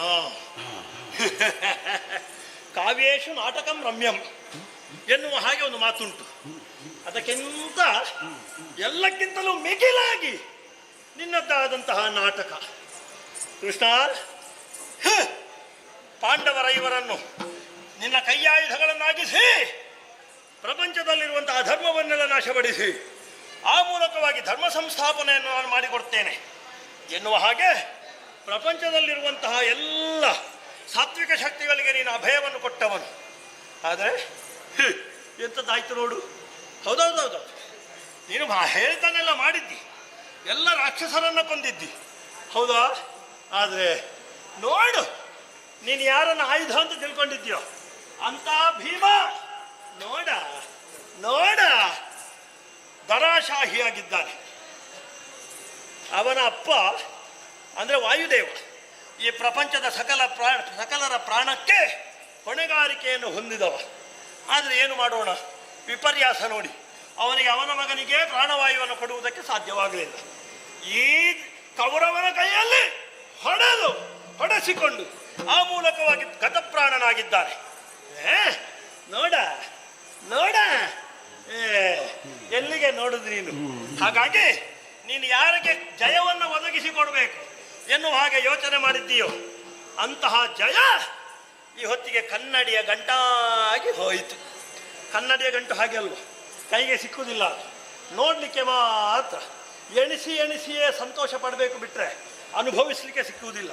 ಹಾಗಾದ್ದರಿಂದ ಕೃಷ್ಣ, ಈಗ ಪಾಂಡವರ ಇವರಲ್ಲಿ ಮುಖ್ಯಸ್ಥನಾಗಿರುವಂತಹ ಅಂದರೆ ಎರಡನೇ ಪಾಂಡವನಾಗಿರುವಂತಹ ಭೀಮ ಹೊಡೆಸಿಕೊಂಡು ಬಿದ್ದಿದ್ದಾನೆ.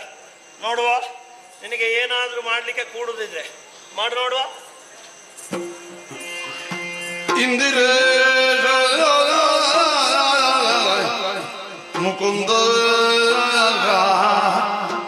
ಲಾಲಿಸೋ ಕೇಳು. ಇಂದಿರೇ ಮುಕುಂದ ಲಾಲಿಸೋ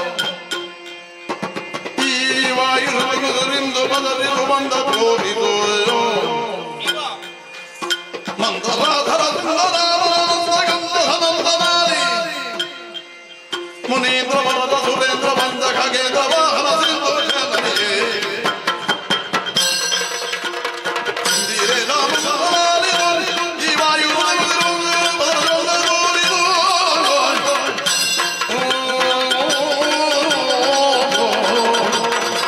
ಇಂದಿರೇ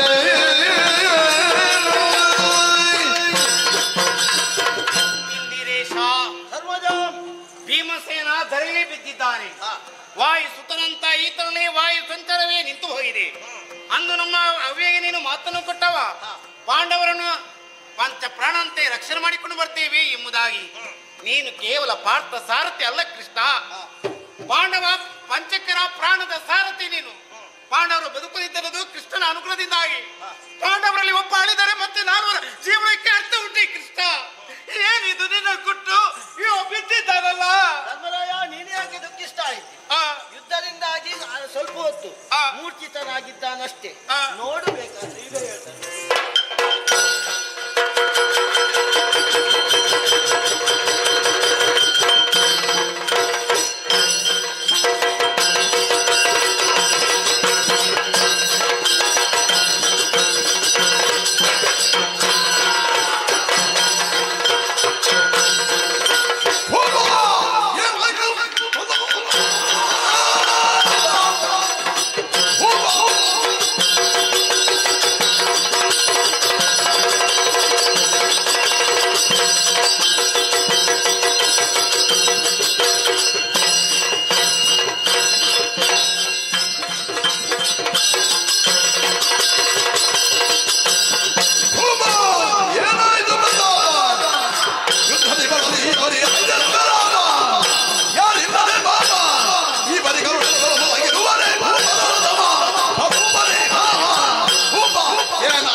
ಇಷ್ಟೆಲ್ಲ ನೀನು ಮಾಡಿದ್ದು, ಈ ಹಿಂದೆ ಮಾಡಿದಂತ ಅನ್ಯಾಯವನ್ನು ಎಣಿಸಿ ನಿನಗೆ ಒಂದೊಂದೇ ಉಡುಗೊರೆಯನ್ನು ಕೊಡುತ್ತಾ ಇದ್ದೇನೆ. ಅಂದ ವಿಷದ ಲಡ್ಡುಗೆಯನ್ನು ಕೊಟ್ಟೆಯಲ್ಲ, ಅದಕ್ಕಾಗಿ ನಿನ್ನ ಕೈಯನ್ನು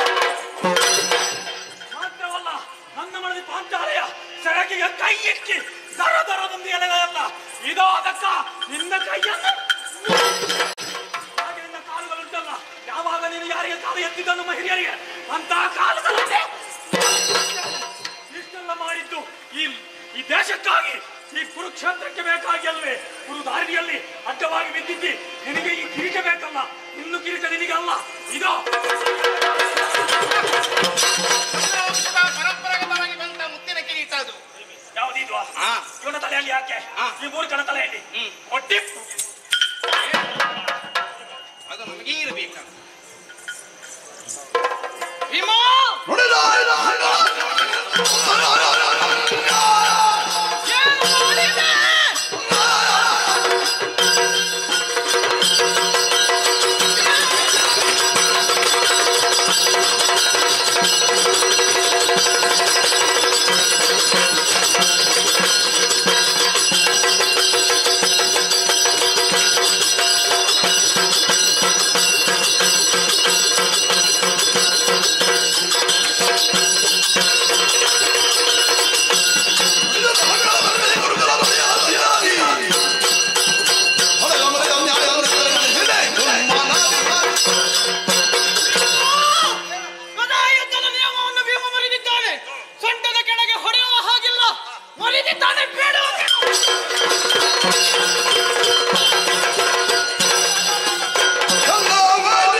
ಕೌರವ ಹಾಗೂ ಪಾಂಡವರಿಗೆ. ಈಗ ಕೌರವರಿಗೆ ಪಾಂಡವರಿಗೆ ಯುದ್ಧ. ಕೌರವರ ಕಥೆ ಮುಗಿಯಿತು. ಈಗ ಮತ್ತೆ ನೀನು ಯಾಕೆ ಮೋಸ ಮಾಡಿದ್ದಾನಲ್ಲ? ಯಾರು ಮೋಸ ಮಾಡಿದ್ದು? ಇವನೇ ಭೀಮ. ಮೋಸ ಮಾಡಿದ್ದಲ್ಲ, ಬೇಕು ಅಂತ ಹೊಡೆದದ್ದಲ್ಲ. ಮತ್ತೆ ಯುದ್ಧದ ಸಂದರ್ಭದಲ್ಲಿ ಪೆಟ್ಟು ಎಲ್ಲಿಗೆಲ್ಲ ಬೀಳ್ತದಂತ ಹೇಳುದು ತಪ್ಪುದುಂಟು. ಹಾಗಾಗಿ ತಪ್ಪಿ ಬಿದ್ದಿರಲೂಬಹುದು. ಈಗ ನೀನು ಯಾಕೆ ಸಿಟ್ಟು ಮಾಡುದ? ಮತ್ತೆ ಸಿಟ್ಟು ಮಾಡದೇ ಇರ್ತದ? ಸಿಟ್ಟು ಅಗತ್ಯವೇ ಇಲ್ಲ. ನಾನು ಪಾಂಡವರ ಕಡೆಯಿಂದ, ನೀನು ಕೌರವರ ಕಡೆಯಿಂದ ಅಂತ ಯುದ್ಧಕ್ಕೆ ಇದ್ದದ್ದು. ನಾವು ಯುದ್ಧ ಮಾಡುವುದಿಲ್ಲ ಅಂತ ಆಯ್ತು. ನೀನು ತೀರ್ಥಯಾತ್ರೆಗೆ ಹೋದವ, ಅಲ್ಲಿ ತೀರ್ಥಯಾತ್ರೆಯಿಂದ ಬಂದವ ನೇರವಾಗಿ ರಣರಂಗಕ್ಕೆ ಬಂದಿದ್ದಿ. ಈಗ ಅಲ್ಲಿ ಪಾಪ ಹತ್ತಿಗೆ ಎಷ್ಟು ಹೊತ್ತು ನಿನ್ನನ್ನು ಕಾಯ್ತಿರಬಹುದು ಏನು ಅಲ್ವಾ? ಹೌದು, ಹತ್ತಿಗೆ ನೀನು ಬಂದಂತ ವಿಚಾರ ಗೊತ್ತಿರಬಹುದು. ಹಾಗಾಗಿ ನಿನ್ನನ್ನು ಕಾತ್ರದಿಂದ ಕಾಯ್ದುಕೊಂಡಿರಬಹುದು. ಅಣ್ಣ ಏನು ನಿನ್ನ ಹತ್ತಿಗೆಯನ್ನು ನೋಡುದು ನಾವು ಈಗಲೇ ಮಾಡಿದ್ದೇನೆ.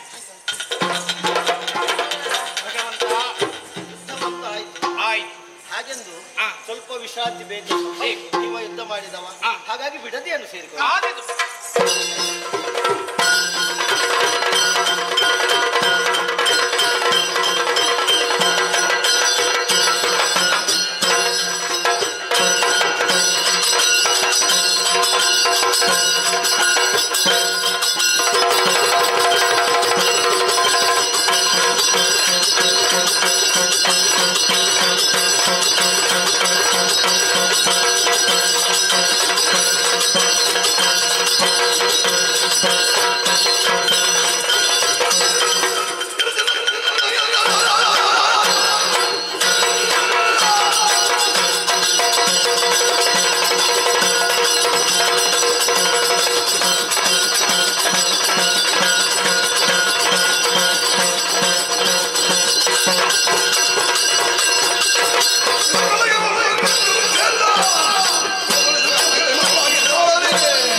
ಪುಟ್ಟಿ ಹಾಕಿಯ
ಉತ್ತರಿಸಬೇಕಾದ್ದು ನನ್ನ ಕರ್ತವ್ಯ. ಹೌದಲ್ವಾ?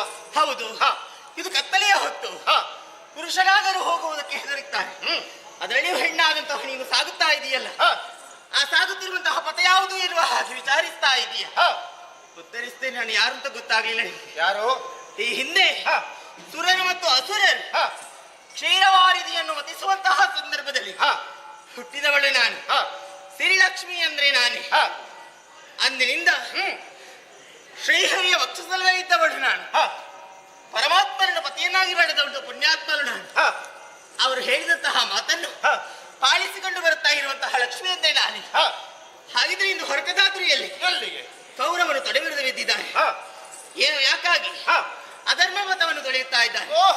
ಹಾಗಾಗಿ ಎಲ್ಲಿ ಧರ್ಮವು ಸ್ಥಿರವಾಗಿರುತ್ತದೋ ಅಲ್ಲಿ ಇರುವವಳು ಈ ಲಕ್ಷ್ಮಿ. ಹಾಗಾಗಿ ಅಧರ್ಮ ಪಥವನ್ನು ತೊಳೆಯುತ್ತಿರುವಂತಹ ಕೌರವರ ಜೊತೆ ಇದ್ರೆ ನಮಗೂ ಒಳ್ಳೆ ಮರ್ಯಾದೆ ಸಿಗುವುದಿಲ್ಲ. ನಮಗೆ ಮರ್ಯಾದೆ ಸಿಗಬೇಕ, ಒಳ್ಳೆ ಮರ್ಯಾದೆ ಇದ್ದವರ ಜೊತೆಯೇ ಇರಬೇಕು. ಧರ್ಮ ಎಲ್ಲಿಂಟು ಅಲ್ಲಿ ಇರಬೇಕು. ಅಧರ್ಮಿಗಳ ಜೊತೆಗಿದ್ದೇವೆ ಅಂತಾದ್ರೆ ಸೂಕ್ತವಂತ ಮರ್ಯಾದೆ ಎನ್ನುವುದು ದೊರಕೋದಕ್ಕೆ ಸಾಧ್ಯವಿಲ್ಲ. ಹಾಗಾಗಿ ಮಾಡಿದ್ದುನ್ನು ಮಾರಾಯ ಅನುಭವಿಸಿ ಸಾಯಲಿ ಎನ್ನುವಂತಹ ಉದ್ದೇಶದಿಂದ ಕೌರವನ ಪಕ್ಷವನ್ನು ಬಿಟ್ಟು ಪಾಂಡವರ ಪಕ್ಷವನ್ನು ಸೇರುವುದಕ್ಕೆ ಹೊರಟವಳು ನಾನು. ಹೋಗ್ತೇನೆ.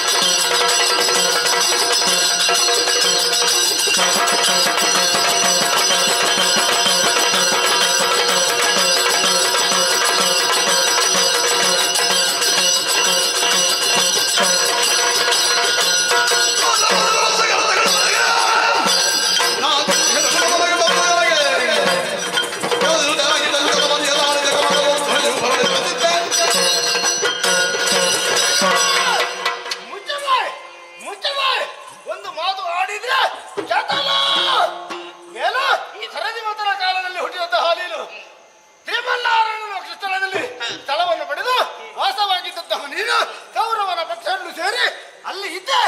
ಈಗ ಹೋಗುವುದಲ್ಲಿಯೇ ಪಾಂಡವರ ಪಕ್ಷಕ್ಕೆ. ಪಾಂಡವರ ಪಕ್ಷಕ್ಕೆ ಧರ್ಮ ಅಲ್ಲೇ ಇರುವುದು. ಹೌದು, ಹಾಗಾಗಿ ಎನ್ನುವ ಹಾಗೆ ತಿಳಿದು ಹೋಗುತ್ತೀಯೋ ನಮ್ಮ ಕೌರವರಲ್ಲಿ ನೀನು ಇರಲಾರಬೇಕು.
ಗೊತ್ತಾಯ್ತು ನನಗೆ.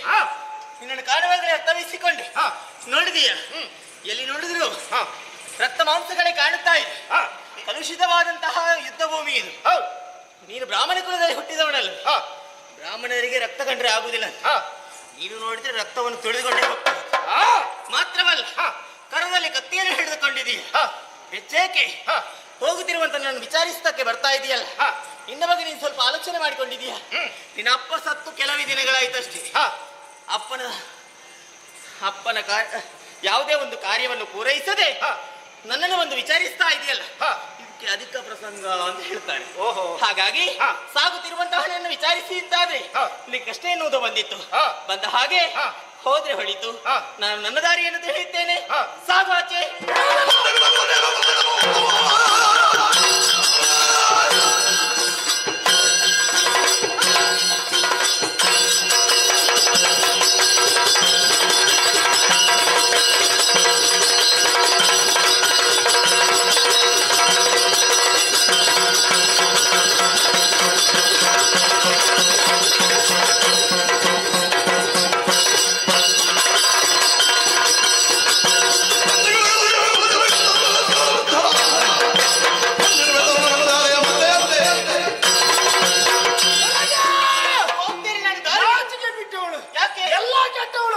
ನನಗೆ ಬುದ್ಧಿವಾದವೇ? ಹೌದು. ನಿನ್ನಂತಹ ಹೀನ ಕುಲದಲ್ಲಿ ಹುಟ್ಟಿದವನೆಂದು ಭಾವಿಸಿದ್ಯಾ? ದ್ರೋಣಾಚಾರ್ಯರ ಮಗ ಯಾವ ಸಮಯದಲ್ಲಿ ಏನು ಮಾಡಬೇಕು, ಯಾವ ಸಮಯದಲ್ಲಿ ಎಲ್ಲಿ ಇರಬೇಕು ಎಲ್ಲವನ್ನು ಕಲಿತೇ ಬಂದಿದ್ದೇನೆ. ಹಾಗಾಗಿ ಕೌರವನನ್ನು ಬಿಟ್ಟು ಪಾಂಡವರಲ್ಲಿಗೆ ನೀನು ಹೋಗುವುದೇ ಬಿಟ್ಟರೆ ಬಿಡೋದಿಲ್ಲ.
ಲಕ್ಷ್ಮಿ ಯಾವತ್ತು ಬಲಾತ್ಕಾರದಿಂದ ನಿಲ್ಲಬೇಕು ಅಂತ ಹೇಳಿದ್ರೆ ಅಲ್ಲಿ ನಿಲ್ಲುವವಳು ಅಲ್ಲ.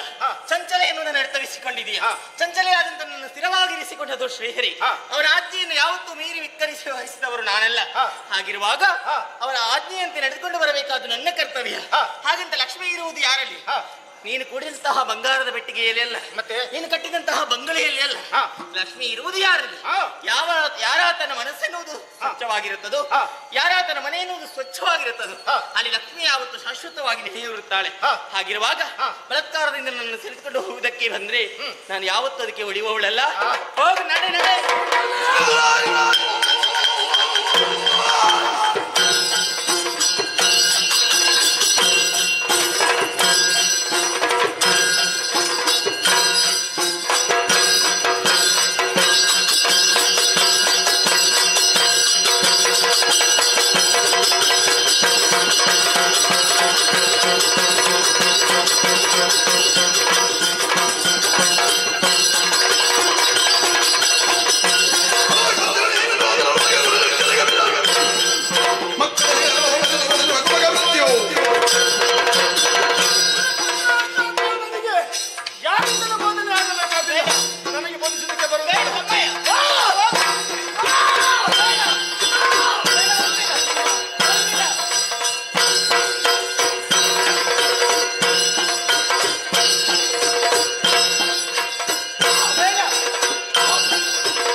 ಸಂಗರ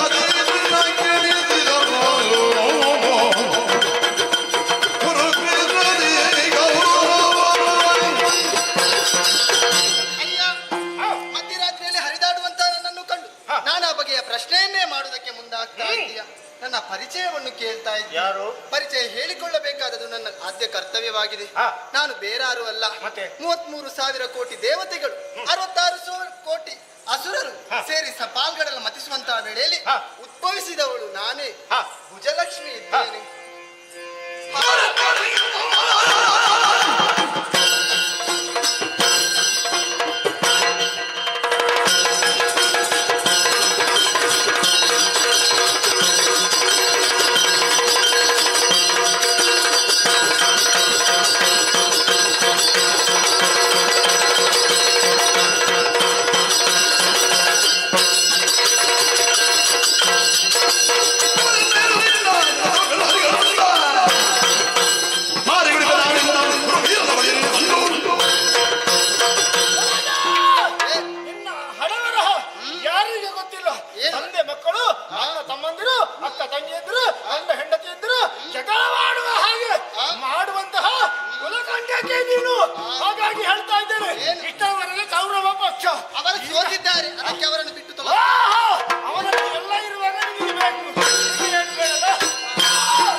ಗತಿಸಿ ಹೋಗುವ ಸ್ಥಿತಿಯೊಳಿಗೆ ಧಮಪತಿ ನಿಮಗೆ ಮೆತ್ತಿರವೋ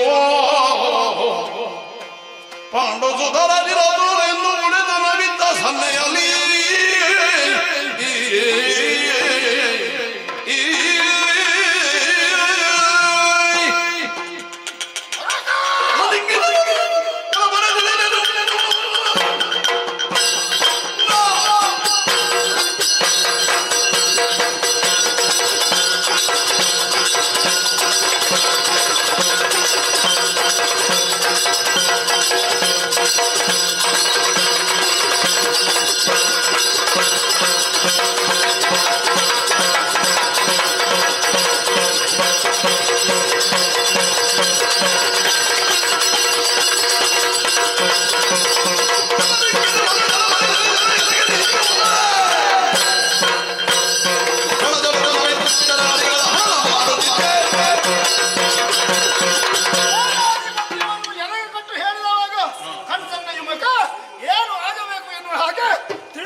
ಗೊತ್ತಾಗುದಿಲ್ಲ.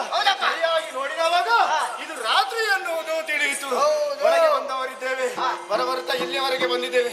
ಆದರೂ ಈ ಬಗ್ಗೆ ಸ್ವಲ್ಪ ಯೋಚನೆ ಮಾಡಬೇಕು. ಆ ಬದಿಯಲ್ಲಿ ಈ ಬದಿಯಲ್ಲಿ ನೀವಿರುವರು ಮಲಗಿ ಮಲಗಿ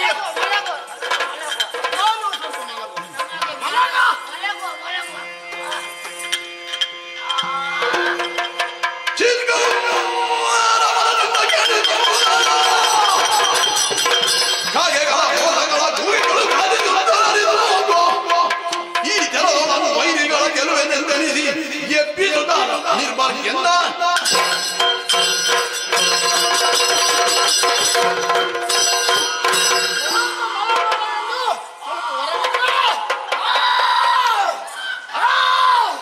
ಕಾಯಗಳು ಗೋಯಗಳು ಚೀರಾಟ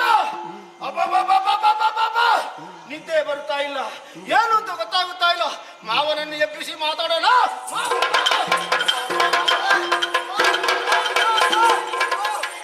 ಇಲ್ಲಿ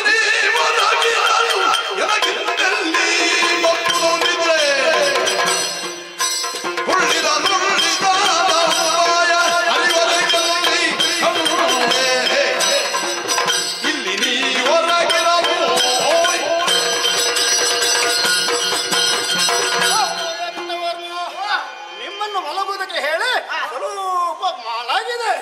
ನನಗೆ ಮಲಗಲಿಕ್ಕೆ ಬಿಡುವುದಿಲ್ಲ. ಮಲಗಲಿಕ್ಕೆ ಬಿಡುವುದಿಲ್ಲ. ಕರ್ತವ್ಯ ನಿಷ್ಠೆ. ನಾನು ಯಾವುದು ಒಪ್ಪಿಕೊಂಡಿದ್ದೇನೋ ಅದು ಆಗಲೇ ಆಗಬೇಕು.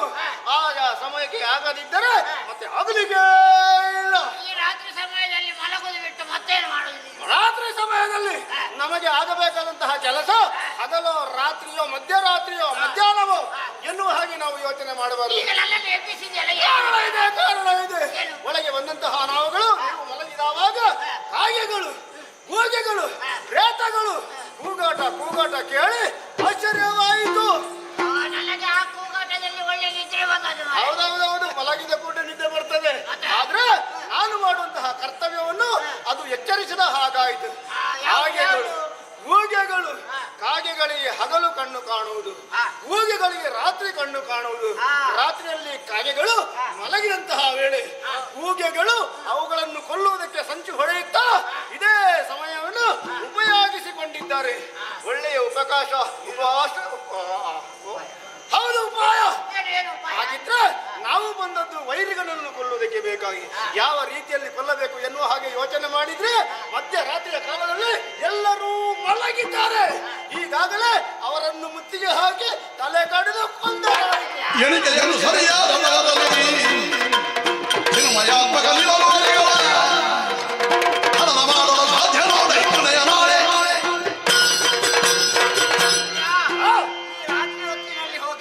ಪಾಂಡವರನ್ನು ಸದೆ ಬಡಿತೇನೆ ಅಂತ ಹೇಳುತ್ತಾ ಇದ್ದೀಯ. ಪಾಂಡವರನ್ನು ಸದೆ ಬಡಲಿಕ್ಕೆ ಆಗ್ತದ ನಮ್ಮಲ್ಲಿ? ಏನು ಆಗದೆ? ಯಾಕೆ? ಹಿಡಿದಂತಹ ಕತ್ತಿ ಅಲ್ಲಿ ಇರುವುದು ಯಾರು? ಶ್ರೀಕೃಷ್ಣ ಪರಮಾತ್ಮ. ಅವ ಇರುವವರೆಗೂ ಪಾಂಡವರನ್ನು ಸೋಲಿಸಲಿಕ್ಕೆ ಆಗ್ತದ? ಆಗುದಿಲ್ವಾ? ಆಗುದಿಲ್ಲ. ನೋಡಂತೆ ಕೃಷ್ಣಾಚಾರ್ಯ ಇದ್ದಾರೆ, ದ್ರೋಣಾಚಾರ್ಯ ಇದ್ದಾರೆ, ಕರ್ಣನಿದ್ದಾರೆ. ಅವರಿಂದೆಲ್ಲ ಏನಾಯಿತು? ಏನೂ ಆಗ್ಲಿಲ್ಲ.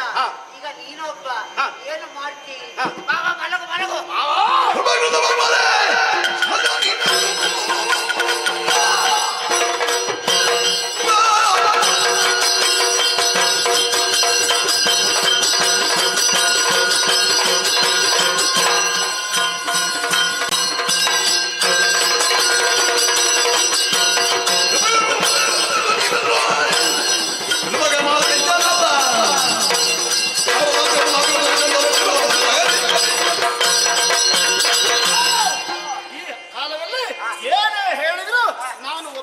ಸ್ಥಿತಿಯಲ್ಲಿ ನನಗಿಲ್ಲ. ನಾನು ಹಿಡಿದಂತಹ ಕಾರ್ಯ ಸಾಧಿಸಲೇಬೇಕು, ಹೊರಟಿದ್ದೇನೆ. ಅದಕ್ಕೆ ಬೇಕಾಗಿ ನೀವು ಏನೇ ಹೇಳಿದ್ರು ತಡೆಯುವುದಿಲ್ಲ. ಹಾಗಾಗಿ ಹೋಗುವ.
ಮಳೆ ಬಂದವಾಗ ಕಾಣುತ್ತಾ ಇದೆ. ನಮ್ಮ ದಾರಿಗೆ ಅಡ್ಡವಾಗಿ ಇದೆ. ಹಾಗಾಗಿ ಇದನ್ನು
ಶಿವಶಂಕರ ಸದಾಶಿವ ರುಂಡಮಾಲ ಭಕ್ತಿಗೆ ಒಲಿದು ಸರಸ್ವತಿಗೆ ಬೇಕಾಗಿ ಓಡಿ ಬಂದೆಯ ದೇವ ಕೇಳಿಕೊಳ್ಳಲೇ ದೇವರ ನನಗೆ ಗುರಿ ನಯನವನ್ನು ದಯಪಾಲಿಸು ದೇವ ದಯಪಾಲಿಸು.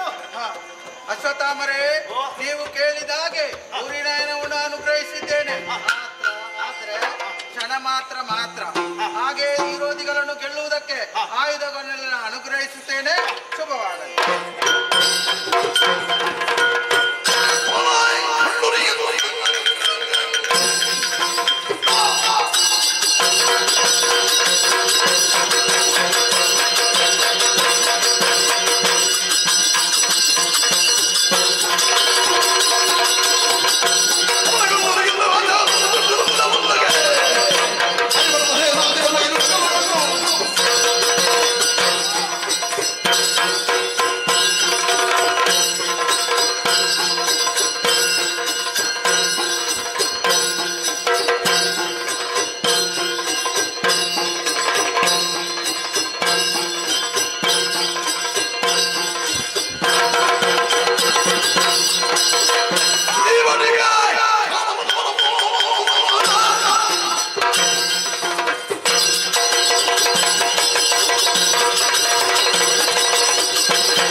ಅಂತಪವನ್ನು ಸೇರಿದಂತಹ ನೀರು ವಿಶ್ರಾಂತಿಯನ್ನು ಪಡೆಯುವಂತಹ ಸಂದರ್ಭದಲ್ಲಿ ಎದೆಗೆ ಬಂದು ತೊಡೆದಂತಹ ಪಾಪಿ ನೀರು ಆಯುಧ ಇಲ್ಲದಂತಹ ಹೊತ್ತಿಗೆ ಬಂದು ಯುದ್ಧವನ್ನು ಮಾಡುವುದಕ್ಕೆ ಮುಂದಾಗುತ್ತಾ ಇದೆಯಾ?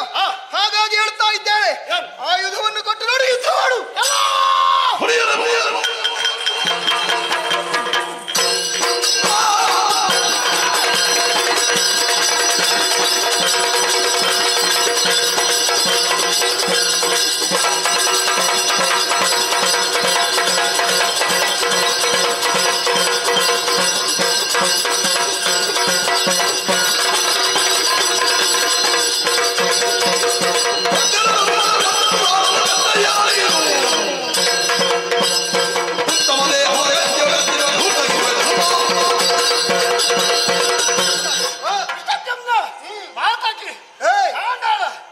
ಈಗ ನಿನಗೆ ಕೈಯಲ್ಲಿ ಆಯುಧ ಬೇಕು. ನನ್ನ ಅಪ್ಪನನ್ನು ಚಿತ್ರಹಿಂಸೆ ಕೊಟ್ಟು ಗೆಲ್ಲುವಾಗ ಆಯುಧ ಇತ್ತ, ಆಯುಧ ಬೇಕು ಅಂತ ಗೊತ್ತಿತ್ತ, ಸತ್ಯ ಧರ್ಮ ಬೇಕು ಅಂತ ಗೊತ್ತಿತ್ತ. ಈಗ ನಿನಗೆ ನೆನಪಾಗ್ತದೆ ಅಲ್ಲ, ನಿನ್ನ ಕಂಠವನ್ನು ಹಾರಿಸುವಾಗ ಯಾರು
ತಲೆಯನ್ನು ಮುಂದೆ ಬಂದಿದ್ದೇನೆ.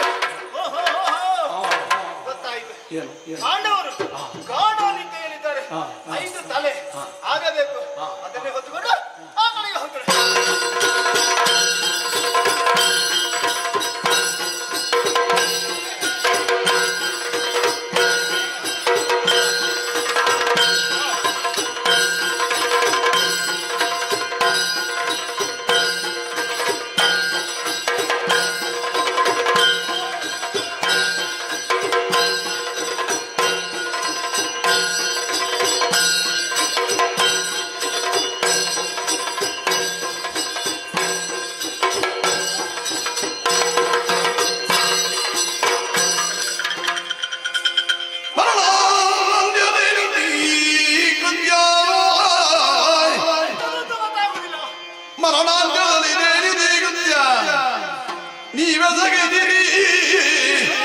ಶಶಿವಂಶ ಕುಡಿಯರಿದಿರ ಈ ದೇವ ಎಂದು ಪ್ರಾಣವ ಬಿಡಲಾಗ ಇದ್ದಲ್ಲ ಗುರುಜನಾಗ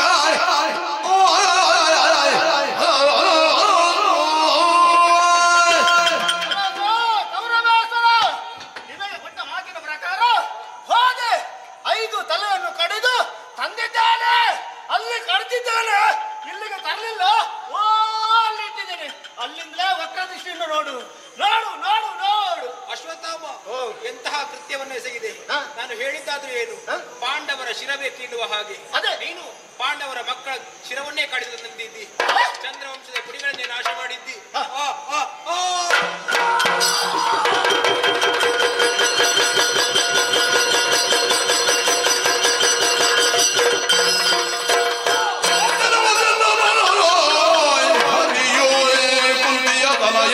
ರಕ್ಷಿಸುವ ದಿಟ ಕುರುಜನ ಮಗನಲ್ಲ ಬಲಗಳಿದ್ದರು ದೈವ ಬಲವಿಲ್ಲವಲ್ಲ. ನನಗೆ ಸಹಾಯವಯಾದಿರಲು ಓರ್ವರ ಸಹಾಯಕ್ಕೆ ಬಹಿರಲು ತೊರೆದಿನಿದು ಯದು ಸೇನೆಯನ್ನು ಬಯಸಿದ ಮೂಢಮತಿಯವನು ನೆನೆವುದೆಂದನು.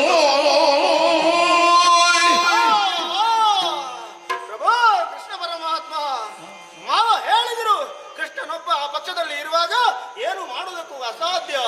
ಅವ ಹೇಗಾದರೂ ಮಾಡಿ ರಕ್ಷಣೆ ಮಾಡ್ತಾನೆ ಎಂದ ಹಾಗೆ ಅದೇ ಮಾತಿನ ಪ್ರಕಾರ 1 ಪಾಂಡವರ ತಲೆಯನ್ನು ಕಳೆದದ್ದು ಉಪ ಪಾಂಡವರ ತಲೆ. ಎಂತಹ ಅನ್ಯಾಯವನ್ನು ಮಾಡಿಬಿಟ್ಟೆ. ಕೌರವ ಸೋತ ನತದೃಷ್ಟ ಎನ್ನುವುದರಲ್ಲಿ 2 ಮಾತಿಲ್ಲ.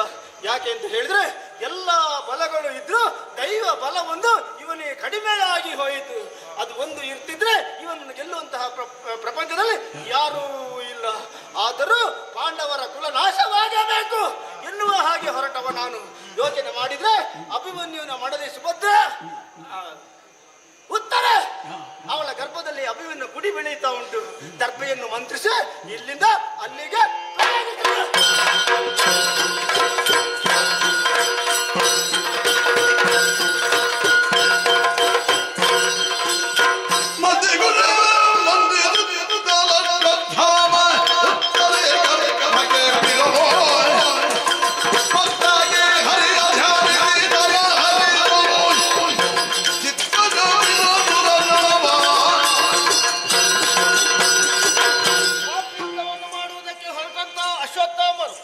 ಪಾಂಡವರ ಕುಲವನ್ನೇ ನಾಶ ಮಾಡುತ್ತೇನೆ ಅನ್ನುವುದನ್ನು ಶಪಥವನ್ನಾಗಿಸಿಕೊಂಡು ಈ ಹೊತ್ತು ಗರ್ಭವತಿಯಾದಂತಹ ಉತ್ತರೆ ಗರ್ಭಕ್ಕೆ ದರ್ಭೆಯನ್ನು ಮಂತ್ರಿಸಿ ಪ್ರಯೋಗ ಮಾಡಿದ್ದಾರೆ.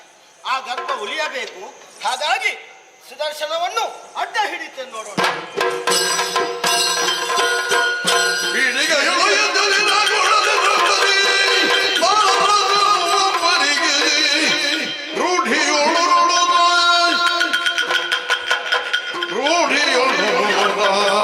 ಸ್ವರ್ಗದ ಬಾಡುದ ಬಸವಳಿದೋ ಕಂದರಿಗೆ ನಾಯಿದೋ ಮಲಗಿದ್ದವರ ಕಂದರಗಳಿರಿದು ಕಂದಿಲ್ಲಿ ಕಳಿದರ ಎನ್ನಯ ಕಾಂತರಿಂದೆಲ್ಲಿ ತೆರಳಿದರು ಕಂದರಿಗೆ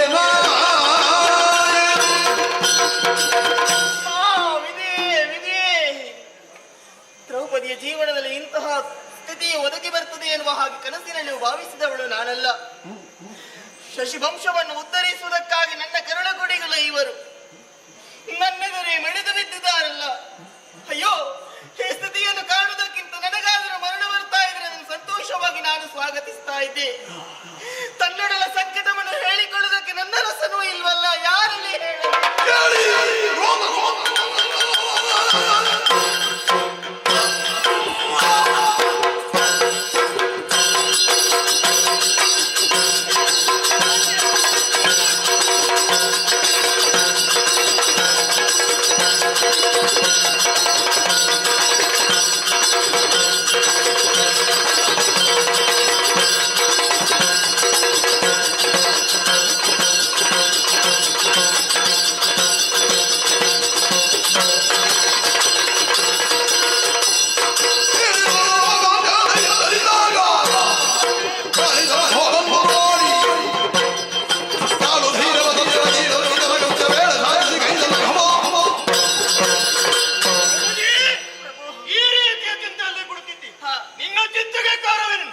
ಸೌಗಂಧಿಕ ಭುಜವನ್ನು ತಂದವ ನಾನು, ದುಶಾಸನನ್ನು ಕರುಳು ಹೊಡೆದವನು, ಬಂದವ ನಾನಿದ್ದೆ. ಭೀಮ ಬಂದಿದ್ದೇನೆ, ನಿನ್ನ ಪ್ರೀತಿಯ ಭೀಮ ಬಂದಿದ್ದಾರೆ. ಏನಾಯಿತು ಹೇಳು ಸ್ವಾಮಿ. ನೋಡಿದ್ದೀರಿ, ರಾತ್ರಿ ಹೊತ್ತು ನೀವು ನಿದ್ರಿಸ್ತಾ ಇದ್ದವರು ನಾವು ಎಚ್ಚರವಾಗಿ ನೋಡುತ್ತೇನೆ. ನನ್ನ 5 ಮಕ್ಕಳ ಕತ್ತನ್ನು ಕತ್ತರಿಸಿ ಹೋಗಿದ್ದಾರೆ. ಯಾರಾತ ಈ ಕೃತ್ಯವನ್ನು ಮಾಡಿದೆ ಎನ್ನುವುದಾಗಿ ನನಗೆ ತಿಳಿಯುವುದಿಲ್ಲ. ನನ್ನ ಮಕ್ಕಳನ್ನು ಹೇಗೆ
ಬ್ರಾಹ್ಮಣರನ್ನು ಕೊಲ್ಲಬಾರದು, ಅವರಿಗೆ ಬೇಕಾದಂತ ಅವಮಾನವನ್ನು ಮಾಡಬಹುದು. ಅವನಿಗೆ ಶಿಕ್ಷೆ ಆಗಬೇಕಲ್ಲ, ಏನು ಶಿಕ್ಷೆ ಕೊಡು?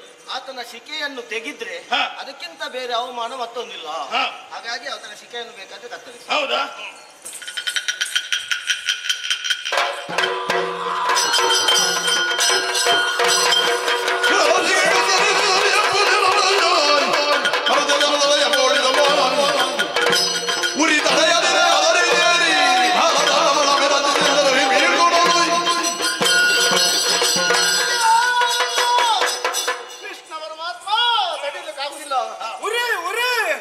ಶಮನಕ್ಕೆ ಏನಾದ್ರೂ ದಾರಿ, ಗಂಧ ಇನ್ನು ಇಲ್ಲಿರುವುದಲ್ಲ, ನೇರವಾಗಿ ಬದರಿಕಾಶ್ರಮವನ್ನು ಸೇರಿಕೊಳ್ಳಿ, ಅಲ್ಲಿ ತಪಸ್ಸನ್ನಾಚರಿಸಿ ನಿಮಗೆ ಸುಖವಾಗಲಿ.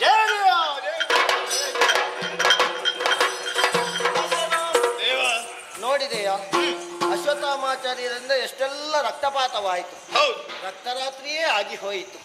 ಹಾಗಾಗಿ ಈ ರುಕ್ಮಿಣಿ ಸ್ವಯಂವರ, ಆ ಬಳಿಕ ಜಾಂಬವತಿ ಕಲ್ಯಾಣ, ಗದಾ ಯುದ್ಧ, ರಕ್ತರಾತ್ರಿ ಎನ್ನುವಂತಹ ಪುಣ್ಯ ಕಥಾನಕವನ್ನು ಯಾರು ಆಡಿಸುತ್ತಾರೋ, ಯಾರು ಆಡುತ್ತಾರೋ, ಯಾರು ನೋಡುತ್ತಾರೋ, ಯಾರು ಕೇಳುತ್ತಾರೋ ಅವರಿಗೆಲ್ಲ ನಾವು ನಂಬಿಕೊಂಡು ಬಂದಂತಹ ಕಟೀಲು ಶ್ರೀ ದುರ್ಗಾಪರಮೇಶ್ವರಮ್ಮನವರು, ಶ್ರೀ ಮಹಾಗಣಪತಿ ದೇವರು ಆಯುಷ್ಯ ಆರೋಗ್ಯ ಭಾಗ್ಯ ಸಕಲ ಸಂಪದಗಳನ್ನು ನೀಯಲಿ ಅಂತ ಹೇಳುತ್ತಾ ಈ ಕಥೆಗೆ ಮಂಗಳವನ್ನು ಹಾಡುವರೆ ಸಭ್ಯರಲ್ಲಿ ಅಪ್ಪಣೆಯನ್ನು ಕೇಳೋಣ. ಭದ್ರಂ ಶುಭಮಂಗಳಂ.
ಬನ್ನಿ ಅಣ್ಣ, ಹರಿ ಅಣ್ಣ.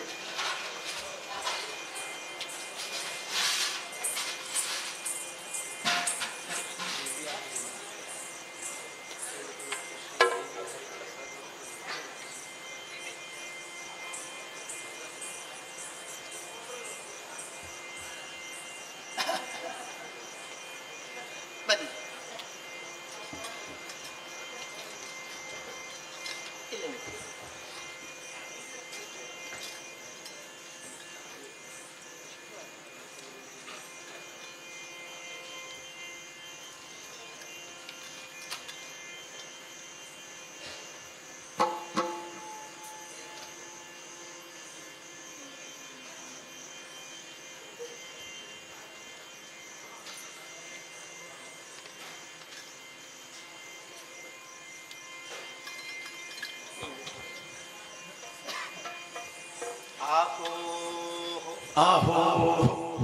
ದಿವ್ಯ ಹರಿಮನೆಯಲ್ಲಿ ವಾಸವಾಗಿರುವ ಶ್ರೀಮತಿ ಮತ್ತು ಶ್ರೀ ದಿವ್ಯ ಹರಿಪ್ರಸಾದ್ ಮತ್ತು ಮನೆಯವರು, ಶ್ರೀಗಳಾದ ದಿವ್ಯ ಹರಿಮನೆಯಲ್ಲಿ ವಾಸವಾಗಿರತಕ್ಕಂಥ ಶ್ರೀಮತಿ ಮತ್ತು ಶ್ರೀ ದಿವ್ಯ ಹರಿಪ್ರಸಾದ್ ಮತ್ತು ಮನೆಯವರು, ಮತ್ತು ದಿವ್ಯ ಹರಿಮನೆಯಲ್ಲಿ ವಾಸವಾಗಿರತಕ್ಕಂಥ ಶ್ರೀಮತಿ ಮತ್ತು ಶ್ರೀ ದಿವ್ಯ ಹರಿಪ್ರಸಾದ್ ಮತ್ತು ಮನೆಯವರು, ಪ್ರತಿಗಾರ ಕುಶಾಲಗಾರ ಮೋದಿಗಾರರು ತಮ್ಮ ಕೀರ್ತಿಯನ್ನು ಮೂಲಕದಲ್ಲಿ ಕೊಂಡಾಡುವುದಾಗಿಟ್ಟಂತಹ ಕಾಂಚನ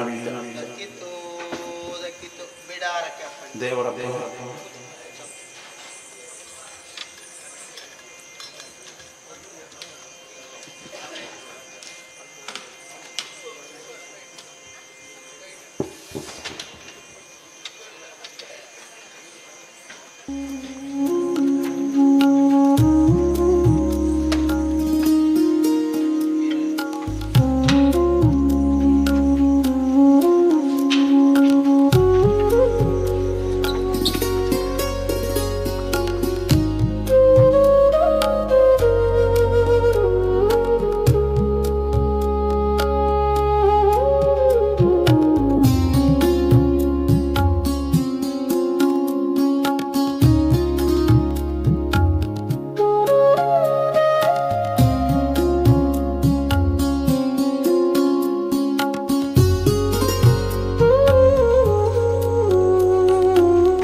ಕಟ್ಟೆಯಲು ಶ್ರೀ ದುರ್ಗಾ ಪರಮೇಶ್ವರಿ ಅಮ್ಮನವರ ಪಾದಾರವಿಂದಕ್ಕೆ ಗೋವಿಂದ ಅಲ್ಲಿ ಗೋವಿಂದ ಗೋವಿಂದ ಗೋವಿಂದ ಗೋವಿಂದ ಗೋವಿಂದ.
ಗೋವಿಂದ